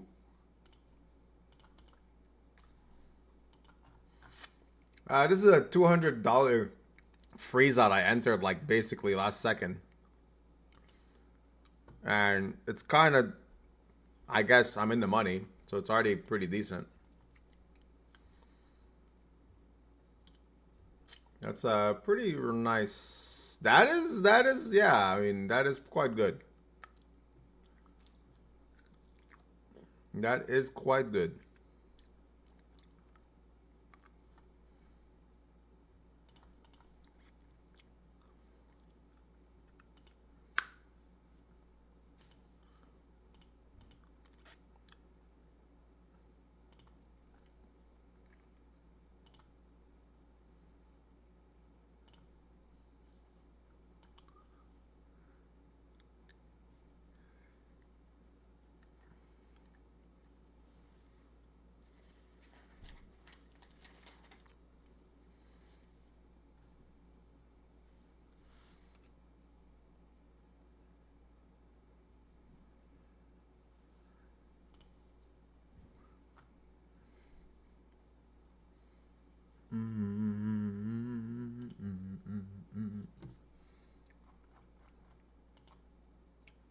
Been a poopy session, but very, very good hope here. Very, very nice big stack in this. And late registration, I believe, is actually closing very soon. 5 minutes. So yeah.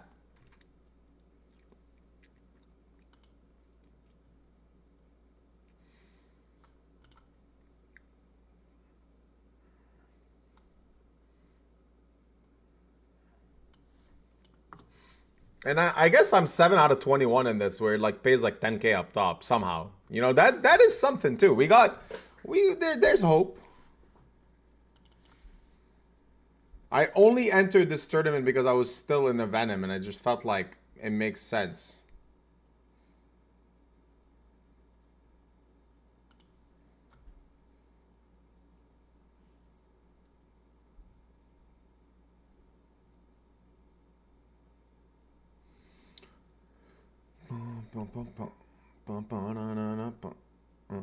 Alright, what do we got here?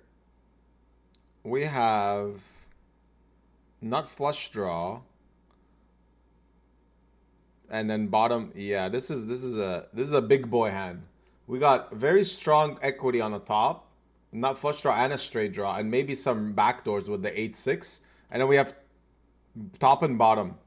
And the king makes it less likely that he has kings. So, okay, now the question is, do we want to just, is this enough equity to just pile in? I'm not sure.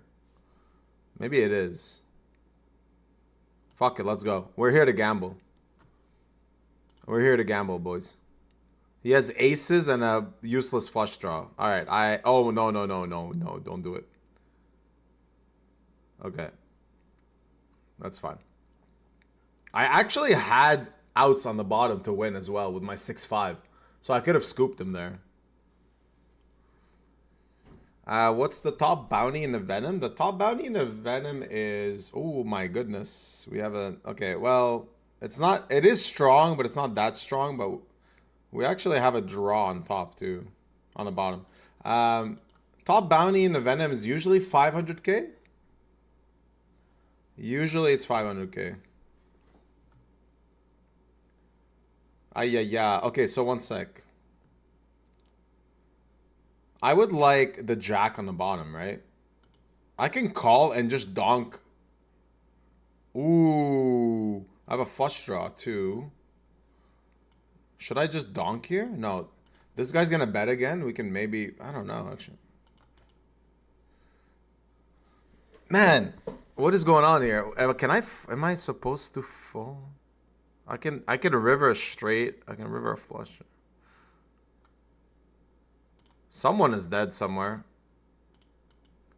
All right, I have a flush and a straight.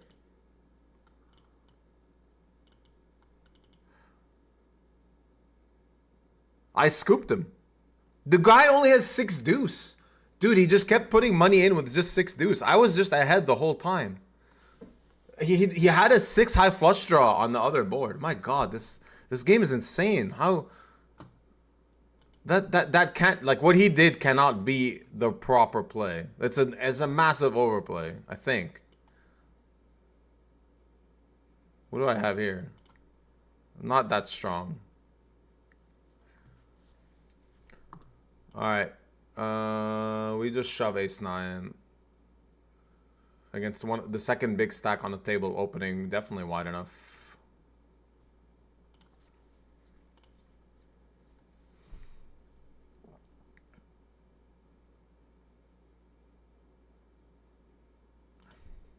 Nice.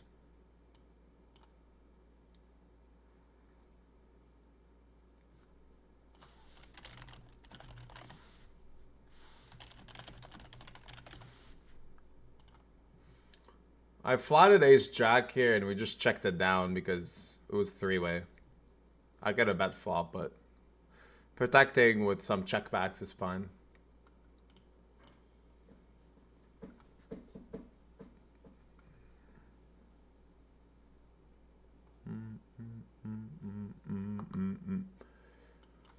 I am playing one more other tournament as well.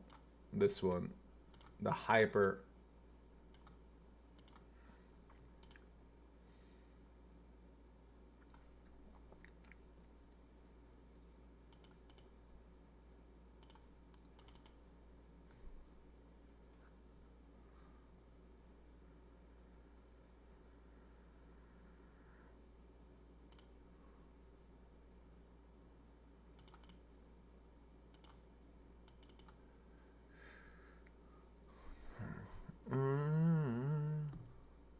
It's been pretty insane seeing, like, I'm just playing this to practice, but I'm seeing a lot of mistakes in this game.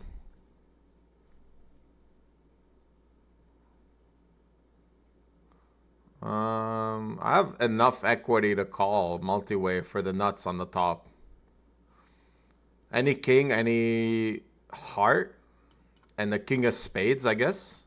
All of that gives me the nuts on top. But I'm very weak on the bottom. On the bottom, I have a lower end straight. Yeah, now I'm just whatever. We just win nothing. It's fine.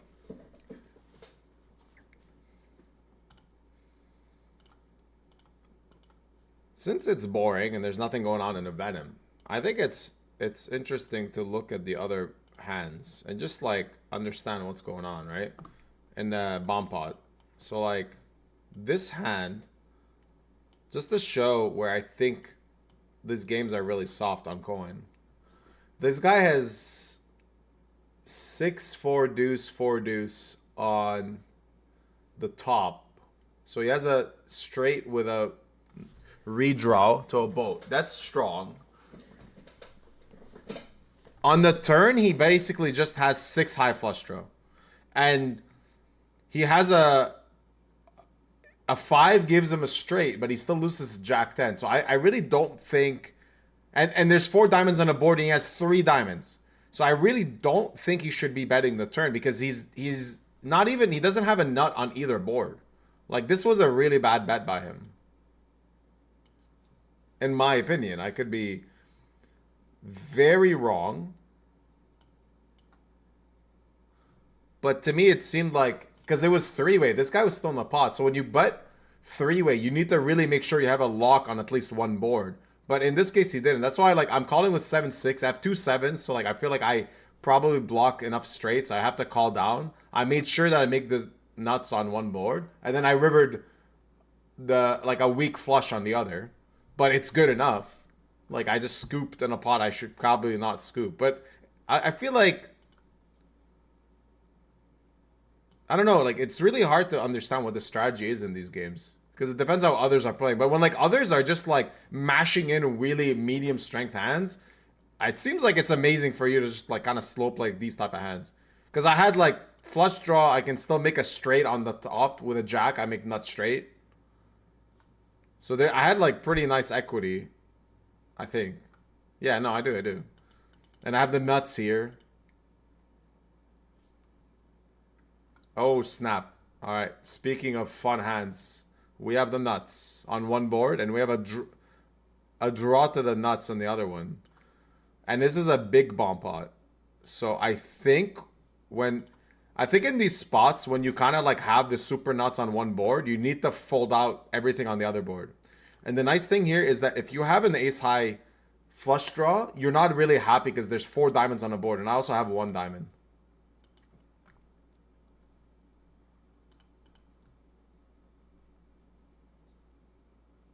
And I also have like a gut shot to the nuts on top. Oh, no, I had a double gut shot to the nuts. I didn't realize that. Ooh, this guy talks like he knows how to play the game, but cannot even read the board. Meanwhile, in the Venom, absolutely nothing is going on, boys.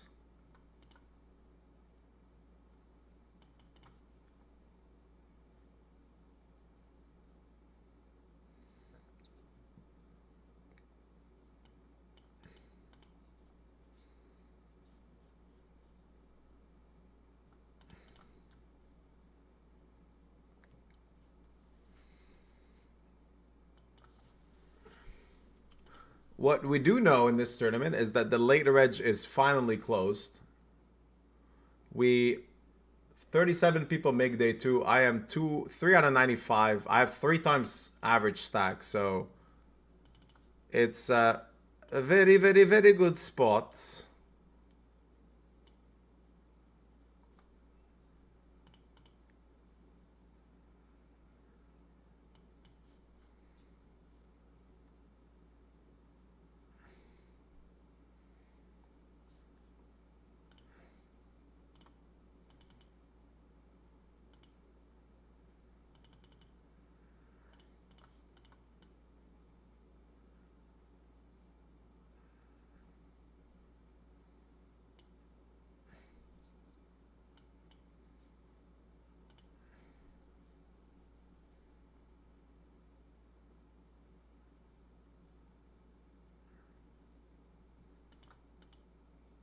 Oh my god, no.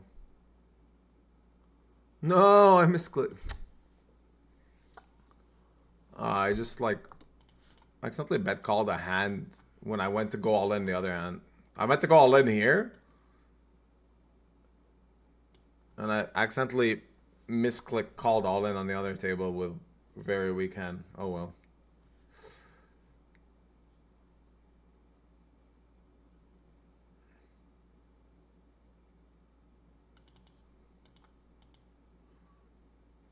Alright, we might have a final table randomly if I hold here.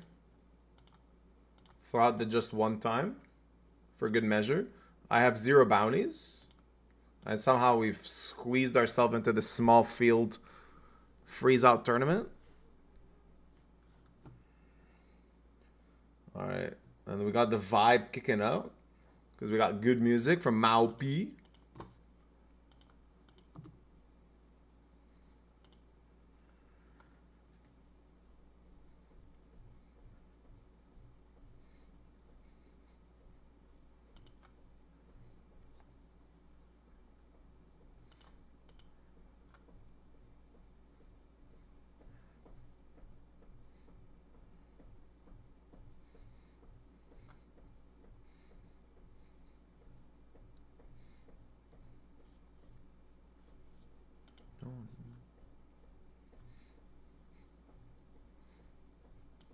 I want to go clubbing now.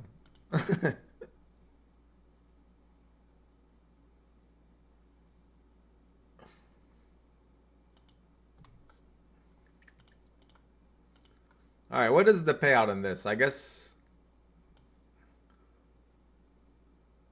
this could save my session. This is good. This is if I win this tournament, I save my session, and I can still make day 2 in the Venom. Mamma mia, that would be good. Ooh, we got a real one.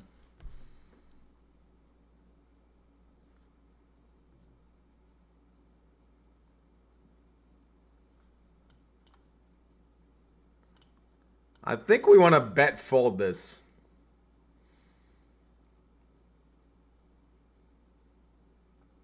I think someone having 9-8, we just want him to fold it. Like 9-8, no redraw, because then it cleans up a bit my 4-3.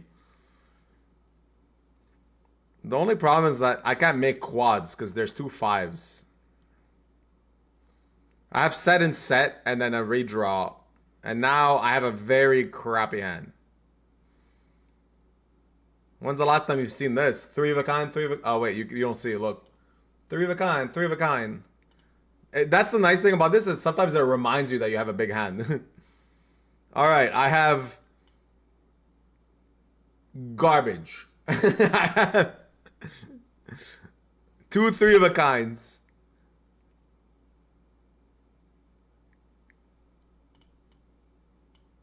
I will bluff because I can maybe win one board. One of them is going to have like a strong hand on one board, but not the other. Oh, fuck. Wait, what? What would you check? What would you check that... Fuck it, I'm curious. I'm giving money away. I know I'm giving money away. Fuck. He has... That makes sense. He has the nuts.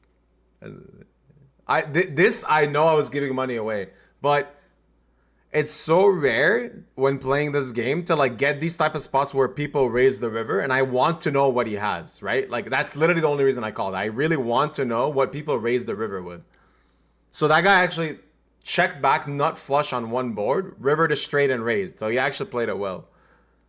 I should never pot the river. I was just testing some shit out. We have like the super duper nuts here, don't we? We have a nut straight, 2 pair, pretty good flush draw.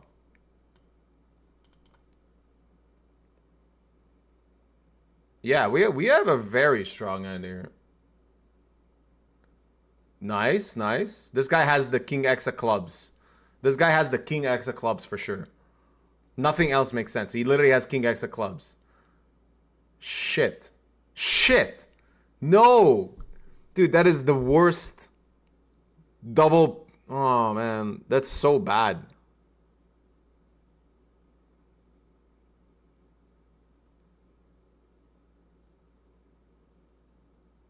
Am I dead on both ever?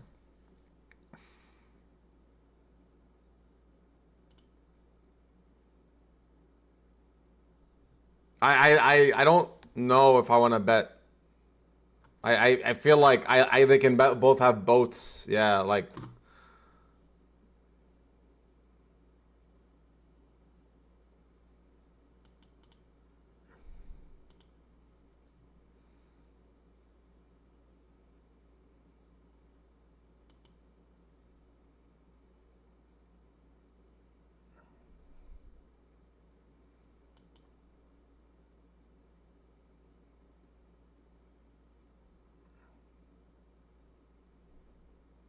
That was such a weird one. I flopped so strong, but I was dead on the turn.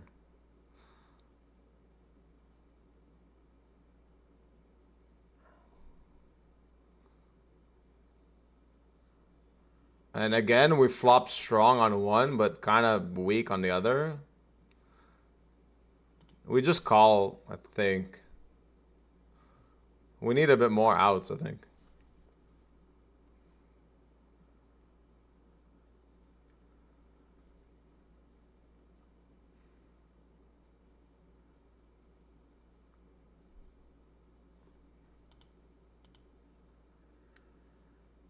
And that's why we just flat, because these boards can just screw us a lot.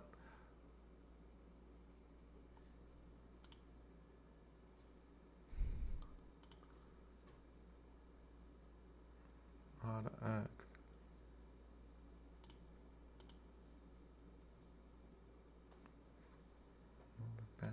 Yeah.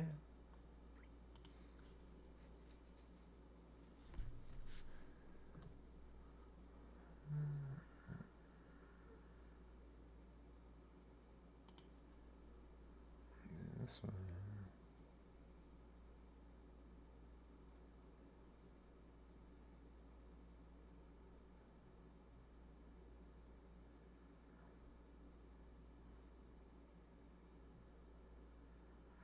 I'm gonna be going all in here. We're really close to the final table. Is there any big pay jumps? Not really.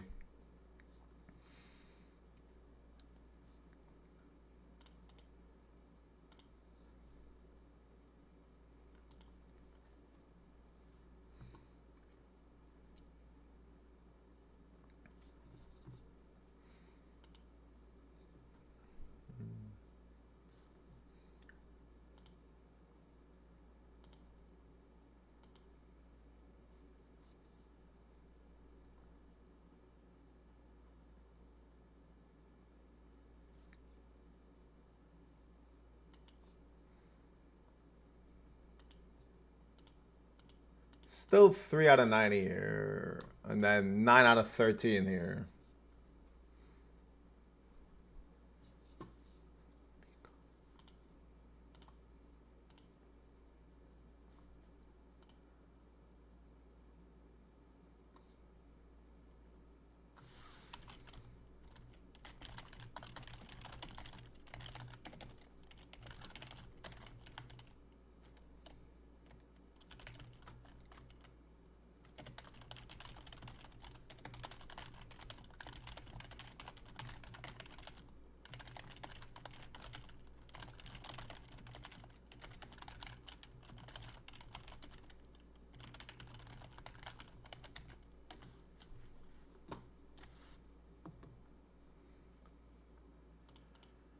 All right, I'm first and second in chips here. Well, I'm third, he's first. But in these type of formats, you want to generally be very careful not building big pots when you're both like 250 bigs deep when everyone else is like 70 bigs deep.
Okay.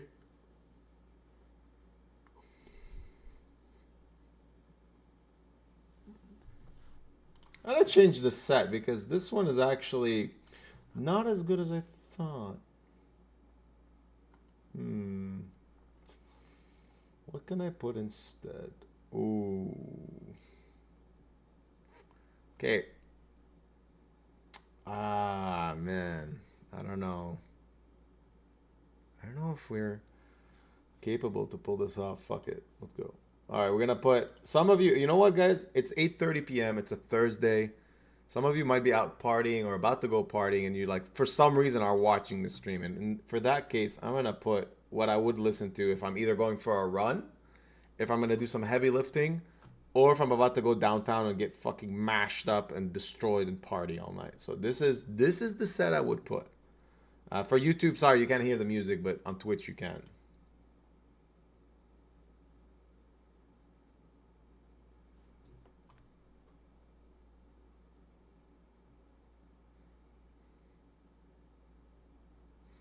It's faster, it's more intense, but maybe this is what I need right now, because I'm falling a bit asleep.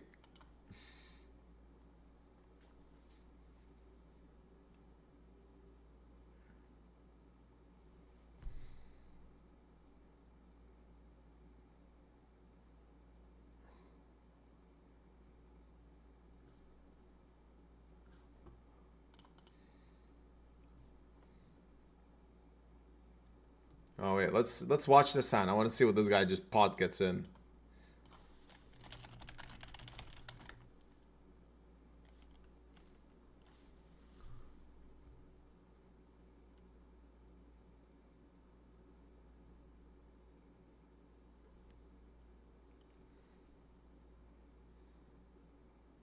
Dude, this guy just puts in money really wide.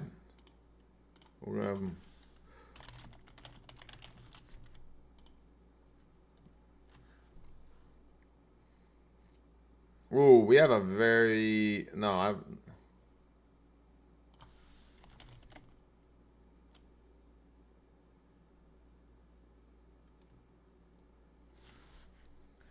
Oh, wow.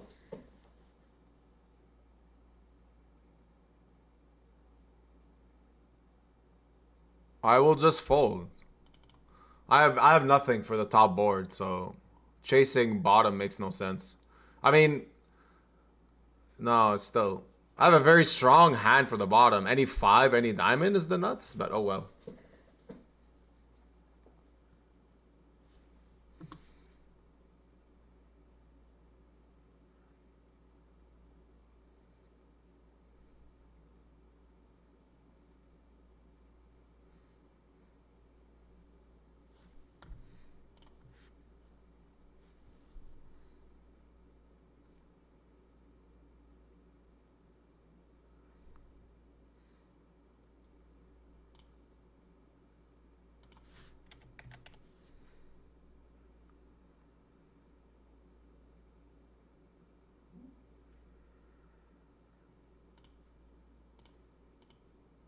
All right, we're gonna get this in.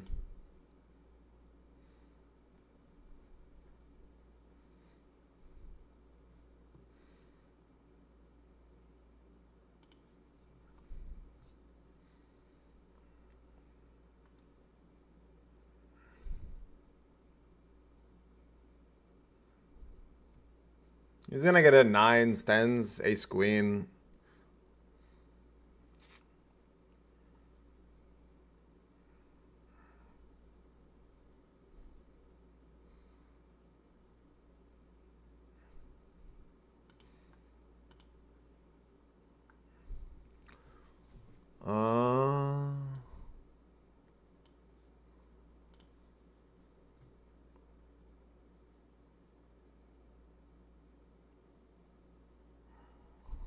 King queen suited, some king jack suited. Ace queen off, maybe.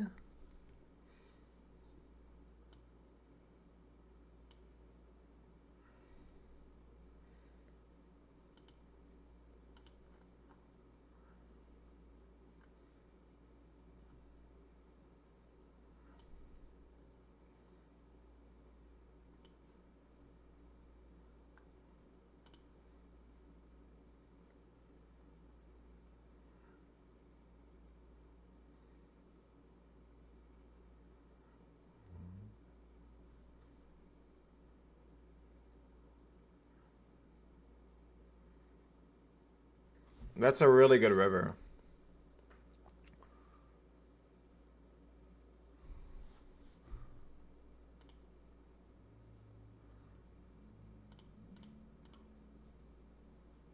I only lose to like 2 combos.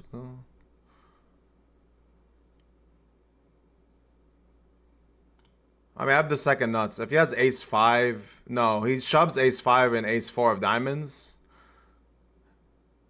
He has pocket 8s and 10s sometimes, and he might be calling for a chop now. Like he doesn't. He has aces with ace of diamonds sometimes, but that's about it.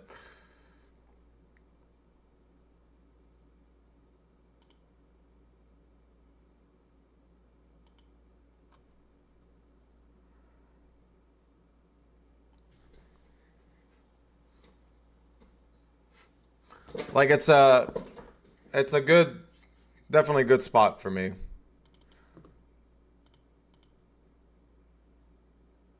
Do I lose to a jack? I lose to a jack. Oh my god. I just fucked up this hand big time. But I didn't care because I actually didn't care because I just won a really big pot there. But yeah, that's a really interesting spot. Like there's no way we can ever check back jack of diamonds there. But the problem is like his value range is really like his calling range is so slim. It's gonna be like pocket 6s, 5s. Mostly that.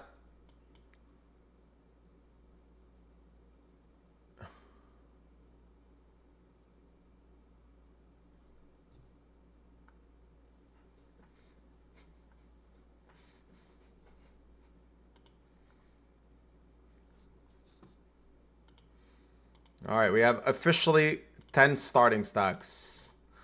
Yeah, I mean, that Jack's hand is kind of like, people know I'm capable of finding bluffs there. And it's a spot actually that's really nice for me to bluff because it's really hard for our opponent to have enough offsuit combos that make a flush on that board. So like, let me just show you. Just to explain why he made that call. It's not a bad call. It's actually a good call by him. So when I 3-bet here, I'm going to be 3-betting hands like ace-10 offsuit, king-jack, king-queen sometimes. Sometimes I'll 3-bet like ace-7 suited or something with a plan to fold, right?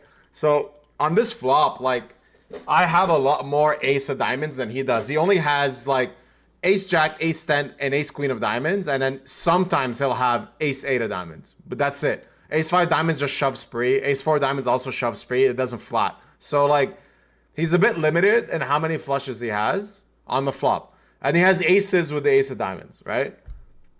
So right now, super standard, small bet, small bet. On the turn, it's really beneficial for me now, this board, because I can start betting king jack with the jack of diamonds, ace queen with the queen of diamonds. Like I have all those hands. He doesn't because those just fold pre.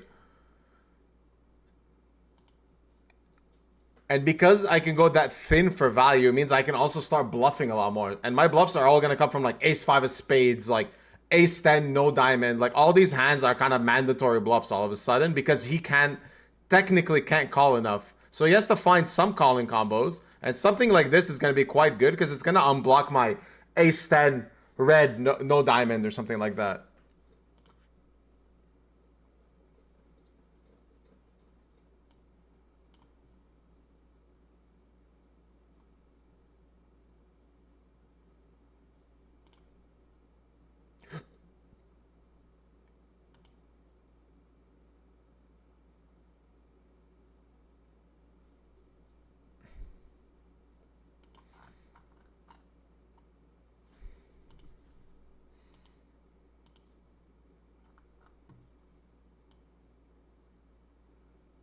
A 3-bet ace-9 suited here.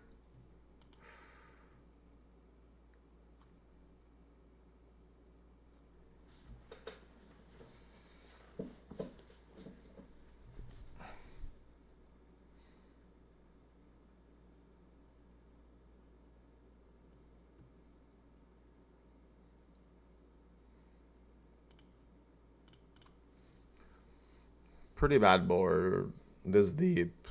That's a really good turn.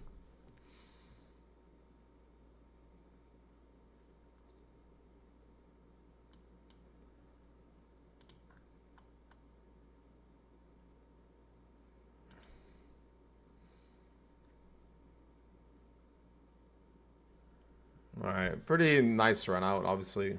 Like, to pick up the ace there. I need to bet, though, because he has some flush draws. And some king, queen, queen, jacks that are going to call once.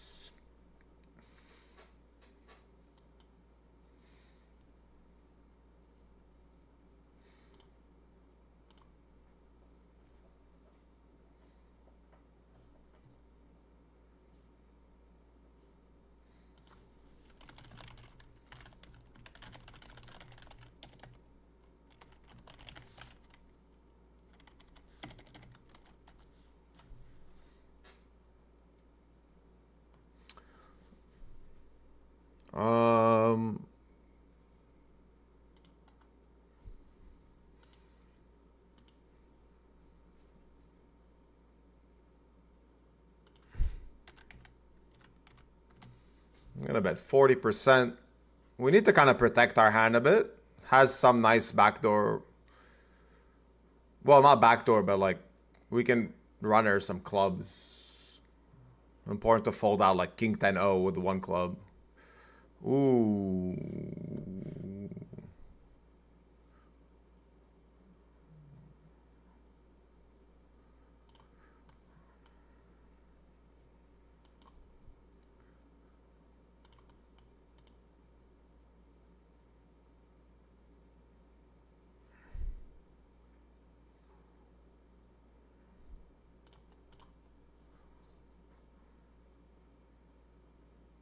I think he has a lot of pairs and not flush draws. And a lot of these are going to be a bit inelastic to size. I have more 8x in my range than his flatting range.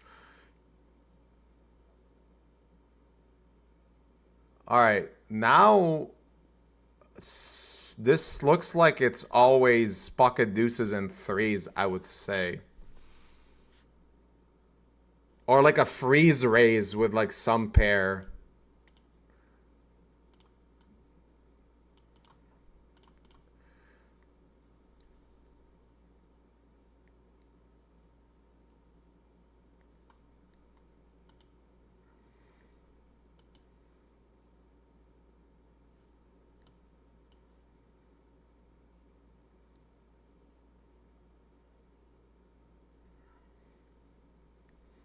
The problem is I think he can have 10-8 suited, 9-8 suited, and ace-8. And I just want to check this back. This isn't like the other spot where I can thin for value. I don't think he's going to call much with worse here.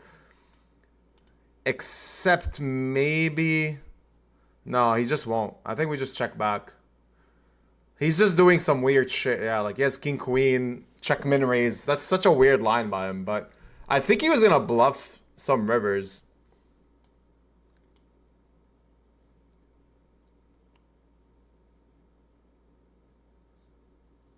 Well, like I said, that's actually a really difficult spot for me on the river to value and expect to be called by worse, because he can still have better kickers that are like a bit worried that I have pocket queens, or maybe even better kickers myself. Like he definitely is flatting jack 8 suited, 10-8 suited.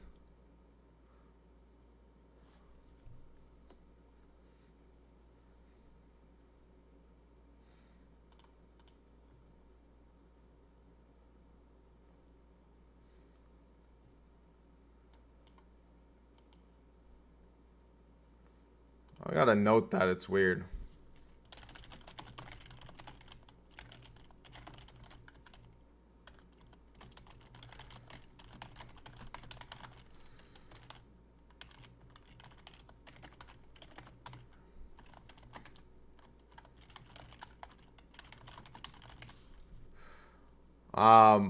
Very weird hand. Like sometimes I feel like I miss out on value, but I'm really okay with how that played out, because it's like very different from the other one. Like the other one is like a clear thin value bet with jacks, and this one is like, I think I'm pushing it if I want to value 8-7 there, because like for him to call with king queen, he would need to put me on some really sick bluff attempt.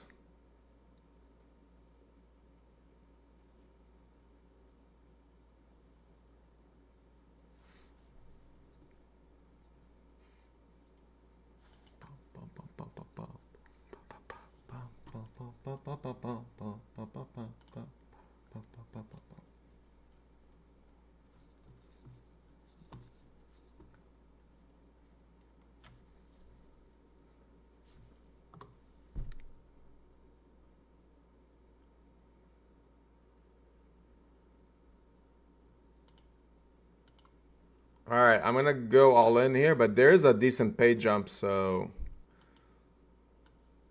I don't have a really big bounty where they want to chase it, so I can definitely get some ace 5 offsuit, worse ace X to fold.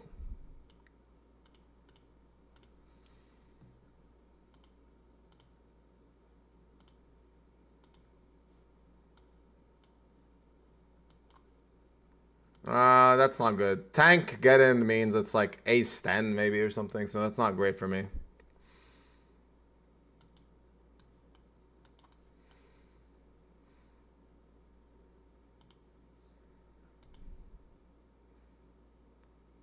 All right. Doesn't look like there's a pay jump possibility, so yeah, we just need to win this one. It's a pretty big one.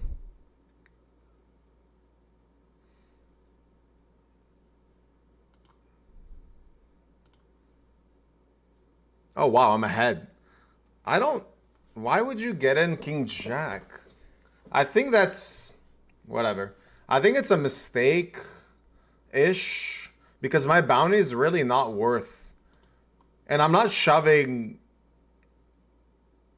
I don't know. I could be wrong. But it doesn't seem like you should be going as wide as King Jack. Especially as the chip leader there on the table. He has a really good spot to just keep crushing this table. For him to kind of like get in against my range, like, I'm not shoving King 9. King 10 off, I min-raise fold. Because we're very close to the final table, so yeah. I'm a bit surprised he got in King Jack.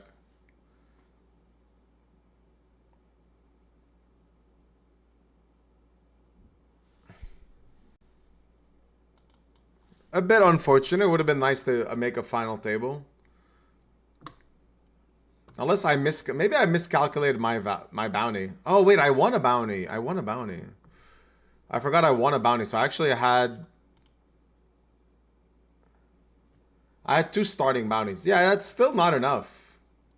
I thought I had $50 bounty, which makes a big difference. But no, I had $162. So it is. I guess it's 3 starting bounties. So kind of relevant enough, maybe to make his... I guess King Queen is definitely a call, so King Jack against 3x starting bounty makes it more into a get in. Oh well, that's fine.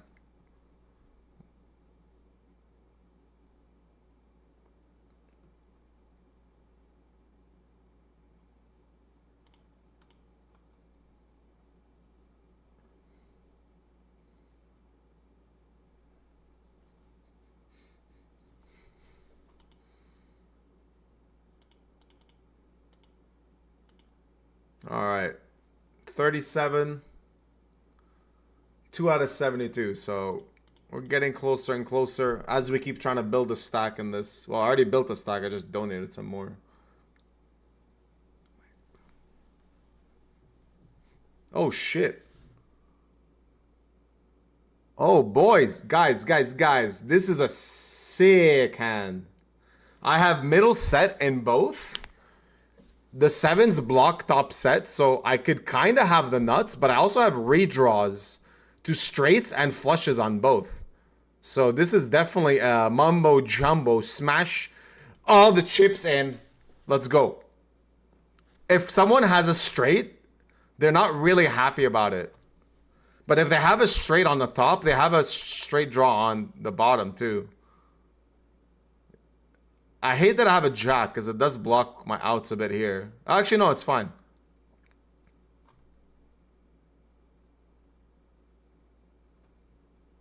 Dun, dun, dun, dun. Bum, bum, bum, bum.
I just have bottom set here, so.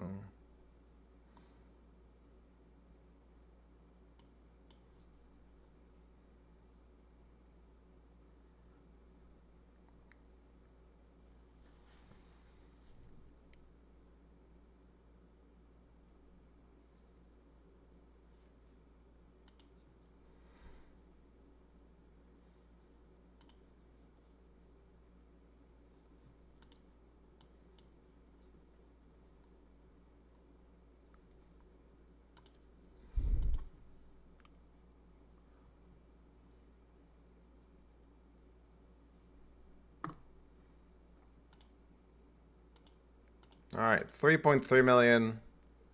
Just lost a pot on in the Venom. Tried to sneak in a sneaky bluff.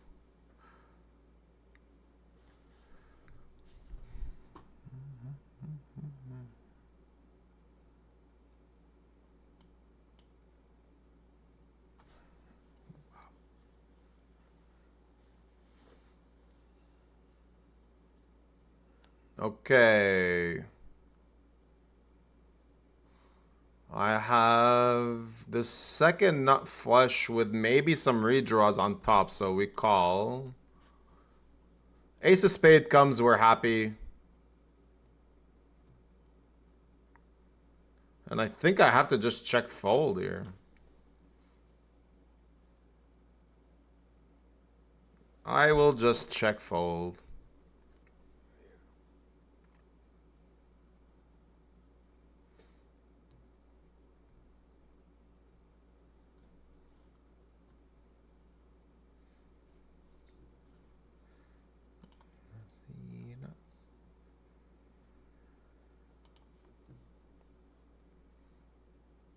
Ooh, we have a gasolina.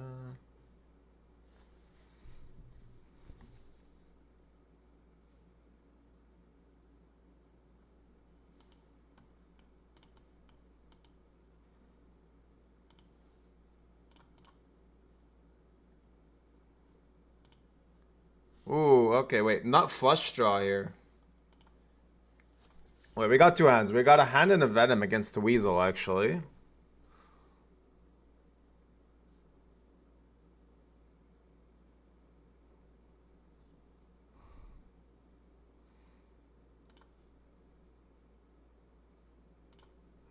We have a flush draw. Now we have a gut shot.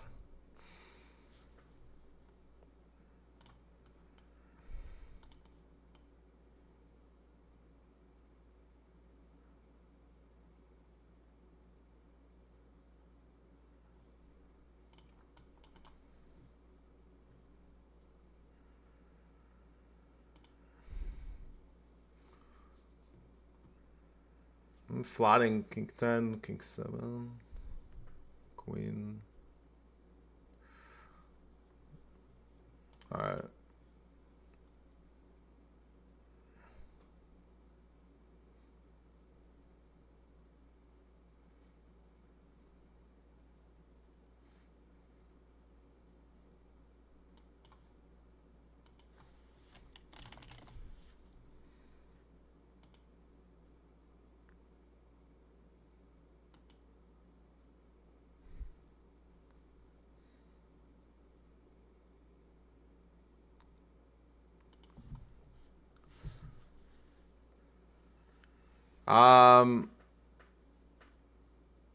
I think I pot this in. Yeah. I have nut straight, redraw, flush draw, and two pair. So I can quarter this guy, maybe. If he has 9-8 something. Oh, yeah. He's getting quartered. He's fucking getting quartered. No! How? Man, how do you get in that dead? That's actually so sick. He actually got it in. Wait. Let's double check, but I'm pretty sure he got it in way behind.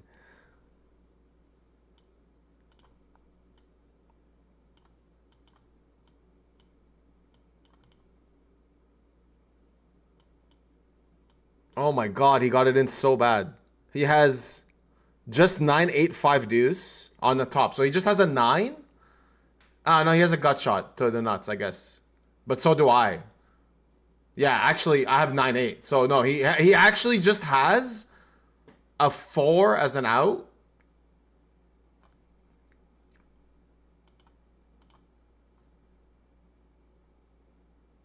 Yeah, he just has a 4. And then on the bottom, I have super wrap and a flush draw. And he just hold. He actually doesn't hold. He rivers me and holds to quarter me. That's actually sick. That's actually so sick. Like, can someone run the equity on this? He was so dead on the bottom. It's insane. Any ace, any king, any queen, any 9, any 8, any club gives me, yeah, that's true. Yeah. Yeah. And I just had to fade a 5. I just had to fade a 5 or a deuce. That is so sick. The swing in this game is crazy. I lost 67 bigs there when I'm like, I had like probably 90%, right? That has to be my equity. I mean, we can just count his. Yeah, he has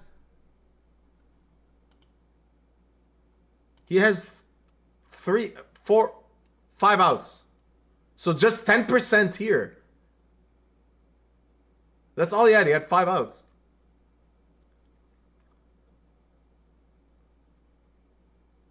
And he had 3 5s and 2 deuces. And if not, I was gonna win with 9-3. Oh my god, that is actually. Man, imagine playing with your whole roll in this game. I would lose my mind if I lost this hand. It's so rare to get in on the turn all in with this much equity. It's insane. I want someone that knows how to run the equities really well to please run this and let me know. So we got it in on the turn. I'm pretty sure I must have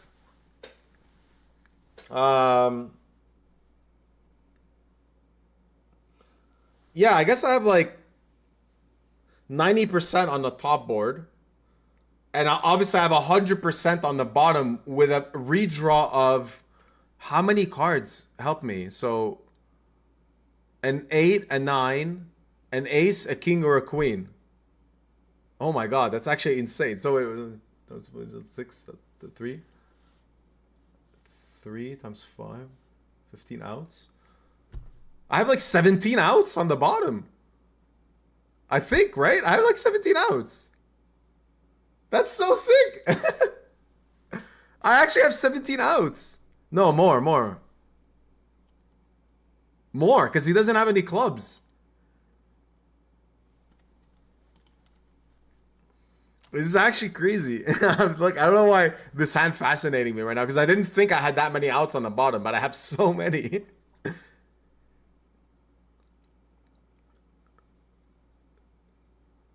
2, 4 outs. 4 outs.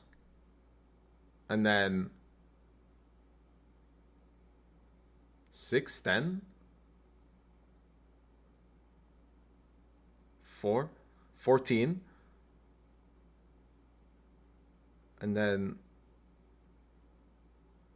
yeah, I think it's 18 outs. I think I have 18 outs on the bottom. And I brick all and he just smashes this one. Oh man. I don't know. That's crazy. That's crazy.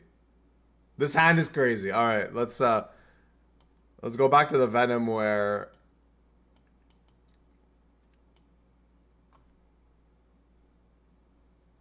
all right, we can keep playing bomb pots. I want to go get a drink though.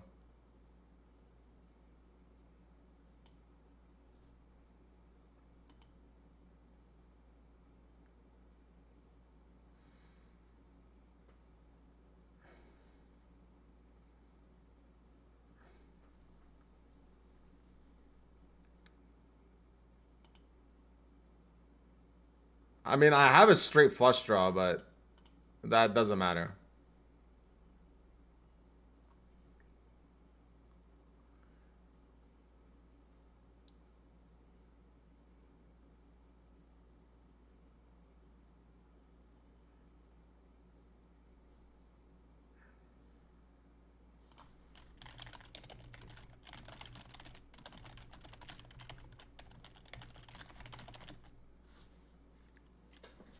All right, I'm just gonna go get a drink really quick.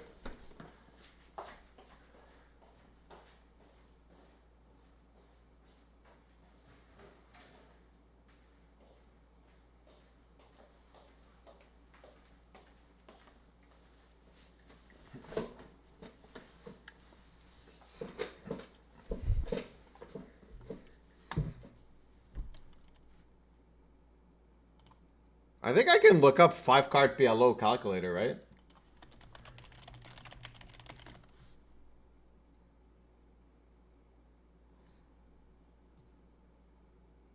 I don't think there's a 5-card. Oh, there is.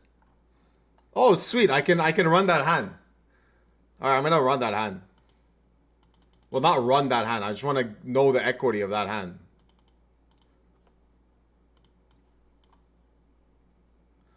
Okay, wait. What do I have here? Garbage.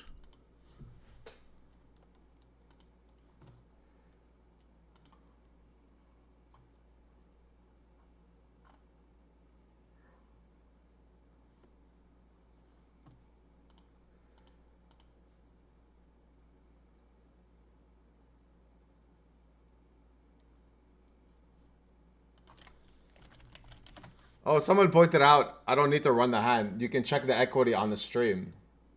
So yeah, I'm just gonna do that. Actually, great idea.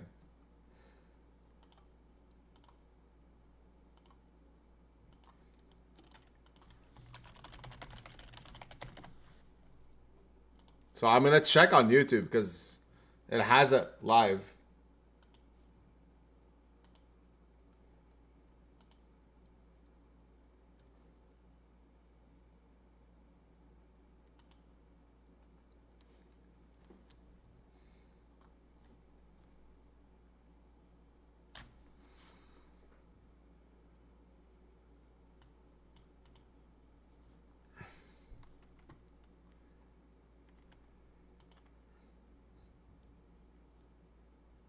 All right, this music is quite intense, but I'm a bit in the mood now for that. After that hand.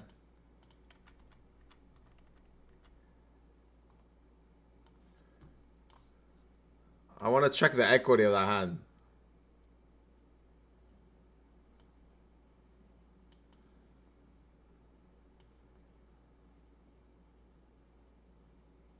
Am I supposed to call this?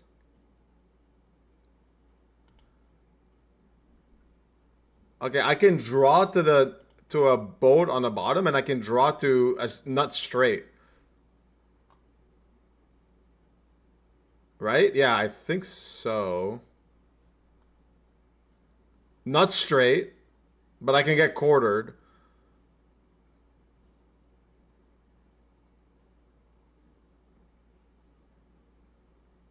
Should I ever? No. Oh my god. I can. No, I mean, can we raise? No, we just call.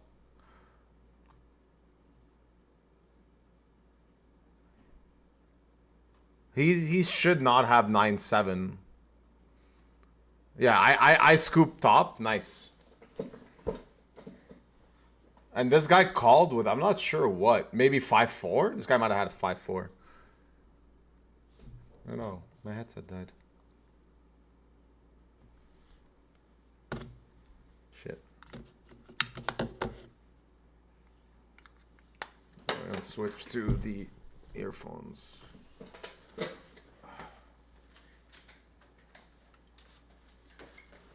Switch to the headphones.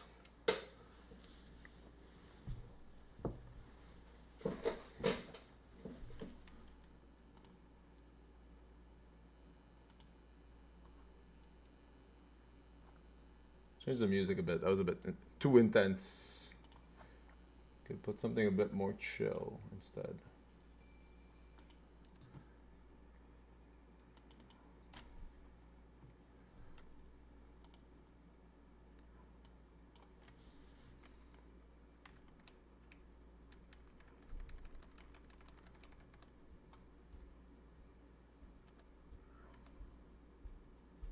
Alright, so someone found the hand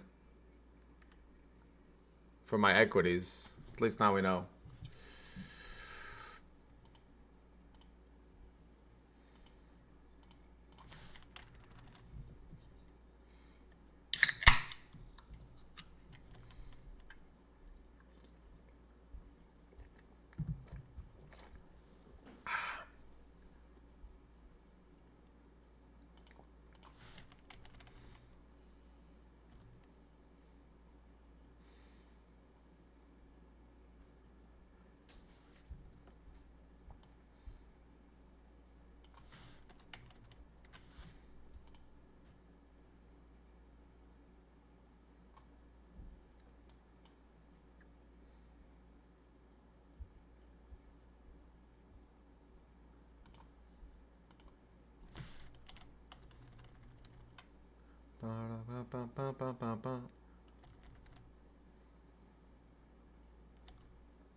Oh, we have a straight flush draw, actually.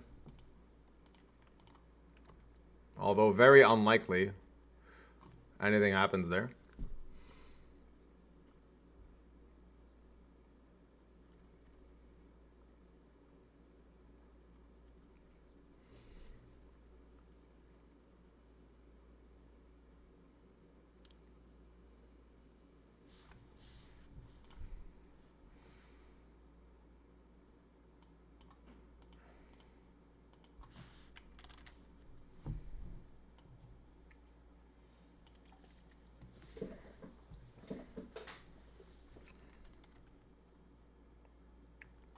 All right, I found it. I found the spot. So, yeah, I had 61% on the top board to win, and 76% on the bottom because I had like all those extra outs.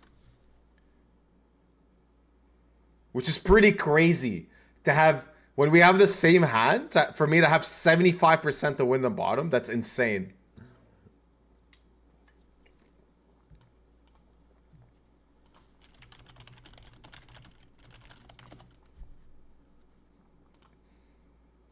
It's really rare to ever like have a free roll against someone and have 75%. It's nuts.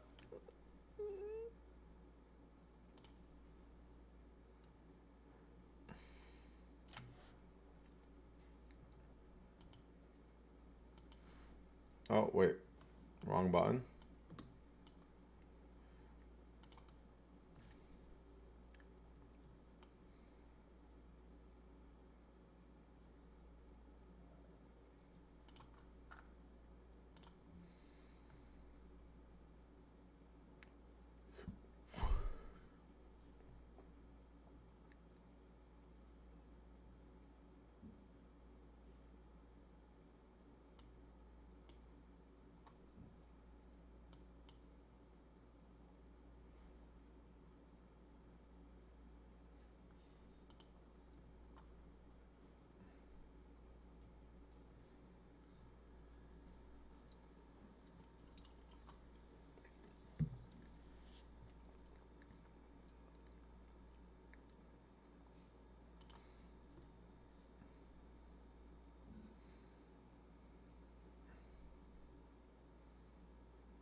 I have not the best.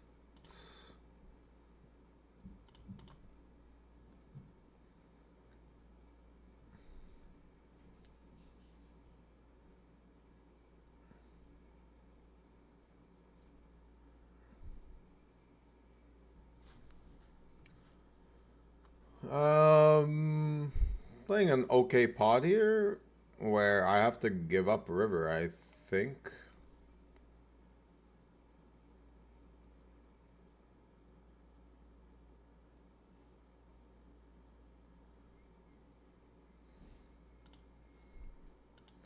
I want to bluff, but I don't think... Wow, we have the same hand. It's kind of sick because it's a spot where... I don't know if I should bluff. He's supposed to check call. It was a check flop, bet turn, and I just fold river. I think it's very check give up river. I think it's kind of standard. I want to have other bluffs, I think, because I block his bluffs, which is ace king and ace jack. So when he checks river, it's like a lot of calling hands.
We will just fold.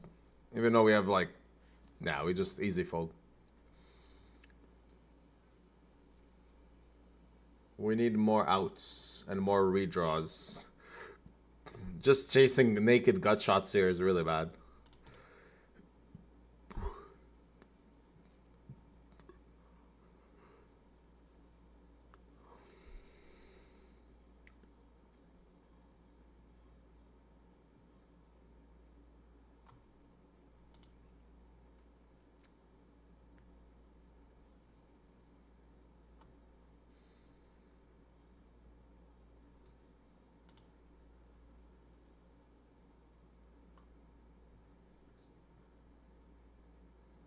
Oh, this is a hand.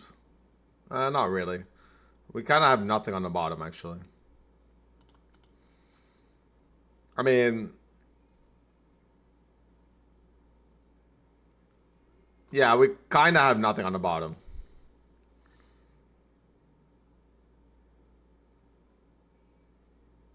But... we do have a nut draw on the top.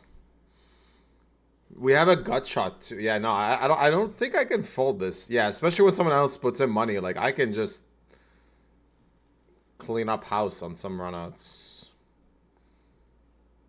That is not one of them.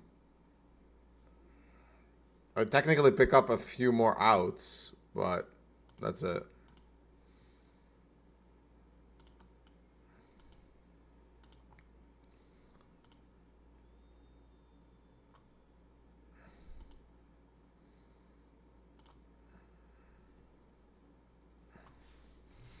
I wonder how much equity you would need to, like, call here.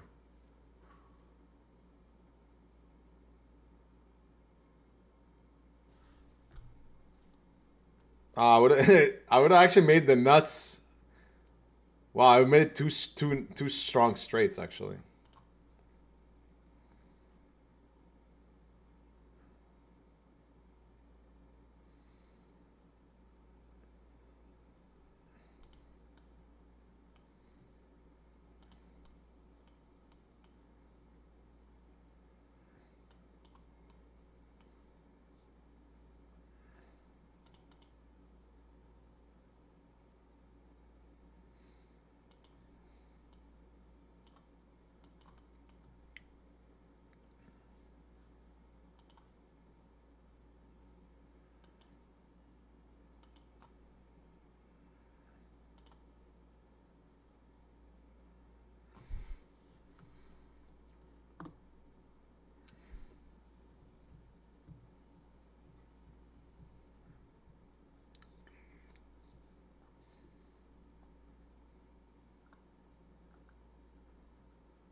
Still 10 starting stacks in the Venom.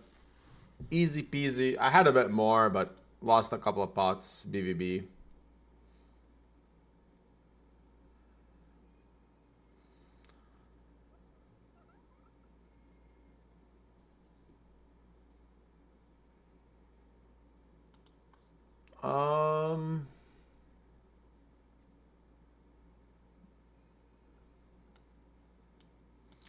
Just gonna fold because it's too big of an open. And this guy's been playing actually quite solid. Would rather defend like 9-8-0 and stuff like that.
Not much going on in the bomb pot streets, other than me losing half my stack, I guess.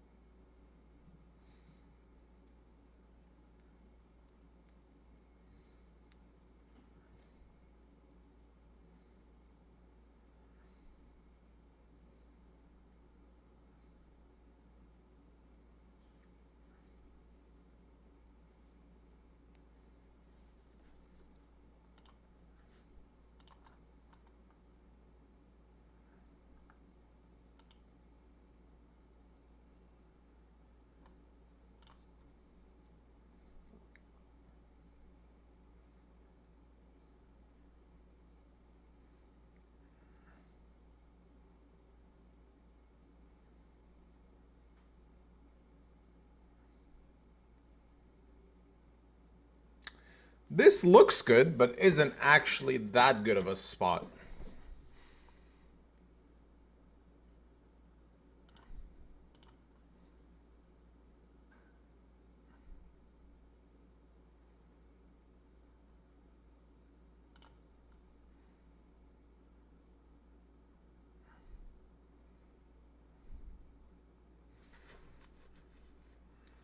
Also, this is not great now. I have... Fuck, I actually don't know. I think this is a fold. Alright, we need my PLO wizards. I mean, my King 6 of Hearts are dead, I think. Yeah, I will fold. I'm just up against Ace X of Hearts a lot. And then I can make a nut straight up here, but like, is it... I would block them having it, I guess. But there's an ace and 9 on the board, so like, there's even less outs. Yeah, I think it's a pure fold.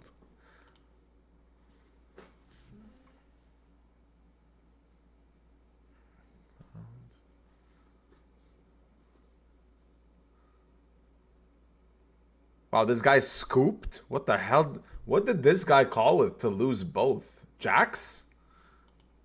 Has to be jack. Like, what does it have to be? I don't even know. How do you call and lose both?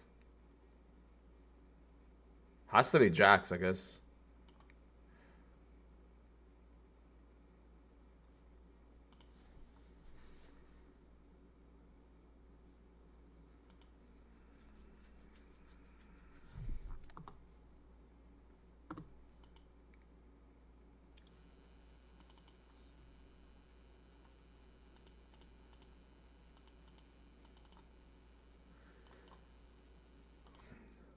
I'm gonna throw this out one more time. If you want to play on Coin Poker and use my code Beriuzy, I will send you $50 if you deposit 100. Why? Because they're paying me to stream, and I'd rather give that money back to people trying to build their bankroll over me keeping it. So yeah, just putting that out there. If you follow the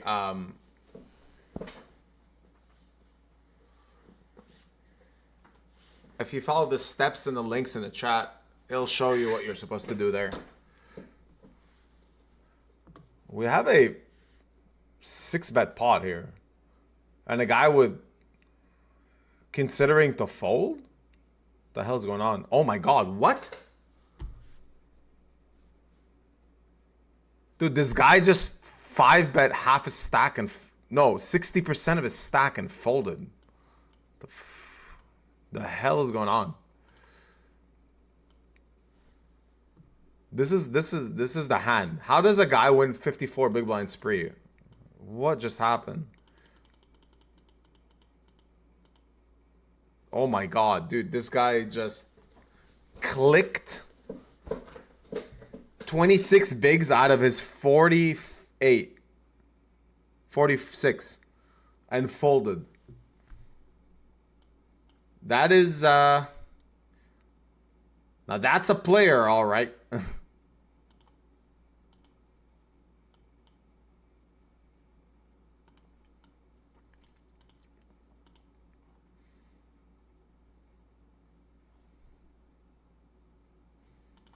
I would just get in anything. How do you fold? I mean, unless you have specifically misclicked by accident with like king queen offsuit. Maybe we'll forgive that. Maybe we will forgive that. But that will be all, I think.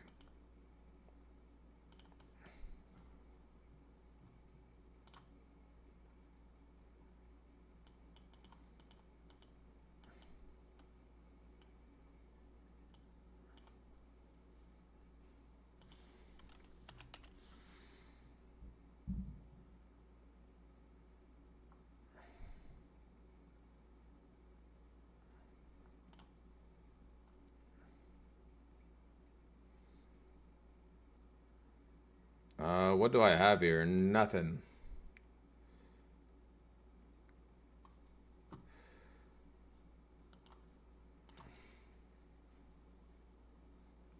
Machine.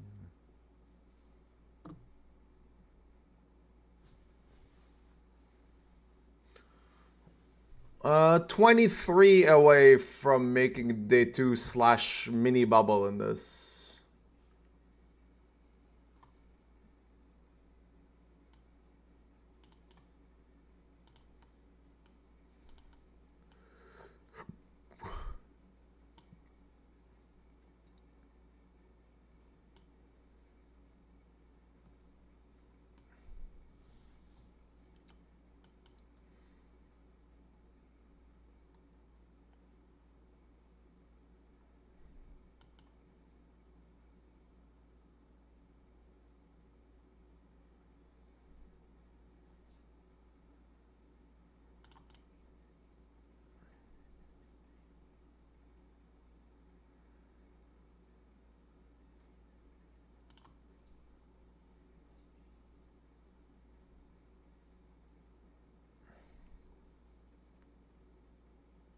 Pretty interesting turn.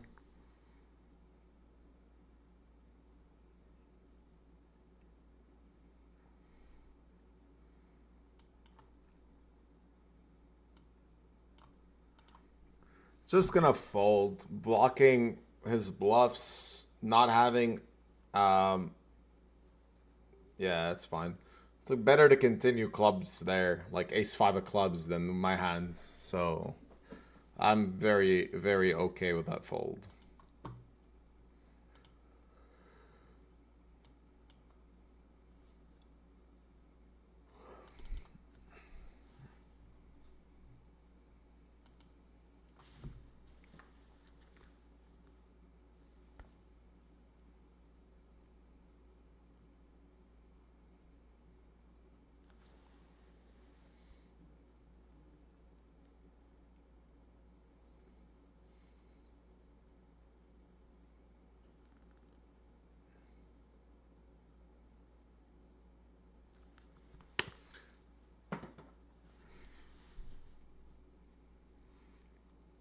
Oh, this could be a good hand. Never mind.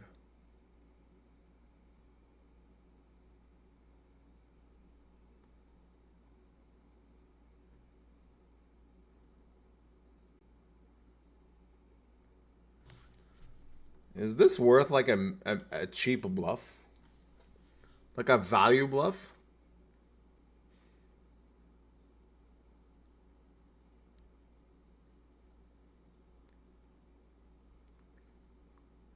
I think the answer is no.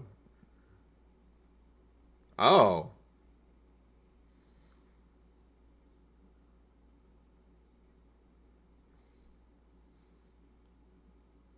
Well, we have... Hold on. I mean, someone should repot with the ace, right? Like an ace is just gonna always repot. And they would have raised flop sometimes. Flush. I kind of want to keep my... Oh, no.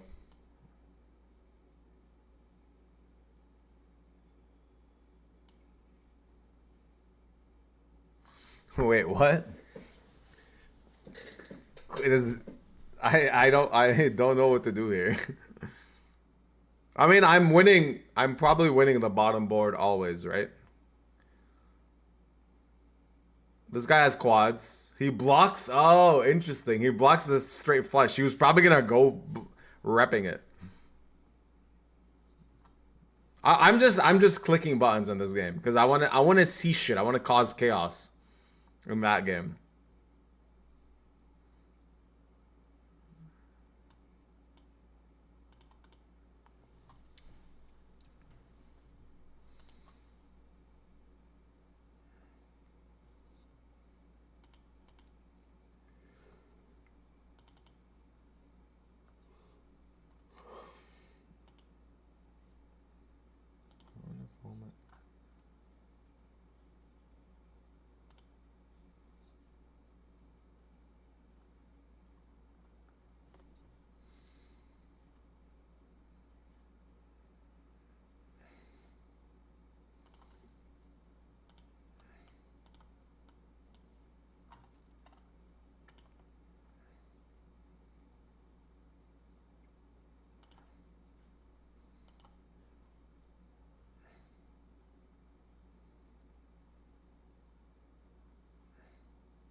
I'm gonna bet twice.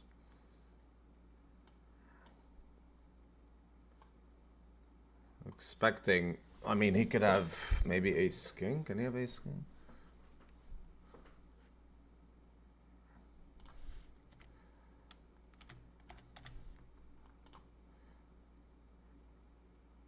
He's just gonna fold a lot. That's fine. I saw some things this guy did where I feel very comfortable being a bit, not a bit, very out of line actually.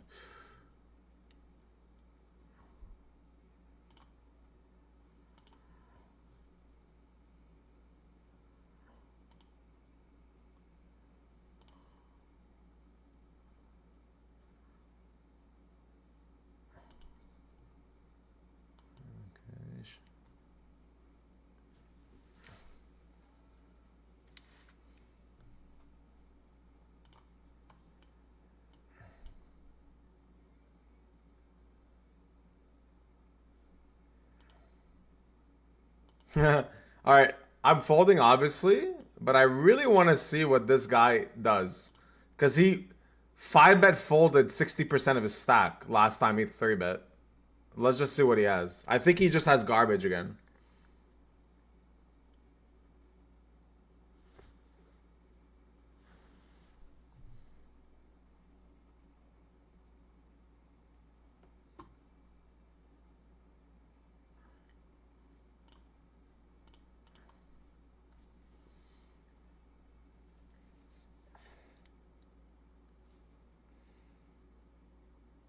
All right, we'll come back to that because we actually have an interesting bomb pot spot. I have nut straight with nice draws on the other one. Couple of nut draws too. A 7 or a 6 gives us nuts on the bottom, and we already have nuts plus a boat. 2 pair, top 2. I think...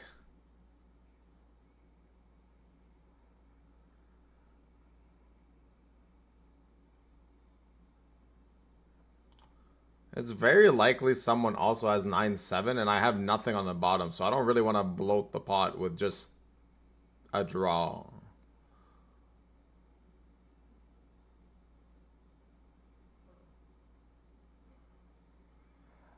And I have the nuts on top. So we want 9-7 to call on top, right? I have the nuts. But I have garbage on the bottom.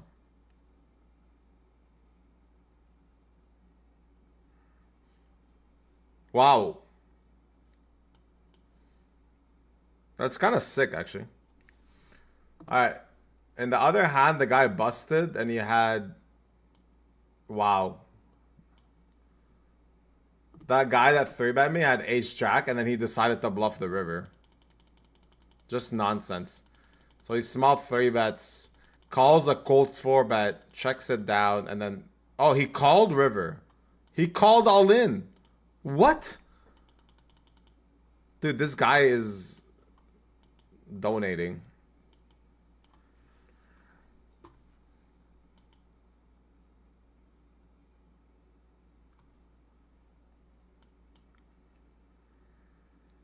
This looks like a good hand because I have 2 diamonds, but actually it's garbage. Just the easiest fold ever. I feel like when I didn't know how to play this game, not that I'm good at it now, but like a bit back in the days, I would have always called here because I'm like, oh yeah, I got a gut shot, I got a flush draw, I got 2 pair, but like in reality, they're all drawing to nothing.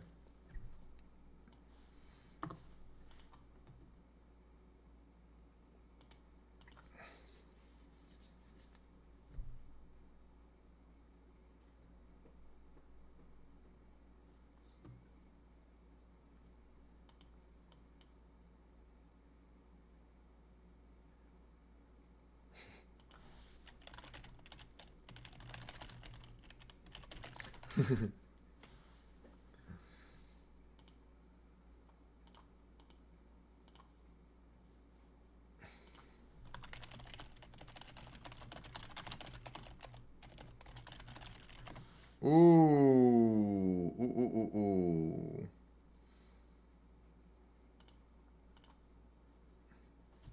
Okay, hold on. We have 2 pair and the nuts with a bunch of potential redraws.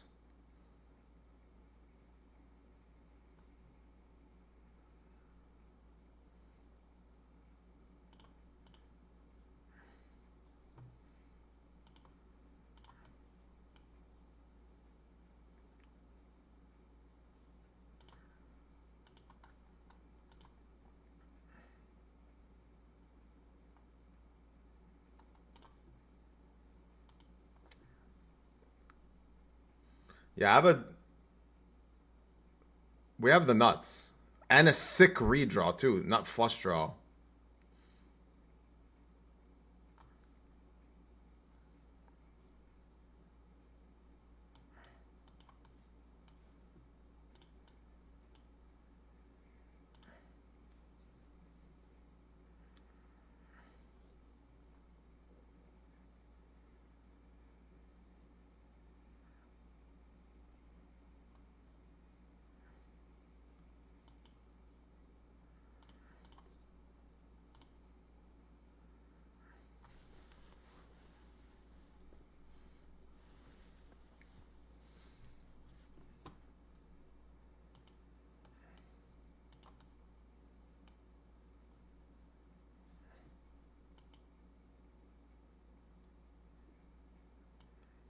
I don't want to put money in the spot.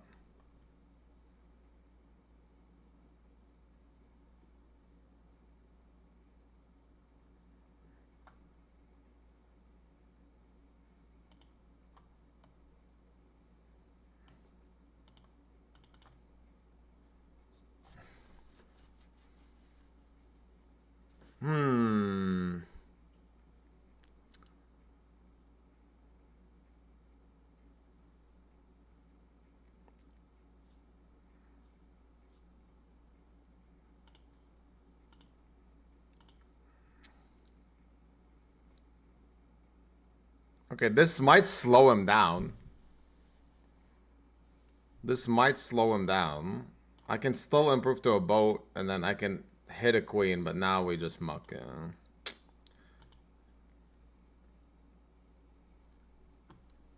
I'm not sure. I don't think flop I can fold, because I can scoop.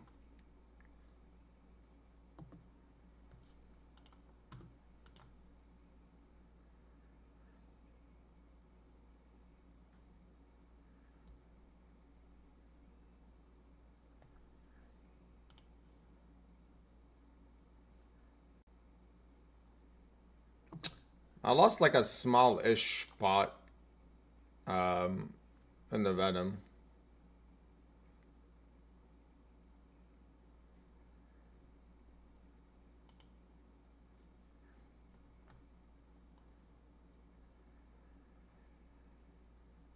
Am I supposed to... I don't know what I'm supposed to do here.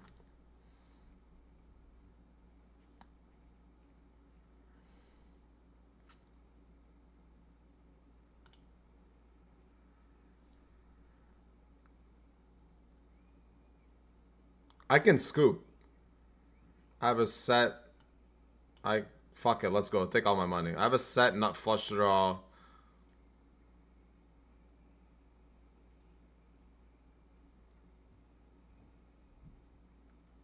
Alright.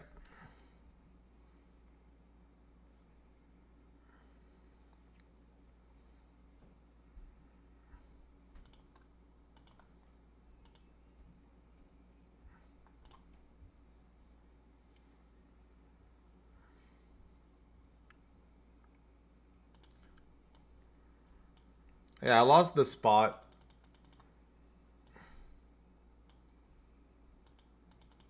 Where I opened and just... it's very standard actually, just bet big.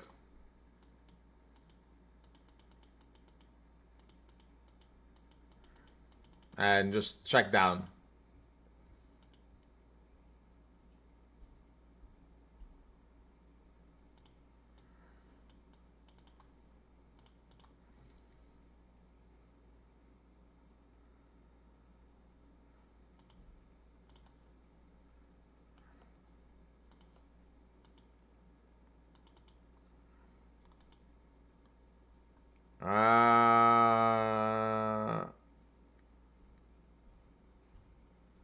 I will fold this.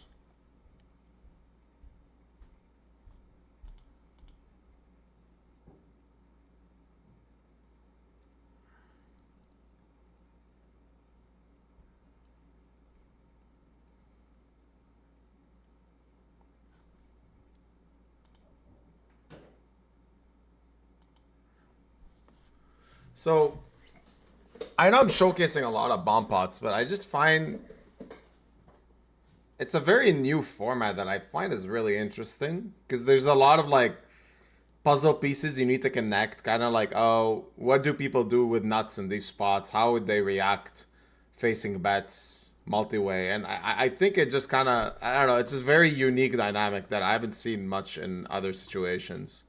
That's why I'm playing it because I find that there's some unique plays you can do in it when you have nice blockers.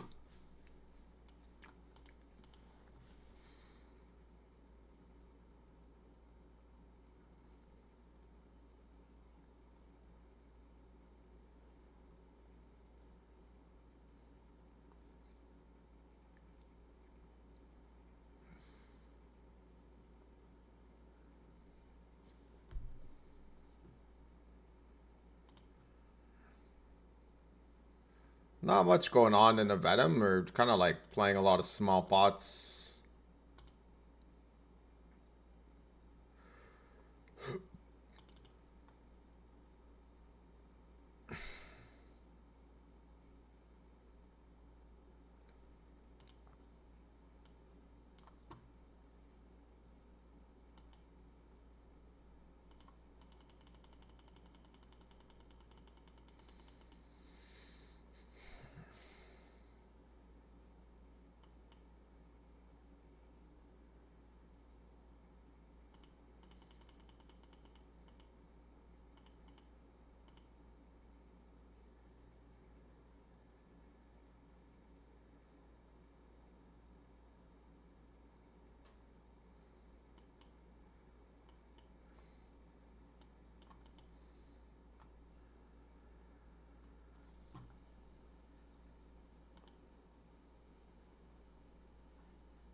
Oh fuck! I didn't see his raise. Oh my god! I was going for a limp raise against this guy.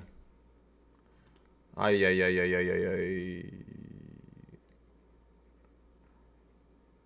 I mean, I guess it's whatever. That's fine.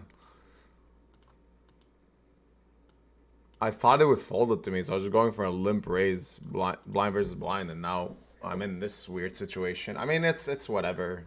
We are deep enough where I can also flat these type of hands.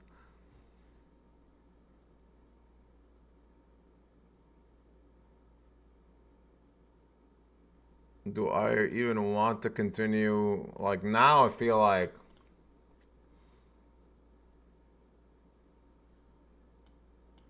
Without a backdoor, I want to just fold.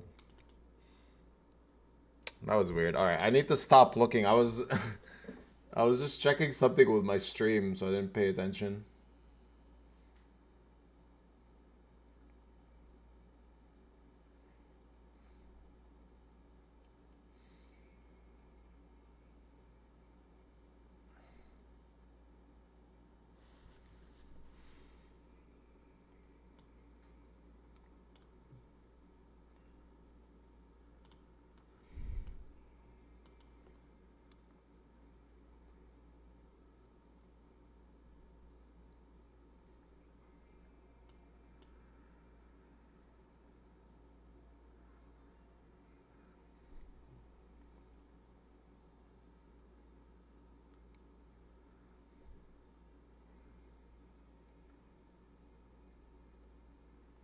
Okay.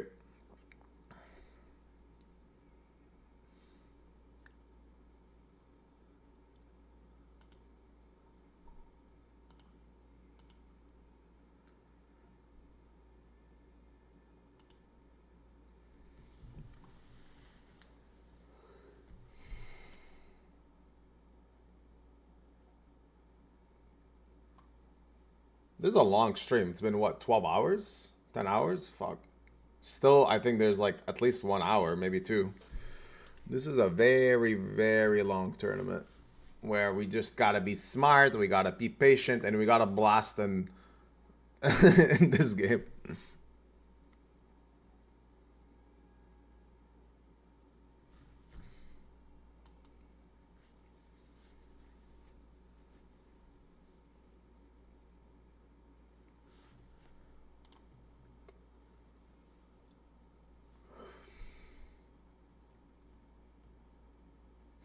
One of the main reasons I played the Venom today is because I don't like to play it on Sunday because it just takes away a lot of your energy and focus.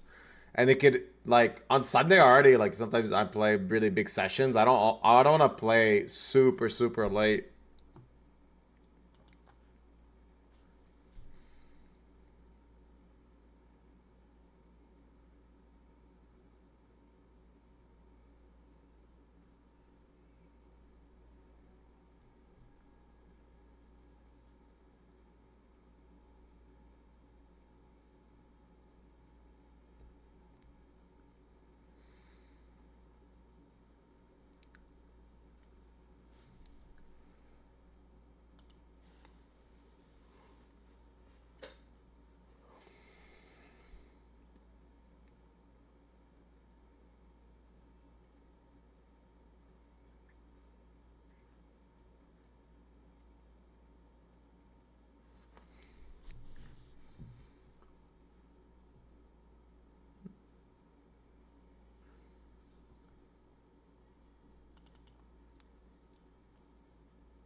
Oh wow, really big pot here. This guy just has aces. This guy has aces or kings only. I actually don't even think he shoves ace king here.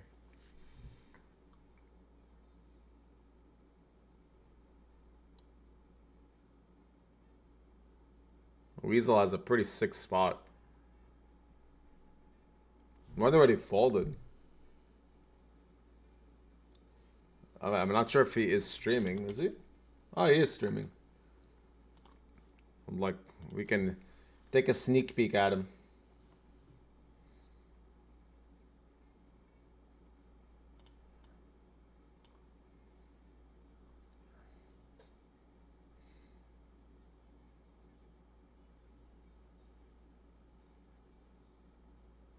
We'll check the stream out, see what he cold 4-bet folded. I mean, it's possibly as ace king offsuit, which is probably a good fold, to be honest. That guy is really, really tight.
So someone in chat was talking about how these spots is where probably people make the most mistakes in these bomb pots. Like, you end up getting quartered too much if you just like see that you have a straight and you're like, yay, I have strong hand. But in reality, you're just like chopping with someone else that has equity elsewhere. So like, I will just fold this. Makes sense. If I have a draw for up top or something, it would be different.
I guess I would have won.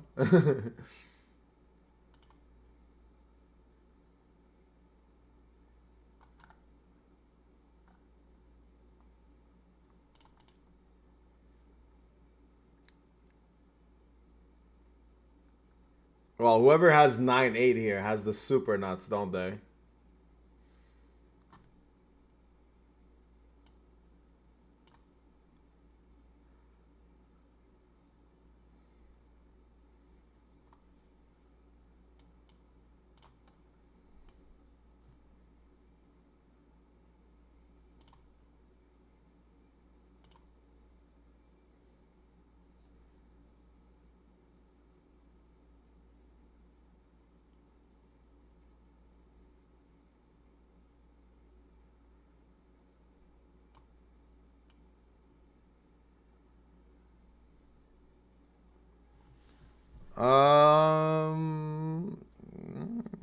Okay.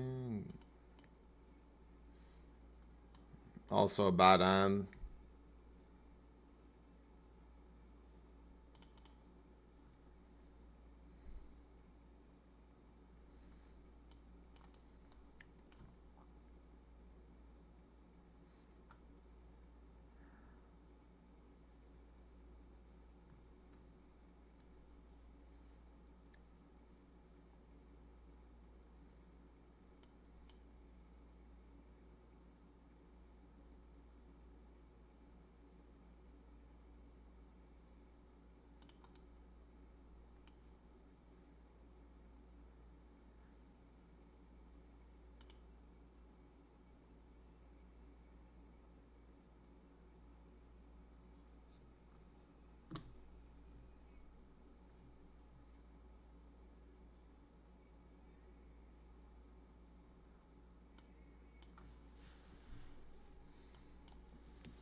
Oh, man.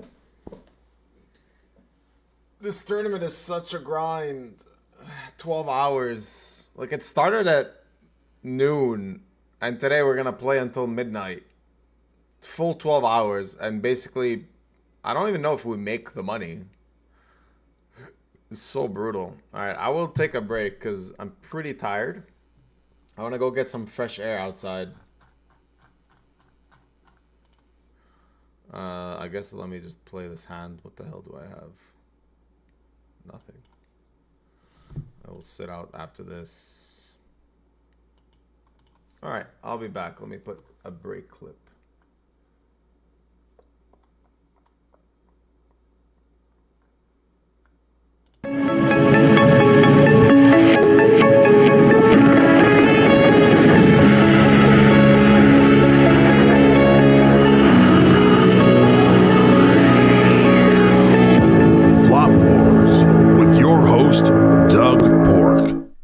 What's up, guys? Doug Polk here, and welcome back for a special edition, a surprise emergency podcast episode. We are joined today by Martin Zamani. Going to talk about Bryn Kenny cheating allegations. We got a lot of different stories. We're going to break down exactly what went on behind the scene. Now, a brief word from our sponsor.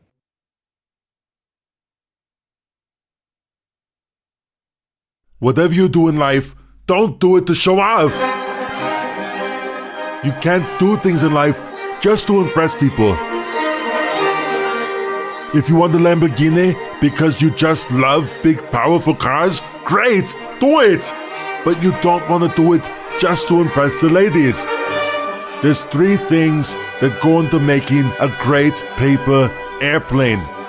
Raw ability, a fundamental understanding of paper, and most of all, a strong mental game. You know, it always amazes me when I look out into the population and I see how many big folds people are missing with the Ace Deuce A4 off-white paper. Boy, I decided to give back to the community and release my brand new paper airplane masterclass.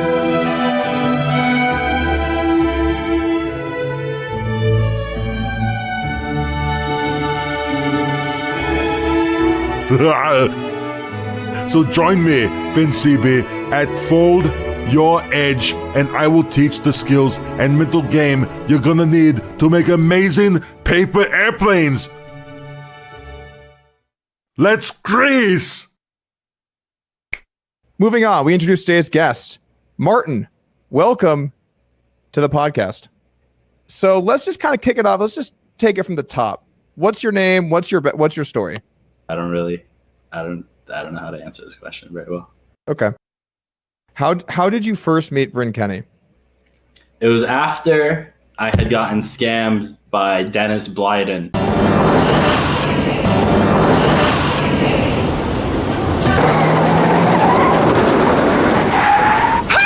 I never rode a convertible before! Is that right? Well, I guess you're about ready then, aren't you? Were you friends? Get in.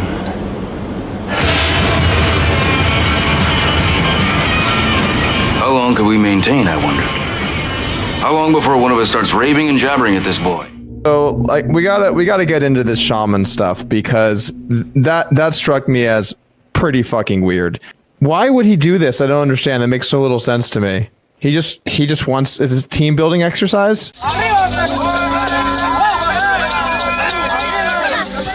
I guess it's part of like him becoming the cult leader. My escape was a really dramatic escape out of the window. Tonight on PNN, Bright Penny's 55th horse is breaking his silence after battling to break free from an online poker cult. Penny once ruled the high-stakes lobby on GG, but not anymore. As PNN shows us, one of his horses has returned after escaping the cult to help other former regs heal from weeks of trauma and frog abuse at the hands of Penny. I'm Marvin Armani, the 55th horse of satanic cult leader Bright Penny. When I escaped, I went straight on Doug Pork's podcast. And then I went back to save the other horses. On one occasion, Marvin, known as the Fish, was forced to smoke frogs in a bizarre shamanic ritual. 8 seconds later, he plotted his escape, a dramatic escape that would involve getting high on frogs and spamming shit on Twitter. My escape was a really dramatic one out of the window. It's been more than 48 minutes since Marvin escaped, but the trauma has not yet fully healed. Horrific memories like that of a former horse mate that went on a savage downswing and was told it was because he had an evil spirit. The horse was locked up in confinement and fed wasabi rice crackers through the door until eventually he went broke. I was in Mexico when that happened. Marvin wrote a song in the horse's memory. You are a shining star, a brilliant light. Your memory shines through the darkest night. Walking up here, I need you to stay back there. Bright Penny was convicted on multiple accounts of felony frog misuse and was sentenced to life in prison, leaving behind empty high roller lobbies and tourneys that actually ended up overlaying on GG.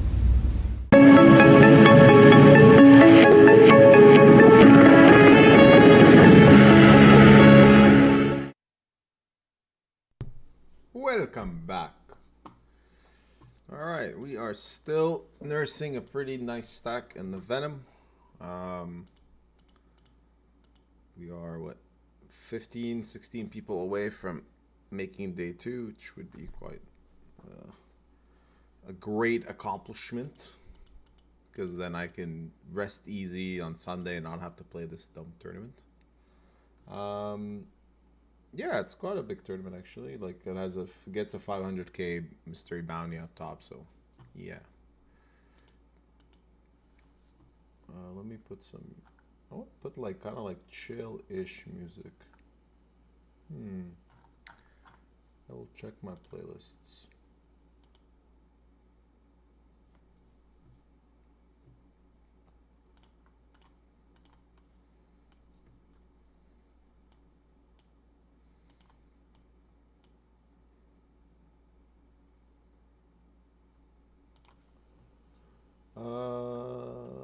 Let's see. I want to put like some easygoing music.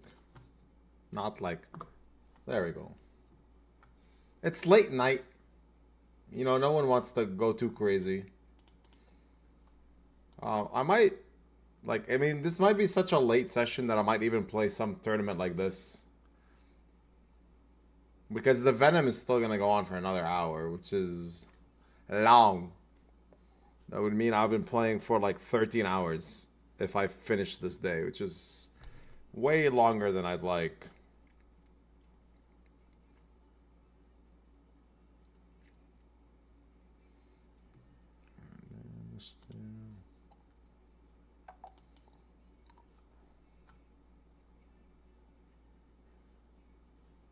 And we are never going home.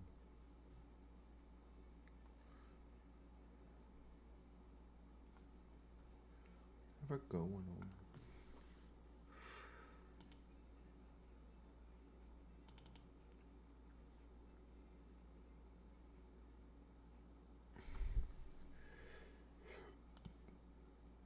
Okay, what do we got planned for the next few weeks? Well, I have to pack my hospital bag with my wife sometime this week. I have to go put up some stuff in the baby room. Baby is not born yet, but we've kind of prepped pretty much everything. My wife is very, very good at preparing for things. And that makes me also kind of get on my shit and prepare for stuff too. So very good combo, to be honest. I'm lucky to have her. So yeah, we're like trying to do all the little things that need to be done before baby comes. We already like fully designed the bedroom, decorated it, and got all the things that we need. And yeah, there's not much left. But it's starting to get really nice in Montreal, weather-wise, and I want to just like be around my wife to like try to enjoy the weather with her as much as possible before we go into parenthood mode where we're not going to be able to enjoy much really for a few months.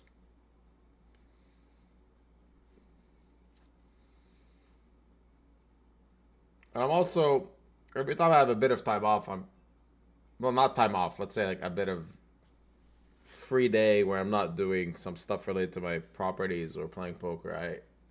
I'm just playing a lot of tennis, playing a lot of paddle recently in tennis. Just want to kind of stay active, not necessarily get super fit or anything, but I feel like I'm gonna miss out on having that type of free time. So I'm trying to take as much advantage of it as I can right now.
What about you, fellas and ladies? What do you have planned for the upcoming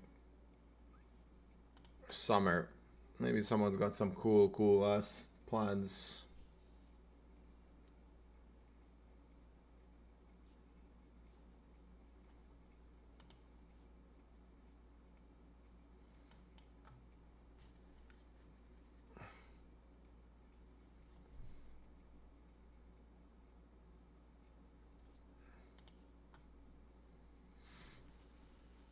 I know that we will be going on a mini vacation with the baby to Prince Edward Island, one of our favorite vacation spots in Canada.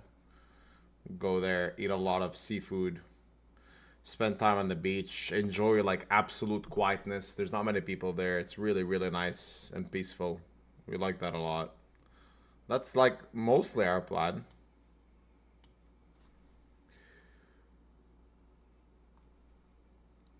And we do have a plan to go to France at some point to visit family as well with the baby. A lot of like family related travel. Nothing, I'm not playing any poker for the rest of the year. I don't want to go to any live tournament. I just don't care enough. I think the next time I'll go for a live tournament or to go play any poker series, it would be probably an upcoming Triton, but that's like a year for now where I might consider it. Not even 100% sure. I really like playing the Triton this year when I went in February and March. I mean, really unique experience and felt like if I worked a bit harder on my conditioning, I could actually do quite well in that type of series if I'm able to focus.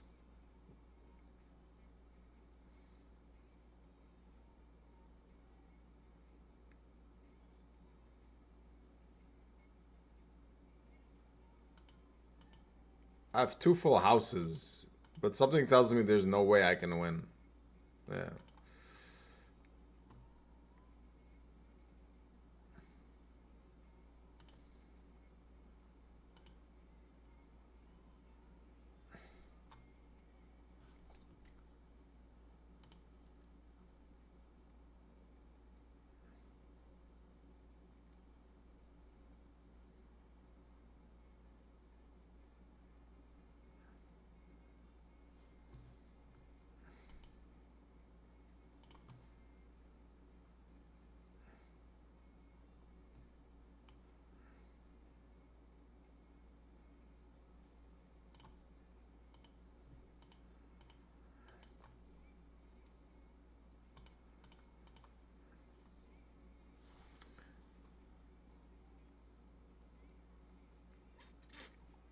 keep seeing nice starting hands in this bomb pot, but not much else. Meanwhile, in the Venom, complete opposite. Mostly seeing very bad hands. Jack 4 offsuit, the Robbie.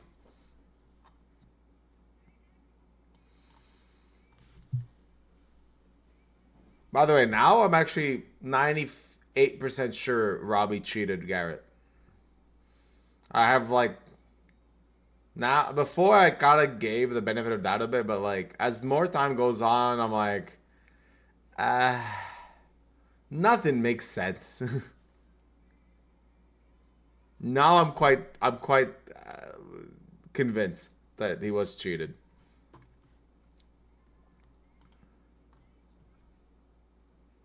Not based on any proof, just purely opinionated. Cannot back it up with anything. Nope. Just straight up feeling.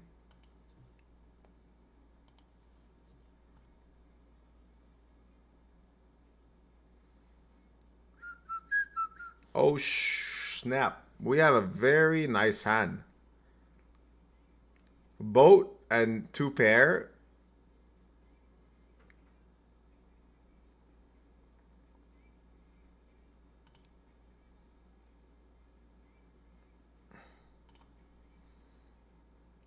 I feel like with the boat, we want to trap.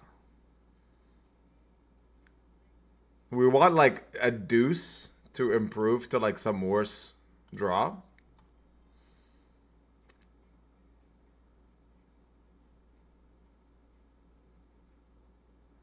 We also want people to put in some dead money.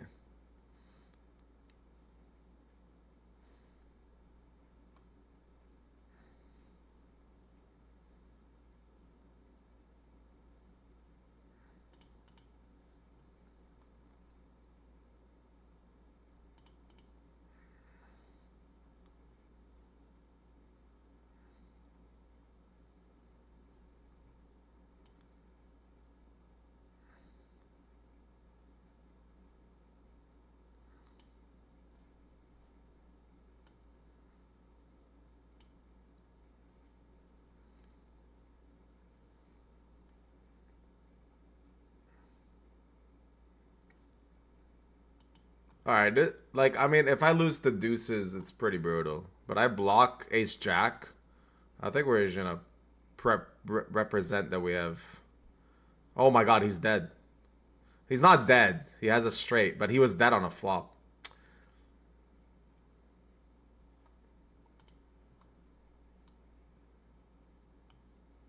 That's kind of sick. He was actually dead on a flop. Ish. And I had 2 pair, and I kind of slow played and allowed him to get a straight. But I felt like it's very... Oh well, you know what? It doesn't really matter.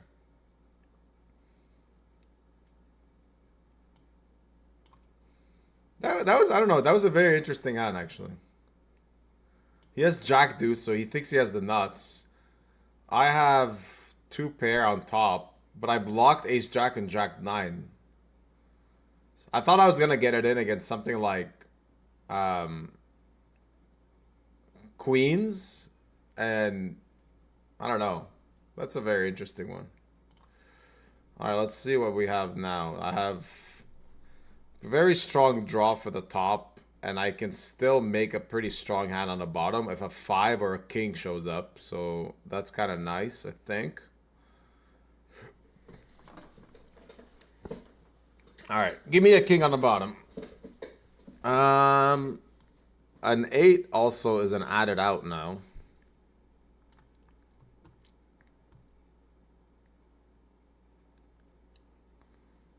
And a queen up top. Wow, I have a lot of hands I can make. Shit, I don't know. Okay, wait, how many outs on the bottom? Any 8, any 5, and any king, and then up top. No, I can't fold. Yeah, I have a lot of outs.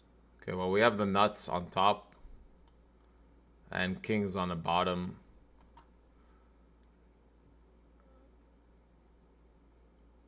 We could maybe win both.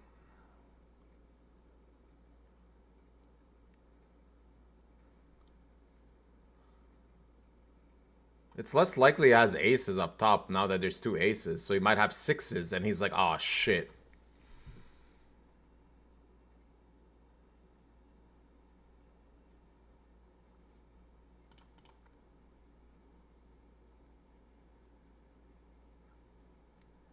He has 6s, doesn't he? He has 6s. Oh, but he wins. He wins top. He wins with the ace. Someone's saying playing constant bomb pots is draining my energy. Actually, I think it's kind of like giving me more energy.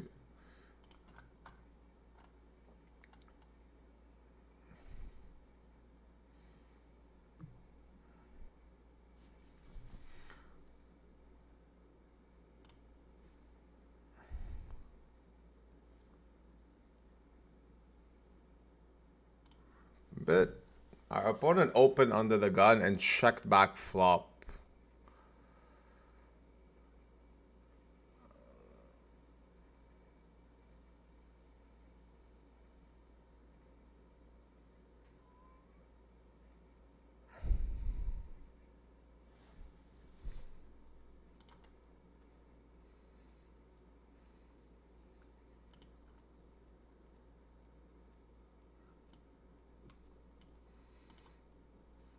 Alright, I'm only doing this bet in case this guy had auto fold on with like ace 4 of diamonds.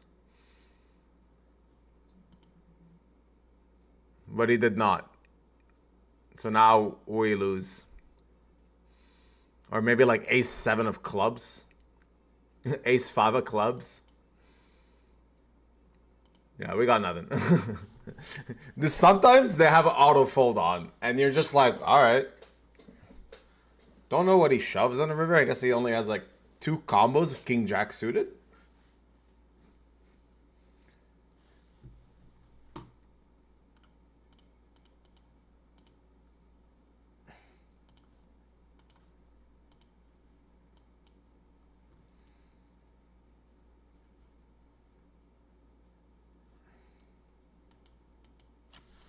Losing a decent amount of chips, unfortunately, in the Venom, but like a lot of like standard spots where I can't do too much.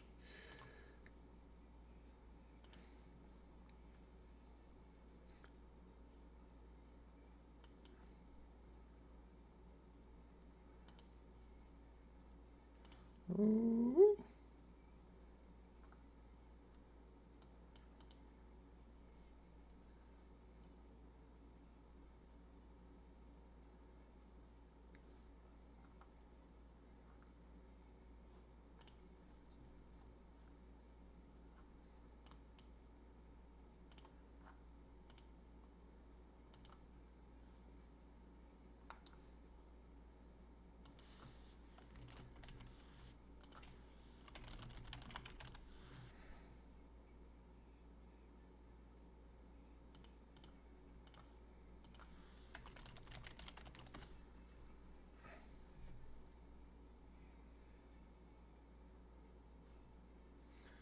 Yeah, like all these spots just open, get shoved on, can't do much.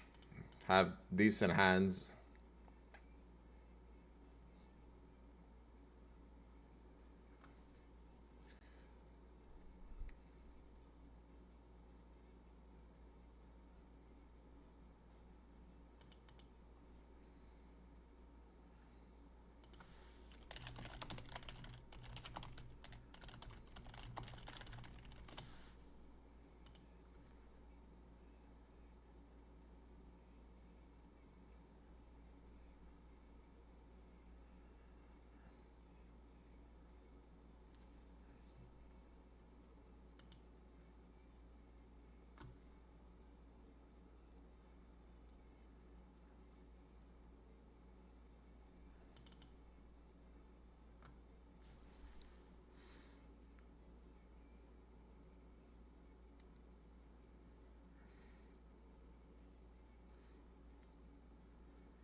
Interesting ad.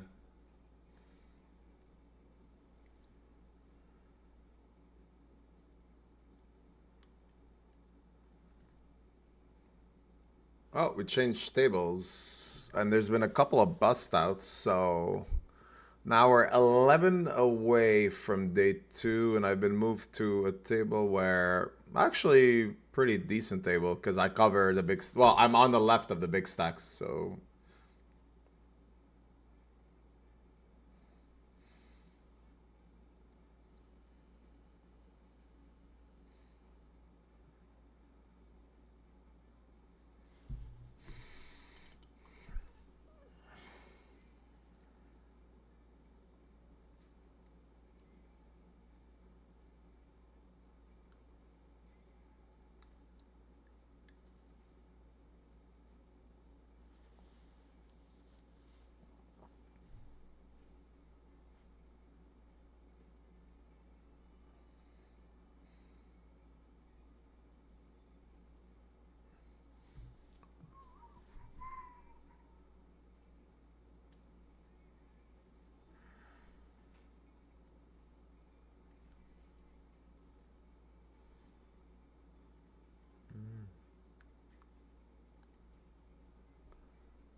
Someone's saying my head is gonna get fried if I keep playing this many bomb pots. I think it's keeping me up, because it's really hard to just one table other stuff.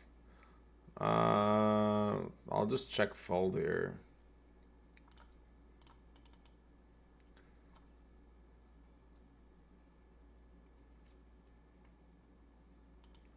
Kind of a decent flop for my range.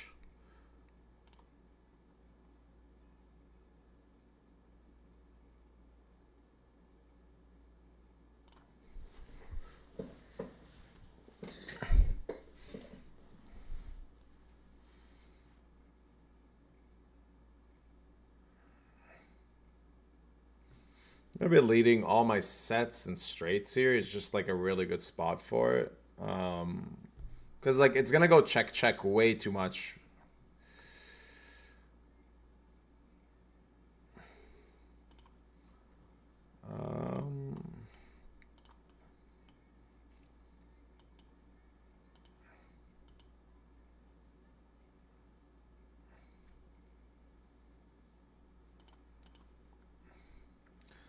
Don't know if I want to bet the turn with the 5 of spades. Feels a bit too strong. Definitely can like merge. No, can't really merge. I can definitely bluff off pocket 5s and 6s. In some situations, but in general, like his range mostly does have a lot of suited hands to begin with. So you can have a lot of flushes. And now, hard to find bluffs. It would have to be like ace-5 of diamonds. Something like that.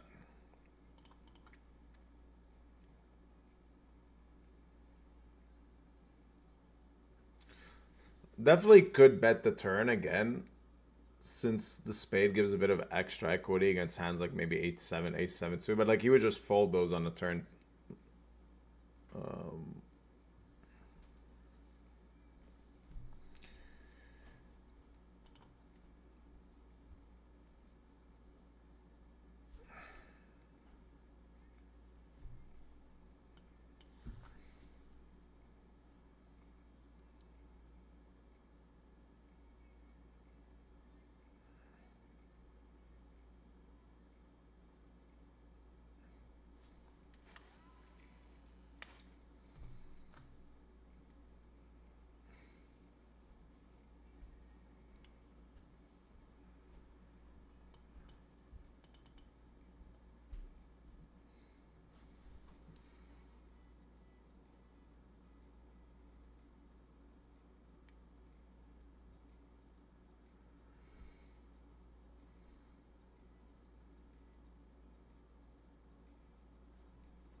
I think I just want to fold the set here. Feels crazy, but not really.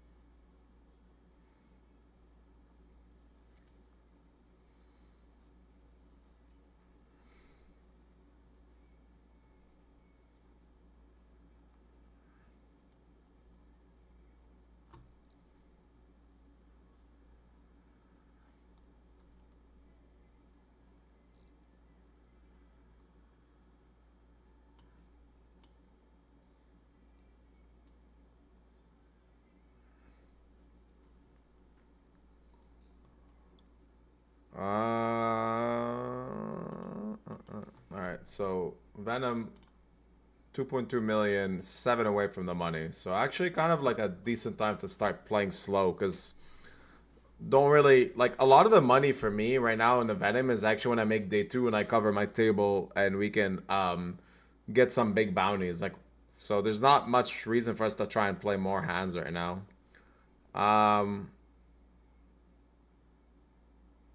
I don't know. I have the nuts straight, but I have a redraw too. But I'm getting quartered a lot. I have nothing on the bottom unless I can turn a 4. A jack. Now we just, yeah, we just, like, we can't do anything now. We lose everywhere. But I wonder if, like, if I call here and the turn is, let's say, like, deuce of hearts on the top, can I then maybe start pushing it in? Because I have a redraw. Aha, that's funny.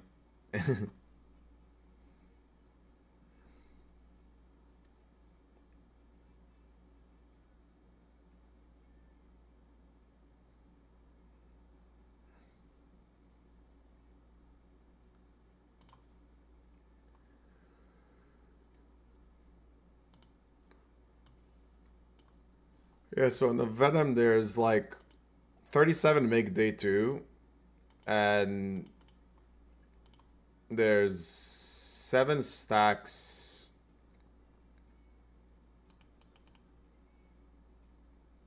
Wait. Oh no. They're not that short actually. There's still gonna be a bit of... Yeah, there's still gonna be a bit of play for sure.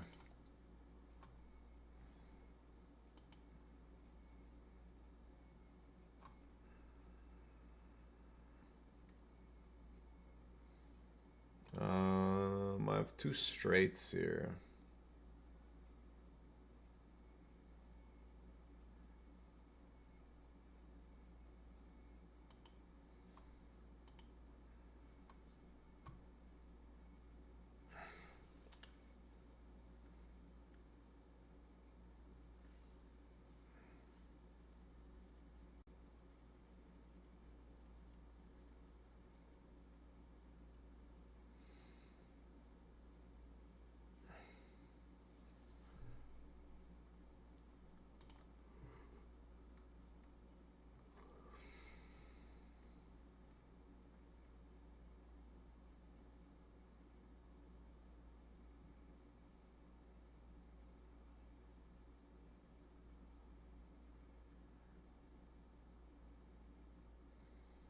Let's see what this guy's snap potted out of curiosity. We want to know. He has a flush and a boat. Yeah, well played.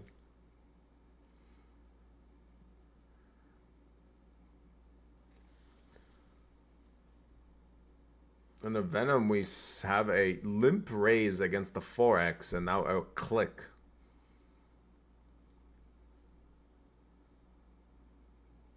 And a call. What the hell is going on? It's really rare to see pots like this. A limp click call.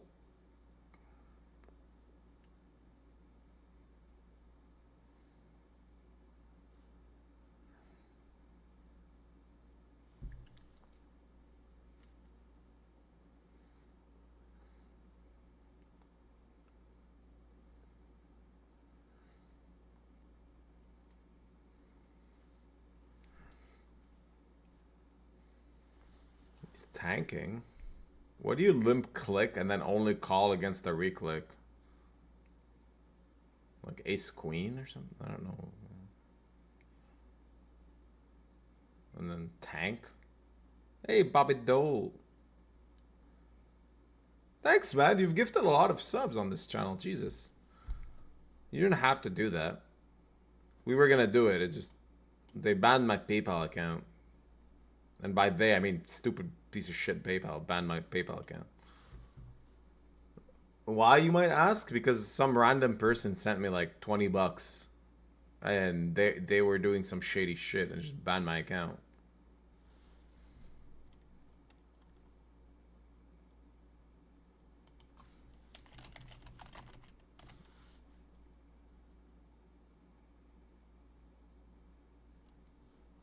Jacks versus A7. Wow, okay.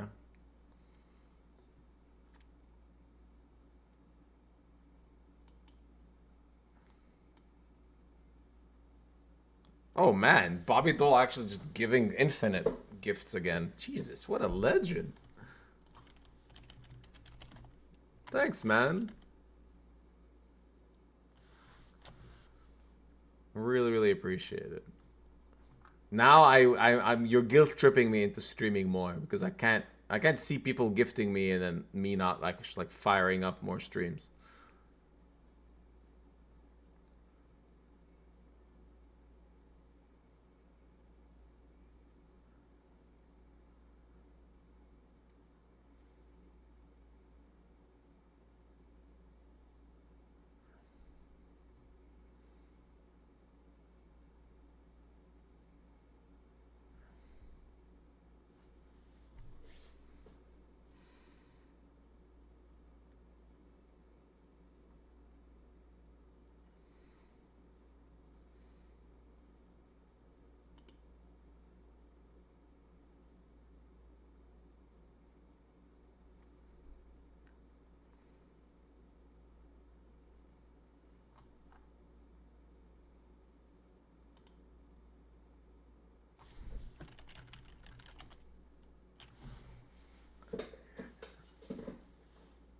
We got some interesting hands on this table. What? What is going on here?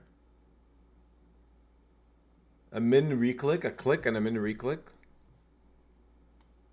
What is this like street poker going on here?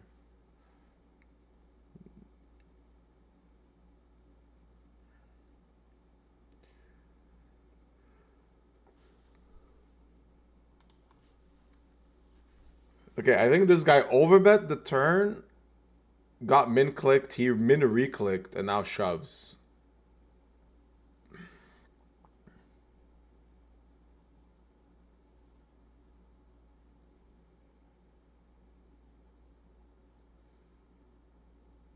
What the fuck did I just see?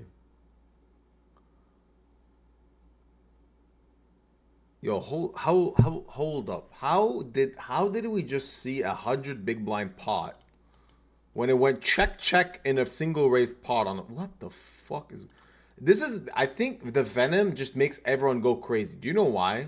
Do you really know why? It's because it's late and people just say I don't want to play this shit anymore. Okay, let's try to break this down because that is insane what we just saw. Okay. We need some real mental gymnastics for this one. So, flop, check. All right, 5 big blinds in the pot, guys. Not a big deal. We're okay. This is going to be a small pot. So far, so good. Turn. Overbet. Okay. Min raise. Why? I don't know. Okay, he min raises. Gets clicked. He calls. Shoves. Pot. Calls. What? How does a 5 big blind pot become a 150 big blind pot when it went check on a flop? This hand should go in the Special Olympics. But then again, I've done much dumber plays. But like, I gotta save this as proof that people lose their mind. And in the Venom. Late at night, people lose their mind.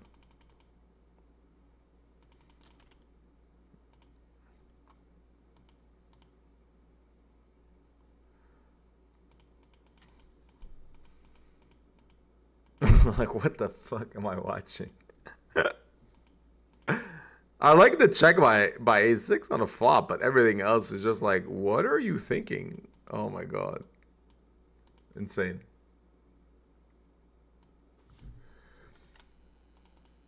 Pretty sick value shove by seven half there. I mean, yeah, it's kind of sick actually.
Yeah, it gets 2 bets, we can start betting king high.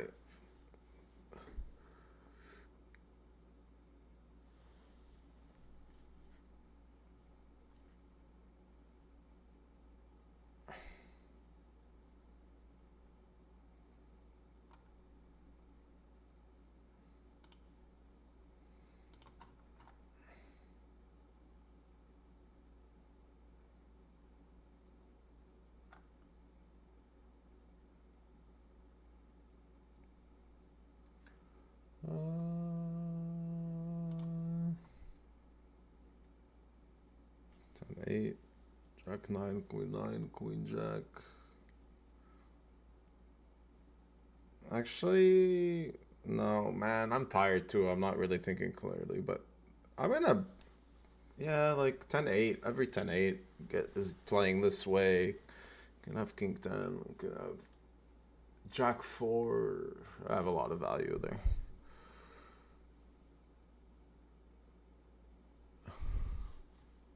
I think I'm tired too, and I'm not thinking clearly anymore. I don't even know what I was planning to do there.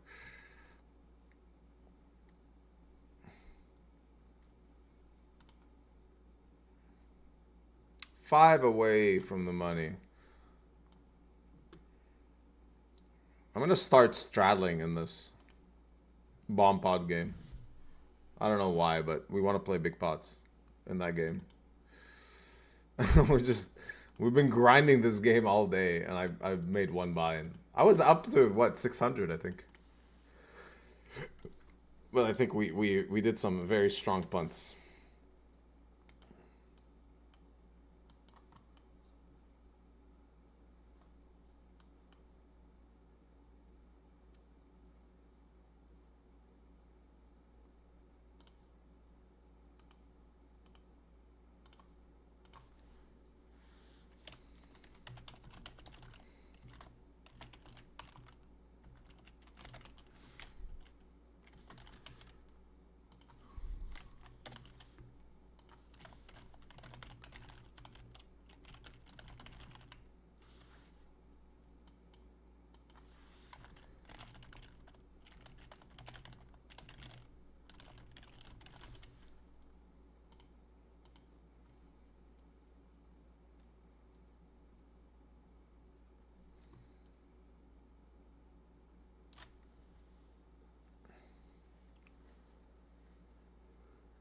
End this stream? No, I'm not gonna end this stream. I only end the stream when I make day 2 here.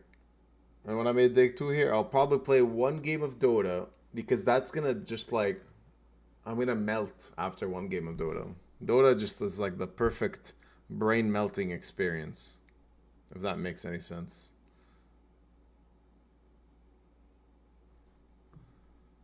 What am I supposed to do here? I've set and I block kings. Can I fold? I don't think I can fold. Can turn the nuts on the bottom and multi-way. Yeah.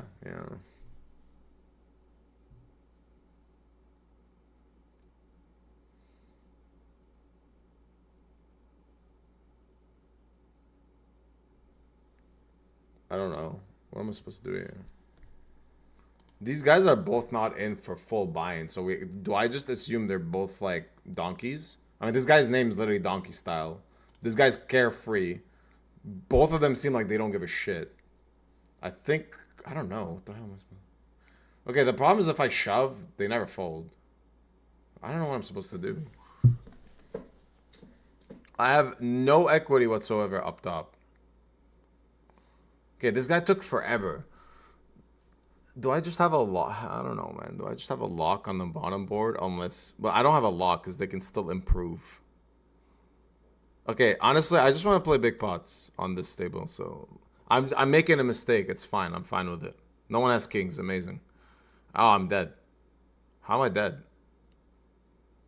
He has eights?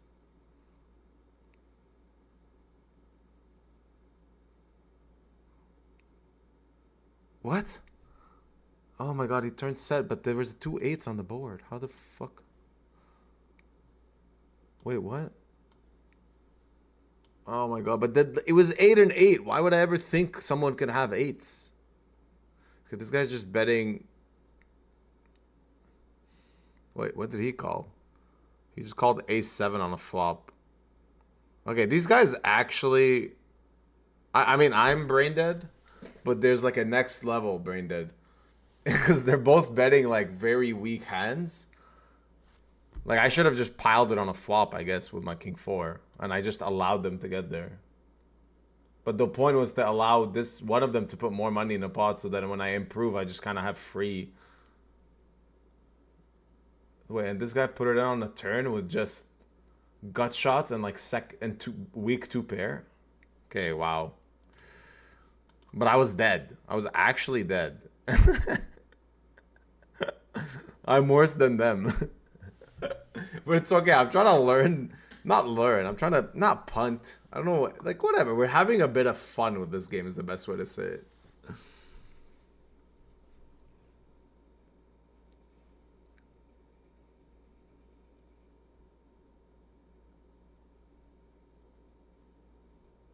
And then meanwhile in the Venom we got like my table is like going for it. They're playing some big pots.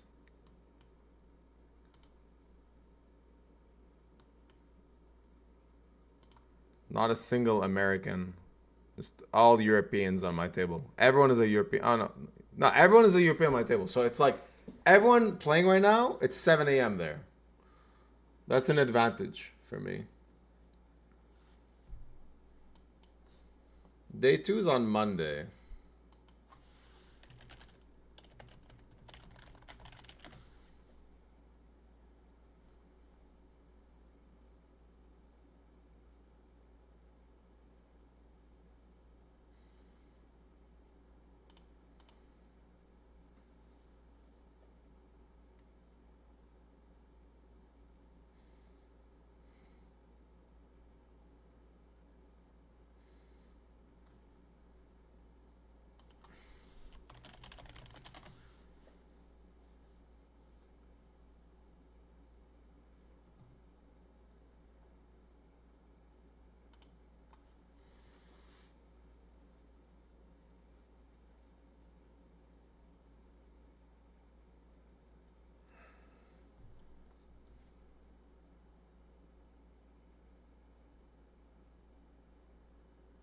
I'm gonna be winning the Bomb Pot WSOP event. I don't think so.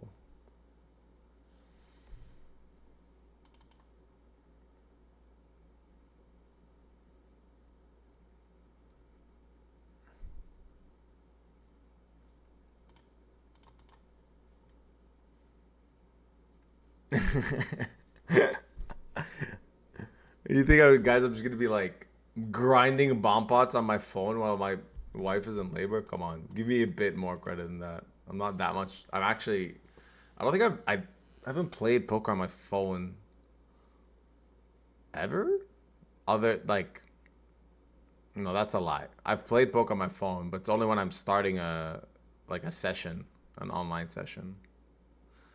Like I wake up, I grab my coffee, I take my dog for a walk, and then I just pre-register the tournaments on GG, and then I kind of play on my phone, but I never actually play just I don't know. I see people kind of like waiting in line somewhere, and they just like pull up their phone and like got a quick cash game and stuff. I don't like doing that. Nothing's wrong with it, but I just don't like to do it.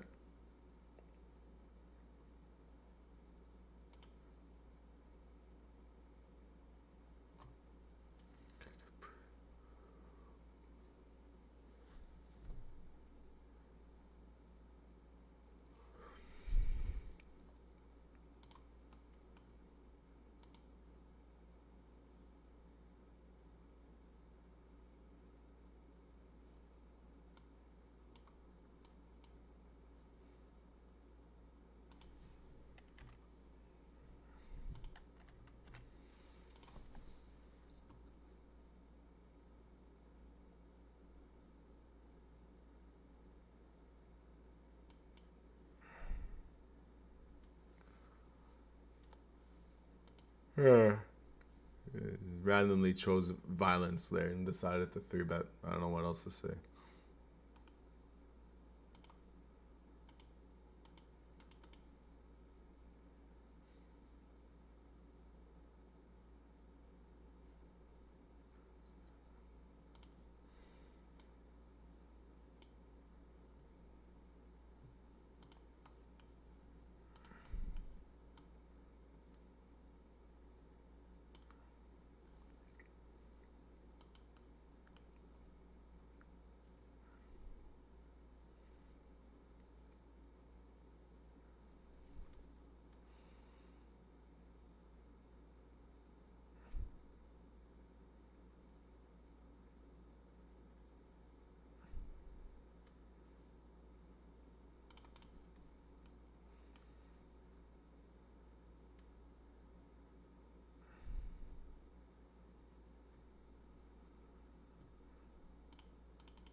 Well, we have a good hand, and we're gonna be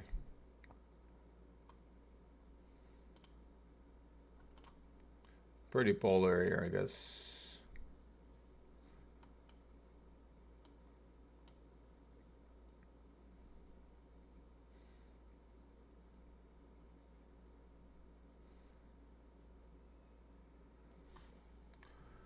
In the bomb pots, in the bomb pots.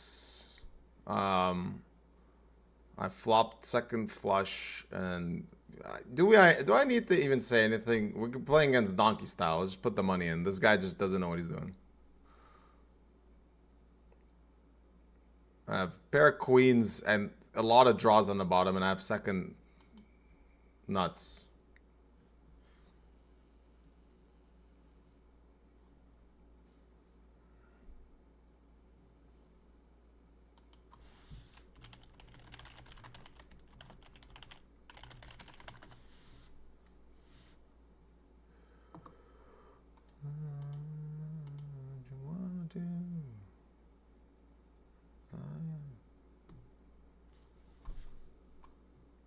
What do we got here?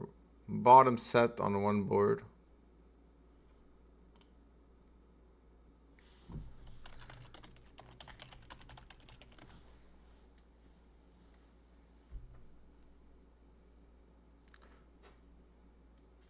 That's all for you.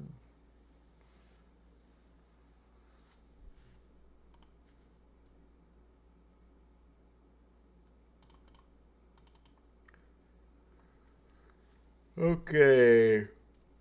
The Venom 4 away from making day 2. I guess it might be worth trying to start checking the lobby and players and stuff.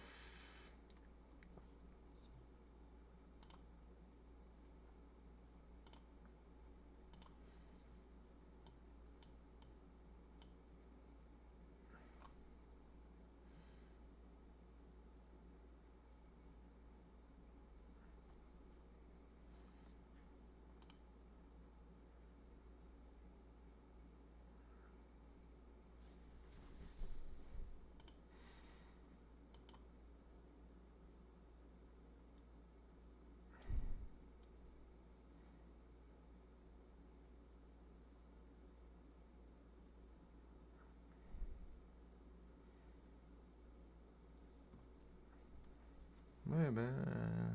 My heart is full of love and desire for you.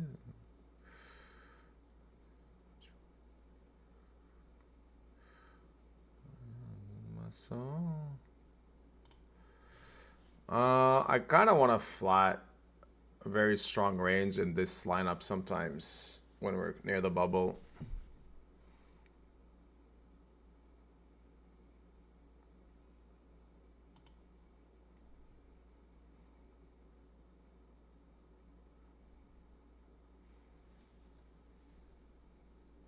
I guess with the king of spades, can we do some things here?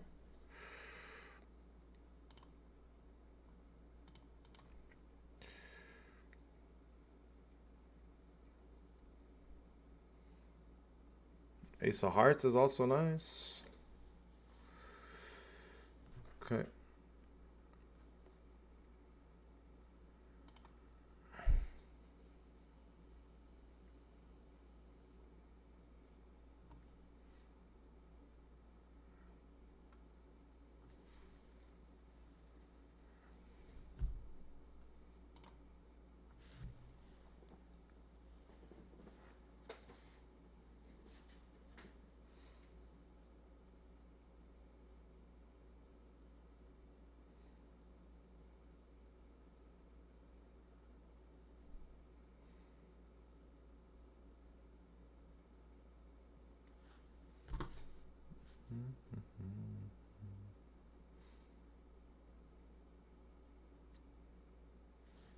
I don't know what I'm supposed to do here.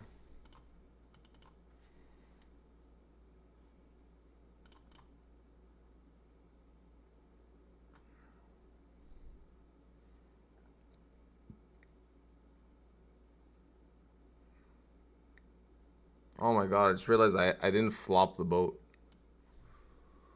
Oh, I'm tired, man. I thought I had ace 3. I just like looked and realized it says 3 of a kind. I'm like, why does it say 3 of a kind? It says 3 of a kind on the bottom. I'm like, maybe I should have read that. Such a punt. Oh man, it's so stupid.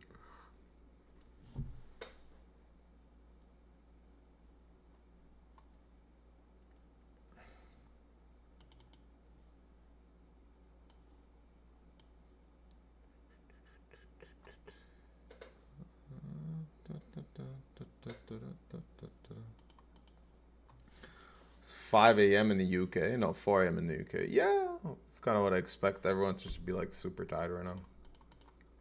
Including myself, clearly. Like, I'm fried.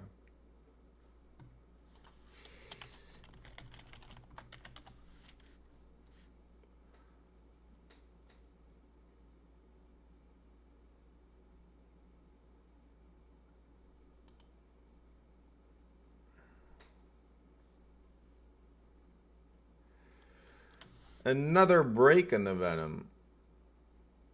So, but we're like 4 away from the bubble. I think it's the bubble exactly. Let's see. I believe it is the actual bubble. Yeah. So this is like actual bubble.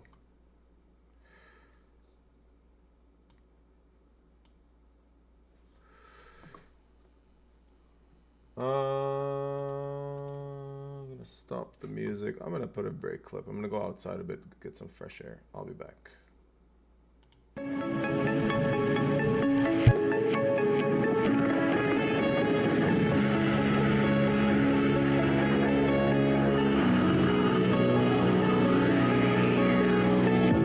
Flop Wars with your host, Doug Pork. Let's go back here and just talk about some other stuff. So then you leave, I assume, and then what's the conversation like with Bryn following this failed frog poison cleanse? Why do you think Bryn wanted you to have to go through that? Sometimes you just gotta suck his dick to stay in the game. Did any of that happen? Yes, of course. Why would you do that? Dude, I needed a steak. I was busto, owed people money. I was just trying to work. That just seems, if what you're saying is true, that seems like a fairly sad story. I'm a warlord. I was the warlord's wife. Okay, gotcha. I had to watch all his podcasts. He like reminded me to watch them sometimes. He's like, required watching for the stable. Much. Man, I backed a lot of horses, and I guess I missed out on a really good opportunity to pump my views up on everything because I never made them watch any of my social media stuff. This is me at the Grand Canyon. Do you see? This is me at Mount Rushmore. Do you see? Do you see? Yes, I see. Here I am at the Alamo in San Antonio. This was just outside of the gift shop. Do you see? Look at the things I've done. Here I am at Yellowstone National Park. Do you see? Here are pictures of my trip to Cheyenne for Frontier Days. Do you see? Oh God, I'm so bored. Somebody help me. All right, did we miss anything today? Any final thoughts or notes here that you want the good people to know about your story before we call it a day? Fun times. Fun times. Fun times indeed. This is an open offer. Bryn Kenny, you are welcome on the podcast to talk about all of these stories. Happy to have you on. Thank you for tuning in today, guys. Make sure you hit that thumbs up button. Let's get this thing trending a little bit. I'll see you guys later.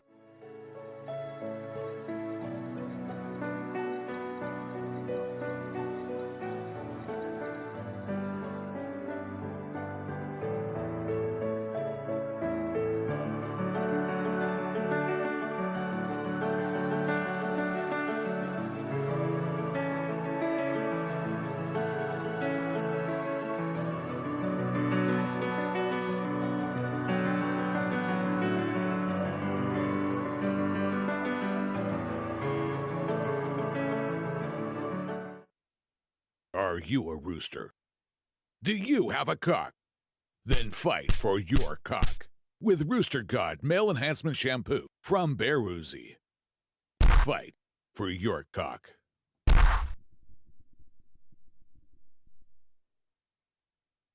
Es ist dem Feind gelungen, die Front in breiter Formation zu durchbrechen. Und im Osten ist der Feind bis zur Linie Lichtenberg, Marsdorf, Karlshorst gelangt. Mein Führer,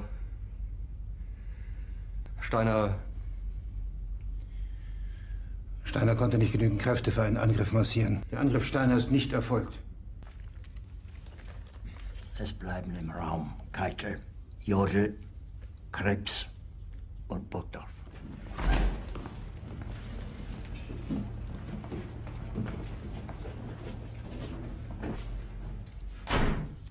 Das war ein Befehl! Der Angriff Steiners war ein Befehl! Wer schickt Sie? Dass Sie es wagen, sich meinen Befehl zu widersetzen! Jeder hat mich belogen, sogar die SS!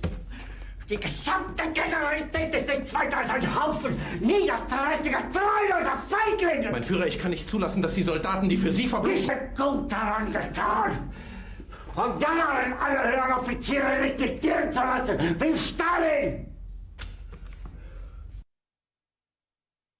Wenn Sie, meine Herren, glauben, dass ich deswegen Berlin verlasse, irren Sie sich gewaltig. Eher jage ich mir eine Kugel durch den Kopf. Tun Sie, was Sie wollen.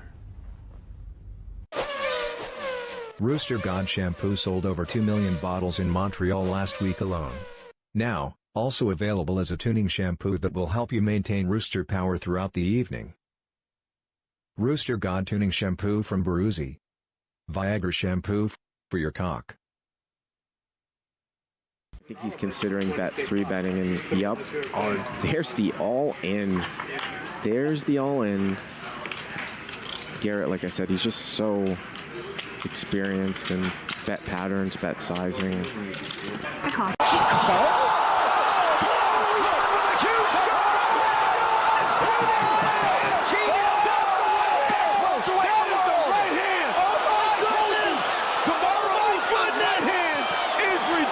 Oh my goodness! Oh my goodness! Usman's right hand is ridiculous! He does it all in with it! Holy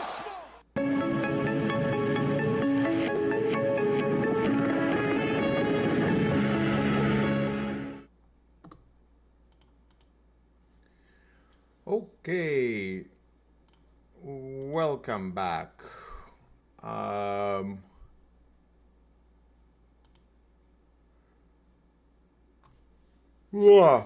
I stopped the bump pots poker because it's just like whatever. Let's just focus on this 4-way. It's basically this is a bubble. Like it's a big tournament. And we're on a bubble, so it's worth focusing on.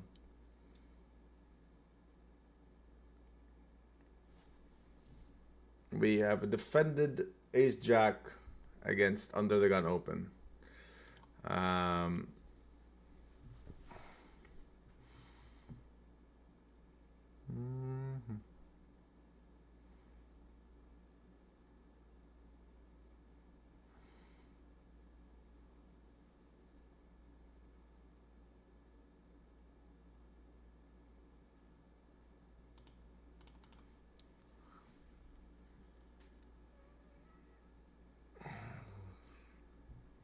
think I can still call. No. Like we're gonna face that sometimes.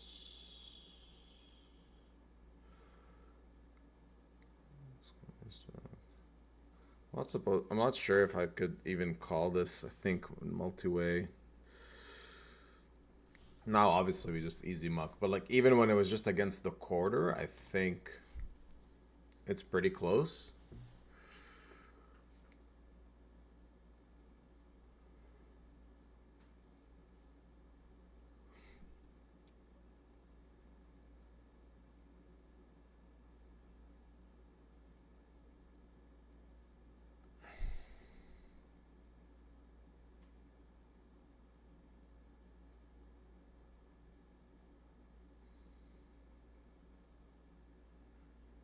It'll be interesting to see what they show down here.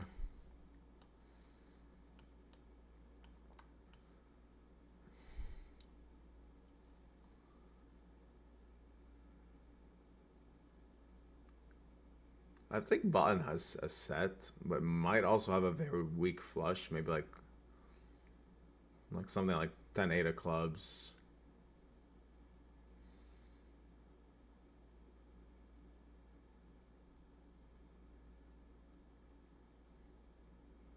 I guess under the gun just has the ace of clubs. Like just ace of clubs, 10 offsuit, and just understands that he can't really bluff anymore here. Because I don't think he would really... Queens with the club, and the other player had king 5 suited. Interesting.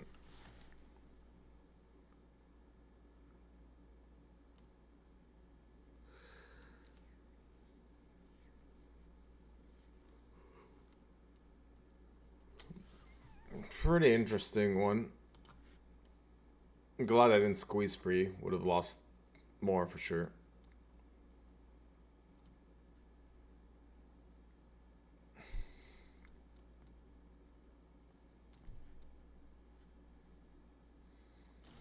But still interesting to think if I can just fold against the quarter on a flop. I feel like no, because he's gonna bet a bit too much on a flop in position, and then the small blind caller can still have a lot of like single pair hands or like pocket pairs with some clubs. Yeah, I think I'm just getting like okay price to call.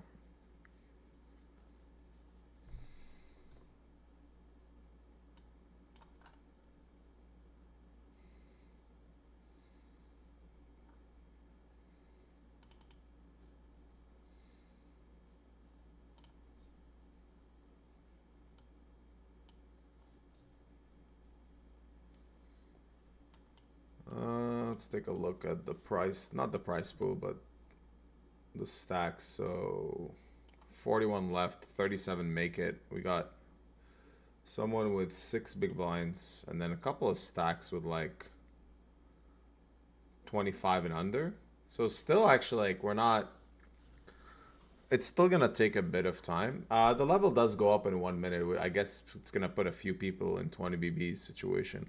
But if we've seen anything on in this tournament, like there was a pot where we went check on a flop, 5 big blind pot, and then it became 150 bigs. So you never know.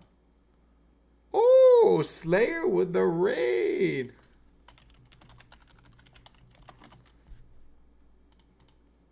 Thank you, my man. I hope you had a good session. I haven't seen you in a long time. Didn't know you're back to streaming.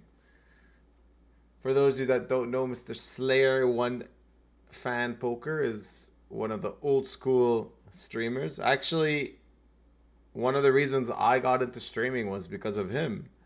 I used to watch his stream way back in like 2021 or 2022, I think. I'm not sure. And yeah, I just like enjoyed watching stream and said like, you know what? I kind of want to stream too. And I asked him some questions. He kind of gave me some really good advice. And then PZ actually comes from his stream. And then we built up this stream and from absolutely nothing to, well, it's still what it is. It's just a fucking shit show over here. But, oh wow, we have a massive pot here. Holy snaps. Kings against aces against... That's how it's done, huh? That's just how you bag the massive chip lead. You just get aces and someone piles in 5.2 million. My Jesus Christ. Mr. C. Wester. Moreland.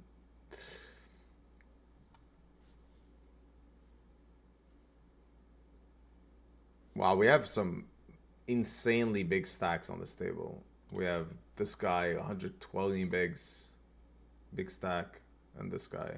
I have such a bad table. I have zero incentive to play like pots right now. Yeah, what else? Mr. Joshua. Hope you had a good session. Hope you're doing good, my man. We have like, yeah, we have really funny, like, I don't know, history. Like, when he was streaming Sitting Goes, when he was streaming stuff, I was buying his action from time to time, and I remember once me and him finished heads up in one of like the bigger tournaments of the day, and I had a large piece of him, and he was streaming too. I think that's actually when I decided I wanted to stream. So I was watching Joshua, and it was like a 2K tournament on Party Poker, I think, with like 60K for first or something like that. And me and him finished heads up, and when we're three-handed, like I had 50% of him or something. I had a big piece, and I was watching his stream. I'm like, man, this is so sick. I've never had something like this. It was like really good vibes. He was like really like chill while he's streaming, and I was like, man, this is fun. I want to do this. I think that's when I decided to start streaming, and then yeah, he just, I don't know, set me up with a lot of people and good advice, and I started my own stream.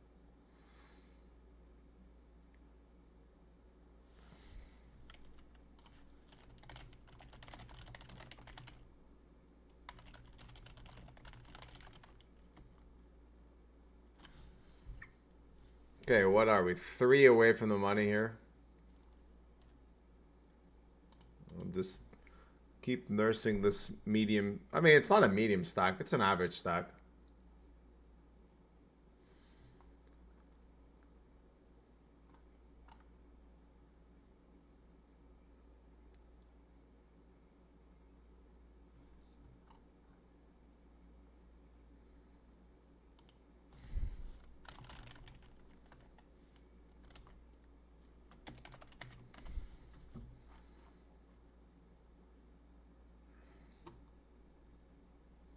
Dude, this guy's chip leader now, but I'm pretty sure he like had no chips a couple of orbits ago.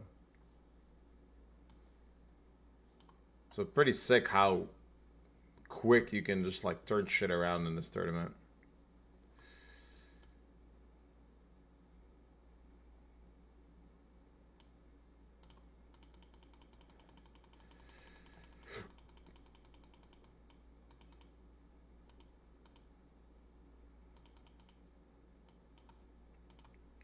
I guess it's time that we just all start tanking to play less hands, which is annoying, but this is what poker is sometimes, right?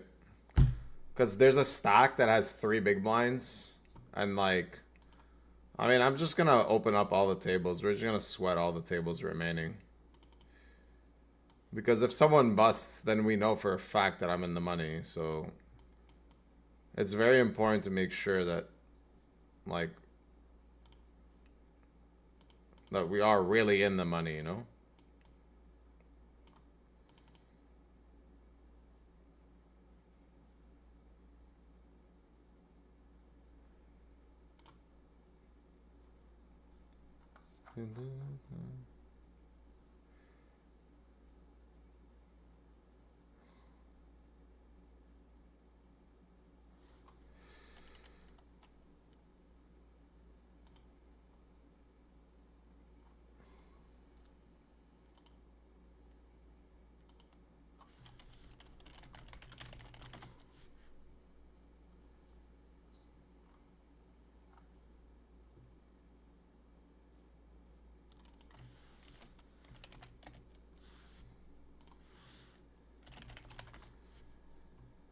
Apparently, C. Westmoreland is Davy Jones. Oh yeah, it is.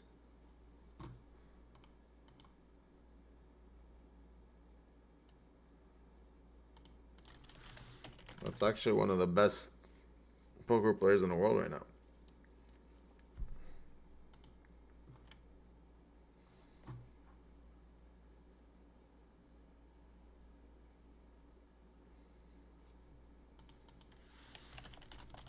Pretty sick spot to get aces and triple up then.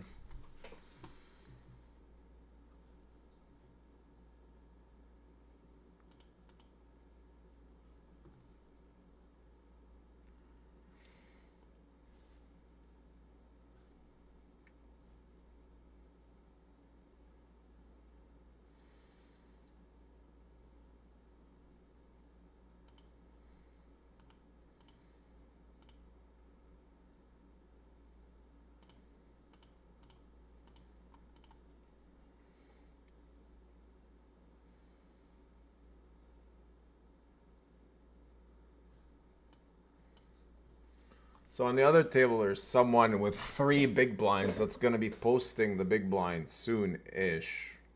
Like, we're basically on the bubble. But we're quite deep, so there's not going to be like that many scenarios where we play big pots, really. Just like really, it's like we have a huge incentive to just like avoid any dumb shit right now, because when we make day 2, we're very likely gonna cover a bunch of people on my table, at least 1 or 2, and then we can maybe win like a really big bounty. Right now, we're just like, we're just doing nothing really. All right, there is 1 small stack all in. The shortest stack is actually currently all in. It's possible the bubble ends right now, which would be amazing. If these 2 on my table get it in now. Would have been nice to skip my big blind, but oh well.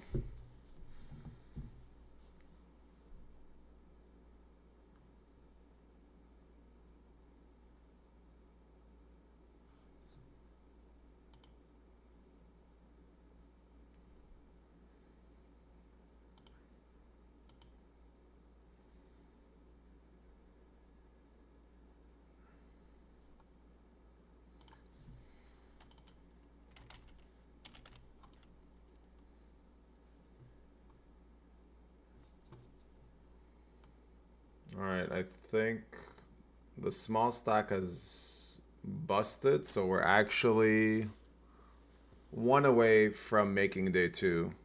And I'm watching all the tables just to see if like any big pots happen. We're literally playing hand for hand now, so no need to think. Alright, look at that. Look how nice it is to just not have a single decision.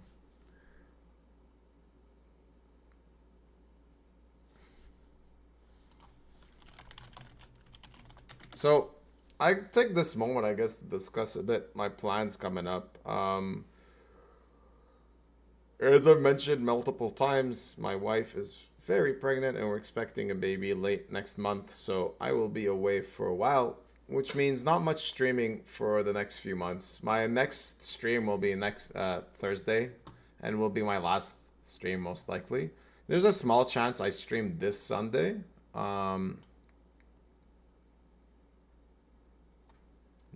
Given I don't have to play the Venom and I can just play more like a smaller schedule, I might actually consider it.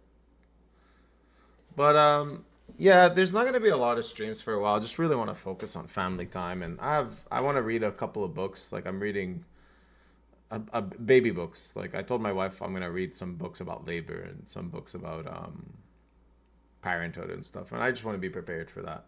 So that's what I'm gonna be doing the next few weeks. I'm not gonna be streaming because I'm gonna be educating myself on how to be as prepared as possible for parenthood and all the tasks that are gonna arise.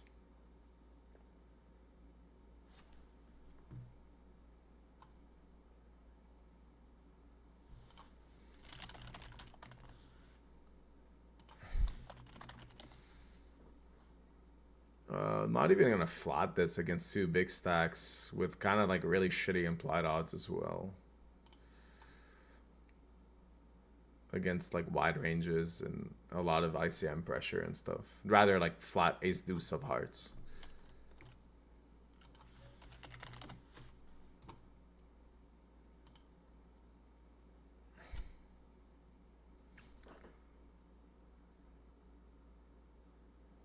Well, I'm watching a 5-bet pot on the other table. No, never mind. We're still on a bubble.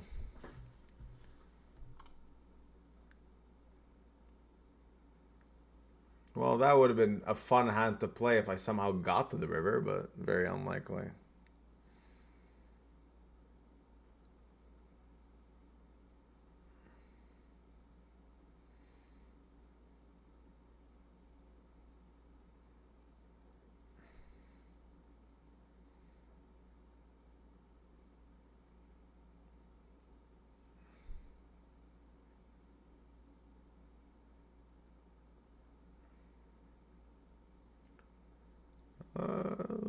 This we might play.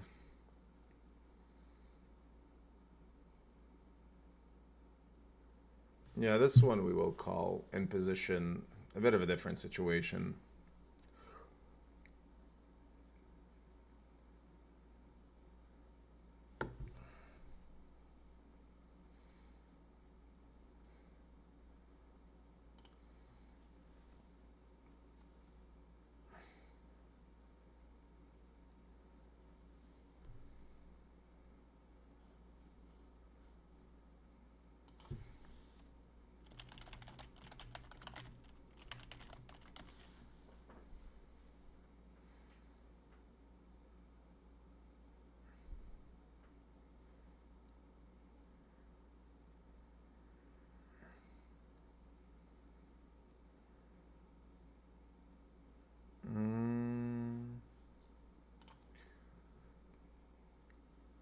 Would bet like 10-9 of hearts, but not 10-9 of diamonds.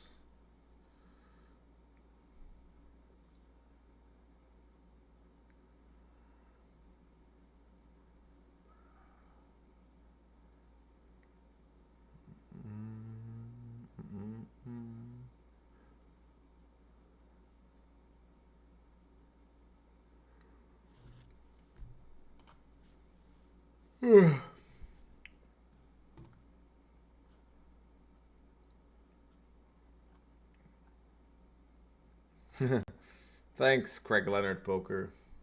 Quite the Venom adventure. For those that don't know about my Venom adventures, I mean, we literally made a movie about how much I hate this tournament. So for me to be on one bullet today and be in this situation, it's quite something. Let me show you why. This is my graph in the Venom.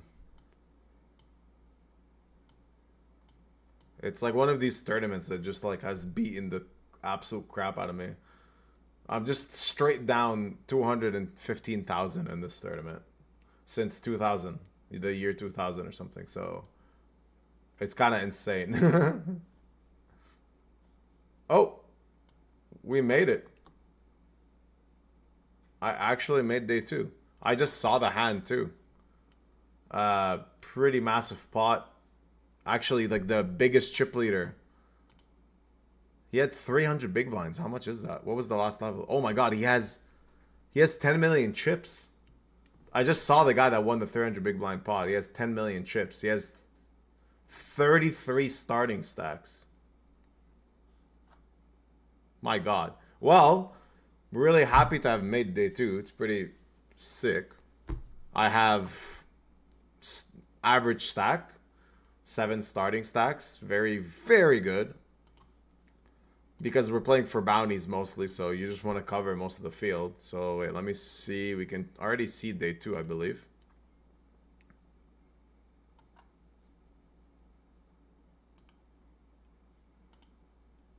There we go.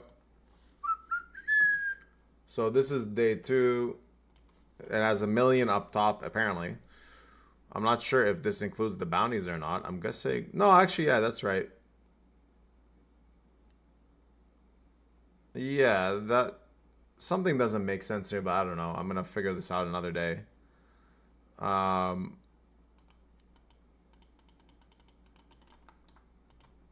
am, I think, in this position somewhere. I'm right here. That's weird. I just had 80 big blinds, but it just randomly just told, now it's switched to this. I literally just had 80 bigs. Oh well, okay. We're 108 out of 236, so I'm kind of in the middle of the pack. But still, this is a very slow tournament, and like day 2 is on Monday the 27th. Which I gotta make sure I don't have any plans on that day. I'm pretty sure we have some baby doctor appointment and stuff. Imagine all this work, all this damn work for me to not even be able to play day 2. Yeah, I actually I have to go to the doctor with my wife at 11. Oh, thank God. Okay, nice. I can actually make it back in time.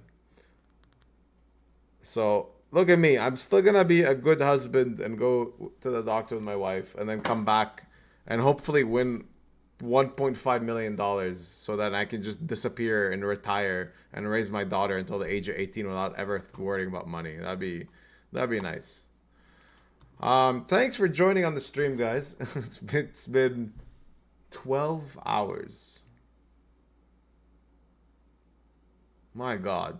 Just saying it out loud hurts my brain. It was a interesting day. I had a couple of runs. I did still lose quite a lot of money actually, but I did make day 2 on 1 bullet, so that already is quite a big win. Last week I streamed the Venom. I put in 4 bullets and I didn't even make it into like late reg.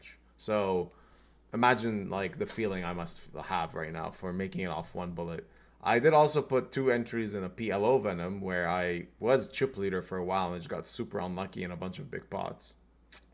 But yeah, it's still a nice day. Long hours, played a lot of bomb pots, you know, did my duties as a coin streamer. I mean, I wanted to do that. I actually want to support a site that has good games, and I want to mention, you know, that I'm working with them. They offer good games, but also I'm giving the money that they give me, I'm giving it back to you guys if you sign up with my code and stuff. Like, I'm dead serious. Like, they're paying me, and then I'm taking like a large portion of that and just like giving $50 to anyone that deposits with my code. It's a bit of like a weird way for me to market my code or whatever, but like I just don't really give a shit about the money they're giving me, that, and I prefer like boosting some of your bankrolls and seeing some of you win big. It's kind of weird, but like I've seen every time I've done these like giveaways in the past and randomly like staked people into tournaments, like some of them like have won a large amount of money, and then they like message me like really nice kind of like not life story, but like an actual thing that happened in their life, how like the money they won has allowed them to like pay off a loan or help their parents. Like I actually have, I think like maybe 4 stories like this where someone messaged me on Instagram after telling me like, thanks for the stake you gave me. Like one person ended up winning like 12K or something, and then they managed to pay a loan for their parents, and it was just like nice to hear this stuff. And that's kind of why I do these like giveaways and stuff, just like, all right, like hopefully it helps you guys, because when I was grinding these super low stakes and small tournaments when I was in high school, in college, I also was given like random $20 or $50 by some friends, and then I ran it up and kind of got to this situation I'm in now. So I know that these type of small amounts can go a long way and change people's lives. And yeah, that's why I want to do it. What am I going to do now? Honestly, I'm just going to end the stream. I'm way too fried. I was like, I'm going to play Dota, but I can't possibly stream it. I'm just way too tired. Ah, fuck. Hold on. Let me ask if...